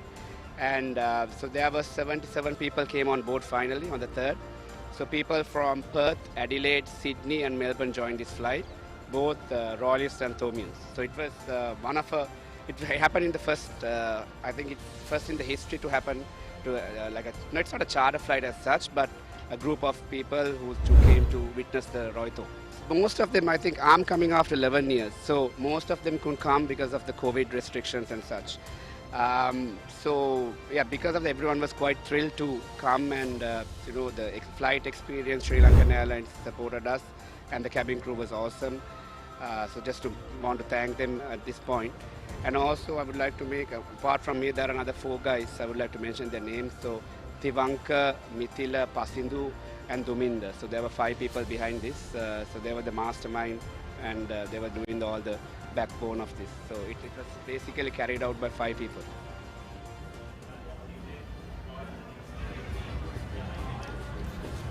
Beautiful shot.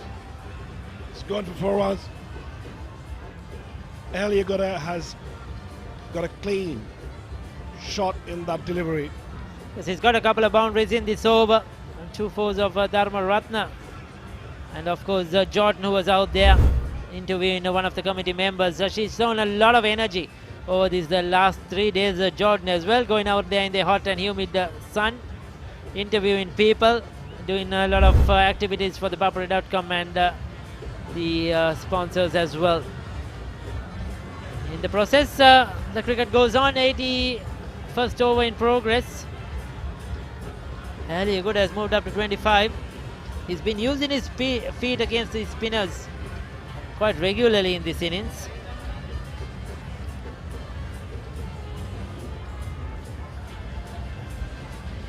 So 81 completed, 211 for 4.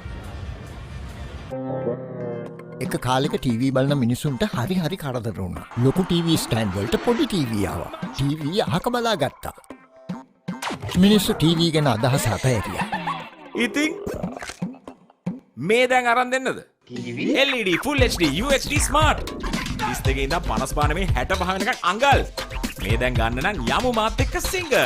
ඕනෑම මාදිලයක ඕනෑම TV එකක් ටික ටික ගෙවන්න මේ දැන් අරගන්න. දිවෙන පුරා සිංග ශාඛාව වෙත එන්න. Big match fun, Prima Kottumi Tiyanakam.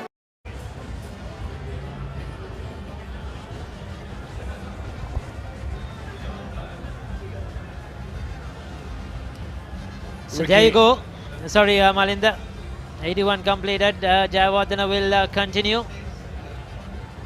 as Caldera takes strike.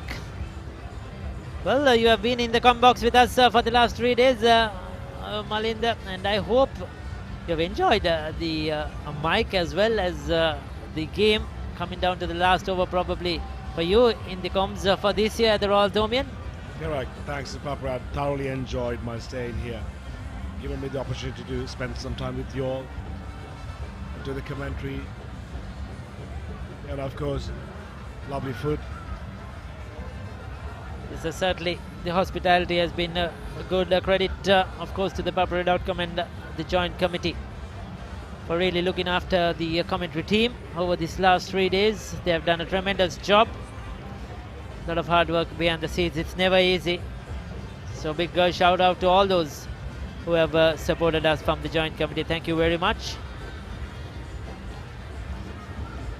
We're coming to the dying moments of this game. Just a few overs left.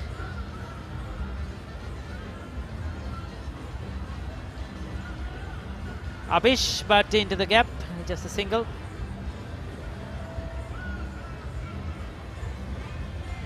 Eliaguda will be itching to try and try to get close to that half century if possible. Nothing to lose, all to gain.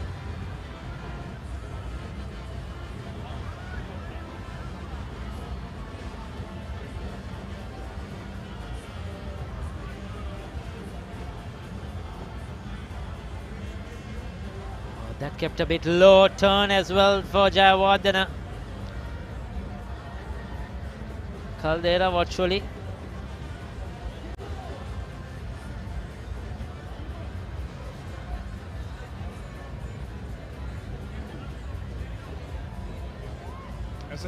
That's a direct hit. Would have been really interesting. That was a risky single, no doubt about it. Nathan Caldera, it was his call. He wanted it. He was going to the danger end. Oh, direct hit would have been very close. That would have been a tough one for our third umpire, Hemant Bodeju, if that came upstairs.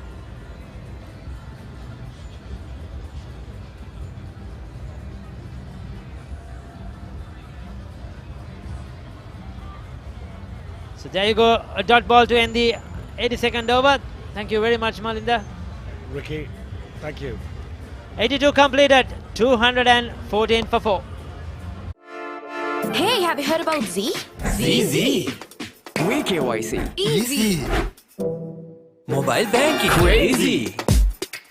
education loans and salary advances. Amazing! Introducing the Digital Youth Account, NDBZ. NDBZ from NDB Bank. The future is banking on us. He's gonna pop an event in Nova. That ticket is sicker than ever. Six so udin ada Nova.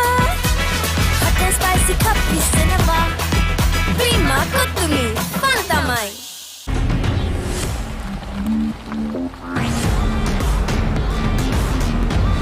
Seat Car Radials. The road is yours.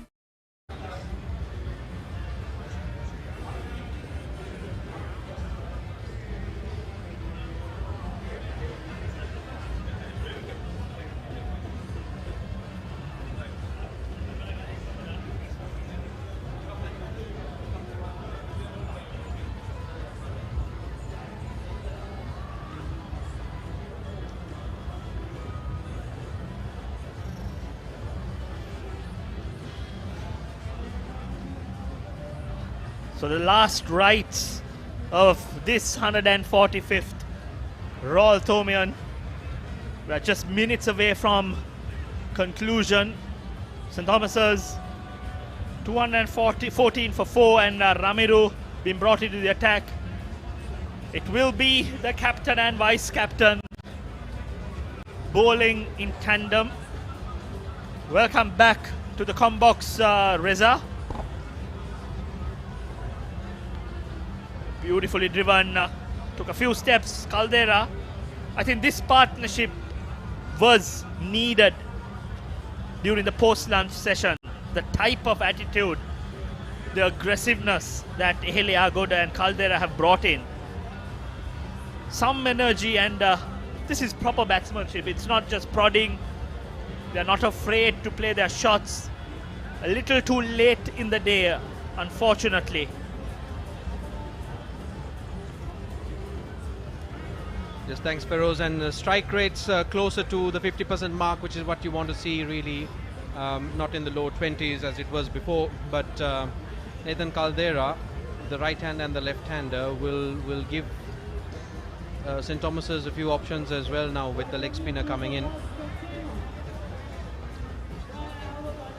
And Royal have left that gap.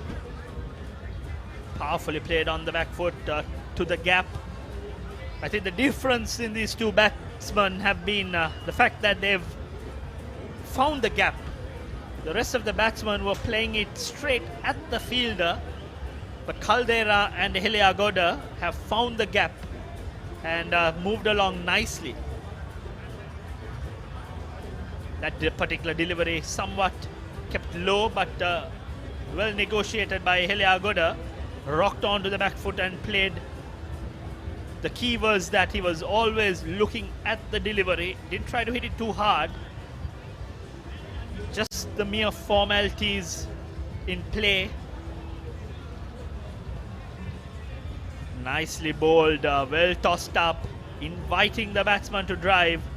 End of 83 overs, 218 for 4.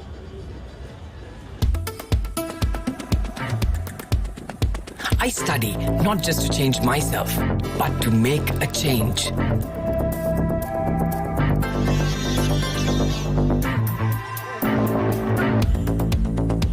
Everyone's end point is my starting point.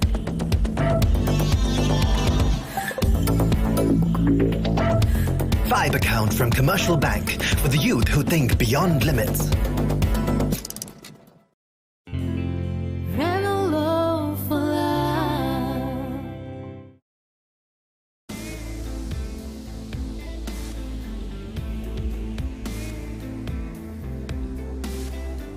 Summary for the day: St. Thomas's were put into bat, made 297, led by Zoisa, 83.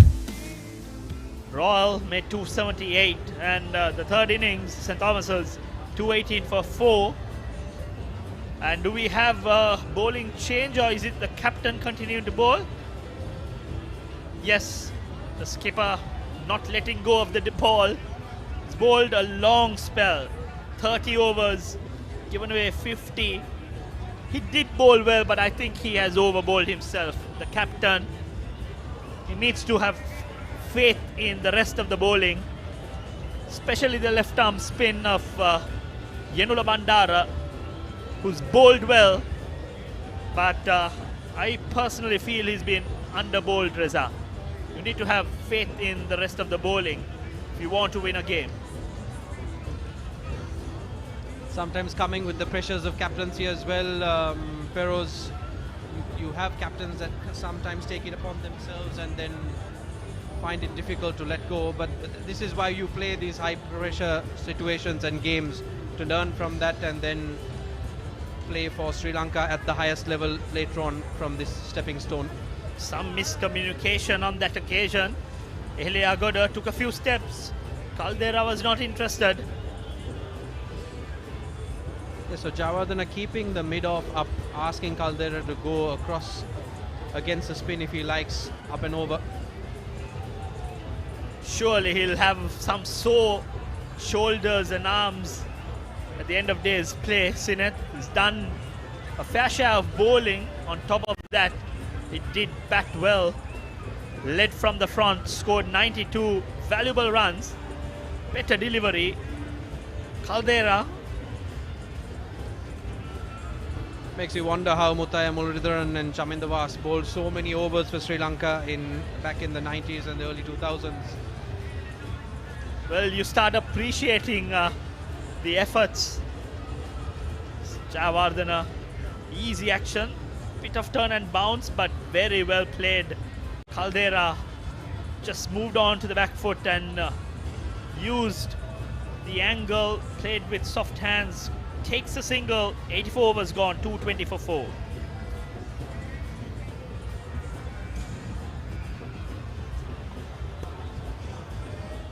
So we hand over to Khadija. Let's see who she has for the viewers.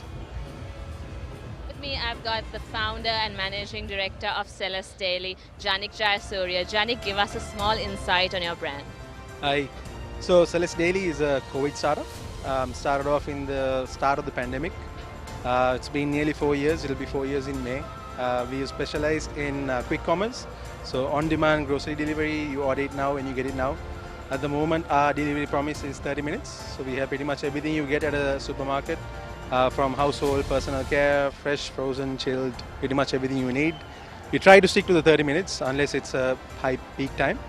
But yeah, so pretty much a on-demand grocery store where you get your groceries to your doorstep in 30 minutes. Janik, why Roito? Why sponsoring Roito? Why not? I mean, apart from the fact that I'm a Thomian, always wanted to be a part of a college event.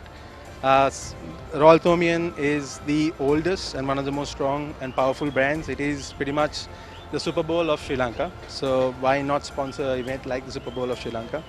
As a startup, it's one of the best opportunities for us to get our brand out there, to be able to come forward, get it out to the entire corporate world and the consumers to say that we are here and we are a very serious brand. Janik, being a Thomian yourself, how proud is it? Extremely proud, because I mean, I still remember back in the day when I first came for my Royal Thomian, my first, second or third year, that ground behind there is where I used to play around with my brothers and my friends. And from being that guy to be able to grow up today and not only be a part of the Royal Thomian but also be one of the sponsors, the team has been fantastic, and to be able to grow a brand that is strong enough and big enough to be able to be a part of the Royal Thomian is amazing, and yeah, extremely proud.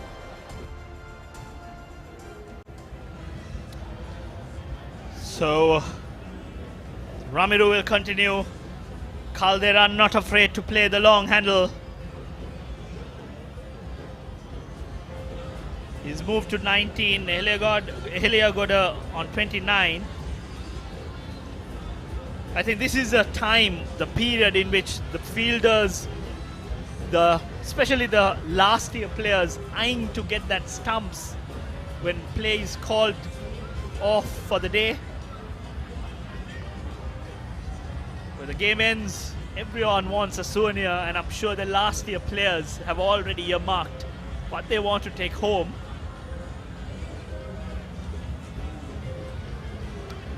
And although the game comes to an end, the party has just started. We can hear the loud noise. To all those viewers who are not here, the atmosphere has just picked up a notch. Loud songs, across all the tents, and the merriment, the songs of merriment, the good old stories, back in the days stories have all started. We are just minutes away from the play being called off and the end of yet another All Thomian. Minutes away from us.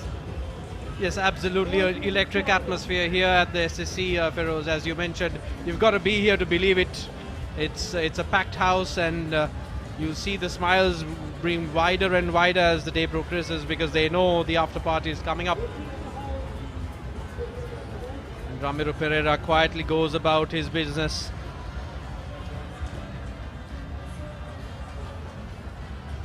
So end of 85 overs, 228 for 4.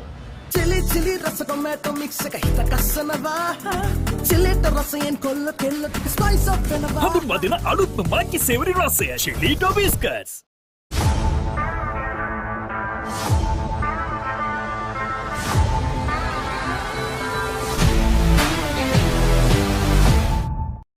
I've never felt this good until right now with you. With one more bite of Revlon for love.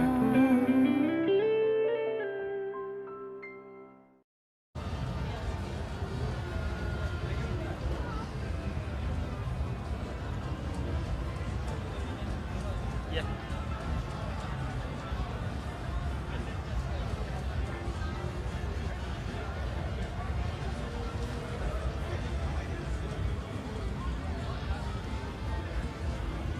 Well, we've been told that there are 3 overs left for the day, but the batsmen have sent away their caps. A good indication that this might be the last over for the day. Generally, with the crowd expected to run in, you'd want to safeguard your colours cap. And I'm sure these boys have opted for that safe option. It was Bulan who was going to bowl, a fast bowler, but then the captain decided, I will bowl another over, and here he is. Possibly the final over of his career at Royal College.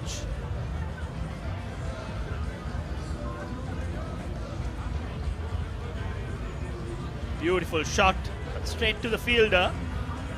Heliagoda has been composed, not afraid to play shots. Personally, for me, he's been the pick of the batsman in terms of confidence, in terms of batsmanship, taking the singles, playing late, working the gaps. He's just got 30 runs, but those 30 runs have come in a very confident manner. Here he is. Oh, some mind games at the end of the day has come in very late. They're having a good time. The players out there enjoying the end of another All Thomian. Yes, never over until it's over. Heliagoda looking to access that offside field. Royal College have left a gap for him right there, inviting that drive. So first slip is also in play. I don't know whether all this thought process will run through these players' mind in the last few overs of the day. But Heliagoda looking to entertain from his stroke play. Again, played well towards mid-on, and batsman running with the shot.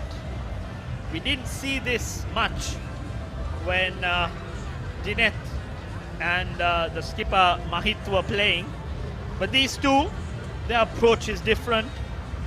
Their approach is to look for runs, and in the process they've gone about at a good rate. Caldera, will he look for the boundary? Will he look for the big hit? Again, Jayawardena seems to have lost his run-up or his mark, and is gently reminded by the umpire to get on with the game. Yes, Caldera will know to put the bad ball away.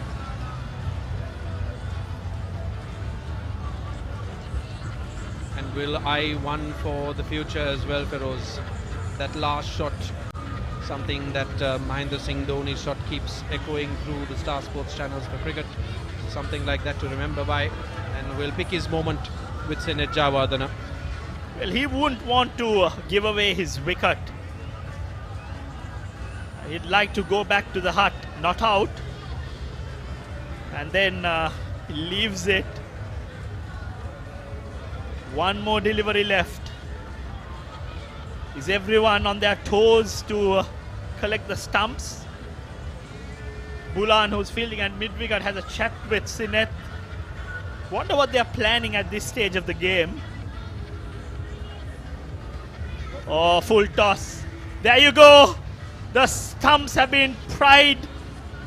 Everyone's pushing each other. They get hold of the souvenir. We were right. A full toss was bowled. No one was interested in hitting it out. And you've got a stump to take home. Well done. Nethwin has the ball in hand and a stump. Batsmen are a little bit disappointed that they only managed to get one stump. They are going back empty-handed. The Royalists are a happy bunch of kids. They have retained the shield, and in the process they've got a few souvenirs back home as well. But in the end, the 145th Battle of the Blues ends in a draw, and Royal retain the coveted DS Shenanayaka shield. Yes, Royal flags waving, and why not? It's been a good show by both schools, Feroz, and also good ground management as well to make sure that most of the public do not come onto this SSC pitch. Absolutely. I think the crowd have not realized that the game is over. Usually there is always a crowd that runs in. At least the prefects, they run around, but I think throughout these 3 days, I'm sure the organizers had given clear instructions for the prefects, the schoolboys, not to distract the game, not to move about, cover the side screen, and in the process, I think all 3 days we had good amount of overs bowled. The session summary: 32 overs bowled, 132 runs scored for the loss of 2 wickets. The final session bringing in almost 4 runs per over, quite in contrast to what we've seen in the 8 sessions preceding this. Nevertheless, another Royal Tomian comes to an end. What are your views, Reza? Well, I guess a story of what could have been, Feroz, if you could have extrapolated this session into the previous ones, that I'm sure we could have pushed for a result here, because it's always interesting to see who really tests themselves in this kind of environment.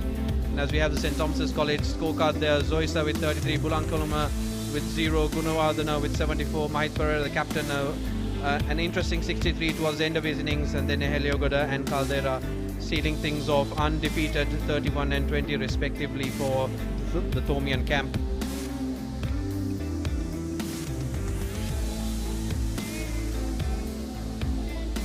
The bowling for Royal: Bulan Viratunga bowled 4 overs, got that first wicket, gave away 10 runs. Sena Ratna wasn't effective, 2 overs for 16. Javadana did the bulk of the bowling, 32 overs, 53 runs given, 1 wicket. Malaviarachi bowled 5 overs, Bandara bowled 8. Ramiru Pereira got a couple of wickets, bowled 27 overs, gave away 86 runs. Dharmaratna 2 rotated his arm, bowled 8 overs, gave away 27 runs. The fall of wickets: the first at 11, the second at 60, then a 104 run partnership for the 3rd wicket, and the 4th wicket fell at 189, and the game ends with 229 for the loss of 4 wickets. St. Thomas's enjoying a lead of 250 runs.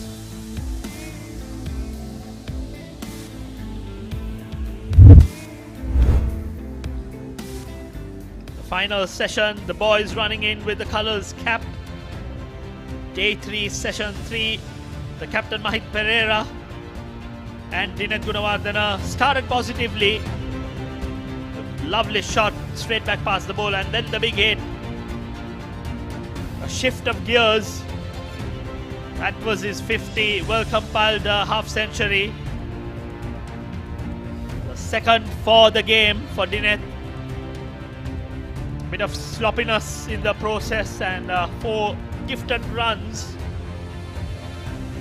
And Dineth acknowledging the crowd, acknowledging his innings. And Mahit Pereira too dispatched the loose deliveries. And that was the shot of the day, coming down the track, picking the length. Wonderful hit. That was missed time, but again, it was delicately played. So some good shots played during the final session. And a full toss played back to the bowler. What a soft dismissal that was. Again, another full toss. A bit of sloppiness, tired legs meant that 3 runs were gifted. That was the first 50 for Mahit in this series, playing his 4th year. Mahit Pereira played with freedom once he got to his 50. He too was caught, played back to the bowler. Sineth with a lucky breakthrough, and then these two, Helia Goda and Nathan Caldera, played some fabulous shots. I think for me the pick of the batting came later in the day, with these two having proper batsmanship, and that was the end. Nethvin interested in holding on to that delivery. The captain with the stump, the vice captain, 2 taking a stump each, and the 2 batsmen going back to the tent. The crowds gather, the party starts. The summary for the day: St. Thomas's were put into bat, made 297. Zoisa, the opening batsman, led from the front, scored 83, were ably supported by Gunawardana. The captain and vice captain did bulk of the bowling, got 4 wickets each. And in the reply, Royal managed to score 278 for the loss of 9 wickets. Javardhana top scored with 92, supported by Dharmaratna with 41. The pick of the bowlers, Asen Pereira with an unconventional bowling, got 5 wickets for 74. He was well supported by the fresher Diego, got 2 wickets. St. Thomas's in their second innings, 229 for 4, with Gunawardana making a half century, and Mahit Pereira, the skipper, ending with 63 off 151 deliveries.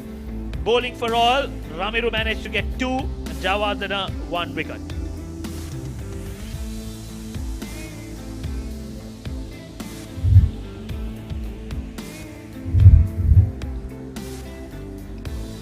The sessions, St. Thomas's winning 4 sessions. 3 sessions were shared with Royal winning 2. But overall, I think from the get-go, this was a game that was played for a draw by both schools. No one pressed the gas. No one was interested in pushing for a win, which was a slight disappointment. Nevertheless, good cricket was played for 3 days. And as always, there was ample entertainment and talent on show. So with that, let me hand over to Damit to sum up proceedings and to bring this to a close.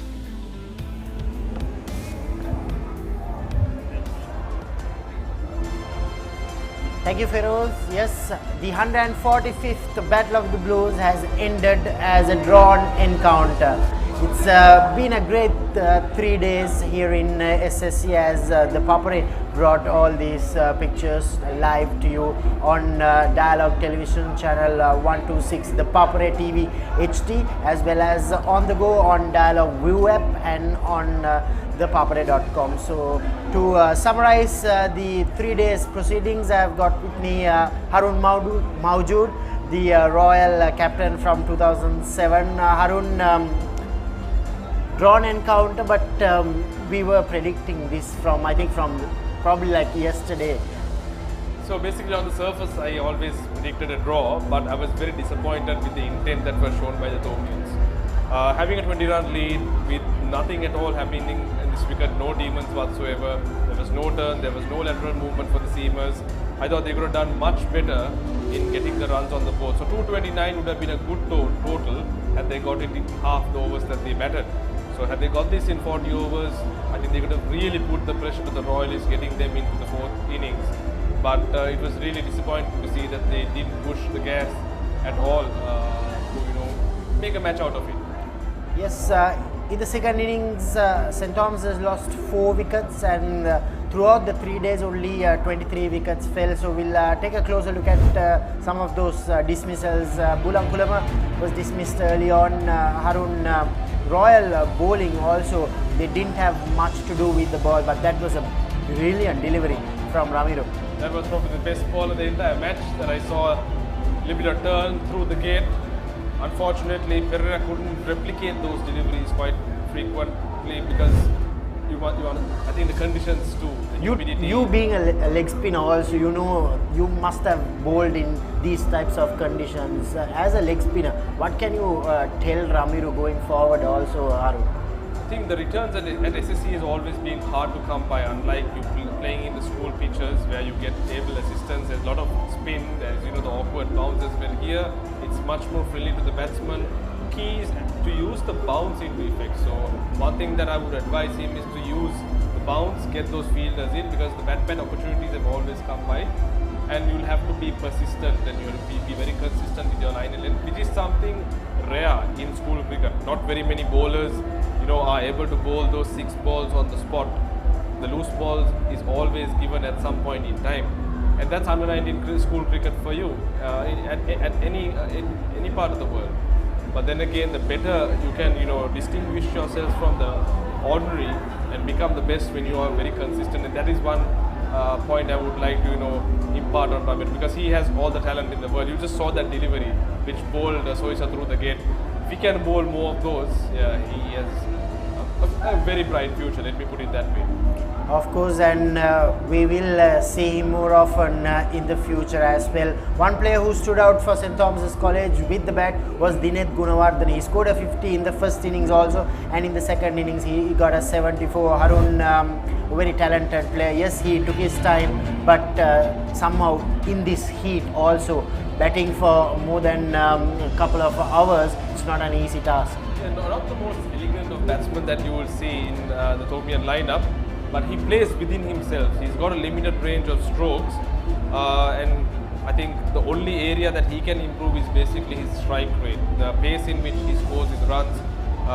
Don't think it will be quite a handful when it comes to limited over cricket, but I think assessing the conditions and the situation, I appreciate and acknowledge his half century, but had he got it at a faster pace, that would have been more value adding to the Thomian outfit. Also, the Thomian captain Mahith Pereira also playing his last big match. He too got a half century. He made 63, but Harun will also say that he also took some more time because he wanted to reach that 1000-run mark. Also, he could have gotten a little more positive in batting if he wanted to reach that 1000 mark. Exactly, I think I'm not too sure whether he got his priorities mixed up, whether to bring the shield back or getting into that personal milestone. But if I was Mahith Pereira as the captain of St. Thomas's, I would have really pushed for it. Forgetting all my personal milestones, I would have gone for it because he is someone who can get that scoreboard ticking, and that's the disappointing part. Not seeing him really push the gas and get the scoreboard rolling with Gunawardhan also in form. Was something where I thought the Thomians actually missed a trick. They could have actually made a match out of it. Yes, not to take anything away from Pereira's half century.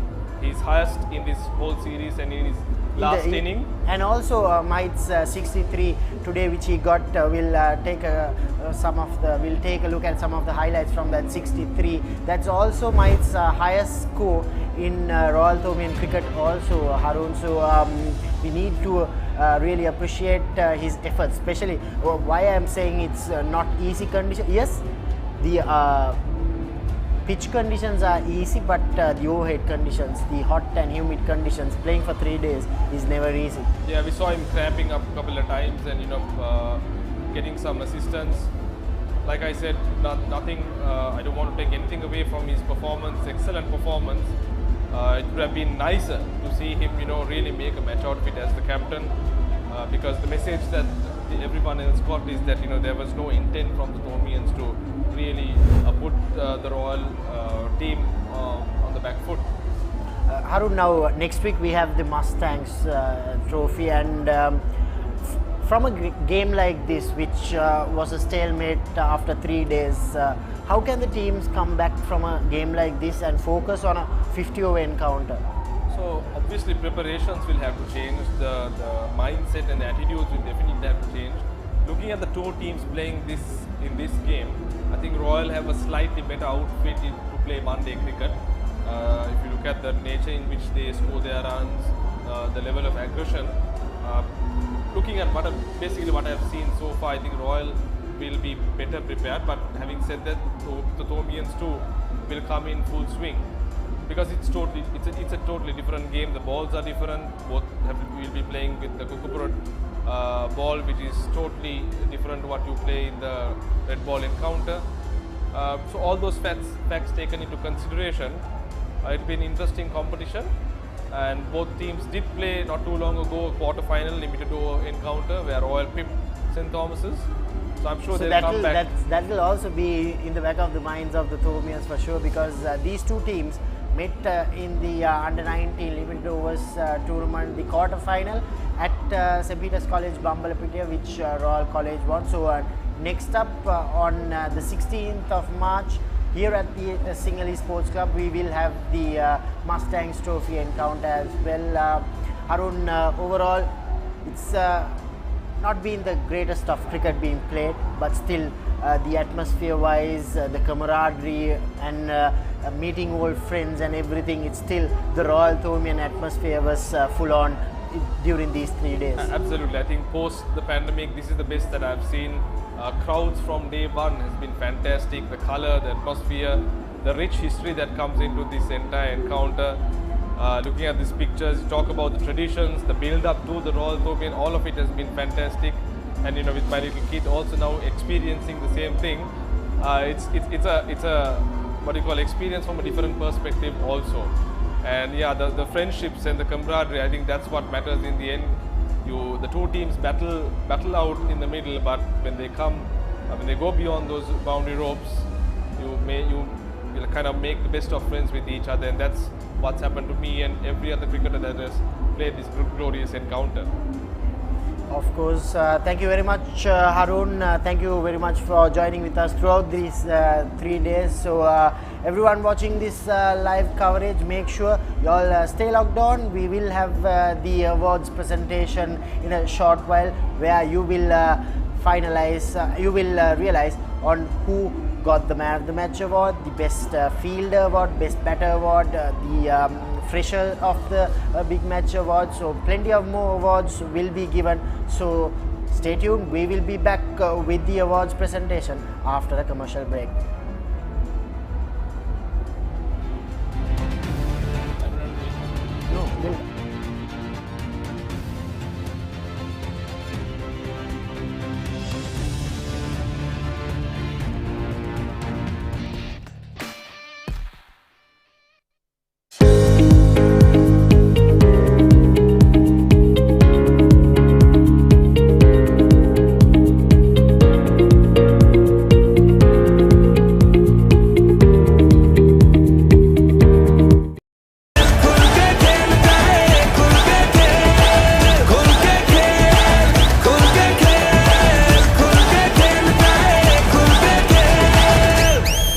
Live on the Papare TV and Dialog ViU app, Sri Lanka's #1 sports channel. ඔයාලගේ company එකේ, ඔයාලගේ club එකේ, ඔයාලගේ school එකේ youth එකට set වෙන ඕනම event එකක් The Papare TV එකෙන් මුළු ලංකාවටම පෙන්වන්න අපි ලෑස්ති. ඔයාලත් ලෑස්තිද? අපිට කතා කරන්න. The Papare TV, The Papare TV HD, Dialog Television නාලිකා අංක 63 සහ 126 ඔස්සේ ශ්‍රී ලංකාවේ අංක 1 ක්‍රීඩා නාලිකාව.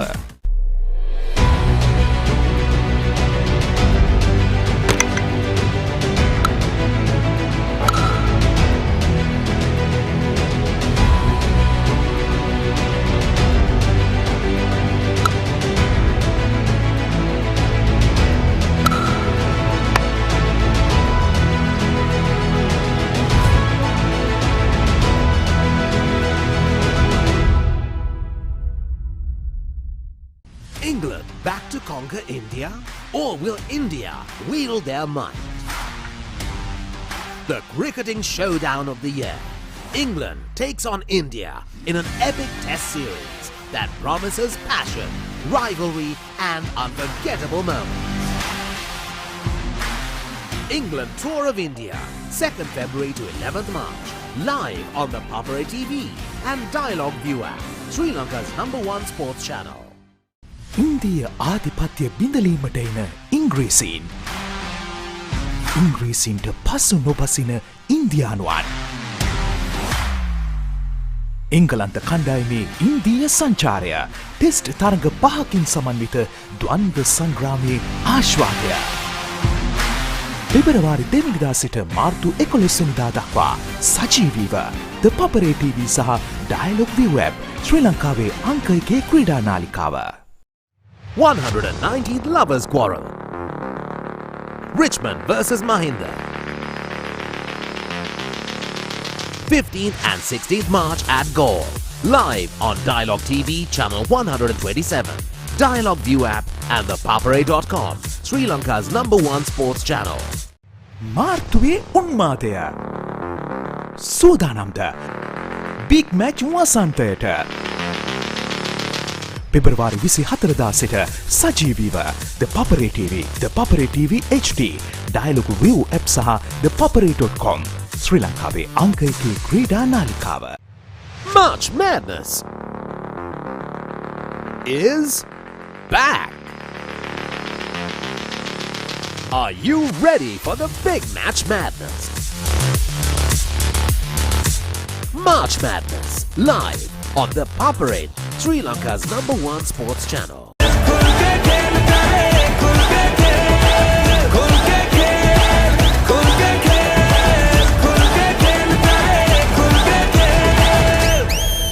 Live on the Papare TV and Dialog ViU app, Sri Lanka's #1 sports channel.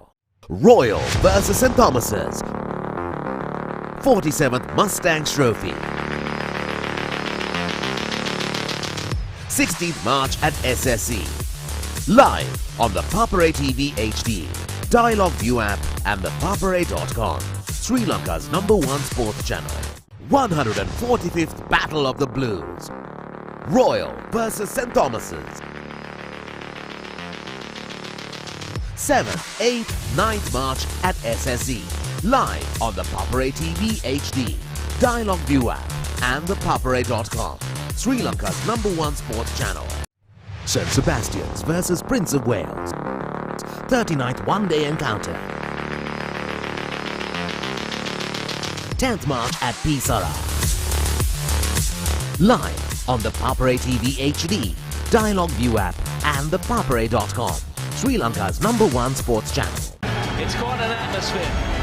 Rugby's greatest championship. Ball to set. Marcus Smith must be with it away to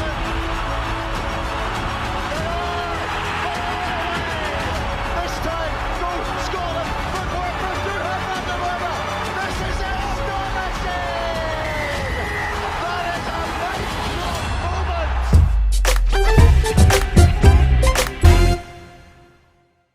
Sri Lanka cricket කණ්ඩායමේ බංග්ලාදේශ තරග සංචාරය 2024 උද්ඝෝෂ කර T20 තරග 3ක්, එක්දින තරග 3ක් සහ ටෙස්ට් තරග 2ක් මාර්තු 4 වනදා සිට අප්‍රේල් 3 වෙනිදා දක්වා Dialog Television The Papare TV ඔස්සේ සජීවීව නරඹන්න.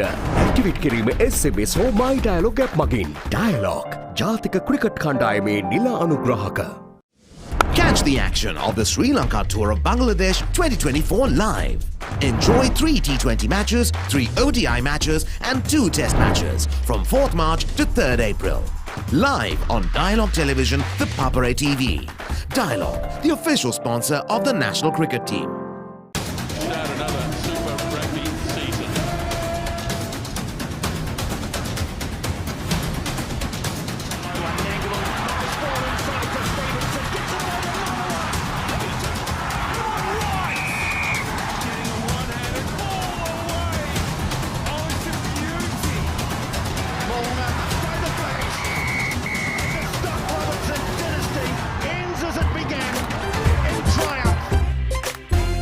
The history maker of sport. Innovative, incomparable, unleashing an experience. The Papare TV. On the Papare TV and the Papare TV HD. On channel number 63 and 126. Sri Lanka's #1 sports channel. ශ්‍රී ලාංකීය ක්‍රීඩා විකාශනයේ මෙතෙක් අත් නොවිඳී නව්‍යතම අත්දැකීම් සමගින් ශ්‍රී ලංකාවේ අංක 1 ක්‍රීඩා නාලිකාව ThePapare TV, ThePapare TV HD, Dialog Television නාලිකා අංක 63 සහ 126 ඔස්සේ විඳින්න නරඹන්න ශ්‍රී ලංකාවේ අංක 1 ක්‍රීඩා නාලිකාව. Thurston versus Isipatana. 44th limited overs encounter. 17th March at Pisara. Live on the Papare TV HD, Dialog ViU app and thepapare.com, Sri Lanka's #1 sports channel.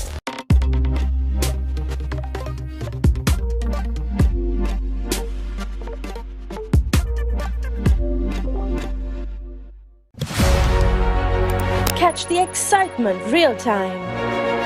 Be up to date with it all. Let us capture your milestones. Get it sizzling hot off the turf. Hear the experts break it down. Dig deep into the nitty-gritties. Be inspired by their greatness.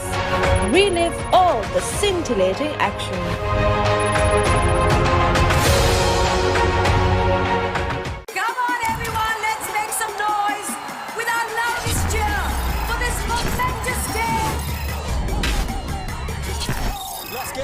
Tata Women's Premier League starts February 23rd. Live on the Papare TV HD and Dialog ViU app, Sri Lanka's #1 sports channel. Youth එකට set වෙන්න ඔයාලත් කැමතිද? Youth Plus. The Papare TV, The Papare TV HD, Dialog Television නාලිකා අංක 63 සහ 126 ඔස්සේ ශ්‍රී ලංකාවේ අංක 1 ක්‍රීඩා නාලිකාව. ඔයාලගේ කම්පැනි එකේ, ඔයාලගේ ක්ලබ් එකේ, ඔයාලගේ ස්කූල් එකේ youth එකට සෙට් වෙන ඕනම ඉවෙන්ට් එකක් The Papare TV එකෙන් මුළු ලංකාවටම පෙන්වන්න අපි ලෑස්ති. ඔයාලත් ලෑස්තිද? අපිට කතා කරන්න. The Papare TV, The Papare TV HD, Dialog Television නාලිකා අංක 63 සහ 126 ඔස්සේ ශ්‍රී ලංකාවේ අංක 1 ක්‍රීඩා නාලිකාව.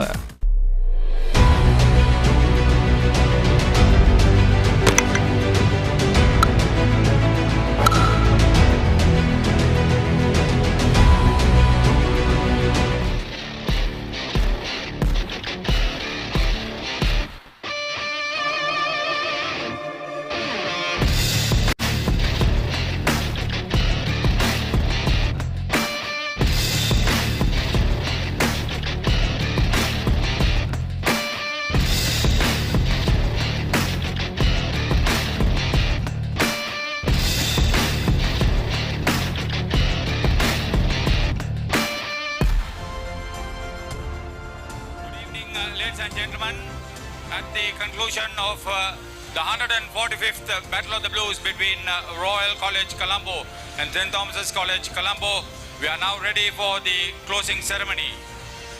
Dedicated to nurturing talent and empowering champions, Dialog PLC, Sri Lanka's premier connectivity provider and prolific promoter of Sri Lanka sports, empowering the prestigious and historic 145th Battle of the Blues between Royal College Colombo and St. Thomas's College Mount Lavinia for the 19th occasion.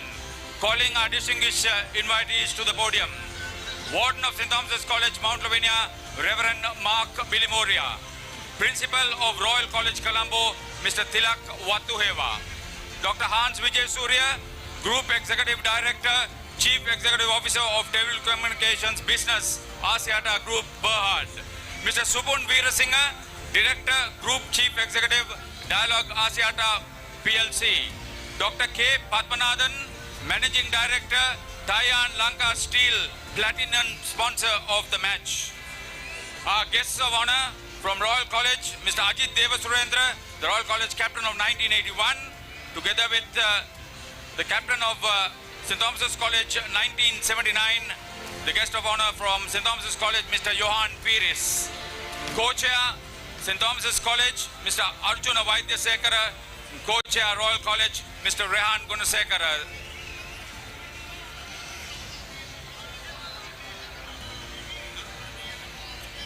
Thank you very much, ladies and gentlemen. All this was not possible if not for the wonderful sportsmanship and play of the two teams. Can we have a sound round of applause for both Royal and St. Thomas's? A big one. Thank you very much. First of all, we take this opportunity to cordially invite Mr. Supun Veerasinghe, Director, Group Chief Executive, Dialog Asiata PLC. This for the Dialog Pledge, the Play for a Cause Pledge. It was based on the number of boundaries, the number of runs and the number of wickets in total play. And this time around, the total pledge is valued at 1,034,000 rupees, ladies and gentlemen. May we take this opportunity to cordially invite Warden of St. Thomas's College, Principal of Royal College to receive it on behalf of Dialog Asiata PLC. From their Director, Group Chief Executive, Mr. Supun Veerasinghe. Thank you very much, Mr. Supun Veerasinghe. Thank you very much, Warden Sir, Principal Sir. Next to the individual awards, they were selected and ratified by the panel of television commentators for the 3 days. Cordially inviting Mr. Rehan Gunasekara, co-chair of Royal College. He will present the trophy while the Tayan Lanka Steel gift voucher will be presented by Mr. Vipulesh of Tayan Lanka Steel Company, the CSO. This for the best fielder for his 3 catches, including 2 return catches. Asen Pereira, St. Thomas's.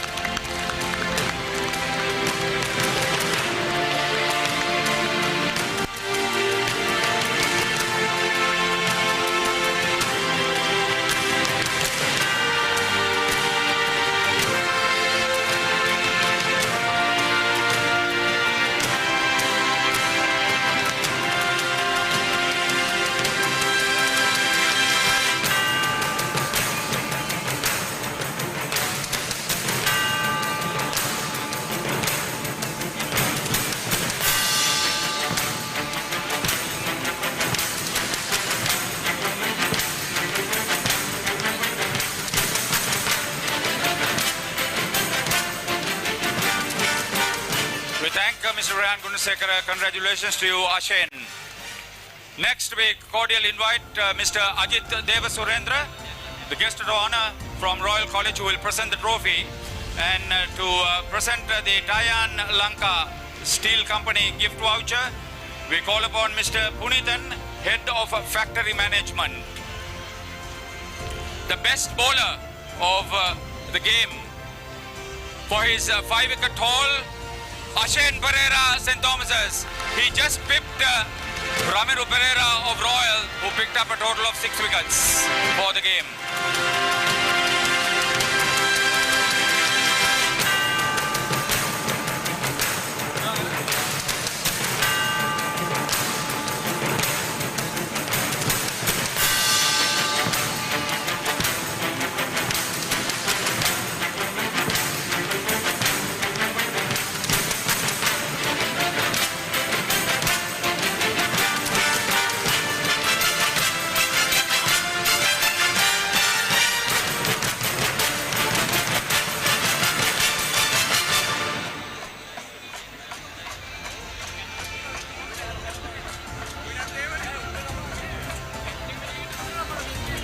Congratulations to you, Asen. We thank Mr. Ajit Devasurendra. Cordially inviting Mr. Johan Piris, the guest of honor of St. Thomas's College, the Thomian captain of 1979. The Tayan gift voucher will be presented by Mr. Sudarshan, Head of Human Resources of Tayan Lanka Steel Company. The trophy by our guest of honor, Mr. Johan Peris. This for the best batter. For his top score of 83 in the first innings and following it up with 33. The best batter, Sadev Soiza, St. Thomas's.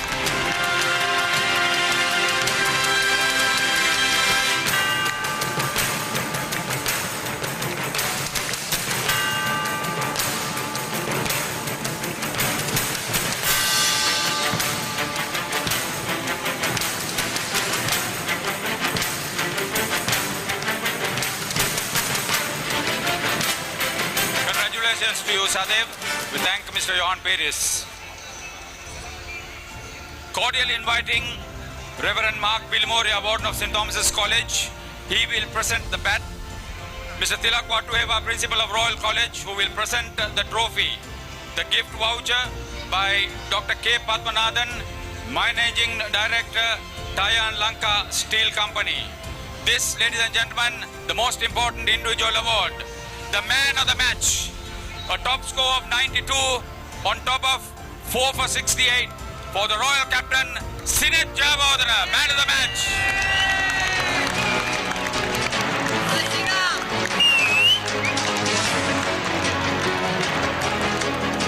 Very unlucky to have missed on a fifer and also a century.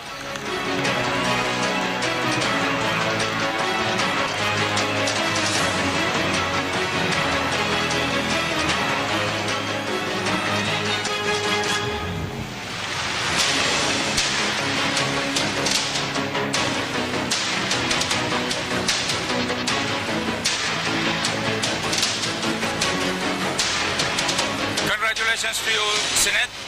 We thank Reverend Mark Bilimoria, Mr. Tilak Watueva, and Dr. K. Padmanathan.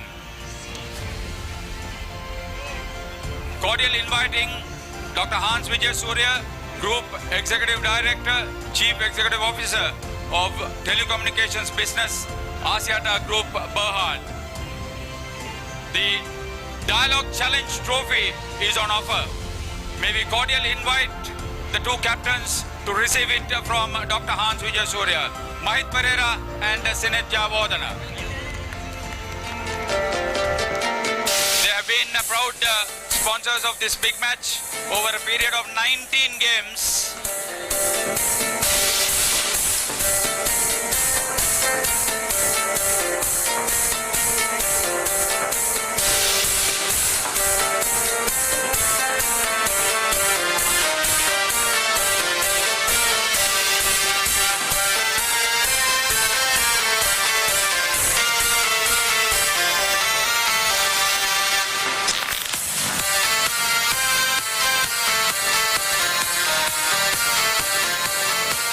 Cordially invite Dr. Hans Vijay Surya to be on stage as we call upon the Warden of St. Thomas's College, Reverend Mark Bilimoria, and the Principal of Royal College, Mr. Tilak Watueva, for the final presentation.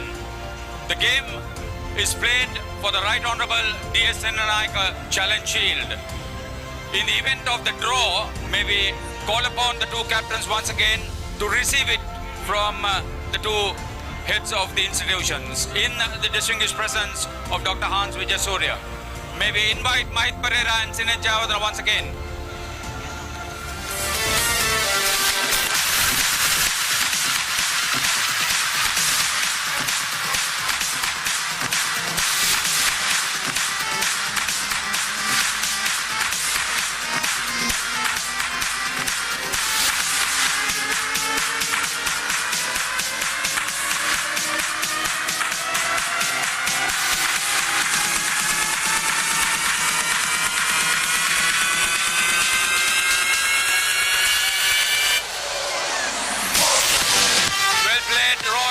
St. Thomas's. In the event that the holders are Royal College, the shield will stay for yet another year at Reed Avenue.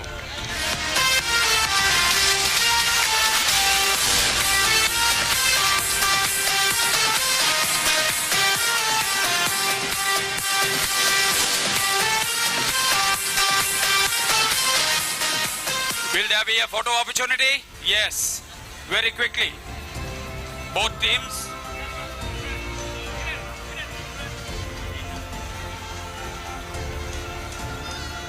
Yan na,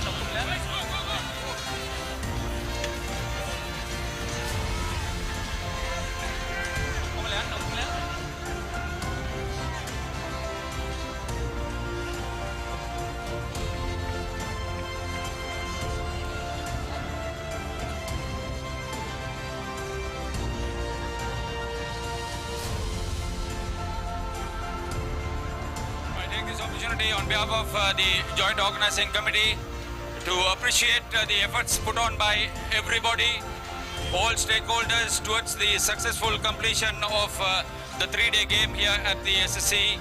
It has been a wonderful spectacle. Everybody has been enjoying certainly the coverage on the Papare and so many other platforms, including ThePapare.com, ThePapare TV, Dialog TV has been received the world over. All stakeholders, thank you very much. The teams, the officials, the schools authorities, and the spectators, all of you who make it a big tradition, we say a big thank you. And for all the distinguished invitees who joined us on the podium for the presentation ceremony, we say a very big thank you.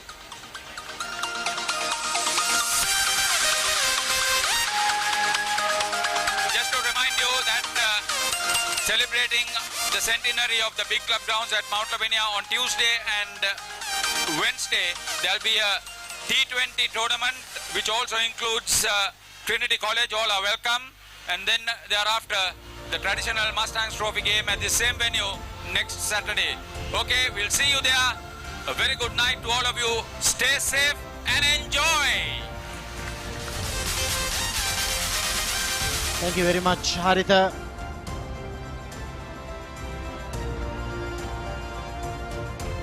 Thank you very much, Haritha. That's the end of the presentation ceremony. 145th Battle of the Blues has come to an end. Here's the final match summary. St. Thomas's College, after being asked to bat first, made 297 runs. Sadeva Soisa, who was awarded the best batsman, scored 83. Sine Javardhana, the player of the match, the man of the match, picked up 4 wickets, and in the Royal innings, he made a brilliant 92. Asen Pereira, the best bowler of the 145th Battle of the Blues, picked up 5 for 74. In reply, in the second innings, St. Thomas's finished off at 229 for 4. Dineth Gunawardena made 74 after his 50 in the first innings. Mahith Pereira, the captain, made 63. Ramiru Pereira picked up 2 wickets. The 145th Battle of the Blues will be named as a drawn encounter, and the Right Honourable D.S. Senanayake Memorial Shield will remain at Reed Avenue.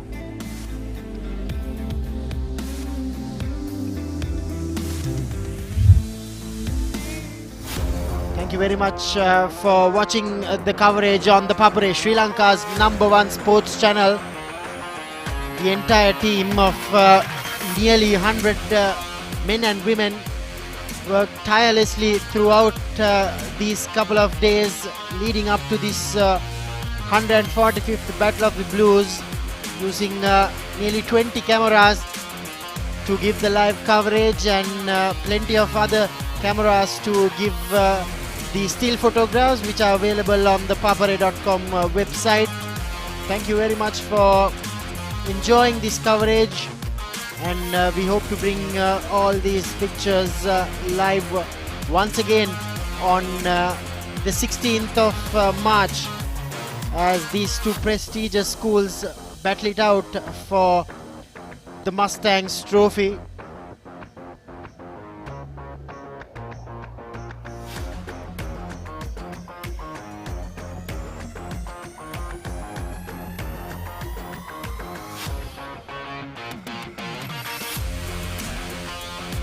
From the entire Papare crew, wishing you a pleasant evening and a great weekend ahead. Thank you very much.